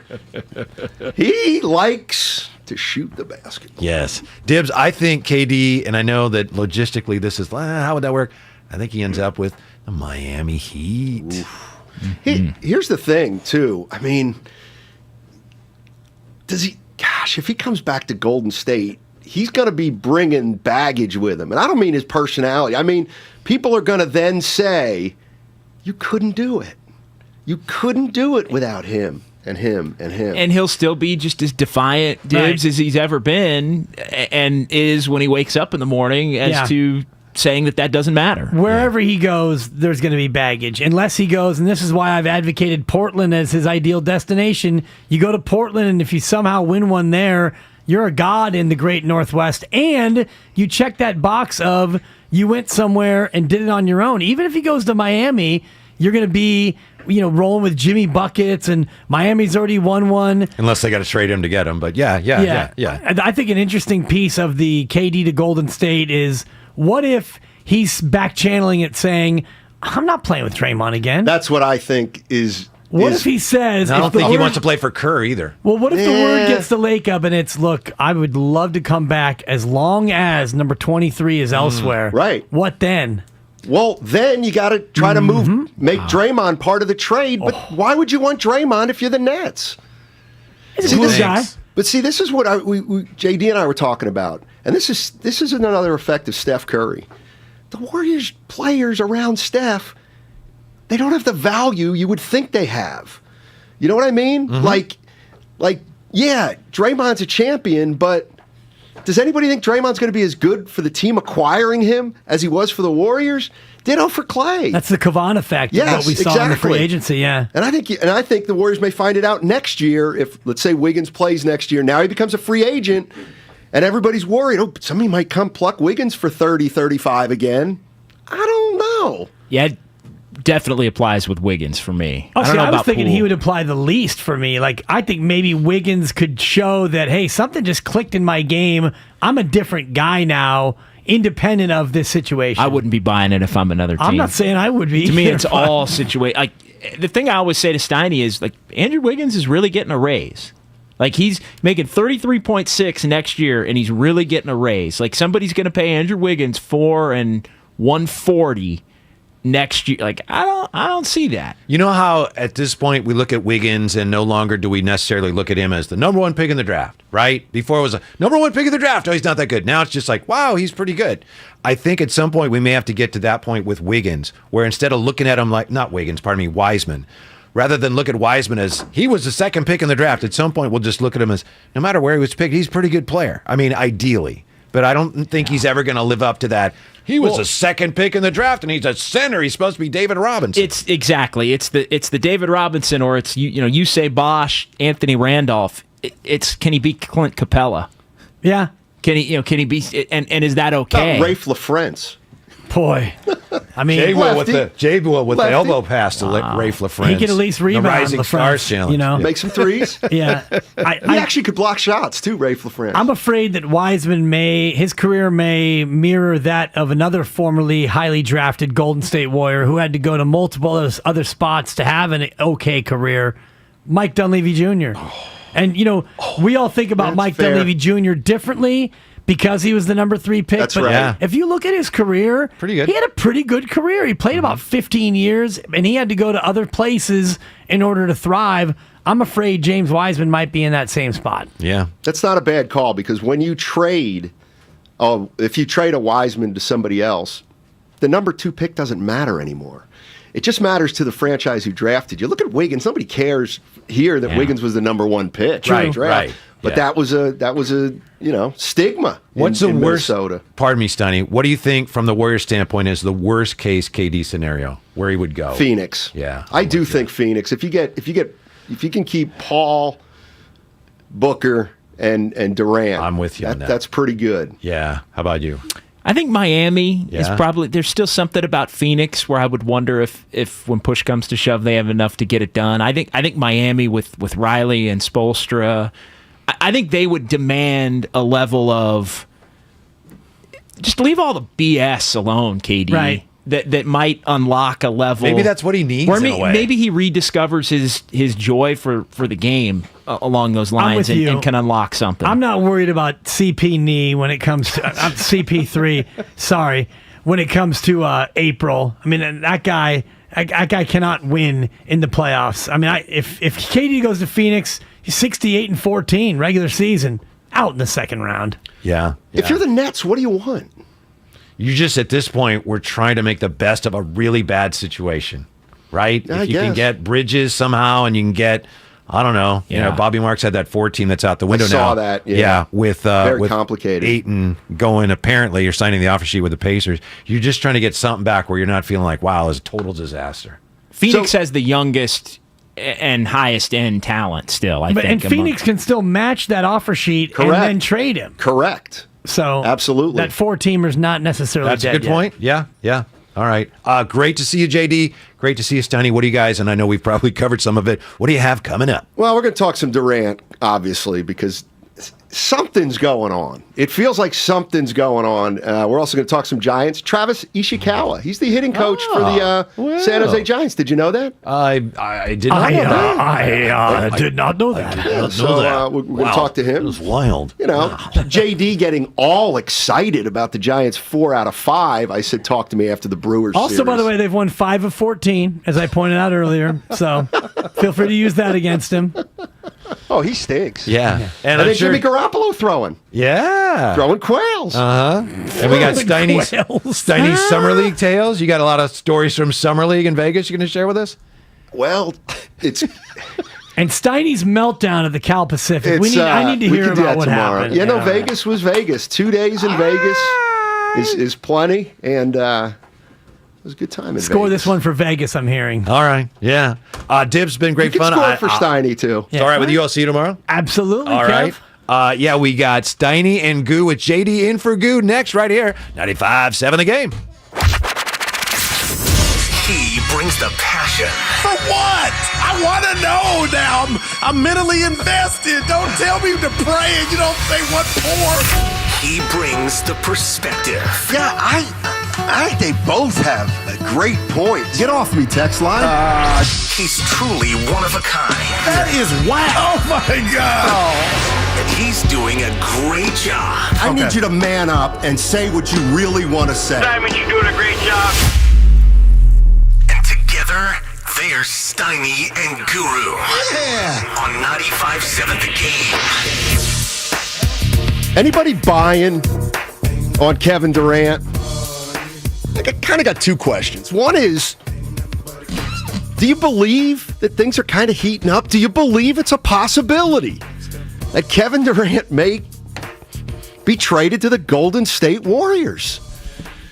I mean, are you telling me there's a chance? And right now I'm saying, yeah, it sure seems like there's a chance. I mean, I would have bet no chance like 2 weeks ago, like maybe negative chance, but it does feel like the Warriors are in the mix and it's not total BS. That's probably the simplest way to put it. Right. What's going on, Steiny? Not much. Just welcome back. Yeah, haven't been here in a week. I was in Reno for a golf tournament. Then went down to Vegas, saw some Summer League games. Saw that Celtics game, Warriors Celtics game, where their youngsters, they didn't acquit themselves quite so well, but it's Summer League. First half. Yeah, it's Summer League. That's all right. I mean, those guys shouldn't even be playing. They're too good. Don't you think? Wiseman's too good. I think they played like they didn't need to be playing because they were so good. I think one of the things we're finding out, and this is just where we'll start today, is how much value do Warrior players have outside Steph Curry? Because if the Warriors want to get Kevin Durant, obviously they've got to come up with a package that the Nets like. The problem is when you look at some of the Warrior players, not that they're not good, but you wonder if they can function in your system like they can function in the Warrior system. I mean, if Draymond Green is on another team, can he help that team as much as he helps the Warriors? I don't know. And, so I'm thinking right now, Klay Thompson and Draymond Green. Now, to me, the Warriors might be interested in moving one of those guys. But who wants those guys? They're both highly paid. They got 2 more years left on their deal. And there's kind of no guarantee, or you have no knowledge of what they are without Steph Curry. And I think that's a big deal. I really do. So, I think the Warriors are probably trying to talk to the Nets about just maybe one of their younger players, and the Nets probably want 2 or 3 of them, and that's making the Warriors be a little reluctant. But you know what? I don't think there's any rush here either. I think things are going to play out over time, JD. I think you're right about that. And look, if I'm the Warriors, I'm reluctant to give up any of my championship DNA because the goal, if you're going to get Kevin Durant, would be to continue to win championships in 2023 and 2024. And I think if you take away from Steph and Clay and Draymond, even if you add Durant, you're missing a lot of what makes you a champion.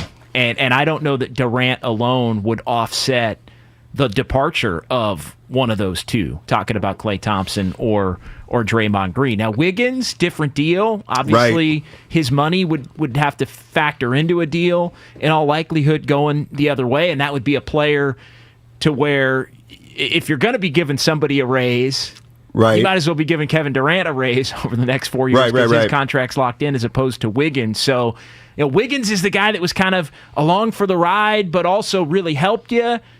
I look at him in a different category than those other two. Like, I don't think getting Durant and bringing a player as talented as him into the mix, to me, you're losing enough of what made you special if you trade Clay or Draymond to where I don't think that would even be worth it. I mean, the thing we were talking a little bit about before the show is, and there was an easy answer to this, obviously, but there were times this year that the Warriors, they were able to play without Draymond Green. Now, in big moments, they obviously needed Draymond Green. And, he was terrific sporadically in the NBA Finals.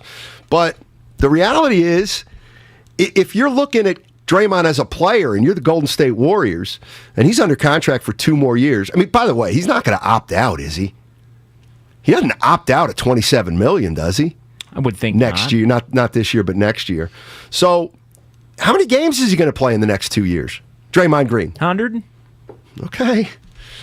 50-50. That sounds perfectly logical.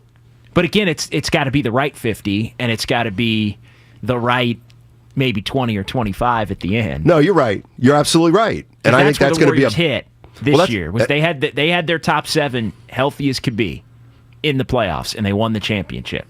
That's the template. It is the template. And I think it kind of happened by accident this year because Draymond got hurt in time to get some games under his belt before the end of the season. Curry obviously missed, the last 10 or 11 games, which certainly wasn't a problem. And we all knew Clay wasn't going to come back, for 40 or 50 games, which is what happened. So that's another thing that the Warriors, I think you're right. I think it happened kind of by accident, kind of planned out. But I think next year they've got to try to plan it out. To me, next year is all about how do we get to April intact, just like we were last year. And if they can do that, then they're going to have a chance at winning it all because they've got a chemistry and an understanding of each other that I don't think any other team has yet. I mean, what team out there is as cohesive as the Warriors? Years of playing together. Miami? Not really, though. I think Boston's core. They're getting there. Can say that. They're getting there, and they've added a couple of talented players. I think, Phoenix is only a couple of years there. I want to go back. I don't want to bury the lead here. I want to go back. I'm going to put you on the spot. Would you trade Klay Thompson or Draymond Green for Kevin Durant? And do you think that the Warriors have enough else on their roster to where that still makes them the leader in the pack as far as winning an NBA championship? I would absolutely trade Draymond, put Draymond Green in a deal that included, us getting Kevin Durant if I'm a Warrior. Absolutely. Klay Thompson? I'd have to do it. Kevin Durant's the best player of those 3 right now. And you'd be keeping Wiggins in this scenario? Well, you're going to need another guy with some money. And if you start talking about Wiggins and Draymond, then somebody else is going to have to come from the Nets. Ben Simmons? Well, he'd have to come if a trade Wiggins, were with Wiggins. Well, he'd have to go somewhere. Right. They'd have to move him. So I just think it's fascinating. And So you'd give up Draymond or Clay to get Kevin Durant? I would. Yes, I would. I wouldn't do it. You wouldn't? I would not do that. Now, I look at it the other way. I'd be much more open-minded to, Wiggins, Poole, Kuminga, Moody. But don't you think... I might send all 4 of them. But don't you think that's what's at the heart of this? That the Nets are not begging, but the Nets, they don't want Clay or Draymond.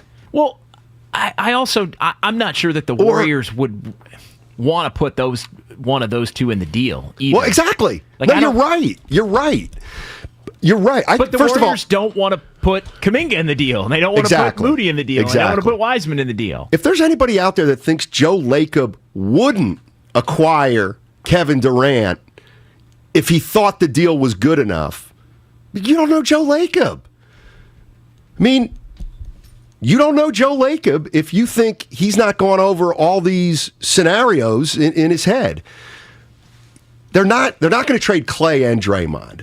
But to me, what they could do is, if the Nets are coming knocking for, 2 of the 3, we need Kuminga and Wiseman. No, that's too. I'll give you. See, I think Poole would have to be included. Because you'd want to give up Poole so that you don't have to pay him next year. Right, and it would be Wig and Poole doesn't make a lot right now. You're right. He's not a big salary. Wiggins and Poole?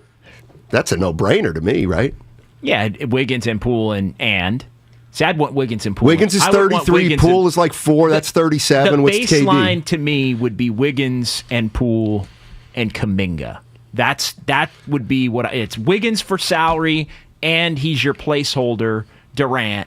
It's Poole, who's a ready-made guard right now, who is pretty good, can already play pretty good, and then Kuminga, assuming you like Kuminga, but Kuminga is the future wild card potential star.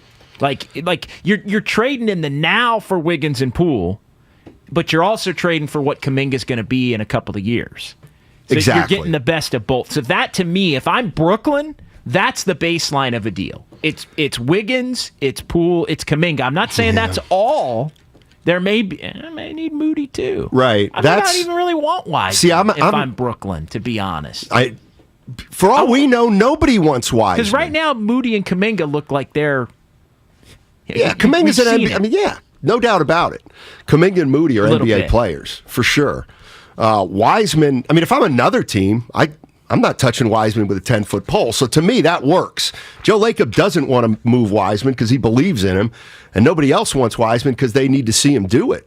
So I don't think Wiseman's going anywhere because his value's skewed. But look, Kevin Durant, a lot of people think he's still top 3, top 5 player in the NBA. Is there something out there? Would you want him? 888-957-9570. We're going to talk Warriors till about 1 o'clock. We'll talk San Francisco Giants with Travis Ishikawa. He's the hitting coach for the San Jose Giants. And Jimmy Garoppolo. Jimmy Garoppolo's throwing. What do you know? Jimmy Garoppolo's. But you want KD? Seems like it's a possibility. Where are Warrior fans at on bringing KD back? That's what I want to know. Fonte Hill. Jimmy Garoppolo going to Seattle? This be like Donovan McNabb going from Philly to Washington. Be my guest. And Joe Shasky. If you think Nick Mullins, if you think CJ Beathard.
or Skechers.com or wherever stylish footwear is sold.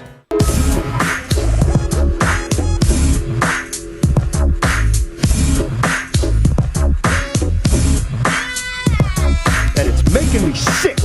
This is James Wiseman, and you are listening to Steiny Guru on 95.7 The Game. I pushed the wrong button. Haven't been here in a week. Steiny in with JD. Let's go. Guru on vacation. Come on, you want K? Of course you want KD back. You think the Warriors have a better chance to win a title next year with KD or with what they got now? Depending, they make a solid move. To me, no. Well, I think the answer is start. I think you know what the answer to me is? Start measuring Curry for another ring. Wow. Mm-hmm. With Durant back? Yeah, absolutely. And here's the other thing. And I'll be honest with you here, JD. I'm going to play a little devil's advocate. All right, you ready? I'm ready. We're talking Kevin Durant, right? You know who I am. All right?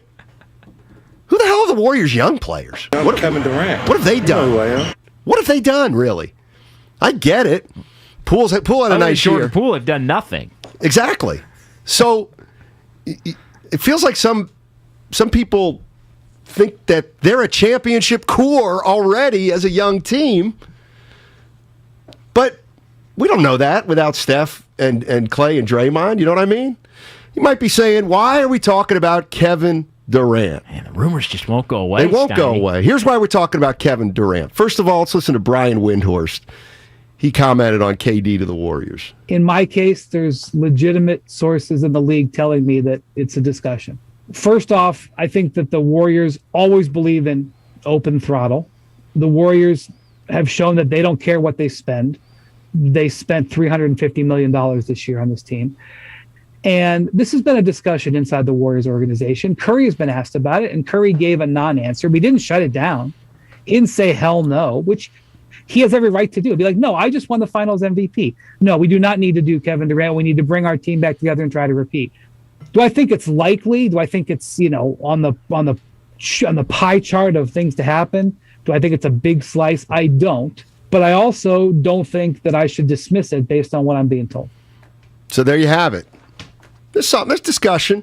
There's obvious discussion. There's been discussion, I think, among Steph, Clay, and Draymond. I bet there's been discussion, obviously, between Steph and the front office. And then here's what Chris Broussard had to say earlier today. Yeah, so what are we talking about Durant for? This is why.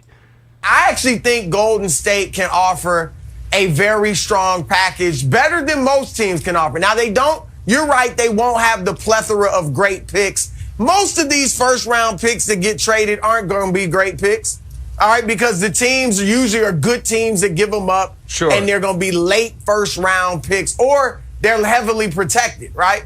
But Jordan Poole could be a star, could be. Jonathan Kuminga could be a star, and some of the guys you mentioned, I definitely think he's going to be better than Franz Wagner, some other guys you mentioned. Really? And James Wiseman, not as certain about him, but certainly has potential. Somebody texted me, a good source, texted me at that point that Kevin Durant doesn't want to play with Kyrie and that he wants to go to Golden State. I am strongly leaning toward not believing that. But is it an impossibility? No. All right. I can't imagine KD would want to go to Golden State. I think he would do it if that's the way it shook out, but I can't imagine that's his first choice. Well, let me ask you that. Yeah, I don't think so either. But he probably would rather play in Golden State than Brooklyn at this point. That's what it feels like. I would agree with that. But it also seems like there's probably about 10 teams he'd rather go to other than come back to the Warriors. Sure. I bet he'd rather go to Miami. Hell, he'd probably rather go to Boston. Yeah. But if I'm Kevin Durant, I'm trying to get to Phoenix. Maybe I'm trying to get to Portland. I'm telling you, I think there's a big thing.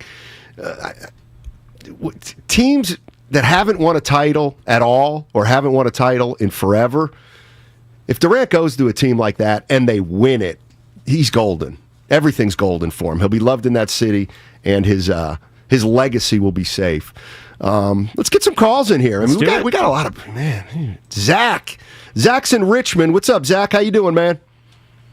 Good. How are you guys doing? Doing well. Man, I can't believe that Brian Windbag got me calling in about another story of his, but when it comes to what he was talking about as far as Curry wanting Durant to come back, really all that happened was Curry gave a non-committal answer. That doesn't really mean anything about what Curry's thinking or not thinking. I think Curry has a lot of respect for Bob Myers and the front office, and he's not saying anything because he knows that when the front office is going to talk about it, they will. He's not going to try to talk for Bob Myers. Just assumed all these guys are going to come in and step in for Clay and Dre and all that stuff. Some of those guys are generational players. Even if this young talent's good, there's no guarantee they're going to be that good. Right. And that's what... I mean, there's a reason why the Warriors have won 4 with those guys. They're special players. But, I don't know. It's hard to say. There's a million ways to look at it. Yeah, there is. I should say there are. There are. See, what I like is that this is why this is right up my alley, JD. I'll tell you why. It's because half the Warriors down? No, because half the fans are convinced, no way, no chance. This is a joke. It's all made up. And on top of it, we don't want Durant. We don't need him. And there's another half of people that say, you know what? If you got a chance to get Kevin Durant back, get Kevin Durant back. Why not? Why not? He's Kevin Durant. You know who he is. Like, let's go to AJ in Los Gatos. What's up, AJ? How you doing, man? AJ. All right, let's go to... Oh, hey, what's up? Too late. A little too late. David's in Fairfield. Hey, David, how you doing? Hey, how's it going, guys? Thank you for taking my call. Well, welcome. Hey, yeah, I wanted to talk because here's what I think, right? This is my opinion. When I'm looking at what's going on with the competition, right? Because everybody knows that Golden State Warriors, they won 4 championships. They're gonna win. I mean, maybe in the future with the young talent that they got, they're going to win solidly with the lineup that they got, right? But when I look at who can go against the Golden State Warriors, I think of, let's say there's another chance that they go into the finals again. Who goes against them? And I'm thinking, well, with what's going on right now, I got Boston Celtics again because they keep getting more solid in their pickups and their trades, and I'm thinking, okay, well, if the Warriors picked up Kevin Durant and added it to their lineup, then they'll basically be, going tit for tat against Boston Celtics, but which puts the Golden State Warriors at another advantage over Boston because they don't have a Kevin Durant player. They're just getting solid on all of their other fields in there, the point guard position, the shooting guard position, and all these other pickups. But adding Kevin Durant, you're putting the Warriors back above Boston where they need to be. Yeah, I don't disagree with that, David. Here's the thing that's interesting. Where is it? That's the big point. And this is from the 203. And this is exactly my point. And I think I agree with this person. The extent to how good Clay, Steph, and Dre and KD are good is being missed by fans who think, like he's basically saying, these guys are so special, and fans may be missing it. Too many fans think these young guys can just step in and be championship players. It feels like. And I'm not there yet, obviously. I wouldn't be there either. And, there's a difference between can they be role players on next year? I mean, that's the level that we're at right now. Can they be rotation players on a championship contending team last year because they were not, other than Poole, rotation players. Moody was not in the rotation. He was for a couple games here and there when they were down 3 guys. And Damian Lee stunk. Kuminga got opportunities in the playoffs, stunk. Had to get taken out of the lineup. Like Wiseman, haven't seen him play in a playoff game. Haven't seen him playing enough regular season games either. So, the leap as to these guys are going to be this and going to be that. I mean, I wouldn't be worried about 2025 and 26 and 27 at this point. Now, that being said, I think Joe Lacob is thinking about that. Oh, I think he's made it clear. He's thinking about that. And I think he's kind of proving it right now. I want to throw this out there. And this is Joe Lacob from Tim Kawakami's podcast, and he's talking a little bit about money and payroll. Is there a number that you put up there for Bob, or did you guys have a number like we can't go over 420, total commitment, or 450? You're really good at reporting. You're one of the smarter reporters out there, but I'm going to tell you your numbers are kind of messed up. Okay. I will just say that. You were throwing numbers out like 400 and 500. I don't. Yeah, I'm like the multiples go crazy. Those numbers are not even remotely possible. They're just not. No. So I took that as, like, if you think we could pay 400 or are paying 400 or project to pay 400, it's significantly less than that. Exactly. Our limit. Exactly. Not going to give you what our limit is because we don't want to broadcast it, but it ain't even close to 400. No. It's under 400. You think there's anybody out there that do you think Joe Lacob is to me, he's kind of sending a message. He's sending a message to Warriors fans, kind of saying, we're going to have to tighten the belt.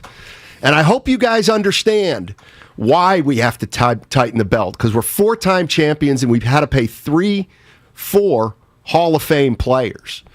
Like, I think he's got the goodwill of Warriors fans would even kind of understand that, right? They'd understand. I mean, if the Warriors are forced to not have, make a decision between Poole and Wiggins, all right, a year from now, one of them's not on the team. I mean, how can you fault him?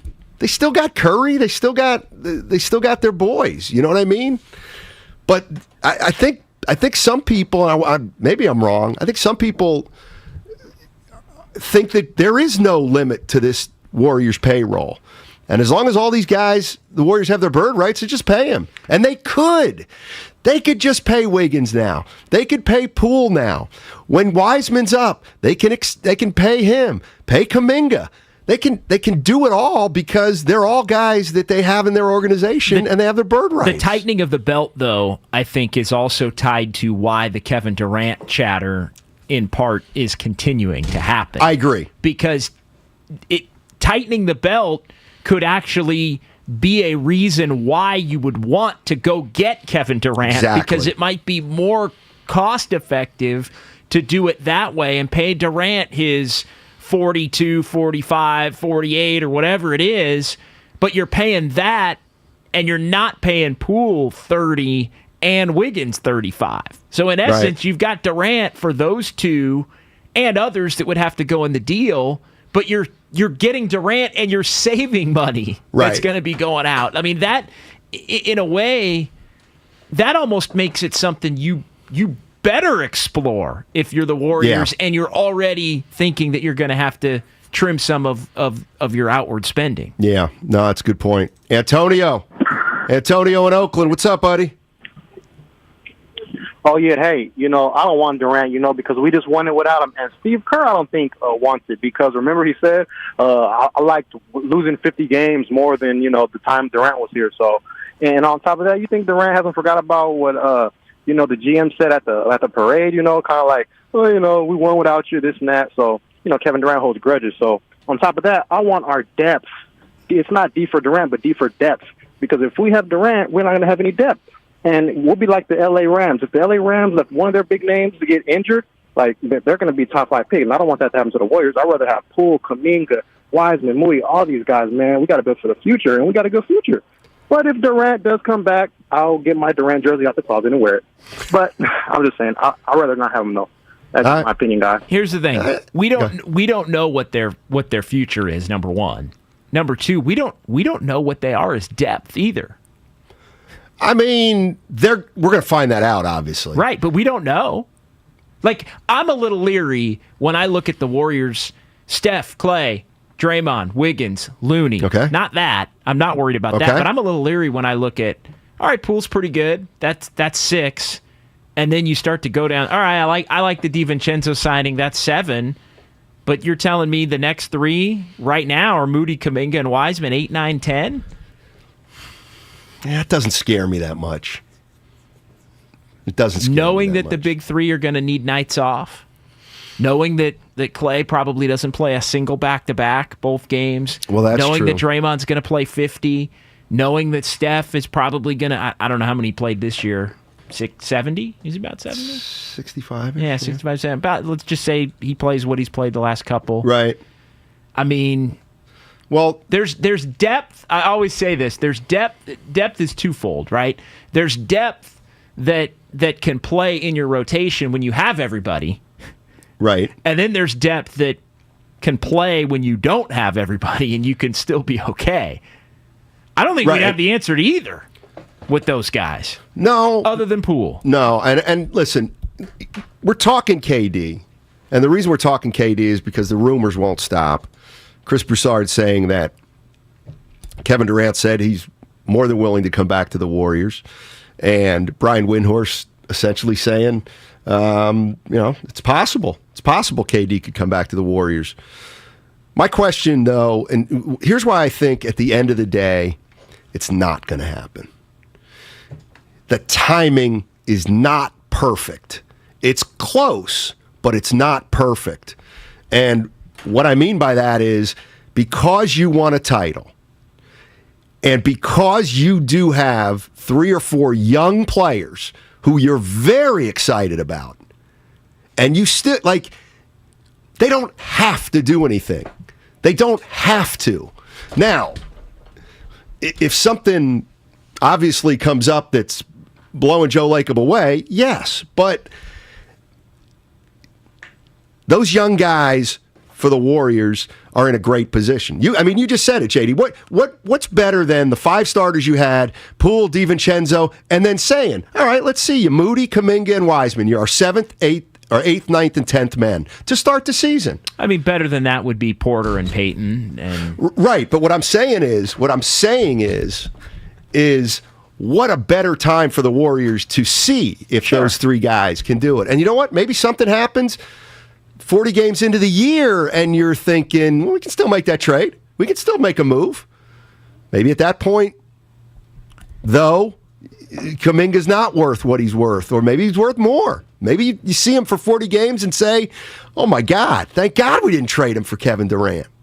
So let's go to Bobby. Bobby's in Los Gatos. What's up, Bobby? How you doing, man? Hey, thanks for taking my call. It's been a minute, so it's an interesting conversation. I'm going to say a couple of things. The first is I'm not so arrogant to say that we would have definitely won championships without Kevin Durant. So I think, he obviously contributed. He was the MVP of the finals, so obviously he contributed a lot. That being said, I was not sad when he left, and I have no loss for him. But the fact that we just won this past year without him, I'm actually very open and excited to the prospect of him joining the team again. And it's almost I know it's kind of arrogant the way I'm saying this, but I like it because it's going to be like, hey, he'd be a nice piece to help fill out the roster, a nice contributing piece. It's not like, hey, we need him to get over the hump. We're on the top of the hill, and, he could help us sustain our time on the top of the hill. And then the question is, yes, you would be, of course, giving up, your promising prospects.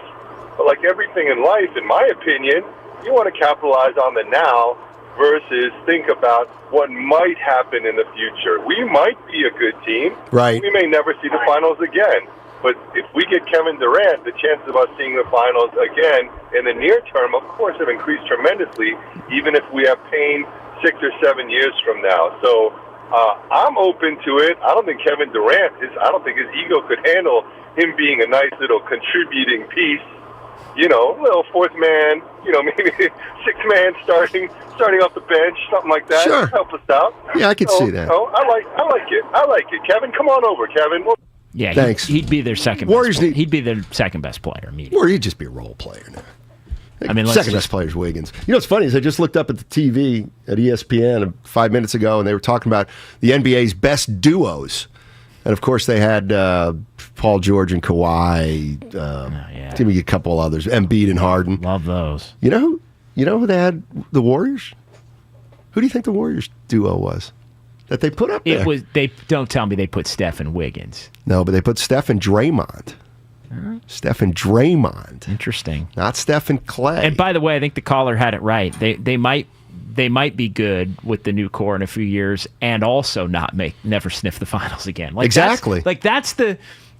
And I don't think he said, but I wanted to tie both together because I think that applies. Like, nobody's saying that the young players are going to stink or be busts or anything like that. Like, they could be really good players, but they could be really good players that are still their championship. Their flaws, especially as they rise in the pecking order, are the kinds of flaws that get you beat in the playoffs and don't get you to an NBA Finals. Right. A la many other players, Chris Right. Paul or Embiid No to this doubt. point, or they're like great players that, as we've seen, haven't won it. Yeah. Steiny along with JD today. Guru on a little vacation. We're talking about Kevin Durant. They just won't die, those rumors about Kevin Durant possibly coming back to the Golden State Warriors. And all the implications that surround that talk is just fascinating. Coming up in about 5 minutes, we're going to be talking to Travis Ishikawa. He's the hitting coach for the San Jose Giants. Giants 4-5. And that was a cold streak for him last year, JD. 4-5. They got the Brewers coming in tonight. Great pitching matchup tonight, by the way. Yeah. Burnsy. My guy Burnsy. Burns and Rodon. Yep. So we'll find out what happens there. We'll also talk a little about Jimmy Garoppolo later in the show. And then you want to run me through a little gauntlet about 2:30, I think. Yeah, we'll see. Which I'm looking forward to. The just to kind of end the stuff on Durant, and just to emphasize why I don't think it'll happen, is I actually do think the Warriors are in a great position to see what they have. See, I think some feel that those three guys, or the young guys, have kind of arrived already. Well, I don't think the Warriors believe that because they're still early in their career. So my question is, well, what better? What better than to have your starting five, you got Poole, you got DiVincenzo, and then you are handing the responsibility of 7, 8, 9, and 10 to Moody, Kuminga, and Wiseman. That's pretty low stakes. If they're better than that, they'll move up in the pecking order. If they're not better than that, you'll find that out and you'll realize that maybe you need to make a move one way or the other. So I just think this championship bought them is patience. Definitely. Actually, what it bought them is they can do whatever they want. Well, it bought him patience, but it also bought him the ability to take a deep, hard look at Kevin Durant. Yeah. Because why not? And I do think there's an element of Joe Lacob who loves every second of this, number one. Yeah. They're on top of the mountain right now. They've got this young core that he loves maybe more than anybody in the organization, maybe more than anybody in the Bay Area, right? But he also now has Durant. Does he want to come? Does he not want to come? Does it even matter? But, yeah, we're listening. We're calling. We're talking. Would he? Yeah, we'd take him back. We'd take him back. Yeah, it got a little weird at the end, but you know what? We'd take him back because we're sitting up on high as the champion that just won it. And there's also a component of having all this conversation and chatter and buzz. But at the end of the day, assuming this is the way that plays out, Joe Lacob's kind of got the, hey, you know what? We turned it down. Right. Exactly. We're going to turn that down. Exactly. Because we're not going to give up Poole and Kuminga and Wiseman and Moody. No, I think you're right. Because you know what? Because that's how confident we are, and I am, that they are going to be the next core. So you're getting all of it. You're getting all of it. In its own way, it's kind of a little bit of a revenge tour in a way. Like you kind of got Durant. Not that he wants to come here, but like you kind of got Durant almost having to bow down a little bit. Like would he not? He's got to eat a little crow. You're young talent being talked about every day. In some ways, that might be better than winning the championship for Joe. Nah, I don't know about that. Winning a championship's got to be pretty good. But I'll tell you what, but if you don't win the title, you can't have the rest of it. The rest, no of it's doubt, kind of fun. No doubt. And but the one thing Lacob indicated on the Tim Kawakami podcast to me is we got to start tightening the belt. We got to start tightening the belt. And that's why they're not dealing with Poole and Wiggins this offseason. At least as of now. Maybe that'll change.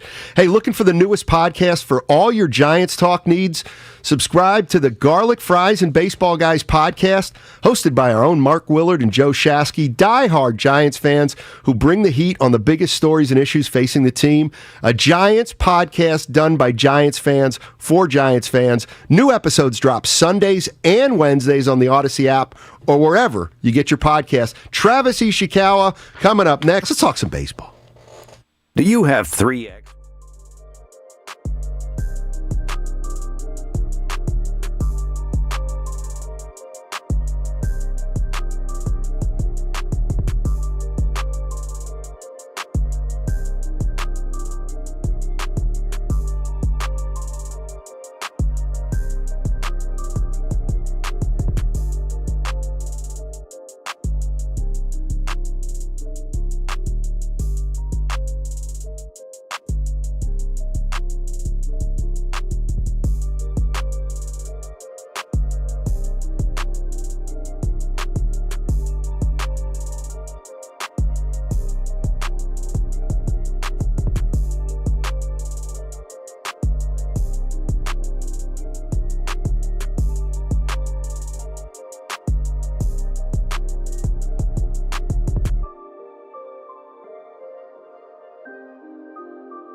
at HD1 San Francisco.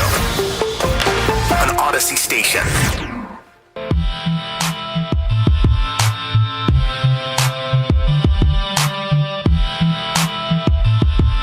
Now, back to Steiny and Guru on 95.7 The Game. All right, Matt Steinmetz in with John Dickinson today, and let's visit with Travis Ishikawa. He, you know him well. 2014 NLCS 3-run homer sends the Giants to the World Series. He's now the hitting coach for the San Jose Giants. Travis, thank you so much for joining us today. Thank you guys so much for having me on. Absolutely. The one thing I was always thinking about with the Giants after coming off a 107-win season is how they would kind of respond, knowing that they're not likely to win 107 games again. As you look at maybe the first half of the season coming to a close, what do you think? Is it just baseball, things evening out a little bit, or is this team still got a lot of room for growth? Yeah, I mean, I think you said it perfectly. Anytime a team wins 107, I think it'd be kind of foolish for anybody to think that 107 win would be kind of like the expectation, the normal, right? Like there's got to be a little bit of regression, but just from the games that I've been able to see, obviously, we've kind of got conflicting schedules at times, but whenever we get a chance, we got the game on, and it looks like just a lot of bad luck baseball. That's just the way the game goes sometimes, and last year it just seemed like everything went right for them. Just every pinch hit worked out, every bullpen move worked out, every base, pinch runner, every little thing kind of seemed to play out, and I think it's just, the way the game's played. I think it's hard to expect that every single time, and just a couple things just haven't gone their way, and a couple tough losses, throughout the season, and I fully expect them to be able to bounce back here in the second half and get back to playing the way they did last year. Defense has been a big part of that. They've been much worse defensively this year than they were a year ago, and that goes to winning games on the margins. I know Farhan Zaidi in his address to the media here within the last couple of days, he thought that was an area where they could really improve. I guess my question to you is, how much can a team really improve defensively over the course of a season? Is it your experience it can be done? How do you do it? Or sometimes do you just have players that are in positions where they aren't going to be great defensively? I think it can definitely get better. Again, when you've got the versatility like the Giants have, it's a lot to ask for players to play, 3 or 4 different positions in 3 or 4 consecutive days and then have them play Gold Glove caliber defense. So, again, having just being able to work as much as you can, getting reps, in the batting practice, and just the more experience that you can get there. I don't think very few people can go out and play multiple positions and play Gold Glove type defense at each position. But I just going back to my experience going to the outfield. I never felt confident out there the entire month I was out there. But, like I said, Roberto and I, we would work every single day and at least trying to make the basic plays look somewhat like I knew what I was doing out there. I know that they weren't expecting to make the Gold Glove, web gem type plays, but just getting the ball back into the infield as quickly as possible. Travis Ishikawa joining us on 95.7 The Game. Of course, former San Francisco Giant. He's now the hitting coach for the San Jose Giants. Here's one that I've been wondering. So you're now a hitting coach, and we all know the game's changed. Are you teaching the same things to your players that you're coaching now as you were taught when you were a young player coming up, or is it different? I think there's some core things that are still there. Hitting's still hitting at the core, no matter how far back you go. But like anything, right, we've adapted, we've learned, and as I've gotten into coaching, we've used a lot more, data, analytics. Obviously there's a lot more tools out there, more innovative ways to try to teach certain things as far as from a mechanical standpoint or a game planning standpoint, that I've definitely adopted and I've liked a lot and I've used. And being down here in San Jose with the low A, you deal with a lot of younger hitters. They're still trying to figure out themselves as well as trying to figure out how teams are going to pitch them or opponents are going to pitch them. So, my biggest thing is just trying to help them formulate a routine and how to work and how to be a pro each and every day. How much of the shift is preparation as to what what pitches you're going to see and in which counts, and how much of that has changed where it almost, I guess, to the novice or the common fan you'd say, well, hey, hitters maybe guess more, but they guess more because they're more prepared as to what pitch they may see. Is that a bigger component than it used to be, and to what extent? Absolutely. Like I tell a lot of our players, I could probably count on two hands the number of times I sat on a breaking ball in my career. Is that just because pitchers were pitching differently back then, or was it just because we didn't have the data to really back it up? But the guys that I did it on were guys that I had faced multiple times that I just kind of had a feeling this is how they were going to pitch me because they'd had success in the past.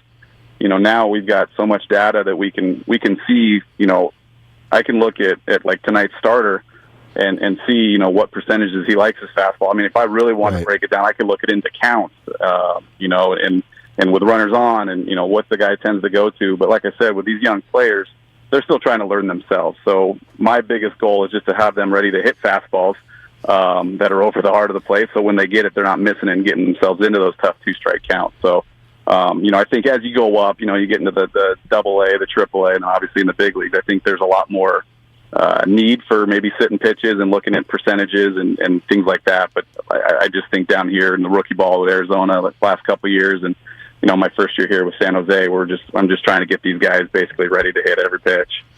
Travis Ishikawa joining us on 95.7 The Game. He's a hitting coach for the San Jose Giants, but of course he hit one of the most memorable home runs in Giants history in 2014, sent him to the World Series, 3-run homer against the St. Louis Cardinals. And I'm always curious, how often do you get asked about that home run? And I mean, was it a life-changing moment for you?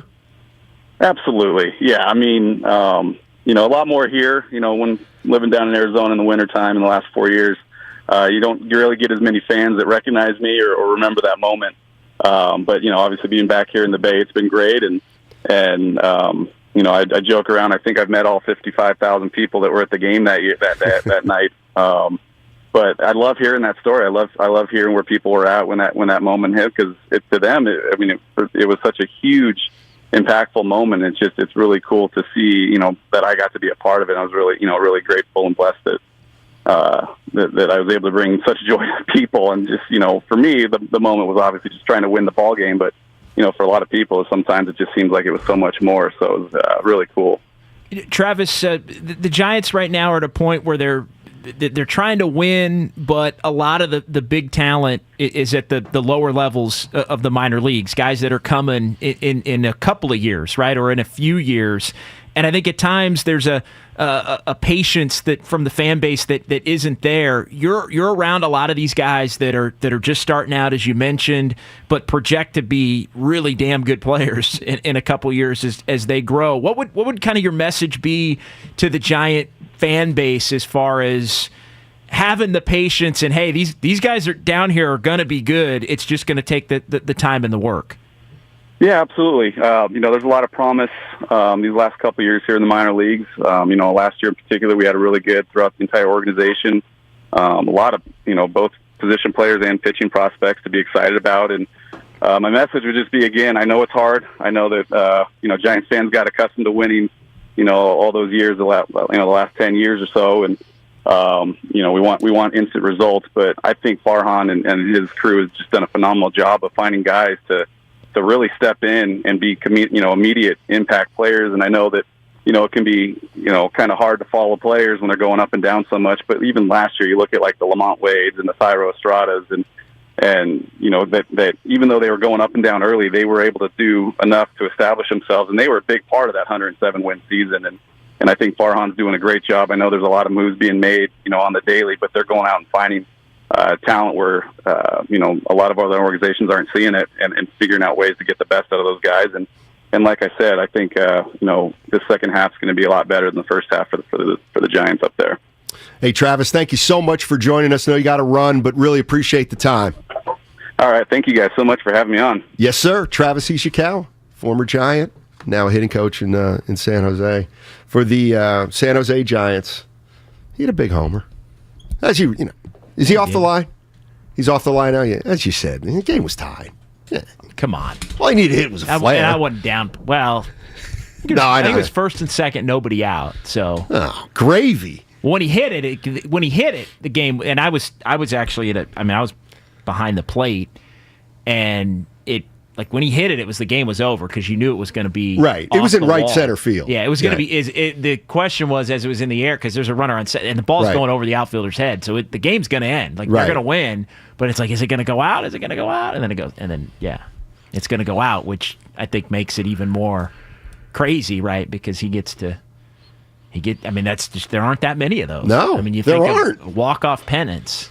I mean, you can count them on one hand. Well, great question. I'm thinking about Aaron Boone, 03, with the Yankees against the Red Sox as well. Obviously, Bobby Thompson. Bobby Thompson's another one. And that won the World Series, I believe. Bobby Thompson won the pennant. Yeah. Kirk Gibson, another famous one. Oh, Kirk yeah. Gibson. Nice. Joe Carter? Joe Carter won the World Series. Yeah. Gibson seems like he won the World Series. It was game one. Right. Reggie Jackson with his 3 homers in game 6. Sure. Obviously was a big one. But yeah, your boy Mazeroski. That's you know what? That's who I was thinking of. Mazeroski. That was in the World Series. Yeah, that was Game 7 of the World Series. I usually know that stuff. David Freese, 2011. Yeah. Sure. Game 6, right? Yeah. Yep. Game 6.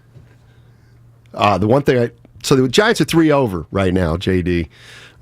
You buying what Travis said, Ishikawa, that the bottom line is he thinks they'll play better in the second half? I think they project to. I do. I think they're going to be a little healthier. Like their roster projects to be a little more complete, I guess. And you never know. Some guys come back, other guys go down.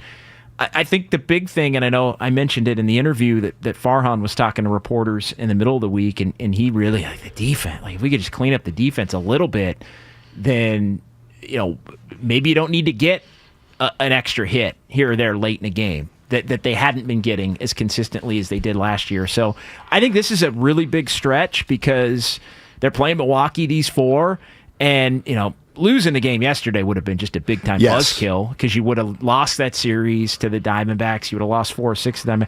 But this is a big stretch. You got 4 against Milwaukee. You got the Dodgers. You're playing the Diamondbacks again and Cubs, but then you're playing the Dodgers again.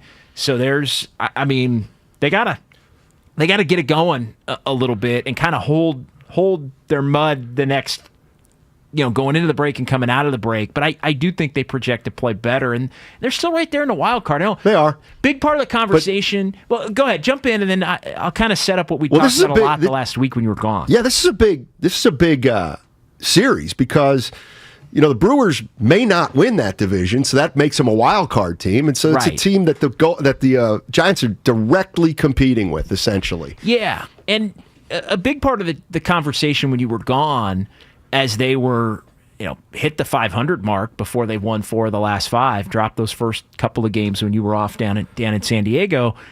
But it's just it's they're 500, and what do they do, and does it change how you view what Farhan has done to this point in his tenure? And I'm thinking, damn, like they won. I know they weren't really a 107 win team last year, right. but that was a pretty damn good year. So let's at least see where this year ends up before we start talking about the whole thing maybe not being where it needs to be. I agree with that. And so there's been a lot of just because they've been kind of dull, and they're not winning games late, although they have won a couple more lately late. But they're kind of dull, and they're not hitting, and they play sloppy baseball, and I think people are just kind of fickle as far as not wanting to let a year play out because it feels a little of I'm not getting my attention span hit. Like it's not fun, it's not entertaining, they're not doing it every night. I mean, last year was unbelievable. Yeah. Like last year was a once in a lifetime season. But even if you're not expecting that, which I don't think anybody's expecting that. Sure. It's quickly shifted to, well, this team's boring and dull and no fun, and damn it, I want a star. Right. I want a star, or I want a top prospect that I can root for. Like get me Luciano now, or get me Bryce Harper yesterday. And it's like, I mean, to me, this is a little like you still might be a playoff team this year, which would mean it would be a successful season. Exactly. Even if you only win 87 games. Here's the other thing. I think there's a psychological component to this. I think the Giants almost needed to weather the storm in the first half of the season. Coming off 107 wins, I believe in a little bit of a letdown. I believe in now teams, maybe not that the Giants are at the top of the hill, but people know they're a good team. Other teams know they're a good team. And I think, to be 3 over at this point, just halfway past the halfway point? Yeah. They're fine, is what I would say right now. They're fine. Well, and they're unless you thought they were a 100-win team, or unless you even thought they were a 95-win team. See, and that, right? Like I mentioned this to Goo when I said, Goo, I didn't look at this year coming into it. Like I took 107 completely out of the equation, and he said, "Well, what was your number, JD?" And I said, "Well, I thought last year they were 94." Right. Around 94 was what they really were. And you're losing Posey, and you're probably not as good. And so I'm like, mid to high 80s is probably a nice goal for this team. Ain't winning the division. 90? Yeah. 90 would have been. And so it hasn't looked as good as it's looked bad. I think that's probably like the eye test. It's looked bad. But it's funny. The other just piece to kind of throw at you in this is, so the two big signings, you lost Posey and you haven't been as good. He gets Rodon, who's an all-star. Right. He gets Jock Peterson, who's an all-star. I know. So if you're coming down Farhan's road, like the two big guys he went and got are all-stars, and yet you're worse. And then even that is like a little weird. It is a little weird, but it goes to show you, last year, they had a dozen guys who basically won games for him at some point, and some of them won more than one. You know what I mean? Yeah. Like it was a magical regular season. Well, I couldn't believe it. The game that they lost the other night, and I'm not sure if you caught it, but the game they lost in the opener to Arizona. It was similar to the game yesterday. Is that the game they ended up losing 8-3? No, they lost 4-3. Okay. So they were down. They were down most of the game. I think it was 4-1 into the 8th, and they scored a couple in the 8th, and the ball hit the bat. But anyway, it was to me the perfect example. The Diamondbacks are about to turn a double play that would have kind of snuffed the inning out. Ball hits the bag, kicks down the left field line. They end up scoring a couple of runs. Crawford's at the plate, hits a little chopper up the middle. They end up turning a double play. It looked like he was safe on the replay, but they called him out. They didn't overturn it, so the inning ended. But it's like I'm thinking, well, ball hits the bag. Last year, somebody hits a 3-run homer, they go ahead. Crawford, whether he was out or safe, last year he gets called safe. Game ends up tied. And Lamont Wade came up in the 9th inning. Lamont Wade pops out the 3rd. Well, yeah, he hit 790. He'd hit one in the water. Exactly. With a runner on in the 9th inning. And there's just been a few more games. They've won games like they did yesterday. Hell, a week ago, Wilmer Flores, 8th inning, they win a game in San Diego. Right. They won a game in the late innings in Arizona last week. Like even in the last week, they've had 3 or so games where they've won late, but they're not winning every freaking game late, like they did last Exactly. year. And that's a difference because they were dependent on that. Yeah, they were. This is from the 408. Is this right? And you're the man who would know. According to the 408, they lost 18 one-run games this season. Yeah. And 17 of last season. I had this a couple of days ago. Wow. Yeah, when when you guys were both out and Larry Krueger was in.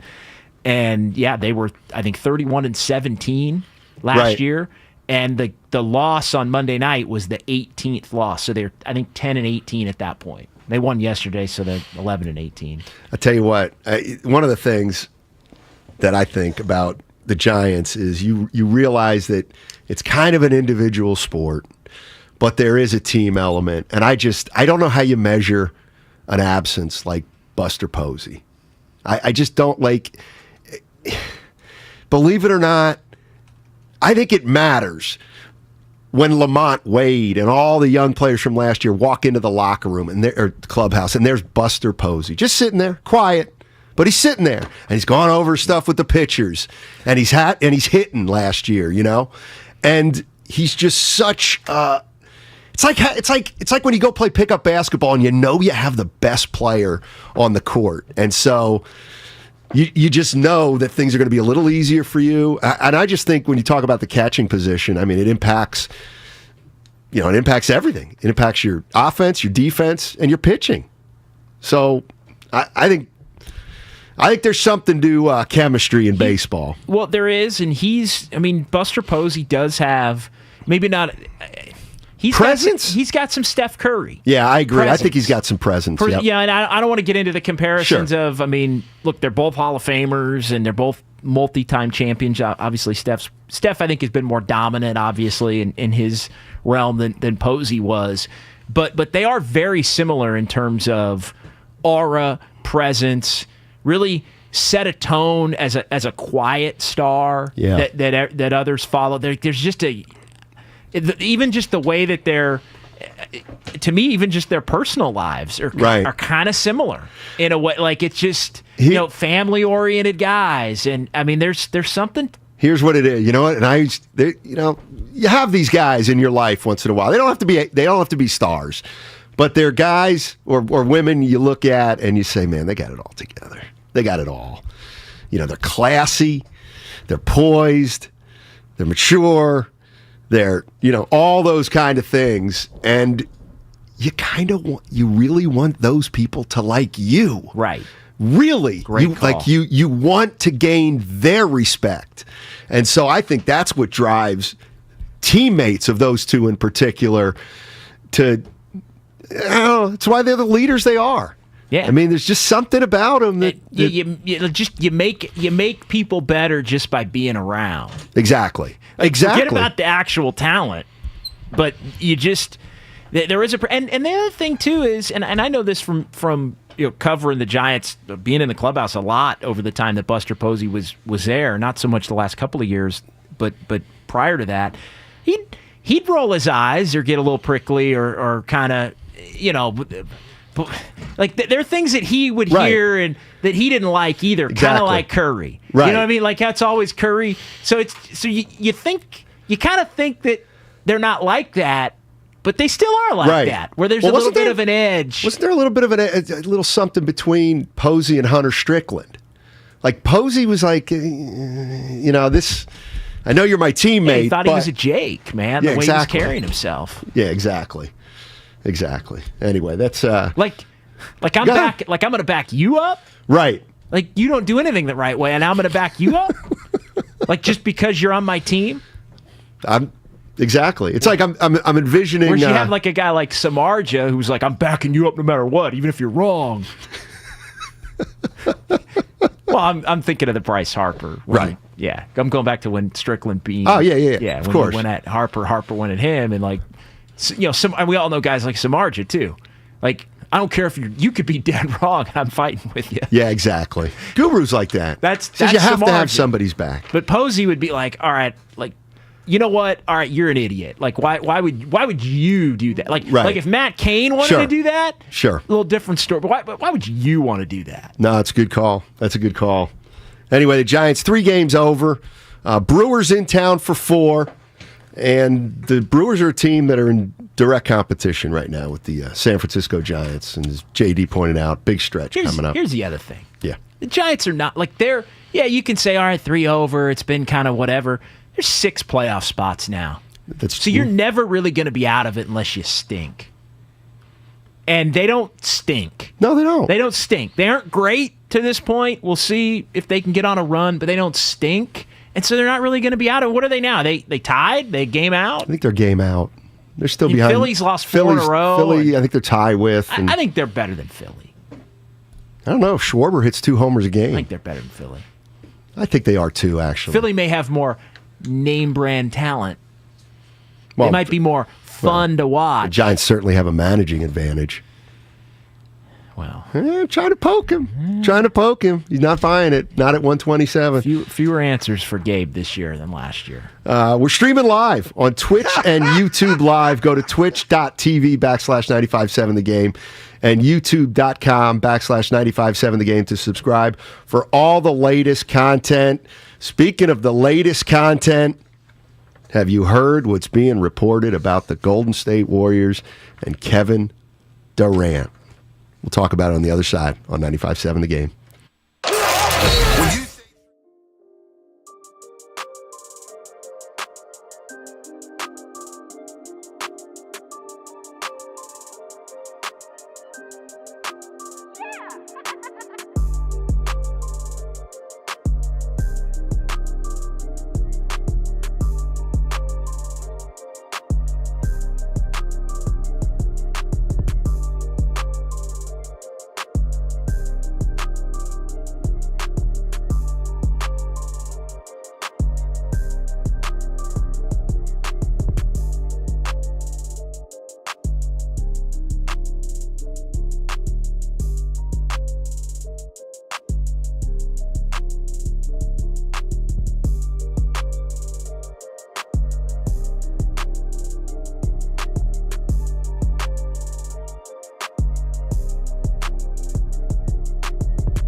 sentence.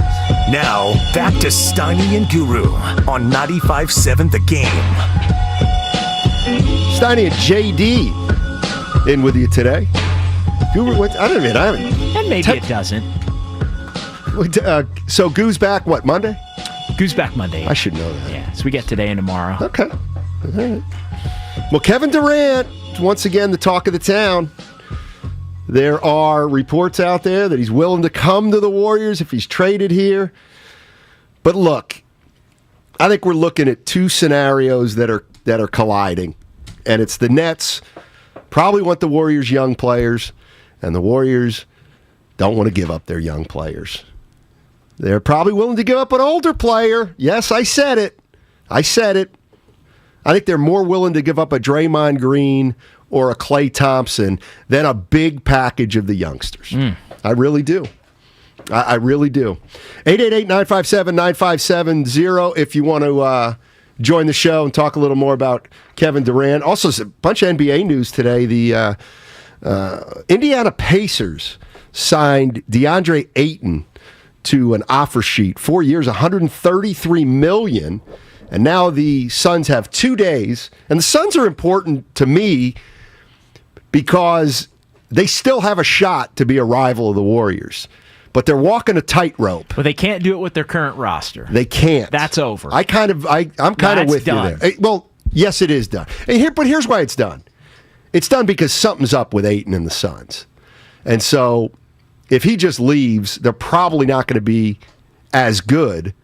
But if they can get something for him, Kevin Durant, maybe they can become a better team. Anyway, Adrian Wojnarowski reporting that the Suns are probably going to match. And we see that most of the time in the sign and trades. A little surprised by that. More than a little, actually. Yeah. Probably shouldn't be, though. But isn't that what you do? You have to match, and then you move him. Yeah, you keep options open. Right. Rather than let him go. I think we were talking about this during a break, I think, and you said it. I'll just bring it on the air. Teams are afraid of losing guys for nothing. Yeah. And they're petrified. That would not worry me as a GM because they're not walking for nothing. They're walking, and what you receive is a great amount of flexibility with your payroll. That's what you get for letting a guy leave. And I also believe in addition by subtraction at some point, or at some times. And it feels like that's where Phoenix is. Like they don't like, something's going on with Ayton and the organization. And they can match or not match. I don't think he's going to be a Phoenix Sun next year, but we'll see. We're talking about Kevin Durant. A lot of news now coming out of Brooklyn and parts unknown that he might be willing to come to the Warriors. This is what Chris Broussard. I actually think Golden State can offer a very strong package, better than most teams can offer. Now, they don't. You're right, they won't have the plethora of great picks. Most of these first-round picks that get traded aren't going to be great picks, all right, because the teams usually are good teams that give them up, and they're going to be late first-round picks, or they're heavily protected, right? But Jordan Poole could be a star, could be. Jonathan Kuminga could be a star, and some of the guys you mentioned, I definitely think he's going to be better than Franz Wagner, some other guys you mentioned. Really? And James Wiseman, not as certain about him, but certainly has potential. Somebody texted me, a good source, texted me at that point that Kevin Durant doesn't want to play with Kyrie and that he wants to go to Golden State. I am strongly leaning toward not believing that. But is it an impossibility? No. All right. 925. And I think I'm getting to the crux of why some Warrior fans are angry that we're even talking about it. And come on, I never thought Steiny would fall for this rumor BS and devote this much time to KD. See, that's the problem. And I know that's the problem that a lot of Warrior fans have with this. They don't want to wrap their head around the notion that the Warriors are batting this around even. Right. That they're even batting it around. For some reason, Warrior fans are very polarized with Kevin Durant. I think there's I don't know what the percentage is, but I think there's a sizable percentage that would say, hey, one of the best players of all time, top 5 player. If he wants to come back, let's see if we can make it happen. We got what it takes. But there's another group of Warrior fans that they want no part of him. None. And I'm kind of in the middle. I feel like you got to keep talking. You got to keep seeing what they want. You got to keep seeing where the league. You got to keep your finger on the pulse. Maybe you can get him for less than you offered a week ago, but you're not ignoring what's going on in Brooklyn. The Warriors always want to be one of those teams that's in the mix for everything, even the things that they ultimately decide they're not going to do, especially with the biggest name players in the land. And so I think that in and of itself, of course the Warriors are going to make a call and explore. And it sounds like this has gone down the path a little bit farther than just making a call. I think they have explored it to a I think names have gone back and forth, obviously. To a certain extent. But the thing that I keep coming back to as to why this is being considered is the financial component to it. Because the Warriors are up against it in terms of Poole and Wiggins. What do? Do you pay both? Even the Joe Lacob clip, which I'm sure we have and we can play, where he talks about that with Tim Kawakami on Tim's TK Show podcast. We're good for this year, but what about next year? And what about the exponential rise in dollars? If you could get Kevin Durant and save money, how could that not set you up for the next, forget about 2 years, but the next 3-4 years with him on the roster, where you could save money, be just as good or better, win championships? I mean, to me, that's the part where it's more than just fodder, because it helps the Warriors, in essence, check multiple boxes. It's how do you remain a contender? But again, would you rather spend $65 million the next few years or more, $70 million on Poole and Wiggins, or would you rather spend 45 on Durant? That's to me why it's not ludicrous. Knowing that the difference in $25 million is like the difference maybe in like $200 million. Yeah, so basically you'd be saying, hey, look, we'll take Durant and his 40+ mil for 4 years, but you know what? We're giving you Poole, who was gonna get 100, and we're giving you Wiggins, who, if we re-signed, would have been another 100. I mean, some people are thinking Wiggins is going to get 140 or 150. Like, I don't know. Would you rather have Kevin Durant at 150 or Wiggins at 150? Yeah, I'd rather have Kevin Durant at 150. Right. Yeah. No? And yeah, you still got to massage the rest of the roster. But here's a question I do want to ask Warrior fans at 888-957-9570, because I think we're at this point. Would you be okay? Look, we're talking young. Look, the Nets want the Warriors' younger players. All right? The Warriors do not want to give up their younger players. But my question is this. If you're Joe Lacob, would you include either Draymond Green or Klay Thompson in a trade for Kevin Durant? I would, if the rest of the move makes sense. JD's a little more hesitant. I would not. I'll say I would not. Okay. I would. I need to hear the rest of the deal, and I need to see if I thought they were giving up too much in addition to those two guys. I'm not giving up any championship DNA for somebody that's got maybe a little more questionable championship DNA. Ooh. Because I'm not sure that the talent outweighs it. Could Kevin Durant make up for Draymond Green's playoff championship DNA? Maybe. I don't think he could. Maybe. To me, you're softer, you're dumber, and not dumber because of Durant. I just mean because you're losing Draymond. Well, I'm not calling him dumb. I just want to make sure I make that point. I don't want people thinking that that's what I'm doing, because I'm not. But if you lose Draymond Green, your IQ goes down. That's correct. As a team. offensively, defensively, all of that. Well, but I'll settle for the offensive IQ going down a little bit to be significantly more explosive. Your defense isn't as good. Do you see Durant's numbers last year? Yeah. I mean, he averages like 6 or 7 assists a game. He's a good player, man. He's a great player. He's Hall of Famer. He's an all-time great. He's a legend. I mean, he's terrific. So, but you are not. Let me ask you this then: under any I'd rather give up the young guys. So you're not okay. So you would basically you're ruling out trading Draymond Green or Klay Thompson at this point. Right now, you don't have to. So no chance. Okay. I would be much more willing to do Poole and Wiggins and Kuminga, let's just say, than I would be to give. Yes.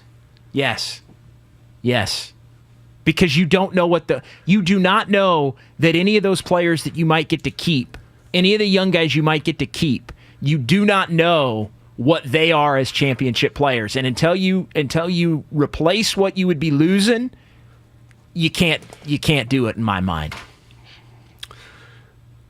Man, I think the Warriors could kind of have their cake and eat it too, and end up with Kevin Durant if they really want to. And what I mean by that is, Warriors have 4 young players. They got 4 young players, and then they got their core. So maybe you'd only have to give up one of the young players if you're willing to give up Klay Thompson. Klay Thompson and Kuminga. Would you do that? Klay Thompson and Kuminga for Kevin Durant. Now, I don't think that's enough for the Nets. Not enough. But it's not enough. Would you do it if you're the Warriors? I mean, I'd be more open to that because it would be scoring and scoring. Like you're losing Klay scoring and you're losing Durant. And I think Durant's. So hear me out. Durant projects to be just a better. Like Klay, we don't know. Durant's a more efficient scorer. Like if you're taking away scoring, you're adding scoring.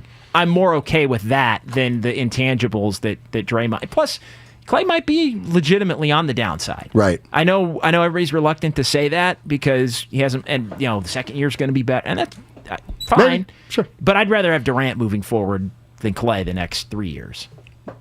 I kind of agree. 2 years, let's say.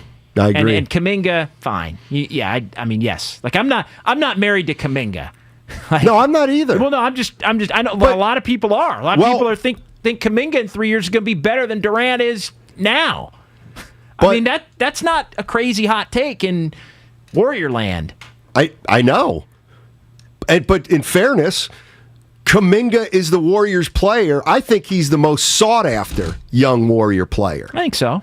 Even more so than Poole, because you got to pay Poole if you trade for him sooner than you'd have to pay Kuminga. I mean, we don't know what Kuminga ultimately becomes, but he does have that body type. No doubt. That could he be a Kawhi? Could he be a Giannis type? Could he be again? I don't think he's going to be any of those guys because those are, but that's the high end pipe dream projection. I got you, but see, I think Kuminga's, and I know that there are levels to this, but to me, Kuminga has already proven that in 4 or 5 years, if he's getting 30 minutes a night, he's going to score 20 a game. And now maybe it won't be a great 20. Maybe it'll. We got to find out if he's selfish. We got to find out, can he pass? We got to find out, can he rebound well enough? What about defense? I mean, we love the way he dunks and he's big inside. He plays bigger than all that stuff's great. I'm all for finding out. I am too. But if it's him or Durant, he ain't getting in the way. Jonathan Kuminga would not be getting in the way of me getting Kevin Durant. I'll say that. Who would be? Draymond. Man. Remember last year we talked a lot about Draymond, being over the hill, and maybe it's time for him to get off. I still believe Draymond Green will not end his career as a Warrior. Maybe not. But here's the thing. Let me ask you this. Both those guys have 2 more years left in their deal, Klay Thompson and Draymond Green.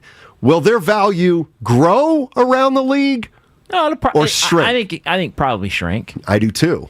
I think probably shrink. I think teams are probably leery of both of them, and they're just going to get more leery of them. I guess what I'm getting at is I don't want to see I don't want to see Durant come here. Okay. I just from a coverage discussion standpoint, I'd rather see what the Warriors have got cooking with the young guys and trying to run it back and bridge the 2 timeline. I'll just say that from a purely selfish standpoint, I hope it doesn't happen. Okay? Okay. But I understand why they would be legitimately considering it, and I've laid out the reasons why I think they'd legitimately be considering it. And there really aren't any of the young players at all that would prevent me from doing it if I'm the Warriors. Not Poole, not Kuminga, not Moody, not even Wiggins. I know he's not a young player. Wiseman. There would be no young player that would be the reason that I wouldn't do it. If I don't do it, it's because I don't think I can fill out the rest of the roster properly, or I think there's going to be, Kevin Durant has a dark cloud hanging over him that's going to infect our culture again the way that it did. I'm just saying. I'm just laying out the reasons why. I'm not here. Or it's, there's going to all of a sudden there's going to be all this BS drama that's going to get talked about in every press conference constantly. Right. Frankly, that's the reason, just from a purely selfish standpoint, that's the reason I don't want it to happen. Because I don't want to experience what his whims or I don't want to get into how he's feeling. Right. Ever again, frankly, here. Couple things on the text line I'm going to throw at you. 650, I got to tell you, I couldn't disagree more with this. The Warriors' core players are like family with Lacob and the organization. They are untouchable. No, they're not. Steph's untouchable. Steph is the only untouchable on the Golden State Warriors. Klay Thompson and Draymond Green could be traded if there's a good deal out there and it's good for the Warriors. They're not going to be kept. Joe Lacob will not keep them at the expense of not making a trade that he knows would make the Warriors better because he thinks they're family. I mean, that to me is absolutely preposterous. 408 says, what guarantees do the Warriors have that Durant doesn't want to leave next year? None. Wants to leave it, trade him. Well, he doesn't have an opt-out. He can ask. Well, he can ask, he'd say no. Yeah. Or you could say, okay, well, trade him now and do it another way. Well, that'd be the ultimate 2 timelines, right? I would. You get him. Maybe. You win a couple. You flip him again. You bring back talent. Man, it's intriguing. He'd have to be good enough 2 years from now. But. Well, that's the worry. He's got 4 more years. He's 34. But he's had a hell of a year, regular season. I know his playoffs weren't great. Yeah, injury concern. That would be another thing. That would be another thing that if I'm considering not doing it, it's all the logical type stuff. But let me ask you this. Who do you think will play more games in the next 4 years? Durant, Klay, or Green? Probably Klay. Yeah, see, I would say Durant. But that's kind of what probably. See, I think Klay, but I don't know that. I feel like Klay's availability is going to be there. The production just may not, if that makes sense. Right. He'll still play his 65 or 70.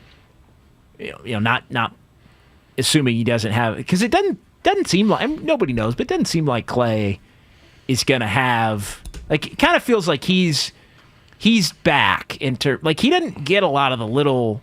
The quad here. No, you're right. The ankle there, so I think that once he's back, he would just kind of project to be back. It's just a matter of at what level.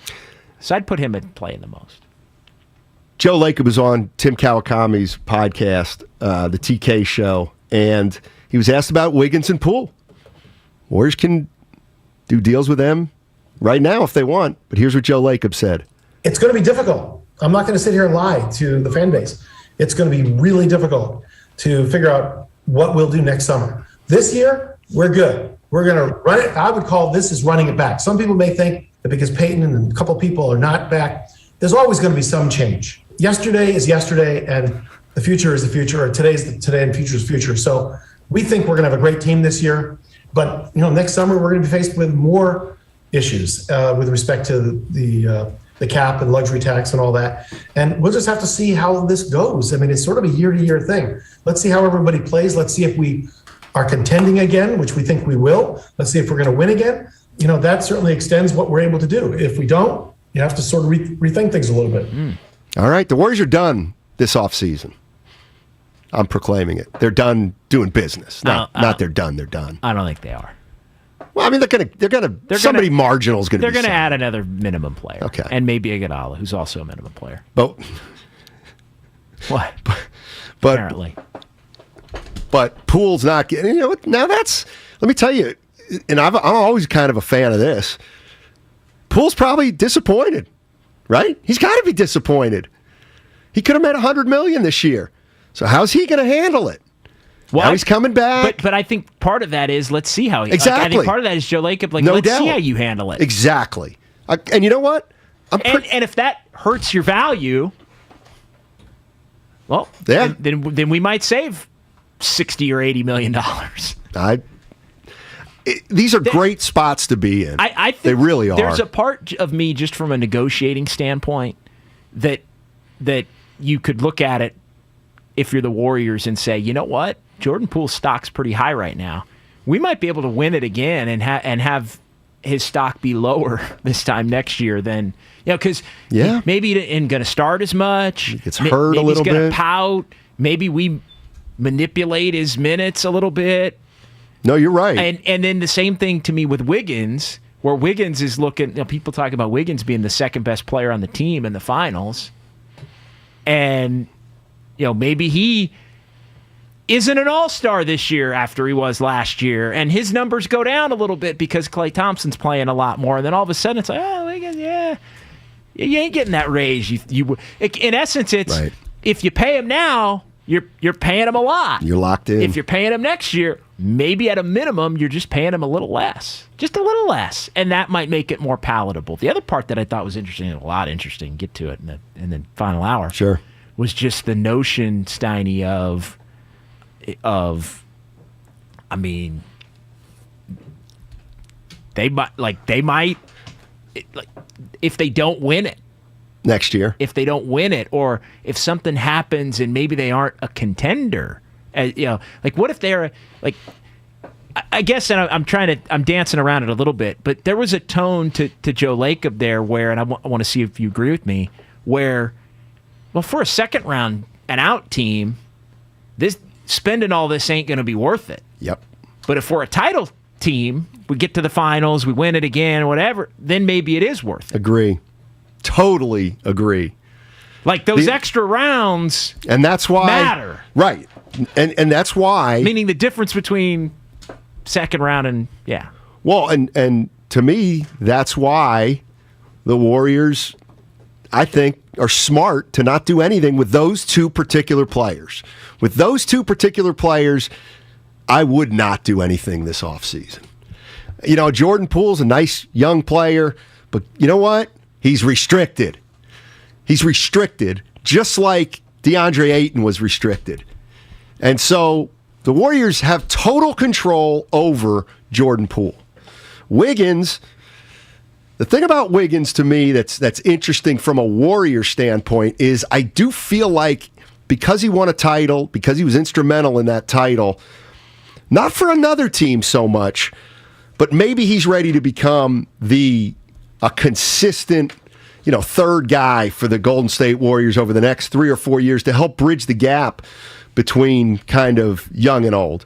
Hey, in case you miss any of today's show, download and subscribe to Steiny and Guru on the Odyssey app. You can listen anytime, any day, all in a single tap. Find Steiny and Guru plus all the content from 95.7 The Game on the Odyssey app today. Where are you on Kevin Durant possibly coming back to the Warriors? And let me ask you another question, Warrior fans.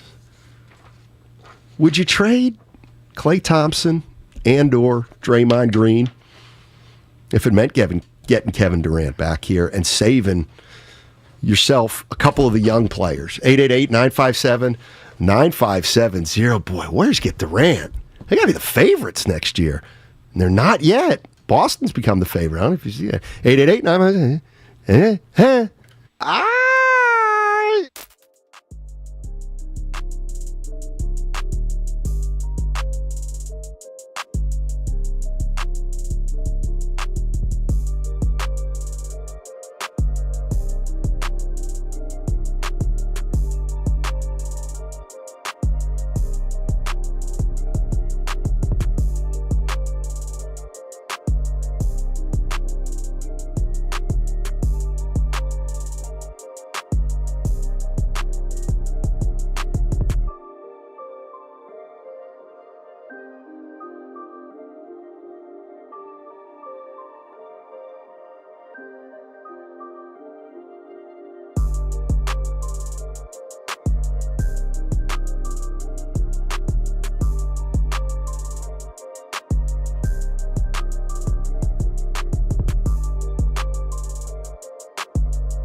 AJ Anunoby. This is Tim Roy, and you're listening to Steiny and Guru on 95.7 The Game.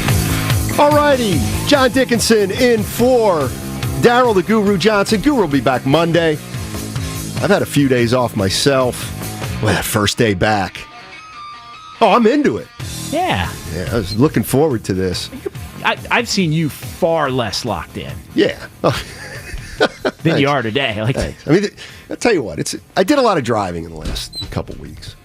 But yeah, I was surprised to hear that. Yeah, the hell with that. We're talking Kevin Durant. Kevin Durant. Yeah, see, Kevin Durant. Why? Let me ask you this. I'm Kevin Durant. You know who I am. Why are some Warrior fans clearly bothered that the Warriors are thinking about this? And they're bothered so much that they're almost denying that it's real. Exactly. Like, what is it? Who hurt you? Was it Kevin Durant? He's not one of them. I think it stems from the fact that the Warriors won without him, and then didn't, and then kind of had to get him, as Draymond laid out, right, to win a couple of more. But I don't even think it's necessarily about that. I think that's a small part of it. My theory is that they thought once he came that Durant was going to come and he was going to change who he was, and the Warriors culture was going to change him, and that the Warriors situation was bigger than him, and he was going to come. And you think about it, when he came, it was not 5, not 6, not 7. It was basically I think there was a belief that he was going to come and end his career a Warrior. Boy. And then it was, he just never would commit to him. All right, I'm signing the deal. Right. And it was, I'm signing the deal, I'm taking a little less, but I got the opt-out, and it's going to help us win another. But then he didn't commit the next year. And then it was, he's going to be gone. Like, he's out. Right. So to me, it's more the fact that he kind of crapped on their culture. That's a big part of it. Like, he kind of rolled his eyes. Yeah, he did. I said it. I've said that. Like, I think he thought the whole Steve Kerr was. I think the joy and all that stuff. Like, I think he thought that was a bunch of crap. 408. The owner loves KD and he wants him back. You know what? Maybe he might. No, he might love KD, but I'm telling you right now, I can't. What's the word? Emphasize this enough. Joe Lacob's got no emotional investment with his players. Steph's a little bit different. But look, remember when he was negotiating with Steph, he's like, no, I'm not giving you a no-trade clause. He didn't give Steph a no-trade clause. Right. So, remember the initial offers the initial offer to Clay was not like the full max. Right. Back when he was due for the, I think, prior extension. Right. And then eventually it got there. And so Joe Lacob, like the one thing I think he's smart about is he does not get emotionally involved with his players. Oh, he loves them. Don't get me wrong. But let me tell you the old phrase, business is business.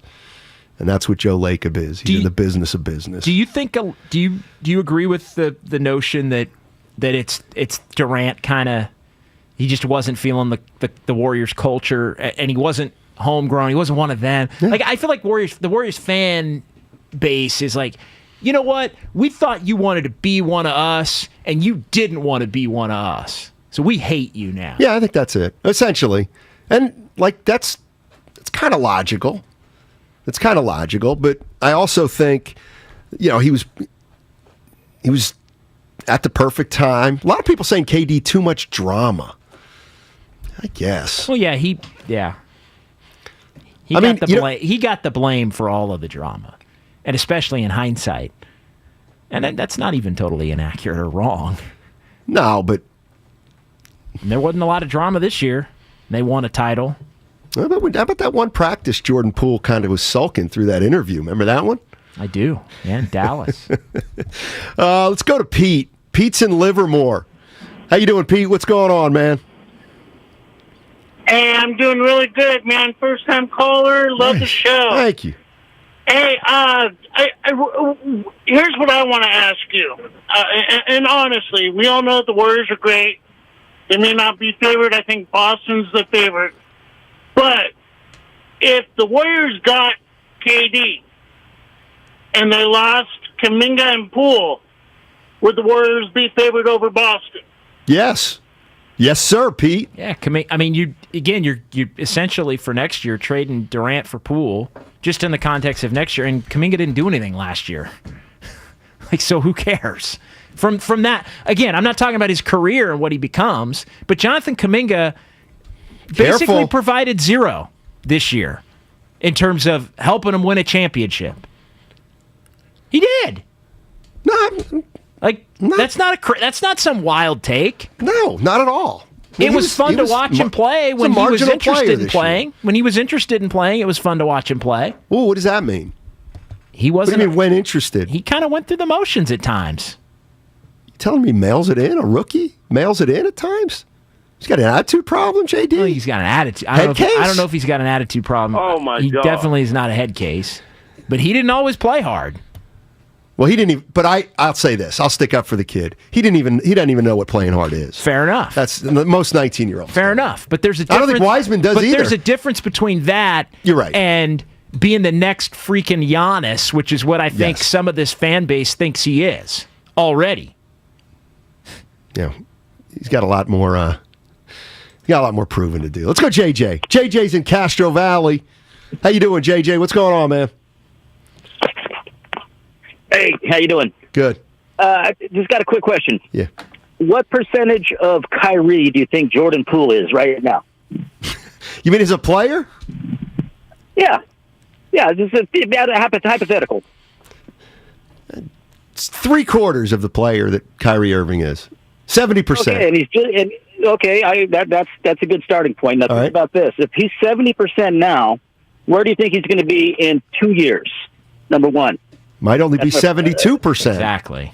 70. Well, I think it's going to be a lot higher. And so, in other words, I think the value of Jordan Poole is extremely high. Okay. I'm just getting really irritated about all the 95.7 hosts talking about and this guy, and this guy, and this guy, and this guy. I can't believe how many players are coming out of everybody's mouths for KD. He's getting old. He's not the same KD he was. Let me. Why would you trade 4 of the Warriors' top players for KD? Well, I wouldn't trade 4 of my top players for KD. But KD, whether you like it or not, is still one of the best players in the NBA. Yeah, and I don't I hate that game of what percentage of this guy is that guy? Because Poole may never be as good as Jordan Kyrie Poole's Irving. got a long way to go to be as good as Kyrie Irving, and I'm probably as down on Kyrie Irving as anybody.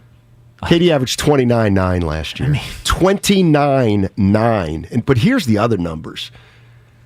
He averaged 7.4 rebounds and 6.9 assists. He averaged 7 assists a game. Man. I know Jonathan Kuminga's got a lot of potential, I guess. I don't and I'm not. He might be terrific. I don't. It's just he ain't. I think the thing that bothers me about Kuminga, and not Kuminga the person or even Kuminga the player, it's just Kuminga the storyline. Sure, is that there's just a lot of hype for let's just let him play and grow and let's find out what he is. Let's not every time he checks into the game think that it's like some future Hall of Famer that we're seeing when he's 19 years old. But I feel like there's this, the way he's covered, the way he's talked about in the media, it's let the kid play. Let him figure it out. He doesn't have to be the next superstar. No, but it's fair to be excited about him. Sure. I mean, there's too much hype. And that doesn't mean that he won't be a great player. But right now, the hype doesn't match the actual gameplay. Steinmetz, KD couldn't get a bucket on his own against Boston, struggled to score every game, hence the sweep. I know. But I'll tell you what, I think the damage had been done by that point in Brooklyn. They were done. You know how the playoffs expose teams? I think that series 6-5-0 exposed that he might have already, I don't want to say checked out, but I don't think that team believed in itself at all. The last that last playoff series. Let's go to Oscar. Oscar's in Stockton. What's up, Oscar? Man, hey, what's going on, fellas? Hey, man. I'm up here getting ready to set my hot dog stand up and getting so frustrated with this Kevin Durant talk. My whole thing is like this, man. He's 34 years old. 33. He's not a leader. And why in the hell would we mess our whole roster up again just to please this cat? And I'm tired of everybody keep on talking about Kuminga. You guys are really putting down the players like they're not going to do nothing. Kevin Durant, what did he do this year? What did he do this year in Brooklyn? Nothing. And then he signed that big contract and went out. Joe Laker would be an idiot. Raised up. He'll be an idiot to trade all those players away to get Kevin Durant back. Probably he stay healthy for a year. If you're talking about trading Draymond or Clay, that is so stupid, man. I know y'all announcers, but I've been doing this for a long time, too. I'm from Oakland. Everybody in the Bay Area knows. We don't want his ass back. Why would you trade your future for this fool? For one more championship at the most? Yeah. That'd be real stupid. You see how he gives Boston? Well, you know what? Hey, thanks, Oscar. Thanks, Oscar. Let me tell you something. This is, and I don't want to say arrogance because it makes it sound like I'm picking on Oscar. I'm not picking on Oscar. What did Kevin Durant do, Steiny? No. Here's the thing. I think it feels like Warrior fans are saying, one more championship next year ain't good enough. That's what it feels like Oscar's saying. What, so KD's going to come, we're going to win a title next year? Well, then what? You try to win another one. Yes, but I think where it does become arrogant is that there's also an extension of that, which is we're going to win in 26 and 27 because Moody and Kuminga and Wiseman are all going to be good. Well, that is absolutely preposterous at this point. When they say, because I think the fan base has a different definition of what the future looks like than even Joe Lacob does. Like, I actually think Joe Lacob's is more realistic. Like, I think I don't think he knows what's going on. But when Joe Lacob talks about the future and wanting to keep the young guys and all of that, he's thinking about being competitive.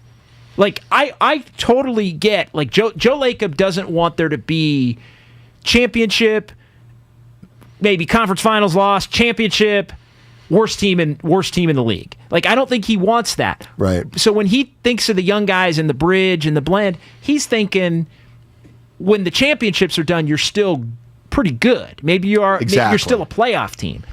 The young core can absolutely, if they continue to grow, accomplish that. Like, that's realistic. Like, Kuminga becomes this, Moody becomes that, Wiseman this. Like, they could be a good team in 5 years. Right. We have no clue if that means they're a championship contending team. And I think that's the difference. Like, I think even Joe Lacob knows that. Like, of course he does. Like, but I think there's a part of Joe Lacob that is actually okay with that. Now, even maybe more so now that they've won the title this year. Maybe they win another one the next couple of years. Point being, I think the fans, though, look at it like, no, we're going to be winning chips, man. And Moody's Clay and Kuminga's better in some ways than some of the players they've already had because he's different. And, he's got that Kawhi or Giannis or whatever it to him. Let me throw this at you. If I told you right now, if you asked me right now, okay. He can't even dominate the Summer League games going, here's your two. Out taking 50 shots. Here's your two scenarios. He's 19. Chill, JD. You take one title next year, and that's it. That's it. Or you take the unknown, let's say till 2030. Okay. Of just, no, play it out. Give me the title. Exactly. Give me the freaking title, Steiny. Thank you. Right now. Thank you. When's the parade? June. Exactly. Tish is in, she's in the car. Hey, Tish. What's up? Hi, I'm in my car. But I'm driving a Hercules. But I wanted to call in, Steiny and JD. Thanks for taking my call because, I'm the opposite side of Oscar. That makes my blood boil. These fans out here that spew so much dislike and hatred toward KD. What did he do? He helped us get 2 rings. Why? Yeah. Because the guys went to him and asked him to come, help us get some rings. And if he wants to come back and help us get some more rings, what's to dislike about that? And everything you've said, I agree with in that I love this young core of guys we have. But, with the exception of Poole, who's been around since the only one left. You know, he got his ring now. He had 2 horrible years with losing, and he got a ring, so he should be happy. He can learn and grow somewhere else in the NBA if necessary, if Laker thinks that's what's appropriate. But come on. KD is a known quantity. He's one of ours. He won championships with us. He got injured playing in the finals for us right before Clay got injured. What's not to like about the guy? I do not understand Oscar and people like him. Thank you, Tish, and I'm going to back that up. A, he took less money when he signed his contracts. 2, he put his body on the line and got hurt in the NBA Finals. 3, he said, you know what, Bob? I'll do you a solid with a sign and trade. Yeah, it's going to help me too, but... Yeah, helped you win another chip. Helped you win a chip without me. Exactly. Now, do you think KD, like, do you think it even crossed his mind? Because I could that they would win it again. I could see him thinking, you know what? It doesn't matter. They ain't winning it again without me. And kind of being flippant and defiant about it. Yeah. Whereas, like, a real, like, if you were really feeling like that's like if I were him, and I don't know what he felt. Clearly, he didn't have that much animosity. But if he like I'm the kind of guy where if I really want, like if I'm feeling that and like I'd sit down and take a night and think about it. And I go, you know what? I'm turning their faucet off. No deal. No sign and trade. Because you know what? Then I know they're never winning another one. Well, he didn't want to do that. Well, or he didn't. He didn't grasp that it was even possible. The hypothetical of the Warriors could or couldn't have won those 2 titles without Durant, to me, almost misses the point. I'm with Draymond. That they needed him? I'm just joking. Of course, we knew that already. I mean, I'm sorry. I tend to think they needed him to win those 2 titles. And I don't look at this year as vindication that they could have won those 2 titles. It's completely different. Exactly. Completely different team. They tore it down and rebuilt it. Here's the other thing. If now you want to take hypotheticals to the limit, okay. You believe that the Warriors would have won their 2 titles without Durant. Okay. Well, then what happens in the 2 years between that second championship and third championship? What, Steph and Clay just, like, everything happens the same? No. Like, everything would have changed, I think. 100%. Let's go to Juno in Oakland. What's up, Juno? Steiny, what's up, my guy? How you doing, man? I'm doing well, man. Hey, you might not remember me from the club one days, man, when I used to give it to you up there at the gym. You know what, Junie? Yes, I do remember. Hey, you know what? You were good, man. You're a good player. Absolutely. You're a little too big for me. I couldn't cover you, though. You too much muscle. Good to see you guys, man. You guys are doing a great job on there, man. Hey, listen, man, about the whole KD thing, man. You know, Laker, man, has to make financial decisions, man. And the whole thing about it is that he's not going to be able to pay Wiggins and Poole. So, financially, the KD deal makes sense. Yep. You know, Warriors fans have to get out of their feelings with regards to KD and with the drama with Draymond and all those other type of things. Like you guys mentioned earlier, Laker is a businessman, so he has to make business decisions. And the ultimate bottom line is that you're not going to be able to pay Wiggins and Poole. Right. So if there's a deal on the table for now, the one thing is you're talking about Clay. That's a non-factor. The Nets don't want Clay. Why would they want Clay? Well, that's no doubt. So yeah. So that we don't even discuss that. The other thing is, as far as Draymond is concerned, his value is more to the Warriors than any other team in the league. Because he's allowed to bring the ball up, make decisions based upon the personnel that they have and the sets that the Warriors run. They can come up off the high-low screens or whatever. But that doesn't work for the other teams at the salary that he makes. He's going to have to take a pay cut after this deal ends, and that's the bottom line. Well, yeah, I'm with you. Hey, Judy, thanks, man. Appreciate the call, buddy. He was good. Yeah, great call. He was good. He's a better player, though. You used to play pickup? Yeah, I used to play pickup with Juno. Like what? Like Club One. What era? No. This was 2000, about 22 years ago. Yeah. Different life. He's a good player. Real good player. He's tough. He's a tough player. That's what I remember. He had skills. No doubt about it. The thing that what about God, I had something on my mind about Lacob. Now I can't remember what it was. Shoot. I'm going to take another call and then I'll remember. Let's do it. All right. Akil is in Dublin. What's up, Akil? How are you, buddy? Good, man. Thanks for taking my call. Just finished up with the work and listening into you guys. Nice. Hey, look, I have nothing against Kevin Durant. I love the guy, and as a Warriors fan, I appreciate the 3 years he gave us. Sometimes I even watch the 2017-2018 finals just to kind of, relive those moments, because that Warriors team, especially the 2017 one, was probably the greatest team of all time, in my opinion. Now, with that being said, I would not trade for Kevin Durant, only because I feel like, especially that we would give up too much defensively if we need to trade guys like Andrew Wiggins and some of these other guys, especially Klay Thompson, if that could throw in the picture, Klay Thompson and Draymond Green. I know Kevin Durant is an offensive talent that no one's ever seen before, but my main concern is defense. After Gary Payton II left, guys like Wiggins, Draymond, and Klay, and let's see if Kuminga can develop. And we need that defense as a team, because without it,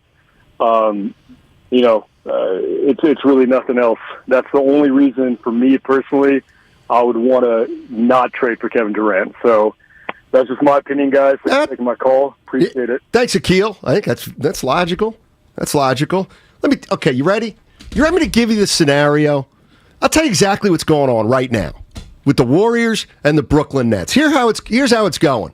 This is a Cliff's Notes version. Myers and Sean Marks are talking, and Myers goes, "You know what? Tell you what, we're open to having Kevin Durant back." And Sean Marks goes, "Okay, well, what are you looking at? Or what can we get off your team?" And Sean Marks is saying, "Definitely want Kuminga. We'll take Jordan Poole. We'd like Wiseman." And then we'll take Wiggins, obviously, to make this. And the Warriors are saying, what about Klay Thompson? What about Draymond Green? How about Draymond Green and one of the young players for Kevin Durant? And the Nets are going, hit the pike. Huh? What's it sound? Oh, that's what's going on. Oh, a dial tone. That's what's going on. The Nets want the Warriors' young players for the most part. And the Warriors... But ready-made young play, either ready-made or high ceiling. Poole and Kuminga fit that. Yeah, and even Wiggins. I know he's the salary, but he's a younger player. Here's the rat on the table. You know what? I was going to wait till after the break. It's such a good rat. I think you should. Yeah, I'm going to put a rat on the table on the other side. On 95.7 The Game. You can watch Willard and Dibs on Twitch.tv and on YouTube. If you bring in KD, if it's KD, Draymond, Steph, Klay, and Wiggins, you're the favorite.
No, I need to borrow like a credit card. Now, back to Steiny and Guru on 95.7 The Game. I think that's when you had parking issues. What was that? I think that's when you had parking. I didn't hear it, though. No, I need to borrow like a credit card. Oh. There it is. That's random. Steiny and JD with you. Guru, he's out till Monday. He'll be back better than ever down in San Diego. Early in the show, you got it a little mixed up. But that's fine. I was in Vegas and Reno. Right. Gu's in San Diego now. Yes. Yeah, it wasn't anything dramatic. Don't worry about it. I was like, what did you do? Yeah, no. All right, here's a rat on the table. We're talking KD. See, I like accuracy. Okay. So Guru's down in San Diego right now. Great place to be. Maybe, and you know what? Here's how I'll put it out there to Warrior fans. This is my fault. It's my fault because I brought it up. Well, would you trade Clay and would you trade Draymond or Draymond in a deal and I don't know why I was asking that question because the reality is, of course you would. Of course you would. But here's the bottom line. Nobody wants Clay or Draymond. Nobody wants those guys. So when we talk about, would you trade? That's my fault. Hey, would you trade? To me, would you trade Klay Thompson? Would you put Klay Thompson in a package for Durant or Donovan Mitchell? Yes. Yes, of course you would. But those guys don't have value on another team. Certainly not the value that they have here in Golden State. I mean, that's the rat on the table. The rat on the table is Joe Lacob would trade Klay or Draymond if he liked the deal. But the other team's going to want the young fellas. They're going to want the young fellas. And that's where Joe Lacob kind of draws the line. Because he doesn't want... I think he'd give up one of the young guys, but I don't think he wants to give up two. And I think he's already realizing Poole may have to go. So you think Poole's the most available of all of them? Yes, but I don't think there's any time constraint. He's also the one that we know can help you the most. You're right. What I'm saying is... Like you can win a championship with Jordan Poole as basically your backup 1 and 2. Yeah. That can also start when Clay is out and or when Steph is out. Mm-hmm. Like it's a nice 3-guard rotation. That's value for the Warriors. Like that is an important player. Right. No, you're right. You're right. Especially as Steph and Clay get older. I know. But that's why it's a fait accompli that nothing's going to happen with Wiggins and Poole, at least in terms of contract extensions this summer. Bobby's in Oakland. What's going on, Bobby? How you doing, man?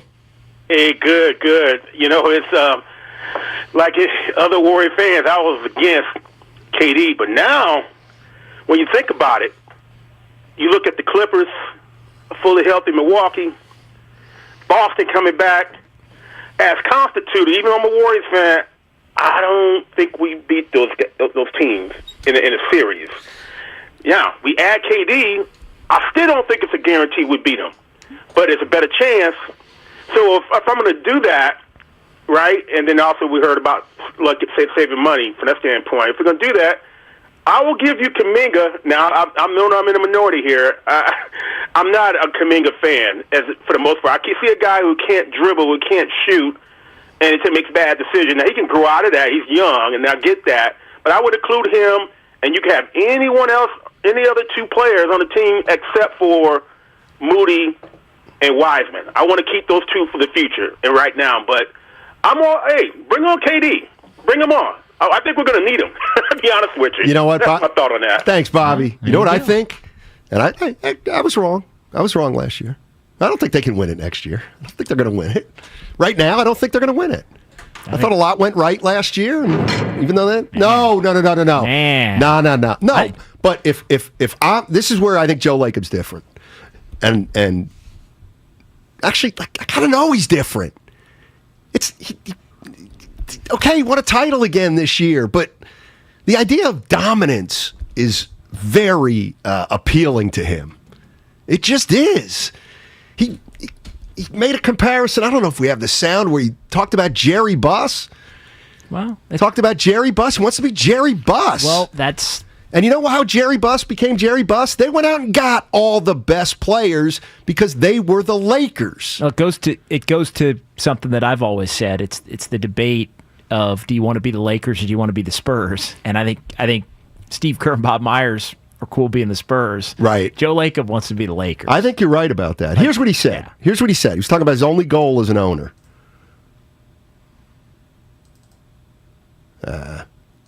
Can you play it, Spadone? I'm not a big reveler, smell the roses kind of guy. But I will tell you, there is one data point that does stick in my memory banks, and that is Jerry Buss as an owner. I'm an owner. He was an owner. 16 finals, 33 seasons of ownership. Now, that's pretty damned incredible. We are 6 out of 12, so we're on target. If you want to have a ridiculous goal, because that is a ridiculous goal. It's probably harder to do now than it was then, as great as that was. But, that's kind of from an owner standpoint, if you have to point to something, that's kind of where it's at. You can't always win them all, but boy, to have that kind of hit rate to getting your team deep into the finals every year would be a phenomenal achievement. Oh, he said 6 of 12 in the finals. Okay, gotcha. Yeah, they've been in the finals 6 times out of the 12 years. So Joe Lacob wants to get to 10 more finals in the next 20 years, essentially, to match a Jerry Buss. Sure. But fans don't think he'd be willing to roll the dice if he thought he'd make the team better. He'll make the team better at any cost. He just will. Agree. And right now, I think what he's thinking is, okay, we got our 6th finals appearance. We got all our guys back. Okay, we lost GP2. We knew that was going to happen. But the bottom line is we got young players who we're going to let's listen to Lacob about his young players. Yeah, I got something going on here, Spo. Can you play it for me? Thanks, man. It's going to be difficult. I'm not going to sit here and lie to the fan base. It's going to be really difficult to figure out what we'll do next summer. This year, we're good. We're going to run it. I would call this is running it back. Some people may think that because Peyton and a couple people are not back, there's always going to be some change. Yesterday is yesterday, and the future is the future, or today is today and future is future. So we think we're going to have a great team this year, but next summer we're going to be faced with more issues with respect to the cap and luxury tax and all that. And we'll just have to see how this goes. I mean, it's sort of a year-to-year thing. Let's see how everybody plays. Let's see if we are contending again, which we think we will. Let's see if we're going to win again. That certainly extends what we're able to do. If we don't, you have to sort of rethink things a little bit. You can plan on seeing them quite a bit more this next year, I would suspect. They're going to take on bigger roles, and that was in the plan. This is year 2 for them. And Wiseman, of course, sort of like year 1.5, but he's going to play a big role this year as well. And he's looking great. He's really healthy. And so, we're going to have to, that's up to the coaches, who they play. We don't tell them who to play. But I would suspect that they are big candidates to log a lot more minutes than they did last year. And they should be ready for it. And if not, we'll figure that out. Year by year. Yeah. Year by year. I got to tell you, I think that's a great approach for where they're at right now. I really do. I think it's a perfect approach. You got to be strong enough to say to Jordan Poole, sorry, not this year. You got to be strong enough to say, Andrew, you were terrific for us. And you've been a pleasant surprise, but we can't get to you this year. Period.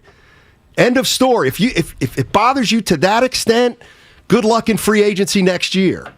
Like that's what I think Joe Lacob's kind of made out of here. And that's why I think if there's a deal that crosses his plate for Kevin Durant or any player, and he thinks it's a good move that helps the Warriors win more games, he's going to do it. Doesn't matter who the player is. I'm convinced of that. Unless Steph Curry accepted. Yeah. I and as it should be. Like they've got an unbelievable amount of flexibility, I think, in what they can do. And that's great when you look at a team that just won a championship. Right. Like most teams don't have that ability that are coming off championships or getting to the finals. It's either you're running it back because you just either won it or almost won it. Right. The Warriors could go about it a number of different ways. They could run it back, which it sounds like Joe Lacob's committed to his version as he laid out there of running it back, or you've got players that could be a big part of the future, or they could be assets. They could be both. Exactly. See, I think the other thing with Joe Lacob is he's smart enough also to realize, you're right, there's a few ways to skin the cat here. One of the ways to skin the cat is to just say, you know what? At some point, if it kind of falls apart, at some point when we see the downward trend, we'll just start shedding cap and we'll go sign a max player. Like that's what I think that's his grand vision. Is they're not only the Lakers, they'll go out and get Shaq, they'll make the trade for Kobe, etc. But they're going to be even better because they're going to develop we're going to develop internally at the same time. Well, they want to be able to, and I've always said this, they want to be able to develop their own, but take yours. Exactly. We're going to develop our own stars, but we're going to steal your stars.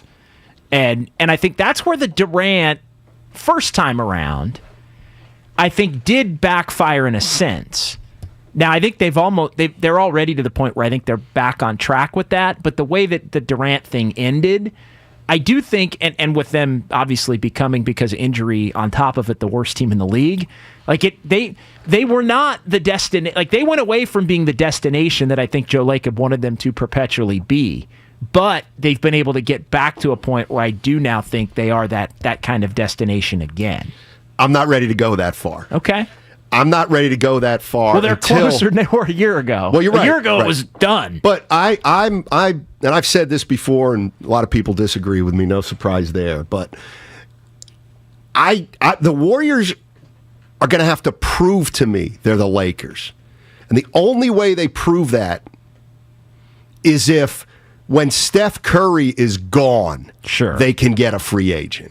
A big boy, a top 5 player. And I know it's easy to say right now, of course they can. They're the Warriors. Yeah, it's akin to, what have the Spurs gone and done since Tim Duncan left? What have the Bulls done since Jordan left? Shadows are cast very long. I'm sorry. Let me ask you a question, just hypothetical, because I think we're doing a million of those. let's say LaMelo Ball is really good next year, really good, and whatever, he becomes a free agent. He becomes a free agent in 3 years. Steph's retired. He just retires. Why would LaMelo Ball want to come to the Warriors? It's too hard. He'll be walking in the shadows of Steph Curry. He'll not be able to play with Steph Curry, so the chances of them being great again won't be as high. The answer, though, lies in, well, who is there at that point in time? I don't think it matters if Steph's not. Well, what if Kuminga's the next Giannis? If he's internal, now that's a different story. It's a completely different story if that guy's internal. Well, no, that's what I mean. Like, well, you're gonna, you still, the only way you're gonna be attractive. I mean, when Shaq came to the Lakers, right? They didn't stink. No, they didn't. Like they were like a second round playoff team. Well, okay, I think you're misunderstanding a little bit. So let's say the Warriors are a 50-win team, 45 to 50, and then Curry retires. Okay. Whatever that year is, it doesn't matter. Right. I want to see the guy who comes. I want to see the free agent that they go out and get, who's going to come in here after 4 or 5 titles, after the most successful 10 to 15-year run, maybe in sports history, but not sports history, but one of the greatest runs in the NBA that we've seen in its history. Yeah. Well, who's coming? Yeah. Who's coming next? Who's coming next to continue the legacy of Curry? Because that's what the Lakers do. West, Baylor, Kareem, Magic. You know what I mean? I was just thinking of what Lacob said about Jerry Buss, because I was, in the whatever it was, 16 in 33 years, I think is what he said. 16 finals appearances in 33 years with him as the owner, and I started thinking, well, they had a 9-year run from. Like, they made it in 91 and then did it again until 2000. I'm thinking, damn, okay. Well, they actually had a 9-year window there in between Magic and before Shaq and Kobe. Now, Shaq and Kobe were there about 5 years after Magic was gone. 5-6 years after Magic was gone. And then they were back on that trajectory. But their point I'm getting at is there was a gap, even for them, to where they weren't the Showtime Lakers and they weren't the Shaq and Kobe Lakers. A significant one. Right. Not like a couple of years. No, you're not like 2 years. It's funny because I'm thinking of the Lakers and I'm thinking of the Warriors, and there's been a few texts, not a lot, but a few texts. You guys talking about Durant again? You're talking about Durant? Yeah, we are. And you know why? Because the Warriors are talking about Durant. That's right. Probably more than us. Warriors are in a great spot. They are poised to do something that's almost impossible. But they haven't done it yet. And what I mean by haven't done it yet is they haven't won titles in 2 different eras. You know what I mean? Like, that to me is a big... I know they won with Durant, without Durant.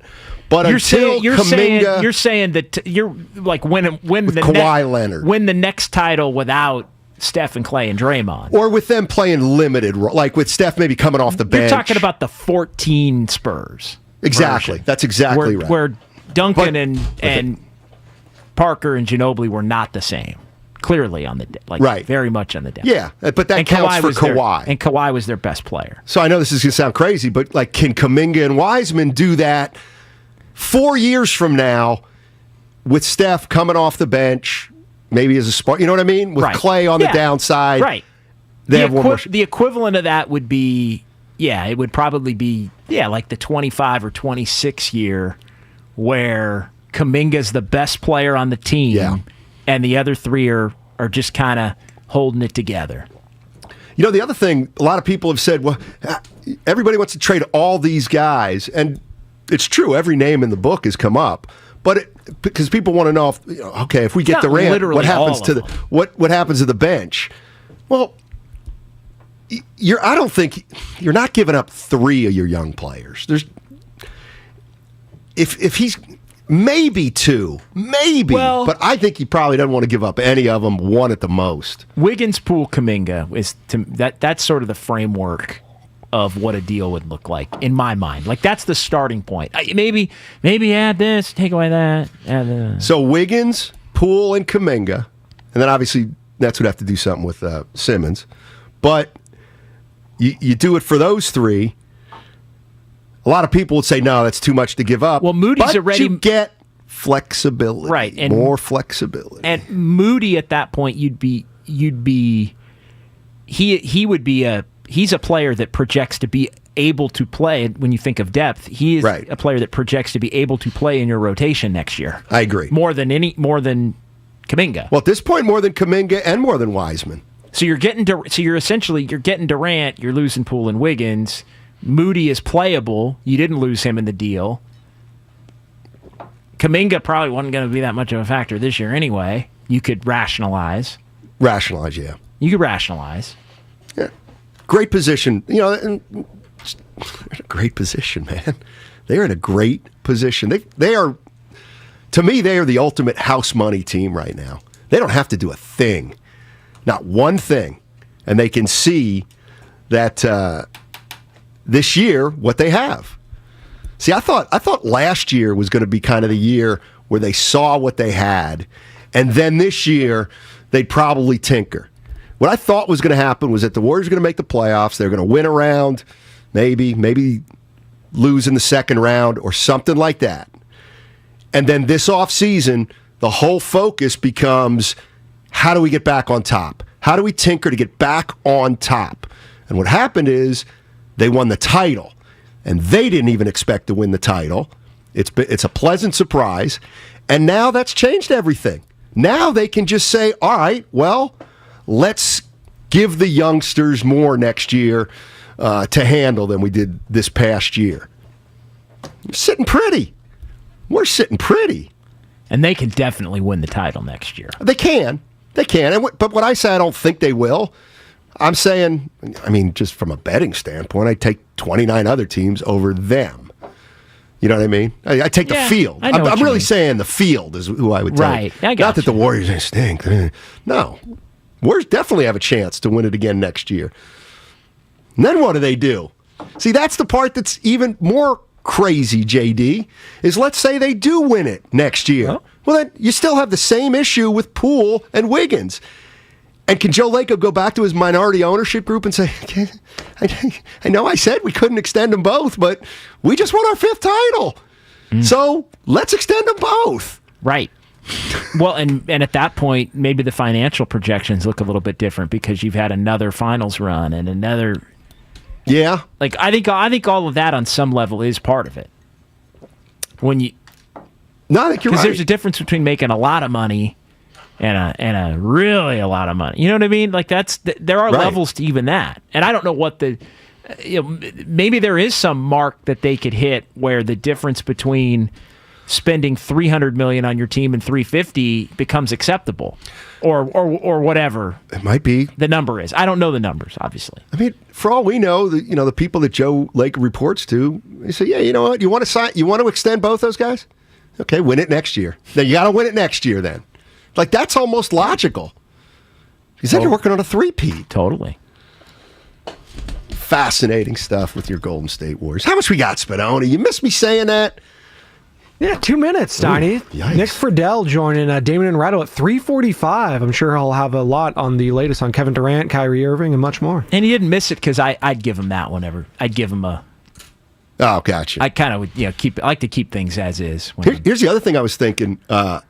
Last summer, every name that came up, should bet Bradley Beal, should we? You like Rudy Gobert? Rudy Gobert, maybe? Donovan Mitchell's out there. Last year, I'll say this. With Jordan Poole not having proven himself, oh my goodness, go out and get Donovan Mitchell last year. Kevin Durant is still, among every name that's been mentioned in the last 2 years, the best fit. For Golden State? Yes. Ben Simmons and Bradley Beal and Mitchell, Gobert. Man. Whew. What a rim protector. Oh, he stinks. I can't believe the Timberwolves gave up all their toughness. They gave up all their toughness for Gobert. They were a team that prided themselves on, even if it was kind of fake tough. Yeah, see, that's kind of what I thought it was. But Yeah, well, it got him by. The We Believe Warriors were fake tough. That's true. And it got him by. That's true. Here's an interesting point. 510, Joe Lacob's not going to sit back and let the Phoenix Suns get Kevin Durant. Okay. That's a good point. I wouldn't disagree with that. I don't know that. I think I'm in the minority here. If the Suns could get Durant, I still think they wouldn't win it. I don't either. I don't either. Chris Paul, Devin Booker, Kevin Durant. I don't think they win it. But you know what? It'd be a better series than the Warriors and the Mavs were. That's true. That's true. I think he's going to Miami. I still don't know why Boston wouldn't have a little interest. You going to give up Jaylen Brown? Yeah, sure. Why not? You know who I am. Although Jaylen Brown's, 25? Yeah. That's a little shaky. Yeah. So he's in his prime. Jaylen Brown's what? You tell me Kuminga is going to be Jaylen Brown in 3 years. Exactly. Then I'll say hang on to him at all costs. Fair. Now how much, Spino? Oh, he's not even there. How much time we got? Oh, but it's by? So that's a fast 2 minutes. All right, man. JD and I will be in tomorrow. Handing it over to Damon, Bruce, and Ray Ratto. Nick Friedel, 345. Thanks for listening, everybody. When you say Trey Lance, I say touchdowns, because that's what he will be doing all season long, and throughout his career, he will be scoring touchdowns.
WZFM at HD1 San Francisco. An Odyssey station.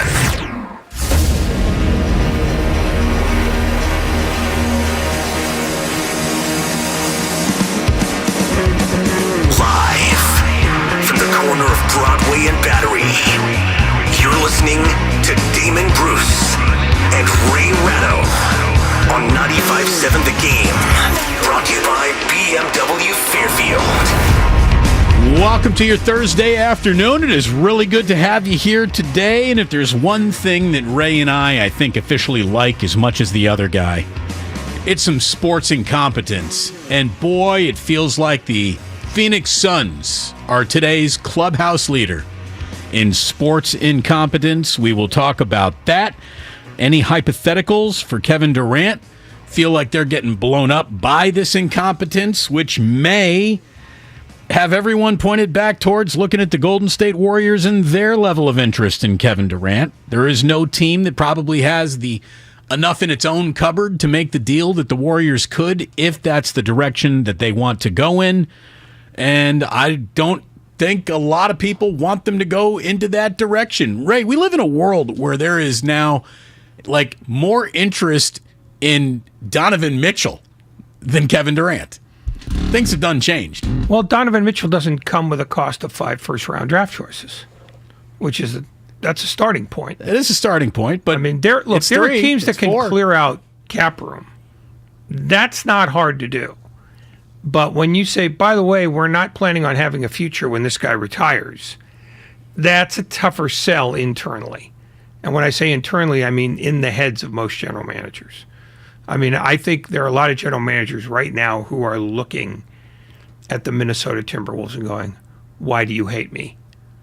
Because there are a bunch of owners who are probably going to that general manager saying, well, Minnesota did it, why can't we? And the only answer that you can give is, well, why do you think they're in Minnesota? That's why they're the Timberwolves. Yeah. You hired me specifically to not do business like the Minnesota Timberwolves. I mean, it's, I think moving Durant was probably going to be difficult anyway before then. Now that's the biggest hurdle, because now Joe Tsai is looking at Sean Marks and saying, yeah, 5 draft choices, 5 firsts. Let's start there. Just Sean Marks then puts his head in his hands and goes, just shoot me now. It's not going to happen. It's just not going to happen. And it's not because he's not worth it, but you're giving away 10 years for 3. 4. Well, but yeah, okay. It's not much. Yeah. It doesn't feel like a fair swap. That means it might be time for the Warriors to put a bare minimum on the table. See if that doesn't get it done. The Warriors don't really have valuable draft picks coming up if they play the way we think they're going to play. So it's not going to be about draft picks to get a deal done with the Warriors. It would have to be about Andrew Wiggins just to make the money work, Jordan Poole just because that would be the young player representing the draft picks that you weren't getting in this deal. And maybe Moody, maybe Kuminga, maybe Wiseman, certainly not all of them. Probably 2 of the 3. Yeah, I think what I would do is I would put the 5 names on the list and say, pick 3. And the Nets probably have to walk away from that because their owner would say it's not enough. Yeah, they hang up because it's Minnesota's basically made it not enough. We got some interesting stuff to talk about today. Nick Friedel is going to be on by later this hour. Well, that's the end of the interesting stuff then. No, Nick is good, and he's sitting all over Brooklyn, so he's the right guy to talk to. Yeah, he's the guy crying into his beer even as we speak. He's like, you took me out of the Bay Area to cover this train wreck? So we have, like I said earlier, organizational incompetence celebration today. It's on full display in Phoenix. I'm sure if you are a basketball fan and follow all the usual suspects on Twitter, you're already all over this story. We will try to add some clarity and rub out the rough spots just so we totally all understand it together. But essentially, restricted free agent DeAndre Ayton has agreed to and has at least according to one source, not got a theoretical deal in place, but a signed offer sheet in place, 4 years, 133 max offer sheet with the Indiana Pacers. So if the Suns let him walk, if the Suns actually allow this to go down,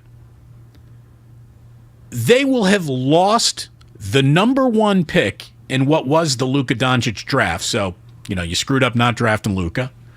And then Ayton, who is a good player and is still very much ascending. I mean, I like DeAndre Ayton, but the Suns kind of fell out of love.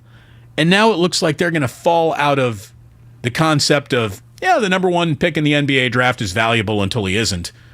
And he will be representative of no value to the Phoenix Suns if he just walks away with this new deal with the Indiana Pacers. It's something else. It really is. Bobby Marks says, this contract is binding, so there is no sign and trade that exists really anymore, not with the Pacers anyways. And if the Suns do match, they can't trade him until January 15th. And the one team that they can't trade him to would then be Indiana. And it feels like this is a game of chicken where the Suns now have 48 hours to match the largest offer sheet in NBA history on a player that they were cooling off on for whatever reason. And now, if you're Ayton, the one thing the Suns absolutely know is he has mentally divorced himself of coming back and playing for them. And I really think in this action that has happened today, I think the Suns' 2-year run is looking like it's over, which is kind of nuts because since adding Chris Paul, the Suns are 115-39 and might now have nothing to show for it. And they also just lost a huge piece of any multiple team trade that might land them Kevin Garnett. So it looks like they are Kevin Durant. Kevin Durant. Kevin Garnett not available. No, he's very available. Well, yes, but probably not interested. Kevin Durant seems to be off the board. DeAndre Ayton now seems to be off the board. The number one pick in the draft is now nothing, basically, for the Phoenix Suns and what it's supposed to represent, either value added or value added as he's going out. And it's a level of incompetence that you can draw a straight line just to Rod Sarver's door, can't you? Oh, that's got to be where it starts because Sarver has never wanted to pay DeAndre Ayton the max, even though he was the guy who insisted they take him first because he went to Arizona. Yeah. That was going to be the big hook. And I'm not even going to begrudge him that hook. I'm not. You're selling tickets to Arizonans. You got a lot of Wildcats in your zip code. Like, I get it. I really do. And knowing what we know now, obviously in hindsight, Luka. Yeah, you're selling out the building if you take Luka too. Probably. But I understand why they wanted to keep the hometown kid home. I get it. I really do. I do think that matters. And I don't begrudge an owner for thinking that way. Unless he, of course, talked his general manager out of, Luka Doncic at the time. But we don't know that. We weren't a fly on the wall in that room. So that's unknowable. I understand why Ayton was the pick. And I also think that Ayton represents a decent number one pick. I mean, like, he was really good as they were making their run to the NBA Finals 2 years ago. And for whatever reason, it just feels like they gave up on Ayton and Ayton kind of gave up on them in real time in this Dallas series. Yeah, Monty Williams, who doesn't say mean things about anybody. Didn't like him. Yeah, he turned on him, which tells me that the roster probably turned on him. And if Chris Paul turns on you, you're gone. There's no reason for you to keep playing on that team. So, it sounds like Ayton said, yeah, I'll go to Indiana. I mean, yeah, get me out of here. Here's the thing. If Chris Paul had been that public of I'm done with him, and Monty Williams picked up what Chris Paul was putting down, that's when you go about trading Ayton. You don't wait for this offer sheet to have happened. The Suns bet on a game of chicken that they're losing in real time. and it's fascinating. If you like sports incompetence, we got a big scoop of it for you today. I know Nick Friedell's going to want to talk about this. We got some sound from Andre Iguodala from up at the American Golf Century Tahoe thingy, so we're going to listen to that. We got the Brew Crew in town for a 4-game set that will wrap up the first half for the Giants, who are claiming, at least Gabe Kapler, Brandon Belt, and Brandon Crawford, saying, yo, this was a Dauber down clubhouse a few weeks ago. The Dauber is pointing up. So if the Giants are going to do something, looking good against the first-place Milwaukee team right ahead of the All-Star break and then coming back and playing baseball that is a lot closer to last year's math than it is this year's math, that's how they're going to mean something again later this summer. So we're going to talk about that. We got an awful lot today. Adam Silver wants to lower the NBA age limit.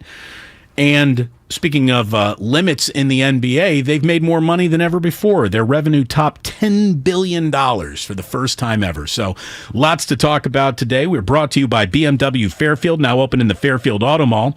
Visit bmwfairfield.com to book your visit. And again, just to highlight some sports incompetence, Ray, real quick, 60 seconds on the Las Vegas Golden Knights, who might be the clubhouse leader in sports incompetence today.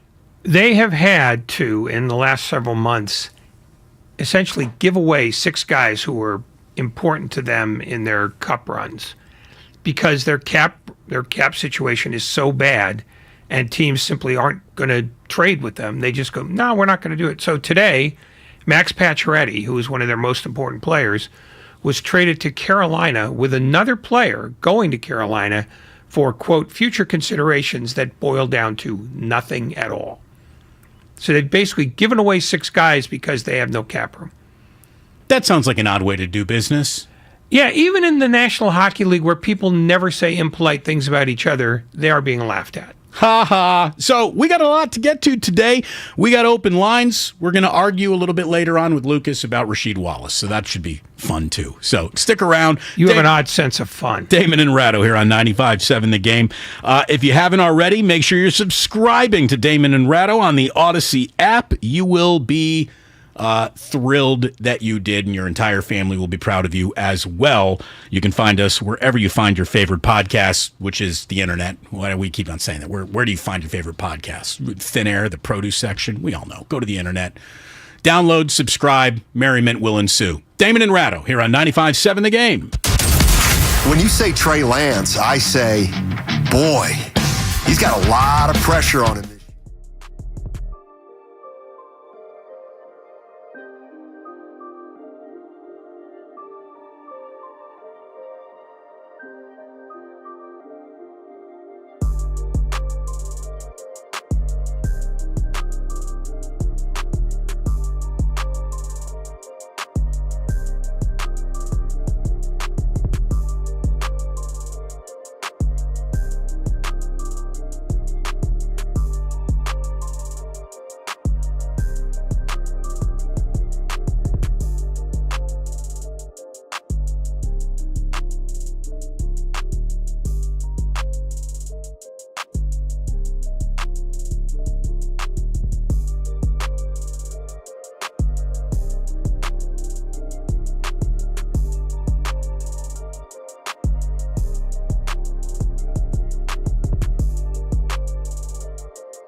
back to Damon and Ratto on 95.7 The Game. Brought to you by BMW Fairfield. Now open in the Fairfield Auto Mall. Visit BMWFairfield.com today to book your visit.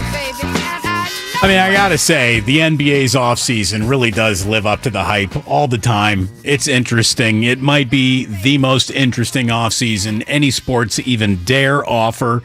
Hot stove, schmott stove. Doesn't even happen anymore, basically. The NFL, interesting, but not this level of interesting, with this level of drama attached to so much of it. So we will enjoy it while we can. Damon and Ratto, we're officially streaming on Twitch and YouTube. Oh, bask in it. Bask in it. You can head to twitch.tv/957thegame, youtube.com/957thegame to watch us live and see what's going on inside the studio. I'll tell you what's going on. Ray wearing 49ers colors. Shut up. You're ready for football season. No. Head to toe. It's the Rochester Lancers, my friend. I know they are. Okay. But they're Niners colors. Did the Niners rip off the Lancers? No. It's amazing how much the Rochester Lancer R over the Lance looks like could be the Pacers. Well, it predated the Pacers. I know. So I'm from upstate New York. Okay. No, it's Rochester's colors were blue and gold. It's just on a red shirt. So it has nothing to do with the 49ers. You love the Niners. Come on. If they moved to another state tomorrow, we'd all be out of work, so don't say another word. No, I'd sleep the sleep of the innocent. Unemployed. Okay. Very comfortably. Well, comfortably unemployed. I'm at the age where I can retire at any minute. So please. No. Done. I will put into my last day tomorrow, but come Monday, you got no chance of seeing me. By the way, since you are such a Niners fan, have you heard what Matty Barrow said about Jimmy Garoppolo? I'm sure you did, because you're the first person every week who's probably downloading that Candlestick Chronicle podcast. No, the only reason I know what happened is because Lucas babbled it out like it was Christmas morning. Here it is. Uh-oh, what happened? Oh, wait, hold on. The last time he was in... Here we go. As far as what the offseason holds, I mean, the last time he was in Santa Clara was right after the NFC Championship game. He hasn't been... He's not a 49er for all intents and purposes. Practically, he isn't. He's been working out or rehabbing in L.A. I mean, for all practical purposes, Jimmy Garoppolo is very much a Niner. But I get what Matty Barrows is saying. There's clearly not a lot of me getting ready to play for you going on here. Which is, okay. But that said, he's not a former 49er till he's a former 49er. Exactly. And it may well be that they end up getting stuck with him. I mean, unless they're willing to pay him off. And I don't know that any organization that has Parag Marathe that close to the accounting office is going to go for that. What do you mean, we're going to pay somebody not to do anything? I don't know. Doesn't feel like the Niner way. No, it doesn't. I mean, plus, he is a better backup quarterback than any other backup quarterback they would be able to find. He would be. Even if he's disgruntled or even barely gruntled, they're not going to cut off their face to spite their head. Well, that's the thing. He would be the single best backup option conceivably available. But it would be the NFL's largest, highest charged insurance policy at the position in the history of the NFL. There would have never been a backup quarterback making north of $20 million until this became a reality, should it? They'd still move him the first chance they got. But just putting him up out in the front lawn like a fraternity couch is not the Niner way either. They'll get value for him one way or another. And it may not be a lot of value, because I don't know how that's going to work. But they're not giving him away for nothing. They're not going to Golden Knights this. By the way, I twice in college had a couch in the front yard. I had two of the best decisions I've ever made in my entire life. A cheap couch in the front yard in college might be as much fun as you can have in college. Grandy, college front yard couch up in Oregon, Do you have one? I never lived in a house. I always lived in an apartment, so we didn't really have the ability to just have a couch right outside our front door. No, I'm not saying that's your couch that you're keeping. You're putting it there so that somebody else will take it away. Right. It's never a couch that you care about. It's And in just Eugene, the couch that shows up. Eugene, it rained every day, so all you'd be picking up is a wet couch. Wet couch. No one likes wet couch. By the way, I did see the story about the tight end today at Oregon. I'm sorry, I don't remember his name off the top of my mind. Spencer Webb. Yeah, he was a Sacramento kid. He was a Sacramento kid. He was the #1 ranked tight end prospect in the state of California. And apparently he was out on a hike. Like he was just enjoying the outdoors and fell. No foul play is being suspected or investigated even. He fell and died. Look, fell into a shallow creek. There is no, or was it a shallow river? What? I'm not exactly sure how they're defining the body. It was a small lake west of Eugene. Yeah, I'm not sure exactly where it happened. There's little streams and creeks into that river or into that lake, but yeah. Look, there is no such thing as a good time to die, but among the worst times to die is when you are just at the beginning of your adulthood and right there with all your life in front of you. That is just a heartbreaking story. I read it today on ESPN and I just thought, that's his family just must be so devastated. Up in Sacramento, I'm sure he's got a huge community up there. It's in serious mourning today. So very, very sad to say the least.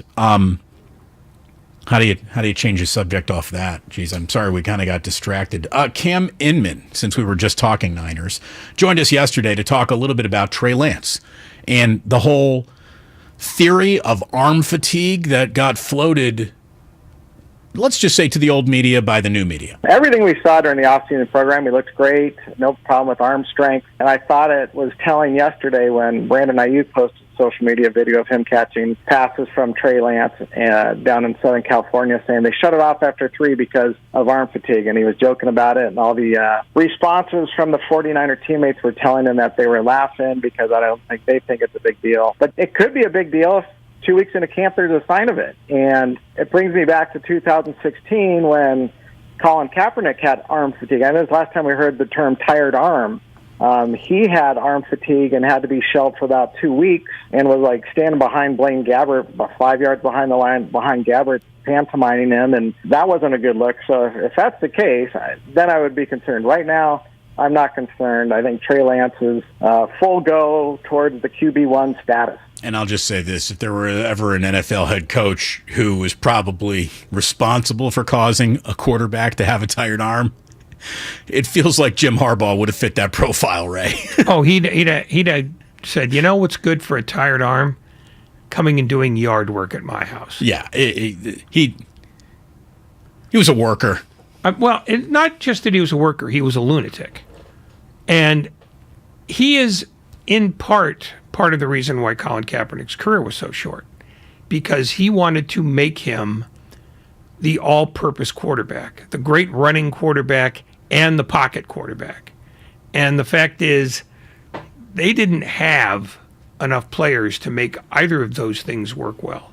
So that when Harbaugh left and Jim Tomsula inherited what he inherited, that team was awful. And then the year after that with Chip Kelly, team was worse still. So in large part, Jim Harbaugh, I think, sort of loaded his plate with more than he could carry because he believed that he could do anything. But at some point, you still have to pick a lane. And then the talent around him deteriorated to the point where he was trying to navigate with a team that was going to win 5 games. So, Jim Harbaugh. We kind of miss him. Let's be honest. He was good for copy. We're brought to you by BMW Fairfield, now open in the Fairfield Auto Mall. Visit bmwfairfield.com today to book your visit.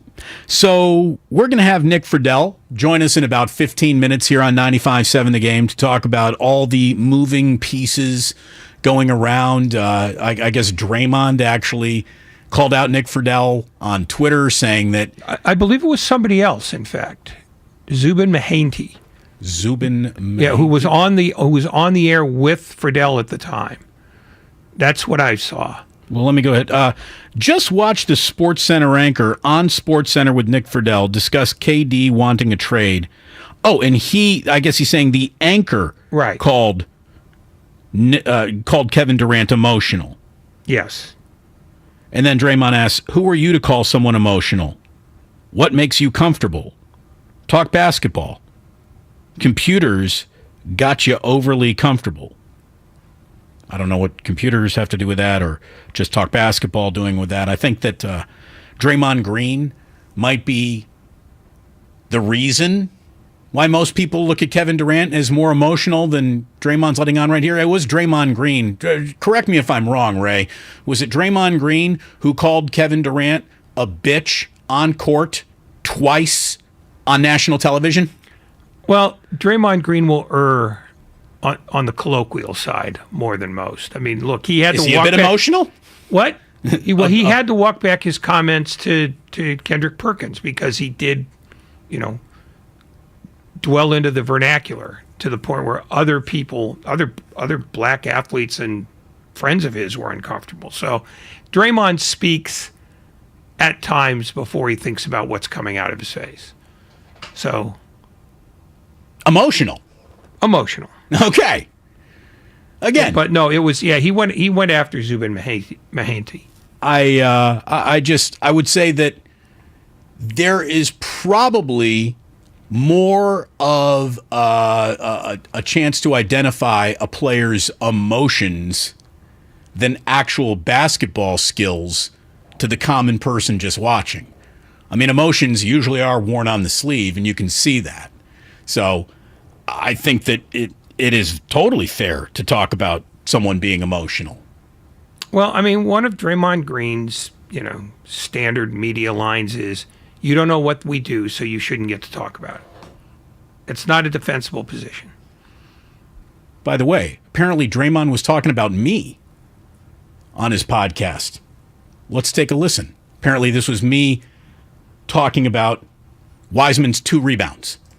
Just happy to see him out there doing what he loves to do again and having the opportunity to play basketball. I know there was a lot of talk around the first game, like, oh, he had 2 rebounds. Like, don't get me wrong. Like, that's the first thing I looked at too. Like, Wise, you can't have 2 rebounds. But for those of you out there who's just going to criticize and don't know, I saw the guy from the Ratto, Damon Ratto show in the Bay, I think, or something like that. Dude, Damon, like, you come out and you want to talk about Chet Holmgren is light years ahead of James Wiseman right now, whatever you said, made that statement.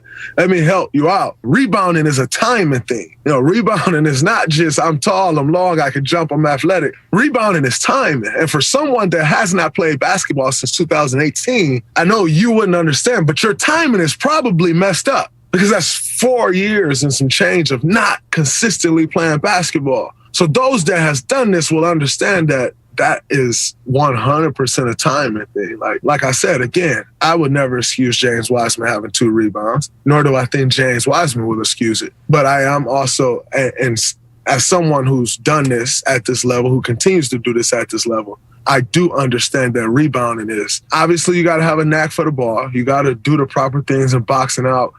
Coach Izzo used to teach us hit, find, and fetch. Go hit your man, find the ball, then go get it. Yeah, all of those things. And who wants the ball more? It's all of those things. But equally as important, if not the most important, is your timing. So he agreed with me. Essentially, he got into more detail about why two rebounds could be explained. Right. But he didn't say that it was a good idea. Right. But he basically says that it's the first thing that he noticed too, and then went on to explain it. I said, look, I understand that there's a rust factor here, but yeah, I mean, he even admitted it. Rebounding is timing. It's also effort. It's also being aggressive. And it's not like James Wiseman's first trip back to the basketball court was that summer league game. I mean, he's been playing, he's been working out, he's been playing pickup ball, he's been timing rebounds, I'm guessing in practice too. It doesn't sound like Draymond and I are fighting at all. What I am thrilled is that new media is still listening to old media. We don't go away, baby. Well, that's as long as you got a radio in your car, we'll be in your ears. Whether you like it or not. Whether you like it or not. Although me, I just listen for news and traffic. Hey, thank you very much for listening. And again, we want to get the credit right. Draymond Green on the Volume podcast. And thank you very much. You should have added in the station identification. That would have been nice if you said 95.7 The Game. Give us a little. I think he did, didn't he? Well, let's listen again, shall we? No, listen. Just happy to see him out there doing what he loves to do again and having the opportunity to play basketball. I know there was a lot of talk around the first game, like, oh, he had 2 rebounds. Like, don't get me wrong. Like, that's the first thing I looked at too. Like, why you can't have 2 rebounds? But for those of you out there who's just going to criticize and don't know, I saw the guy from the Ratto, Damon Ratto. Show in the Bay, I think, or something like that. Dude, Damon, like, you come out and you want to talk about Chet Holmgren is light years ahead of James Wiseman right now, whatever you said, made that statement.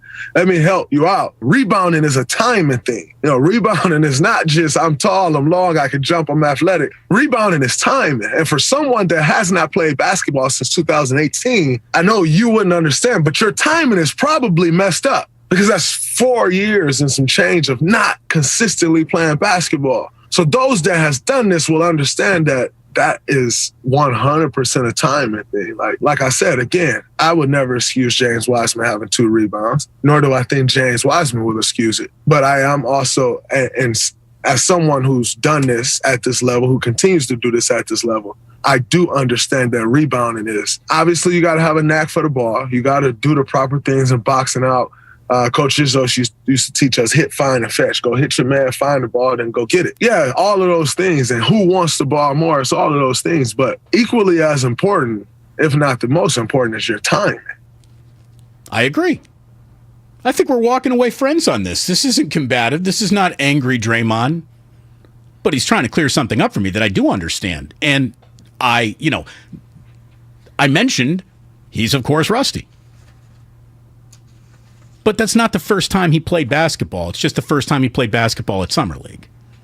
Well, and look at it this way. We are 25 minutes away from Wiseman v. Holmgren actually taking place on the court. That's going to happen at 4 o'clock in Summer League.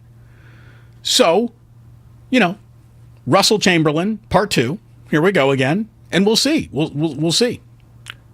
And by the way, the reason why I think Chet Holmgren is incredibly exciting is because, unlike James Wiseman, he's yet to miss a single game in his career, and he hasn't had any knee surgeries yet.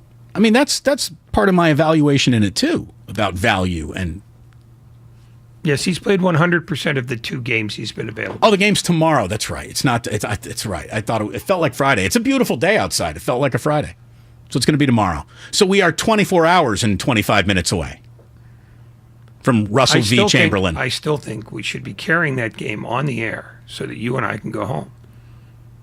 You can talk to the corner office during the next commercial break. Hey, corner office! Yeah, you got to go down there. That feels like an in-person request. Right. Wait till the commercial break. You got 4 more minutes of work in here before you can start playing hooky. I'm exhausted already. Anyways, I'm looking forward to it. I'm looking forward to that game. I do kind of want to watch it out of the corner of my eye, which is going to be hard for the show. No, one of the channels is going to have a baseball game you don't care about, and the other one's going to have golf because it always has golf. Speaking of golf, you know whose timing was off today? Tiger Woods's. He was brutal. And so, I mean, it's right from the start. What really put his first ball in a divot. Yeah, what really made the timing bad is he just had one of the more demonstrative press conferences of his entire career. And man, to go out that and just belly flop, it's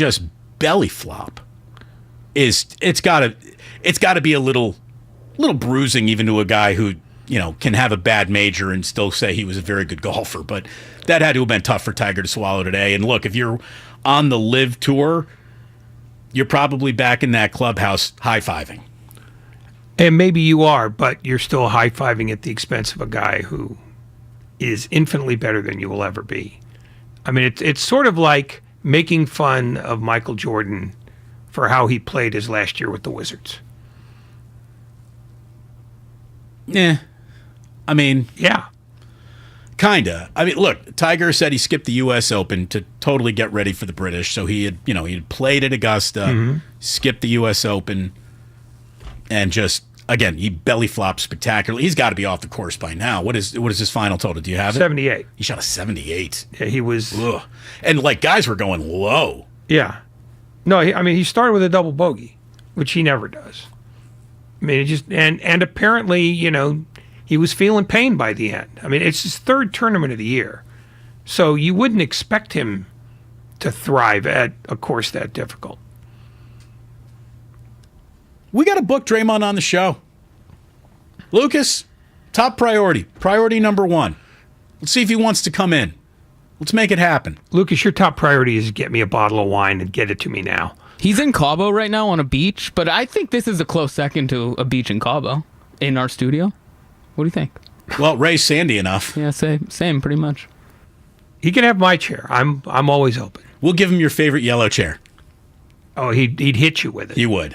You know what? He'd be I'm right. serious. Too. I mean, I don't know why anybody sits in that ever. And if I had an ounce of initiative, I would throw that down one of the empty elevator shafts. So I used to do that. I bet you I hold the record for broken chairs in the history of Bay Area radio. I used to throw these things around a studio like ping pong balls, and eventually. Program director, who will not be named, said, please stop. You're costing the station money. Please stop or I will insert one of those chairs within you. Lee Hammer said no. Anyway, we do have quite a bit to get to today. Nick Friedel will be joining us coming up at 3:45. Looks like both of us caught some strays from Draymond, but again, it was more the SportsCenter anchor. One more cut from Draymond. About me talking, he's not going to like what I said about Chet Wiseman. I know that. And here's what he said about me. To try to make it a thing and like compare these two guys after, and this kid's been out for 4 years, ridiculous. Also, you can't judge who's better off a summer league game. So let's stop the foolishness. It's ridiculous. Welcome back, James Wiseman. Happy to have you back on your thing. Fair enough. Anything less than him defending his teammate would have left me disappointed. And I really wasn't comparing. I was sort of speaking extemporaneously. But I guarantee you, if the Oklahoma City Thunder right now called Bob Myers instead Wiseman for Holmgren, Bob Myers makes that deal at the speed of light. I don't know if he does. Speed of light. I don't know if he does. Speed of light. Well, let me try this one more time. One guy has played 2 games. The other guy has played 50. And I don't know if the Warriors use their big guy in a way that they want Chet Holmgren to be Chet Holmgren. I think that in 4 years from now, if Chet Holmgren was available, I think you're absolutely right. But they don't use their big guy that way. And they've got all the perimeter players they could possibly use now. So I don't know if that's that easy a statement to make. It was real easy. I just said it definitively. Did you miss it? Let me say it again. No, I the speed of light. I accept that you built oxygen within your lungs, formed words within your larynx, and spat them out through your cake hole. But I'm not sure that Bob Myers would do that deal with the speed of light, or maybe not at all. Well, since this is radio, let me bring it more down to reality. Speed of sound. Speed of sound. How does speed of an elderly woman? How does a mediocre talking head criticize a professional athlete? Well, go ahead, tell him. Well, first of all, I'm going to need to find a mediocre talking head because there isn't one sitting in this studio. How does an extraordinary talking head do it? Well, it's my job. Just like it's their job to be a professional athlete, it's my job to tell you what I like and don't like. And since you're listening to Sports Talk Radio, quit playing stupid. You enjoy it. Damon and Ratto here on 95.7 The Game. Nick Friedel coming up next. Brought to you by Fremont Bank. Full service banking. No compromises. Go over this total at Wrigley. I'm Erin Hawksworth here to help you beat the books with BetQL. The Mets and Cubs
BMW Fairfield on 95.7 The Game. Damon and Ratto with you, and if you're looking for more Warriors talk, you can find it all over where our podcasts go. If you want more Giants talk, you got Garlic Fries and Baseball Guys, our very own Mark Willard and the Butcher Boy.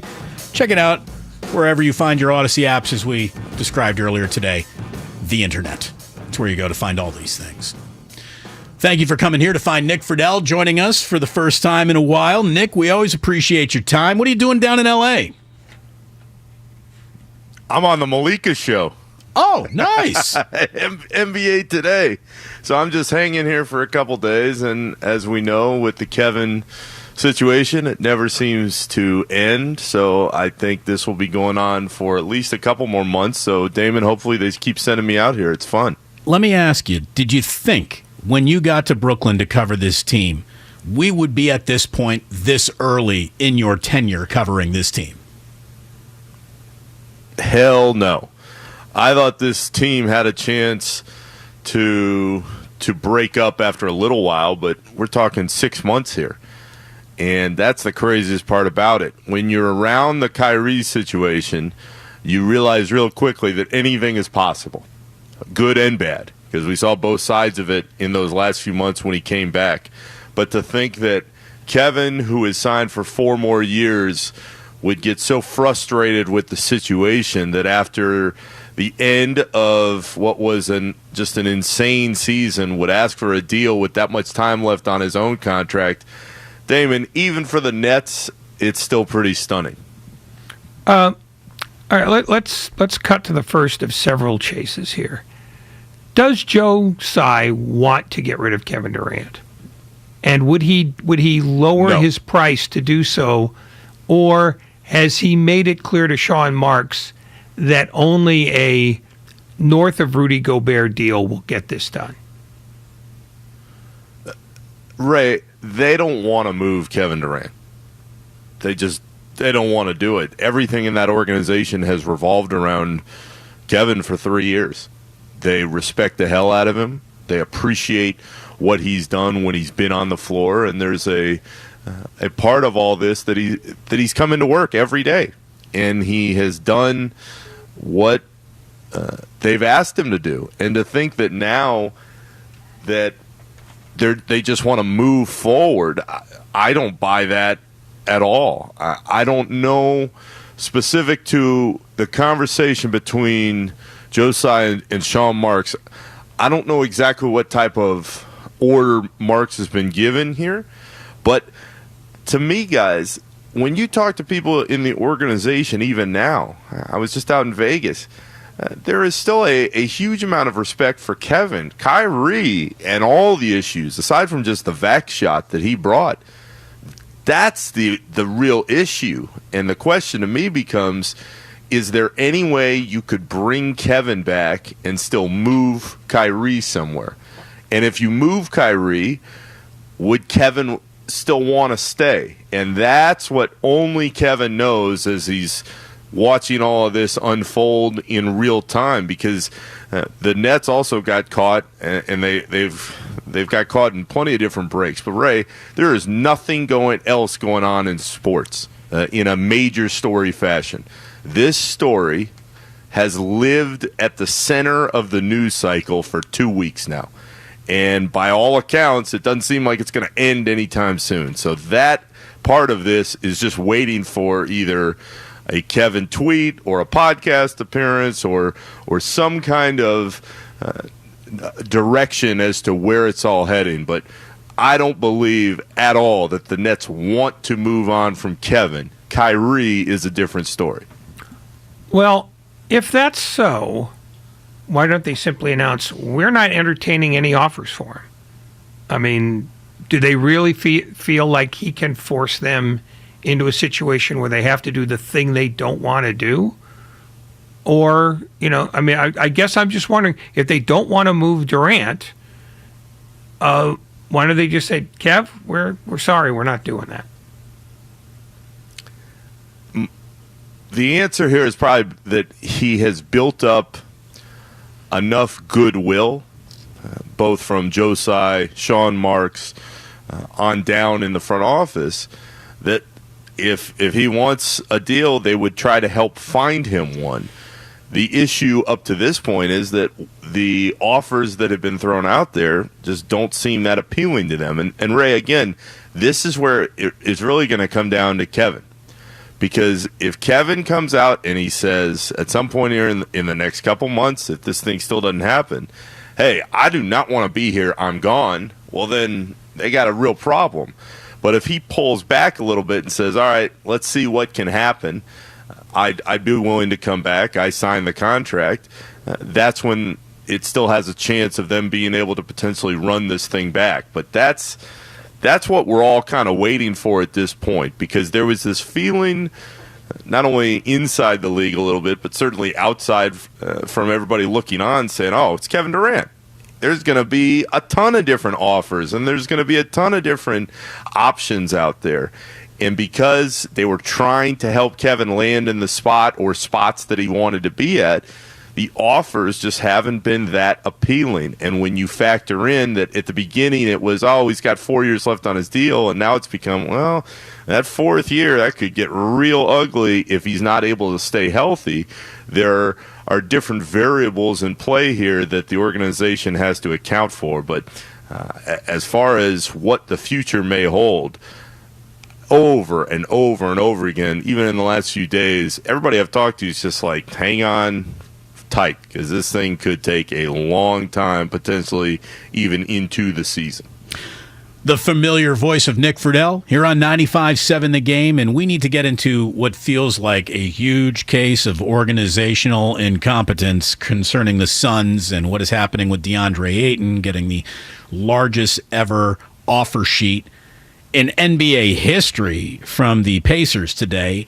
But before we get into the nitty-gritty and details of that, which is just a fascinating story to tell, if multiple team trades for Kevin Durant begin to look less likely, which everyone is saying, any multiple team trade that involved the Suns and Durant kind of blew up because of this whole Ayton thing.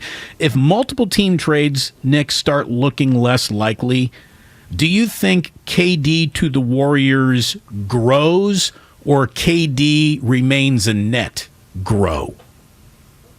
I would lean towards KD remaining a net, Damon, because I was only there a few months, the back half of last year, but I thought, just from the brief conversations that I would have with Kevin and in listening to him in these press conferences, I thought he liked New York. I thought he was comfortable with where he was at from that standpoint. Now, of course, everything can change in an instant with any team dynamic, and it certainly did in Brooklyn. But I thought he genuinely kind of liked where he was at. The Warriors stuff, I still, as we sit here in the middle of July, I still have a hard time believing that it would actually come to fruition, only because, and all three of us lived it, that divorce was pretty messy at the end. And so there would have to be some hard feelings on both sides that would have to be overcome. Do I think they could do it? Yeah, I think it could happen, certainly. But the thing that the Warriors loved about the last year, especially as the season went on top of Steph is awesome and he's at the peak of his powers and he's still in his prime, was they loved the depth that group had. And a lot of that depth was the Jordan Pooles and now Moody and Kuminga, and who knows what's going to happen with Wiseman, but he's now in the fold again in Summer League. And Wiggins was awesome. And I'm the first to admit that I never saw that happening, but he would have to be in whatever deal would happen for Kevin. But on top of that, and I think this part is crucial, they loved that there was no drama. And whether or not it's on Kevin all the time, that's not the case. I mean, it's not always his fault. Certainly with this Nets team, a whole hell of a lot is on Kyrie. But every step in these last few years, it just feels like the drama follows wherever KD goes. And again, not always on him, but certainly at the end of that Warriors tenure, a lot of it was. So is that something that the organization, as incredible of a player as Kevin still is, would want to get back into it for? I don't know. Joe Lacob and Steph and Bob Myers and Steve Kerr, they're all going to have to sit down and have that conversation if this stretches out more. But if you were asking me to pick a side right now, if we're talking in a month from now, guys, and this thing still hasn't finalized itself, I would lean much more towards Kevin going back, just because Brooklyn doesn't feel like they can get in return what it would take to get a player of Kevin's caliber off the roster. So before we lean into this DeAndre Ayton topic, I want to get to the top of the hour just a minute or two early, if you don't mind, Mark Grandy. Hit me as I welcome everyone early into their 4 o'clock hour. You're listening to 95.7 The Game, KGMZ FM in HD1 San Francisco, an Odyssey station. I wanted to talk about the Ayton deal because whether or not Kevin Durant goes anywhere, this seems like the days of the Phoenix Suns as a legitimate counterpoint to the Warriors in the Western Conference would have died the moment he puts on a Pacers jersey. And even if that's just for the signing ceremony. Is that how you read it as well? It is, Ray, because in order to, if they lost Ayton, in order to land Kevin in any potential deal, I think you're gutting too much of what you already have in place if you're Phoenix. So now you have, let's say, in this case, let's say they're able to keep Booker and find some other way to move whatever other pieces it would take. So you have Booker, Chris Paul, and Kevin.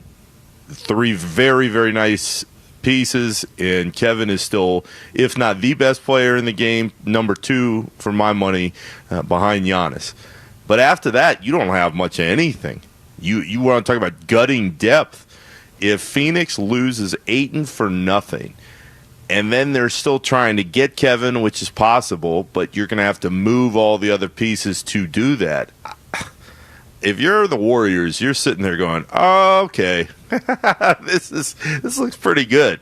Because while Kevin can still carry a team, I think what we saw in that Boston series a couple months ago in the first round was the first sign that when you have the right defensive game plan on him, you can really slow him down to a level with which we haven't seen before. So Phoenix got their bluff called in a major way with this Ayton stuff, because they essentially, it seems, said, all right, we don't think you're worth that money, go find it. Well, guess what? He did, and now they got a real tough decision to make in the next 48 hours. So is this got Sarver's fingerprints over it or what? With Sarver and Damon, we've been having this conversation about Sarver for years at this point. I remember when Kelly Oubre was with us, and he was slamming some of the decisions that Sarver made, and that was before the big story, the ESPN.com story came out. But with Sarver, the question around the league was always, will he spend? Is he going to spend? And if you're going to spend, now's the time to prove it, because you're going to have to go deep in the tax to make all of this different stuff work. I don't know what he will ultimately decide to do, but if history is our guide here, history tells us that when push comes to shove, at least with that organization, they don't always want to pay what you have to be one of the top tier teams in the league. So let's say Ayton does indeed end up a Pacer, and the Suns' plans for any mega trade are now almost dead in the water because of that. Are we looking at the end of this very impressive 2-year run by the Phoenix Suns? Since adding Chris Paul, the Suns are 115 up and 39 down. I mean, they've been playing great basketball over the course of 2 NBA seasons. Are you ready to declare that over? Not completely, only because they have been so dominant throughout the last couple regular seasons. But Damon, no team led by Chris Paul, and even if you put Booker in there, Booker and Chris Paul, is going to strike the fear in the heart of anybody, because they've never won anything. So you can win all the regular season games you want. I feel like I'm channeling my inner Draymond here, but prove it in the playoffs, you know? They haven't ever done that. They had a chance to knock out Milwaukee in the finals last year. That didn't happen. They just don't seem to have that killer instinct that any great team needs. So I don't think it is completely over, especially let's say on the flip side they do match Ayton, And then maybe around January 15th, because that's the date that they move him in some other kind of deal. We'll see. We'll see what kind of pieces they get back. But at this stage in his career, to think that Chris Paul will be able to go through another regular season, then go through the playoffs, stay healthy, and play at a high level on top of all the other things that are in flux right now on that roster, that's a really tough sell for Phoenix. What's the dumbest question you've been asked about this Durant saga so far, and how many times have you been asked it? Oh, man. The dumbest question. The dumbest question would probably be, are they a title contender if they run it all back? And I shake my head every time because, Ray, that team, the culture within that team broke last year. That was a miserable team to be around. Out of all the years I've been doing this, all the times I thought, oh man, this team is rough, or this team doesn't really like each other. That Nets team, that was just not a fun experience day to day. It seemed for them to be around. For the jobs that we have, it was great. There's drama all day long, every day, and you never know where it would come from. But the idea that the culture that Sean Marks talked about, getting that back and building it up, and then people saying, oh, well, what if they just bring everybody back? It would truly stun me, guys. If they not, and let me be real clear, it's not about Kevin. Kevin was awesome by all accounts. People liked working with him. They knew he put in the work to be the generational great that he is. But between the Simmons stuff and the Harden stuff before that, and then the Kyrie stuff, and so many of the things that happened with Simmons and Harden tied back directly to Kyrie, that team is just completely worn out. So if you bring back Kyrie into that situation, knowing all the things that happened, not only last year, but in the last 2 years, that is straight up on Sean Marks and Joe Tsai, because they saw it unfold. They wanted to try and stop it, and now the only reason that you wouldn't go through with something is because you're not getting back in return what you thought you might. But anybody who watched him play and watched the inner workings of that team last year knows that there were really big problems that persisted over those last few months. Nick Friedel here on 95.7 The Game. If indeed the Rudy Gobert overspend by Minnesota is the sort of deal that has blocked all this other business from happening, doesn't that prove that Rudy Gobert really is the Defensive Player of the Year? Oh, God.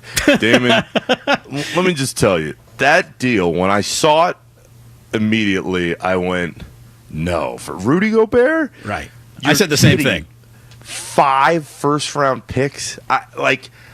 That, of all the trades that have come down, and I guess just like how I felt about Andrew Wiggins, I'll be the first one to stand up and say, hey, I was wrong about this. But if Rudy Gobert takes the Timberwolves from where they've been, which is just languishing in not even the middle, just off the ether.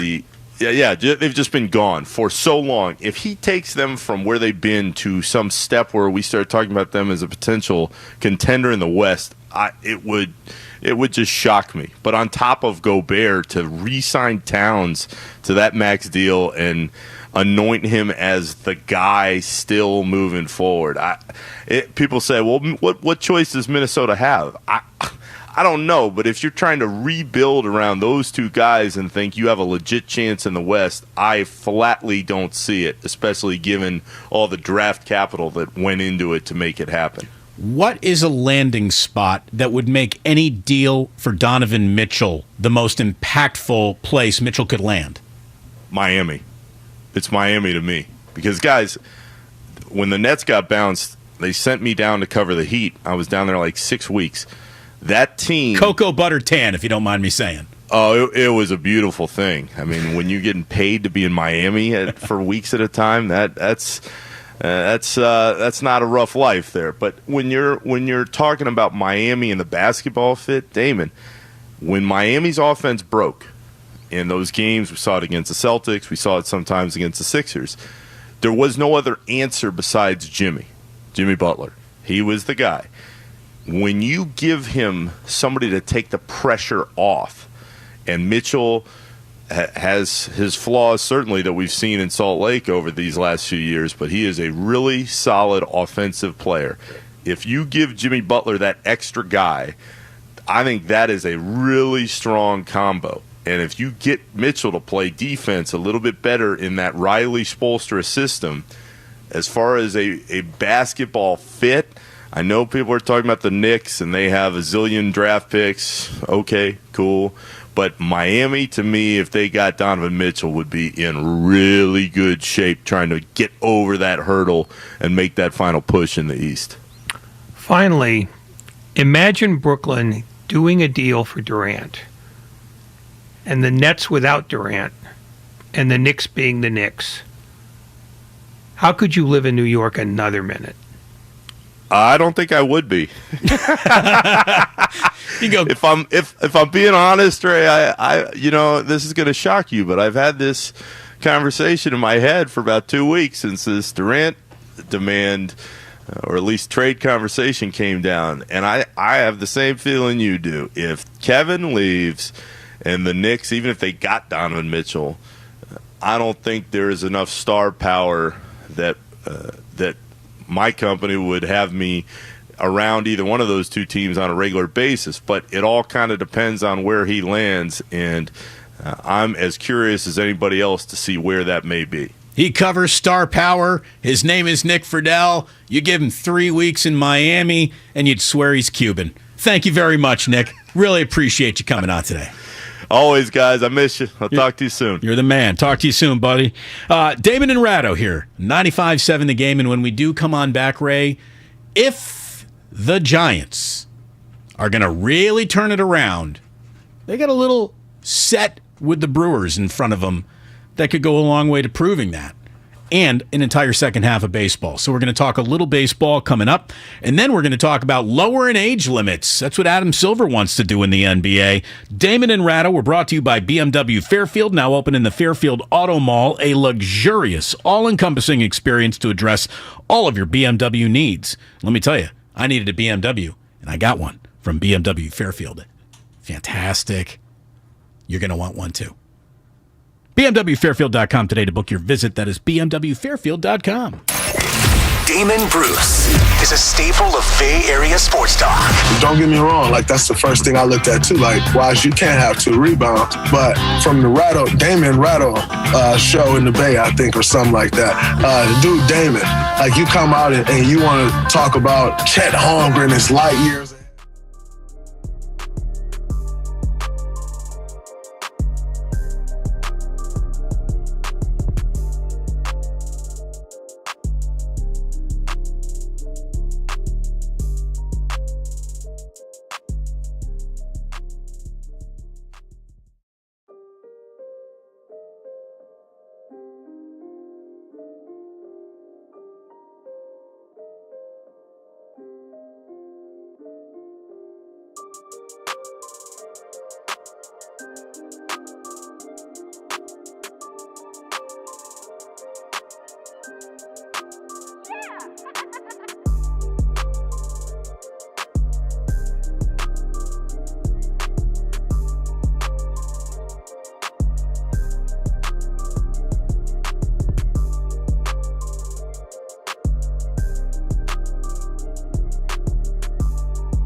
Fairfield on 95.7 The Game.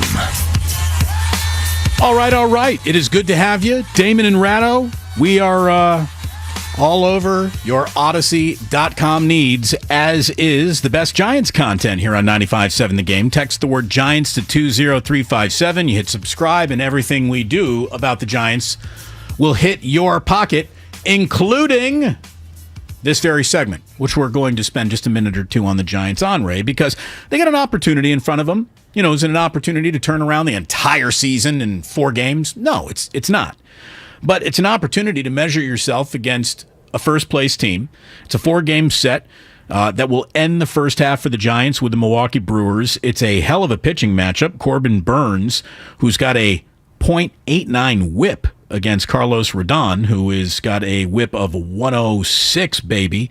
We're talking about Rodon's 124 strikeouts against Corbin Burns' 134 strikeouts, a 7-4 record versus Rodon's 8-5 record.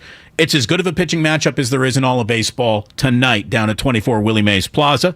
The Giants just moved 2 games over 500 at home with their last 2 wins over the Diamondbacks.